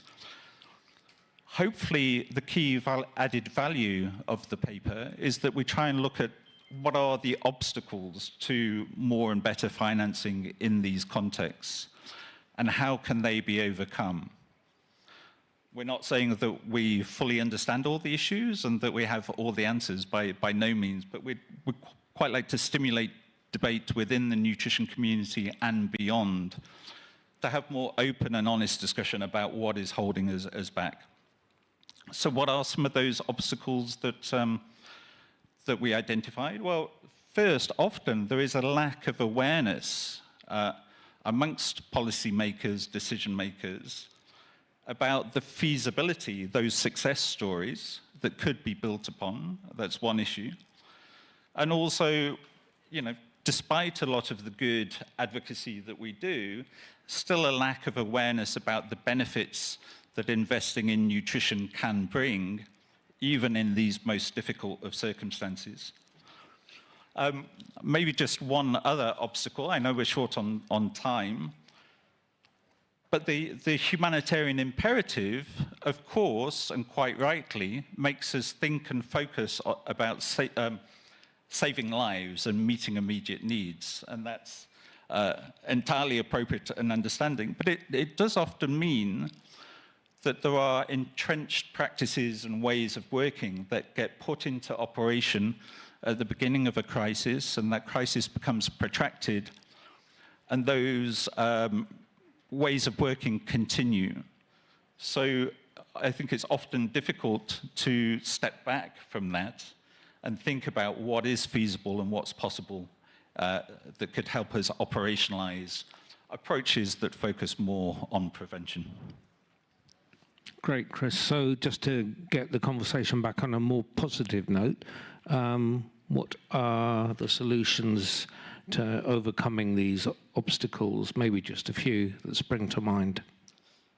Yeah, so in the paper, we categorize possible ways forward under 3 headings. The first one is about the money.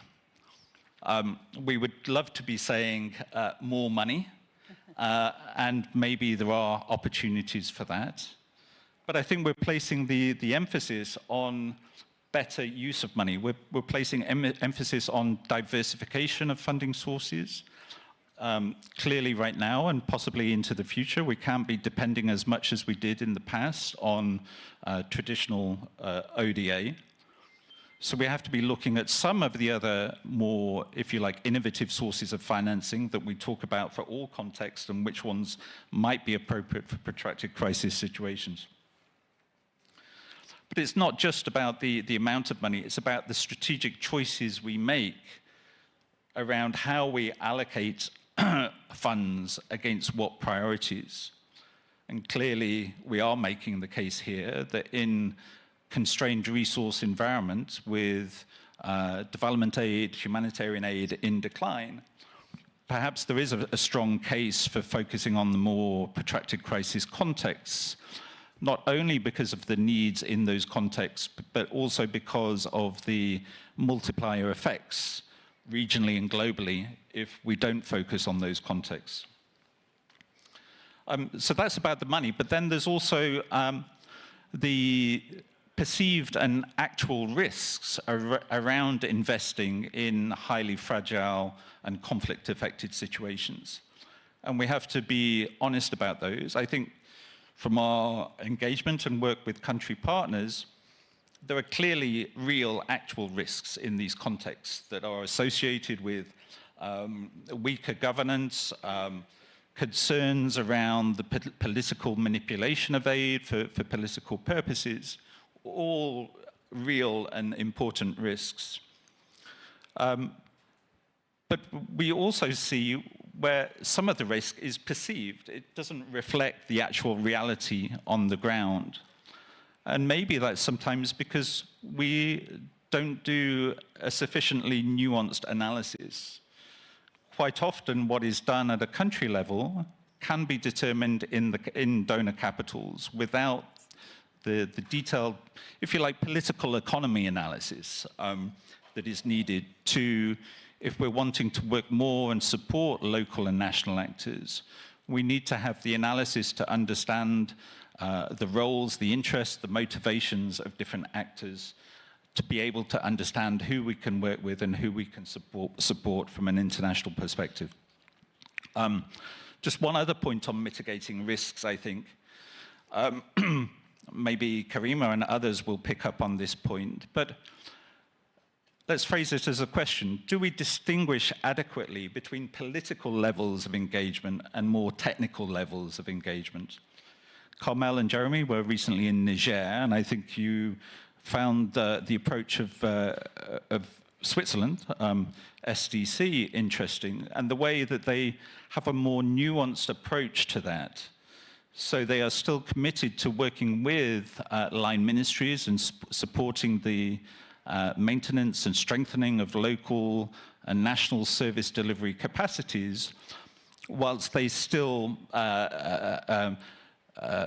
manage and adjust the political level of engagement, if you like, with the political authorities in the country. So distinguishing better and more clearly between the political and technical levels of engagement is something I know as well. Karima, you have spoken about quite a lot.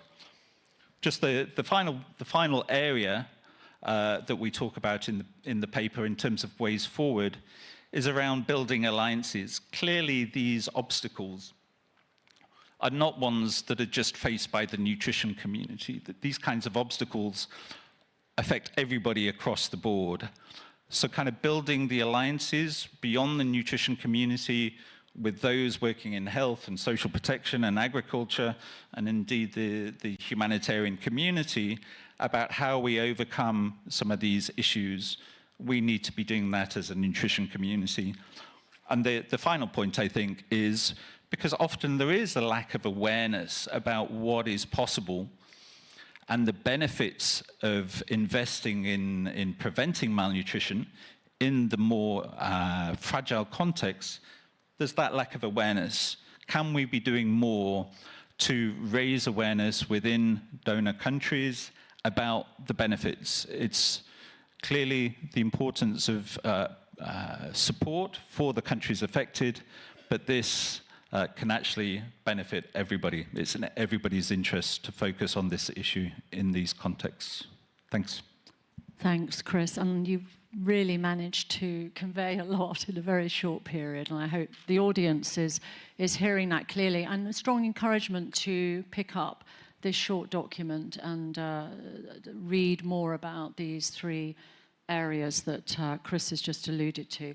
I want us to move quickly on to our lovely panel and welcome each one of you. I want to start with welcoming you, Karima El-Haddar. I think many of you will know Karima in the room, who is from the Scaling Up Nutrition Secretariat, which is located in the Ministry of Planning and International Cooperation in Yemen. Warm welcome, Karima. Next to Karima is Abigail Perry, sorry, I thought we were, who has recently, many of you will know Abby, taken up position as chief of the nutrition division of the World Bank. So we're getting a donor perspective as well here. Warm welcome, Abby. It's great to be with you again. And finally, to warmly welcome Hiwat Darsin, who I've only just met today, and it's such a pleasure to meet you, who is the lead of the Nutrition Coordination Office in the Ministry of Health, Ethiopia. So what we're going to do, as I mentioned with our lovely panelists, is we're going to ask 3 questions. They're only going to get 2 minutes. Earlier I said, oh, you'll have 3 minutes at least, but now I'm taking that down to 2. We're going to ask each one of them the same question, so we're going to go through a process. And as I said, Jeremy will helpfully summarize all of that. So I'm sorry to shorten the time that you have, but I know you're all super skilled on panels. So I'd like to start by handing over to Jeremy, who I think is going to pose the first question. Okay, it's going to be you, Karima. Great. So this is a question almost like the one that I asked Chris about obstacles to making progress in tackling malnutrition in protracted crises. What are those obstacles that you see? Yeah, thank you so much for having me and representing Yemen here at this very difficult time of the fund cuts everywhere. So the obstacles as part of this paper, everything Chris said applies to the context in Yemen. However, I can just summarize based on our experience is really looking at nutrition from the angle of humanitarian is damaging the whole thing about nutrition, because it is very important, it is humanitarian, treatment is part of that, but treatment alone, and this is what our partners in country are saying, treatment alone will not work. And they can't, even humanitarian actors, they really couldn't do any breakthrough or improving the situation. It is deteriorating. Why? Because prevention is very important. And allow me to reflect on what I have heard since this morning. So, and to, try to explain maybe a little bit differently the terminologies. So I heard the prevention since morning several times. This is very excellent. But from my point of view, prevention is not within only the health sector, is not only within the social protection, but also we need to bring in all the other sectors, the agriculture, the education, the fisheries and livelihoods. And this takes me to the other point, that nutrition is development. Yes, I have heard this. I was very glad since the morning everyone is emphasizing on this. However, development means the development structures. So if we are going to tackle the issue of the malnutrition, we need also to look at the development structure and the, it is always perceived, the development as a luxury, as a thought after thing. While development in its nature is looking at the vulnerability in the country, right? And we are always focusing on these vulnerable issues. If we have malnutrition, so this will be the priority for the development plan. That's why I think one of the obstacles is not looking at malnutrition as part of the wider development plans in the country. Huot, yes. Please, same question. Okay, greetings everyone. It's a pleasure to be here and to share the context of Ethiopia. So as we all agree that malnutrition in any of the scenario, be it in development or in the crisis or in the humanitarian aspect, it is like demonstrated in three level of cause of malnutrition. So in terms of the humanitarian setup, it will be in highest attention that the causes are highly addressed in equivalent or in a coordinated way. One is the food insecurity. So the food insecurity is due to the displacement of the population.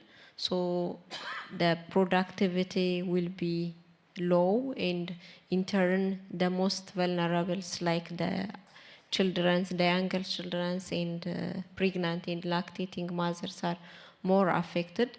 The second one is due to this climate change, the frequent happening of drought, floods, and so on will be affect the productivity in terms of production, availability.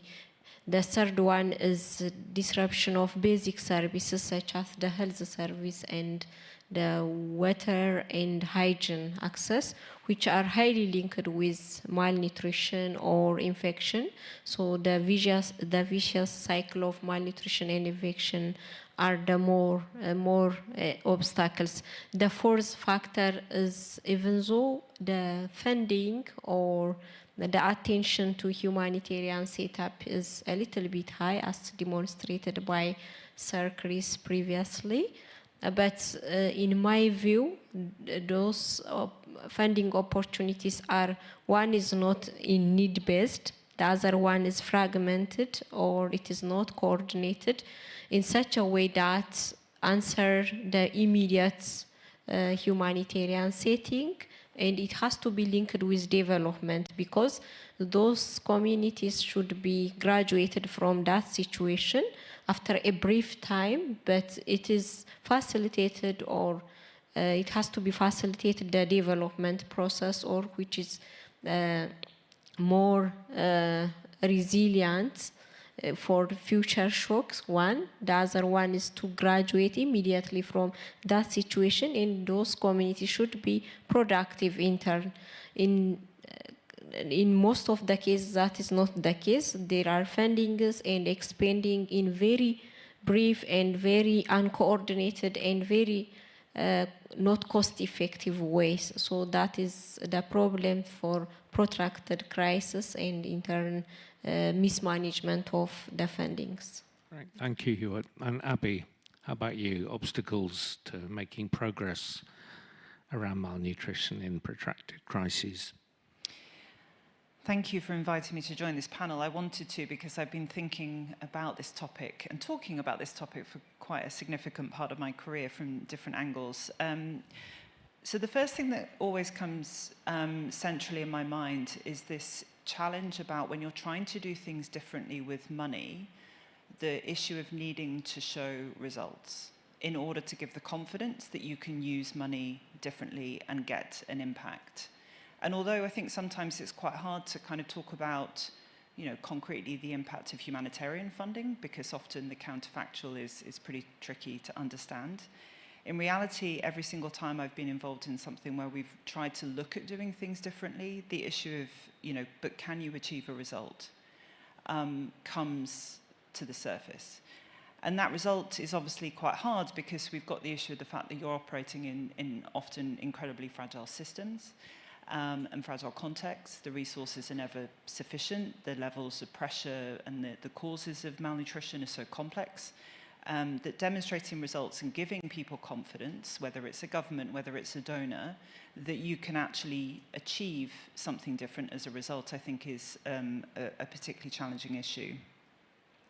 The second one is I do think that we still have a problem that not enough humanitarian thinkers think development and not enough development thinkers think humanitarian. And what I mean by that is understanding how, from a humanitarian perspective, the priority might be around system strengthening, what that looks like and really involves.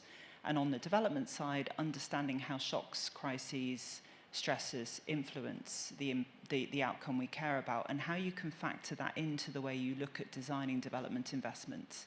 That's still not, we've seen progress in areas like social protection and shock responsive social protection, but it's still not an angle that we think about enough, and I don't hear enough development specialists thinking about that concept. The final one I want to note is can sound like a very minor one, but I think it's a really fundamental one, and it's to do with the administrative effort required to do things differently, and the fact that we're dealing often with very under-resourced systems, be it on the government side, or indeed, honestly, on donor side as well.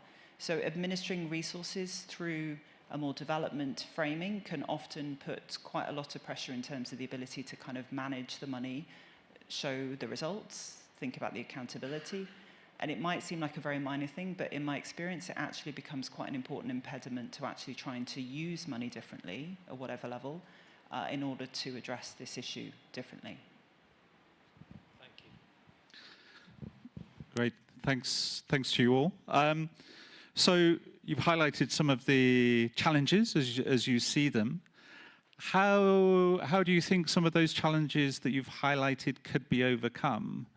And a second part to the question, which we often neglect, is where do the responsibilities lie to take those solutions forward? So what do you see as some of the solutions, and who do you see as having capacity and responsibility to take those forward? Let's go in the same order again. Karima first. Yeah, thank you so much. So this is the opposite of my first question. So I think we need the humanitarian and development structures inside the country to work together. And this means that it doesn't mean that they will work in separate, but they need to implement one joint plan. And they need to converge on one affected community. This needs to be hand in hand, completing each other. And this takes me to the second part, which is we need also to have joint funding for malnutrition. I mean, we have a lot of donors here and there. Each one is supporting something.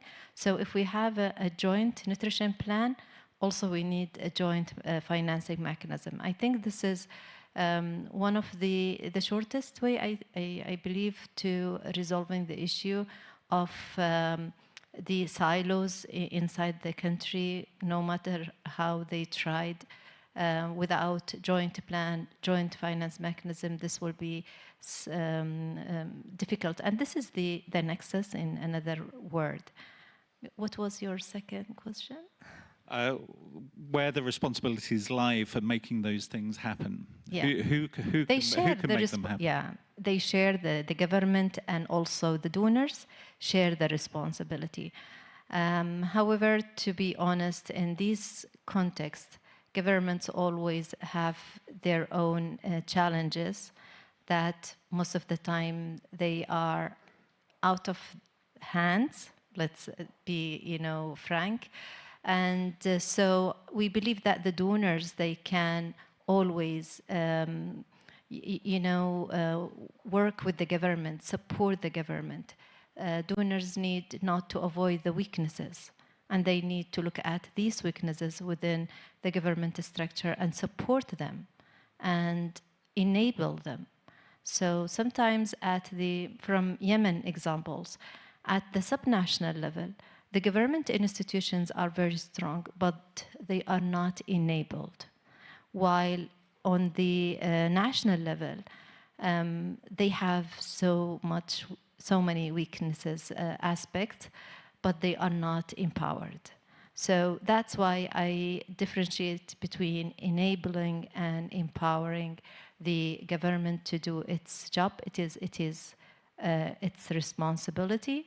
Of course, this responsibility then, not at the same time, but then can be shared with the CSOs and the others. Thank you.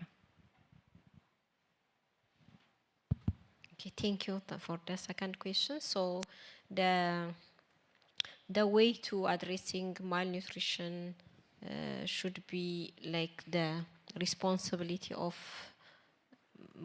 key stakeholders. So those key stakeholders has to be clear partnership or clear stakes at each of the points, and it has to be attached with accountability mechanism.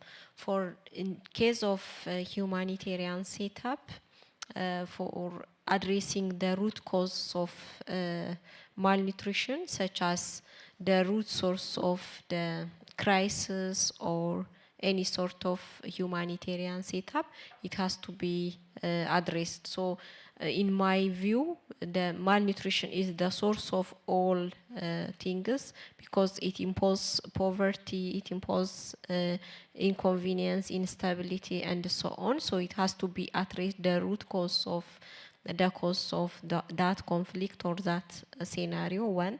The second one is it has to be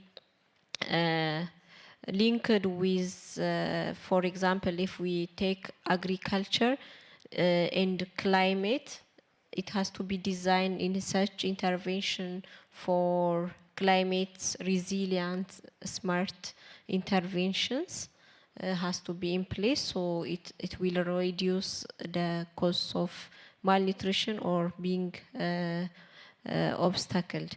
The other one is it has to be linked with early warning and anticipation of those crises and pre-planned, and also the response has to be based on the priority, and it has to be linked with developmental tasks that for the future, for resilience and shock resistant community. So those things has to be in line with, and it will be designed for the future crisis, or to get rid of, at least in short time, from that crisis. So I have to emphasize on the addressing the basis causes and linked the humanitarian and the peace and triple nexus for addressing that challenge. Yeah. Overcoming obstacles.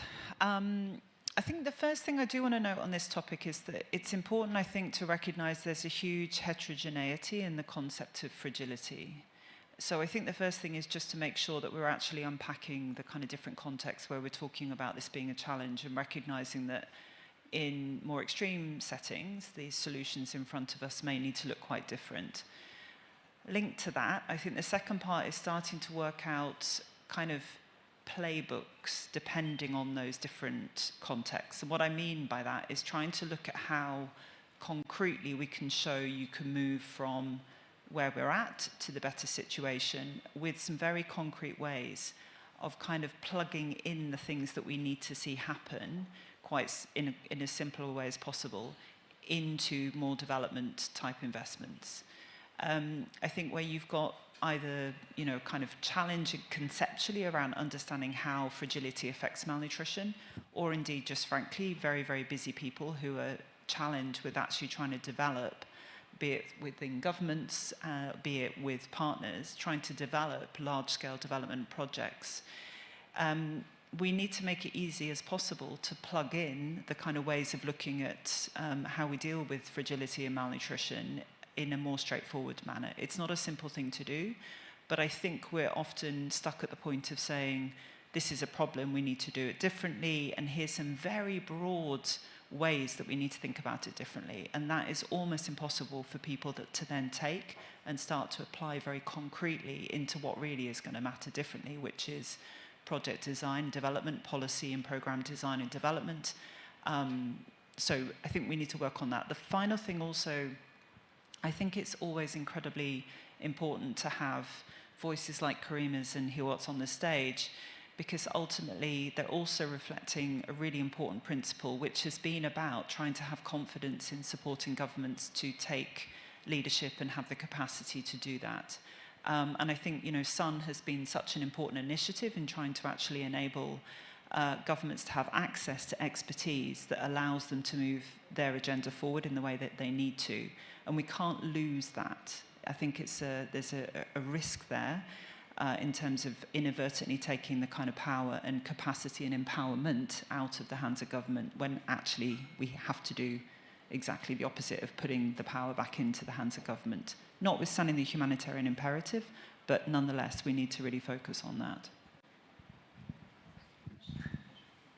Thank you all. I'm just going to have to say, there is a third question that we just wanted to touch on you with, but I'm going to shorten it because we have literally got 7 minutes and they're already hovering to boot us off the stage here. I totally respect time, by the way.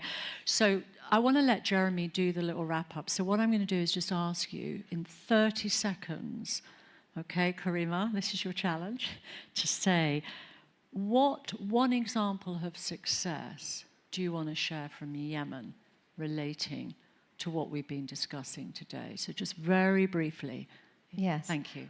I think it is the role of the SUN Yemen Secretariat in convening all the sectors, updating the MSNAP together, very participatory process.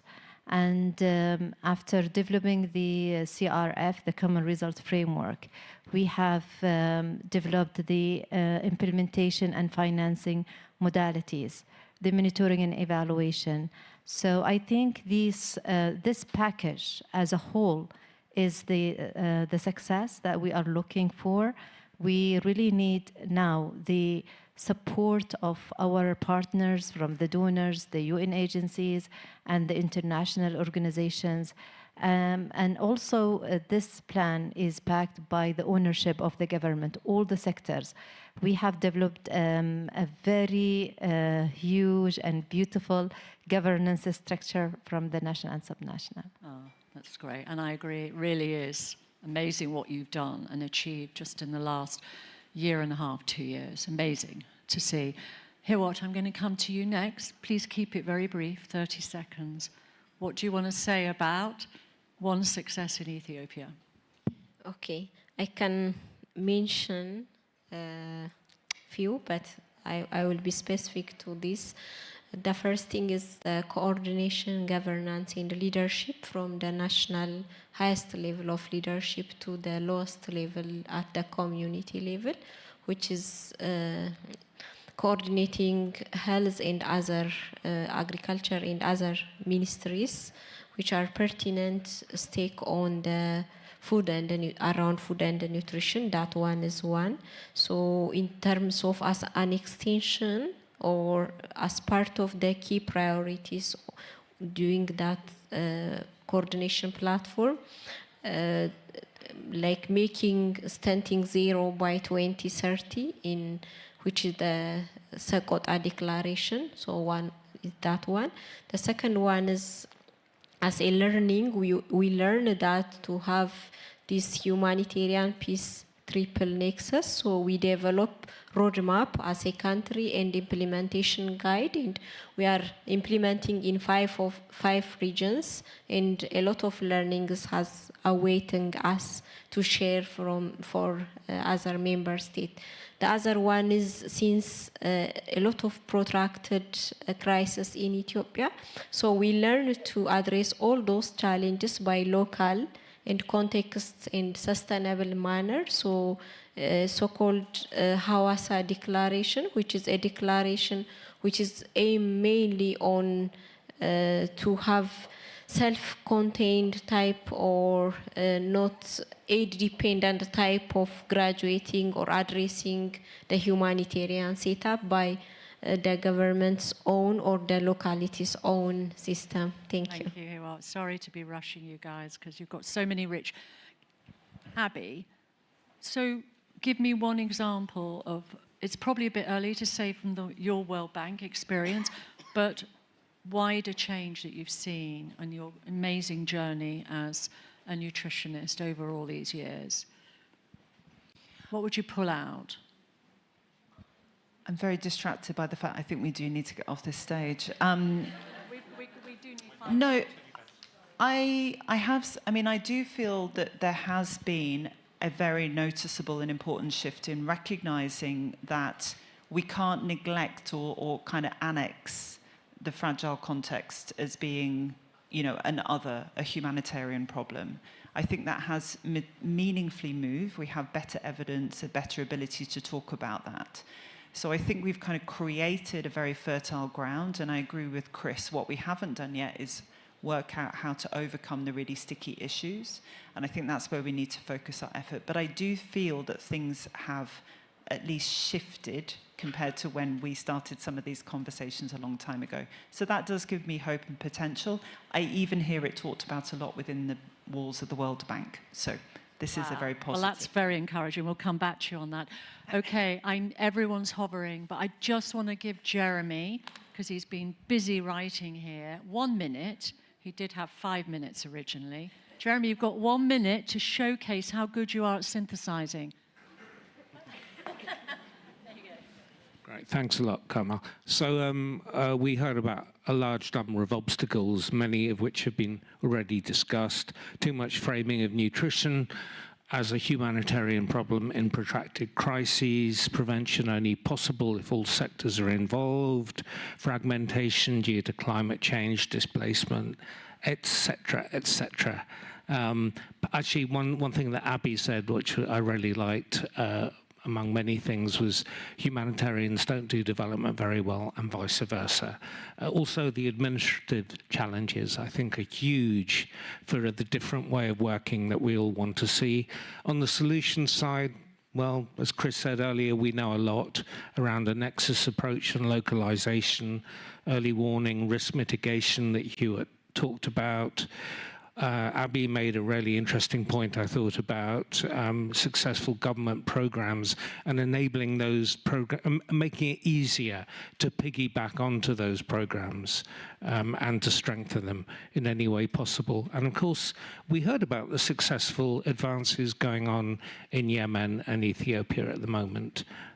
So lots of light on the horizon and a real sense that progress is happening, but not fast enough. So where we are going to go from here for Nutrition Works is this paper that Chris, N4D, God, that was a terrible mistake.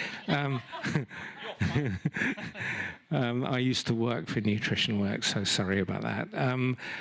Where we're going to go from here is we're going to continue working on this finance paper that Chris presented earlier, We're going to work with a number of countries and hopefully nuancing the messaging, getting more detail in as well.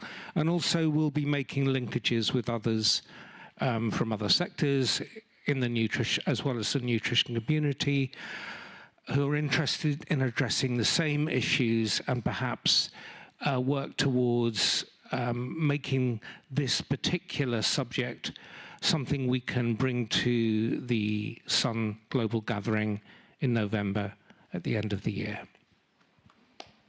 Okay, well done, Jeremy. That wasn't easy. Okay, that's the wrap. And I'm looking at Ashan here because we are, in our minds, thinking about moving from here this week towards the gathering in November, and there's a lot to achieve. So I leave you with three things. Think about prevention first as the priority in protracted crisis context, and let's be smarter about how we deploy our resources. We would like more resources, but right now, today, I think we're all aware this is looking very unlikely, so we have to get much, much smarter about what we're doing. Thank you all very much. I don't think we've overrun, and we've even managed to do this whole thing in less than an hour. So, all the best to all of you. Thank you very much. Merci beaucoup. Je vais maintenant parler en français. Thank you very much. I'm going to speak French now.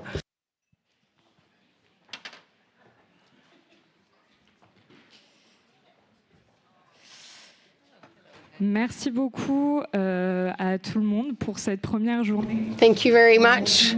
We are coming to the end of this first day of conference. I would like to now yield the floor to our eminent guests who will be closing this intense day of discussion. Mrs. Ashan Khan, Deputy Secretary General of the United Nations and coordinator of the Scaling Up Nutrition Movement, as well as Mr. Mohammed Talim Suhaili, in charge of the minister attached to the Minister for Europe and Foreign Affairs.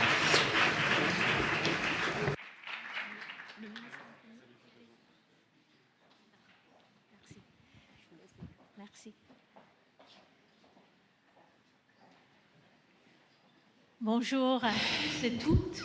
Good evening, everyone, in all your capacities. Mr. Minister, I am honored to be standing beside you. Here, it's really an exciting moment. I think it's a privilege to be here today and see such strong participation and activities in the CSO Pavilion. A special thank you to the French government for such active engagement with civil society, recognizing their critical role in driving real change, especially at the country level. And I think I have to state, as coordinator of the Sun Movement, that the impact of civil society on shaping the commitments for this N4G summit cannot be overstated. Thousands of people from civil society organizations around the world have worked tirelessly to bring the needs of their communities to the forefront. As coordinator of both Scaling Up Nutrition Movement and co-chair of the International Advisory Group for N4G, I recognize how key these contributions are to provide a big part of the roadmap for the way forward. I think we've got to continue to expand the space for civil society voices in nutrition, and real change, as we heard from our last few speakers, happens when communities prioritize local solutions that reflect the lived realities as part of the national approaches. And we've heard today how much this happens in work, in practice. In Pakistan, civil society organizations through the Sun Civil Society Alliance played a crucial role in integrating nutrition into emergency responses during the COVID-19 pandemic and the devastating floods. Their advocacy ensured that relief efforts included fortified foods, clean water, and agricultural support for vulnerable communities. That integration that's so pivotal to a good, strong response, building in resilience for populations. As a result, nutrition became a higher priority in both the emergency strategies and improving access to nutritious food and raising public awareness about its importance during crisis. In Vietnam, we heard earlier today as well how civil society has been instrumental in improving breastfeeding practices and child nutrition. Advocacy efforts led to policy changes, such as the extension of maternity leave and the integration of baby-friendly hospital initiatives into international standards. And through mass communication efforts and continuous monitoring, it's driven lasting improvements in breastfeeding practices and maternal health care services. I draw these two parallels because we heard earlier as well how we have to link better our development initiatives and some of our work in crisis response. And we know this summit comes at a difficult time. Global financing for development is under immense pressure, with further cuts to overseas development aid, and the gap in nutrition financing was already large. But the returns on the investment we heard a lot about in the last panel, so I won't repeat it, but good nutrition builds healthy, productive society and strengthens human capital for generations to come. For the N4G summit to be successful, we need strong political and financial commitments from governments, philanthropies, civil society, investors, and businesses. This means going beyond promises. It means making bold, measurable commitments with clear plans to track progress and ensure accountability. We must also ensure that young people, civil society, and local leaders are part of decision-making. Their voices matter, and as we heard earlier today, part of that dialogue, bringing all stakeholders together, has been a crucial role in terms of the N4G summit and meeting the global nutrition targets.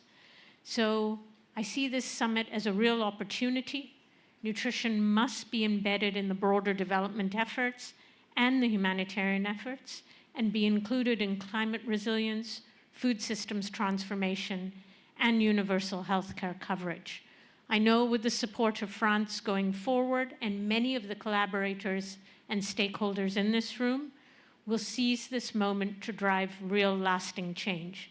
And this pavilion, I think, in the day today and the days to come will be instrumental to set that agenda and define that roadmap going forward. So thank you very much for the opportunity to join you.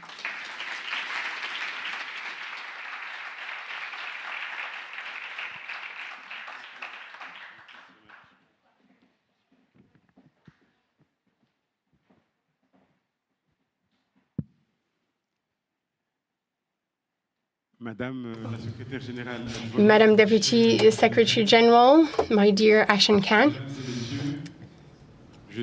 ladies and gentlemen, I am honored and delighted to be with you tonight to close this very first day of intense discussions at the CSO Pavilion, organized and supervised by Action Against Hunger and other partners for the Nutrition for Growth Summit. To respond to humanitarian crisis and their impact on nutrition, I wanted to commend and thank experts, researchers, humanitarian players, and decision makers gathered here today. Your analyses, proposals enlighten public action and reinforce our capacity to efficiently respond and meet up and rise to the challenges of tomorrow. France is loyal to its values of solidarity and humanism and brings a determined and decisive action. Crises, be it geopolitical, climatic, or economic, affect first and foremost the most vulnerable people. Food insecurity and malnutrition, exacerbated by conflict and climate disruptions, now affect millions of people throughout the world. In particular, children under the age of 2 and pregnant and lactating women. In light of this, France is taking action. First, through its humanitarian and financial commitment. Our country is a key player of global food assistance. France brings in funding to fight against food insecurity and malnutrition through the programmed food aid, thanks to the Minister for Europe and Foreign Affairs. Through this mechanism, it actively supports the World Food Programme, NGOs, and local initiatives to meet the immediate needs of affected populations while preparing the ground for long-term action. The Minister for Europe and Foreign Affairs also supports, through its Crisis Center and Support Center, humanitarian urgent actions supported by groups like ACF. France also takes action through the mobilization of international partners.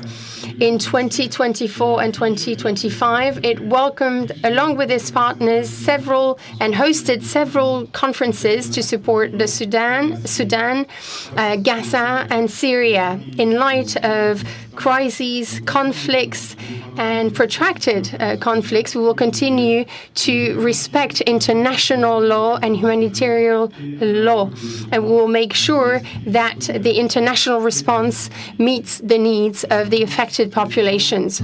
France also defends a global approach of food and nutrition security, and makes its voice heard as part of the G7, G20, at the United Nations, and within the EU.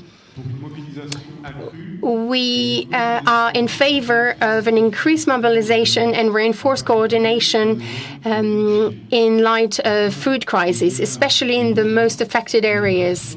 Finally, beyond the emergency, our action is part of a long-term strategy to fight against the root causes and the consequences of food insecurity and malnutrition, and to look for sustainable solutions.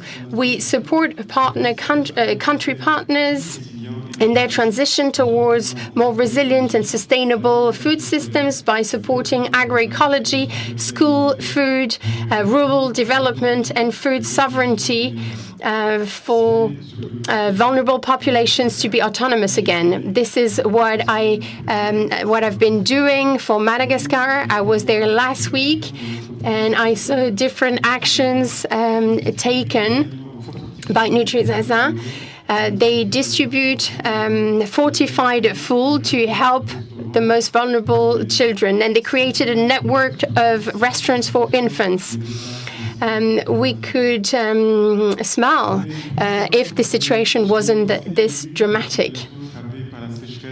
I also thought of populations affected by the drought in the south of Madagascar, and they're now facing the first climatic famine. This is extremely concerning. The fight against malnutrition also means fighting for human dignity, and this is a fight that we need to fight together. This is a challenge of justice. I want to extend my warmest thanks to the Deputy Secretary General and the Coordinator for Scaling Up Nutrition, my dear Afghan Khan. Your support has been tremendous, and I would like to thank also the Counselor for the Vice President of the Republic of Côte d'Ivoire for its support. And I also wanted to commend Action Against Hunger for taking the initiative to organize this pavilion. And I would like to thank all the civil society organizations present here. France is standing beside you, is true to its commitment for a world in which every human being can have access to decent food. Thank you for your attention. Merci beaucoup. Thank you very much. We will now close this very first day of sessions. Thank you for your participation. Thank you for listening. And we will see each other tomorrow. Thank you very much. See you all very soon.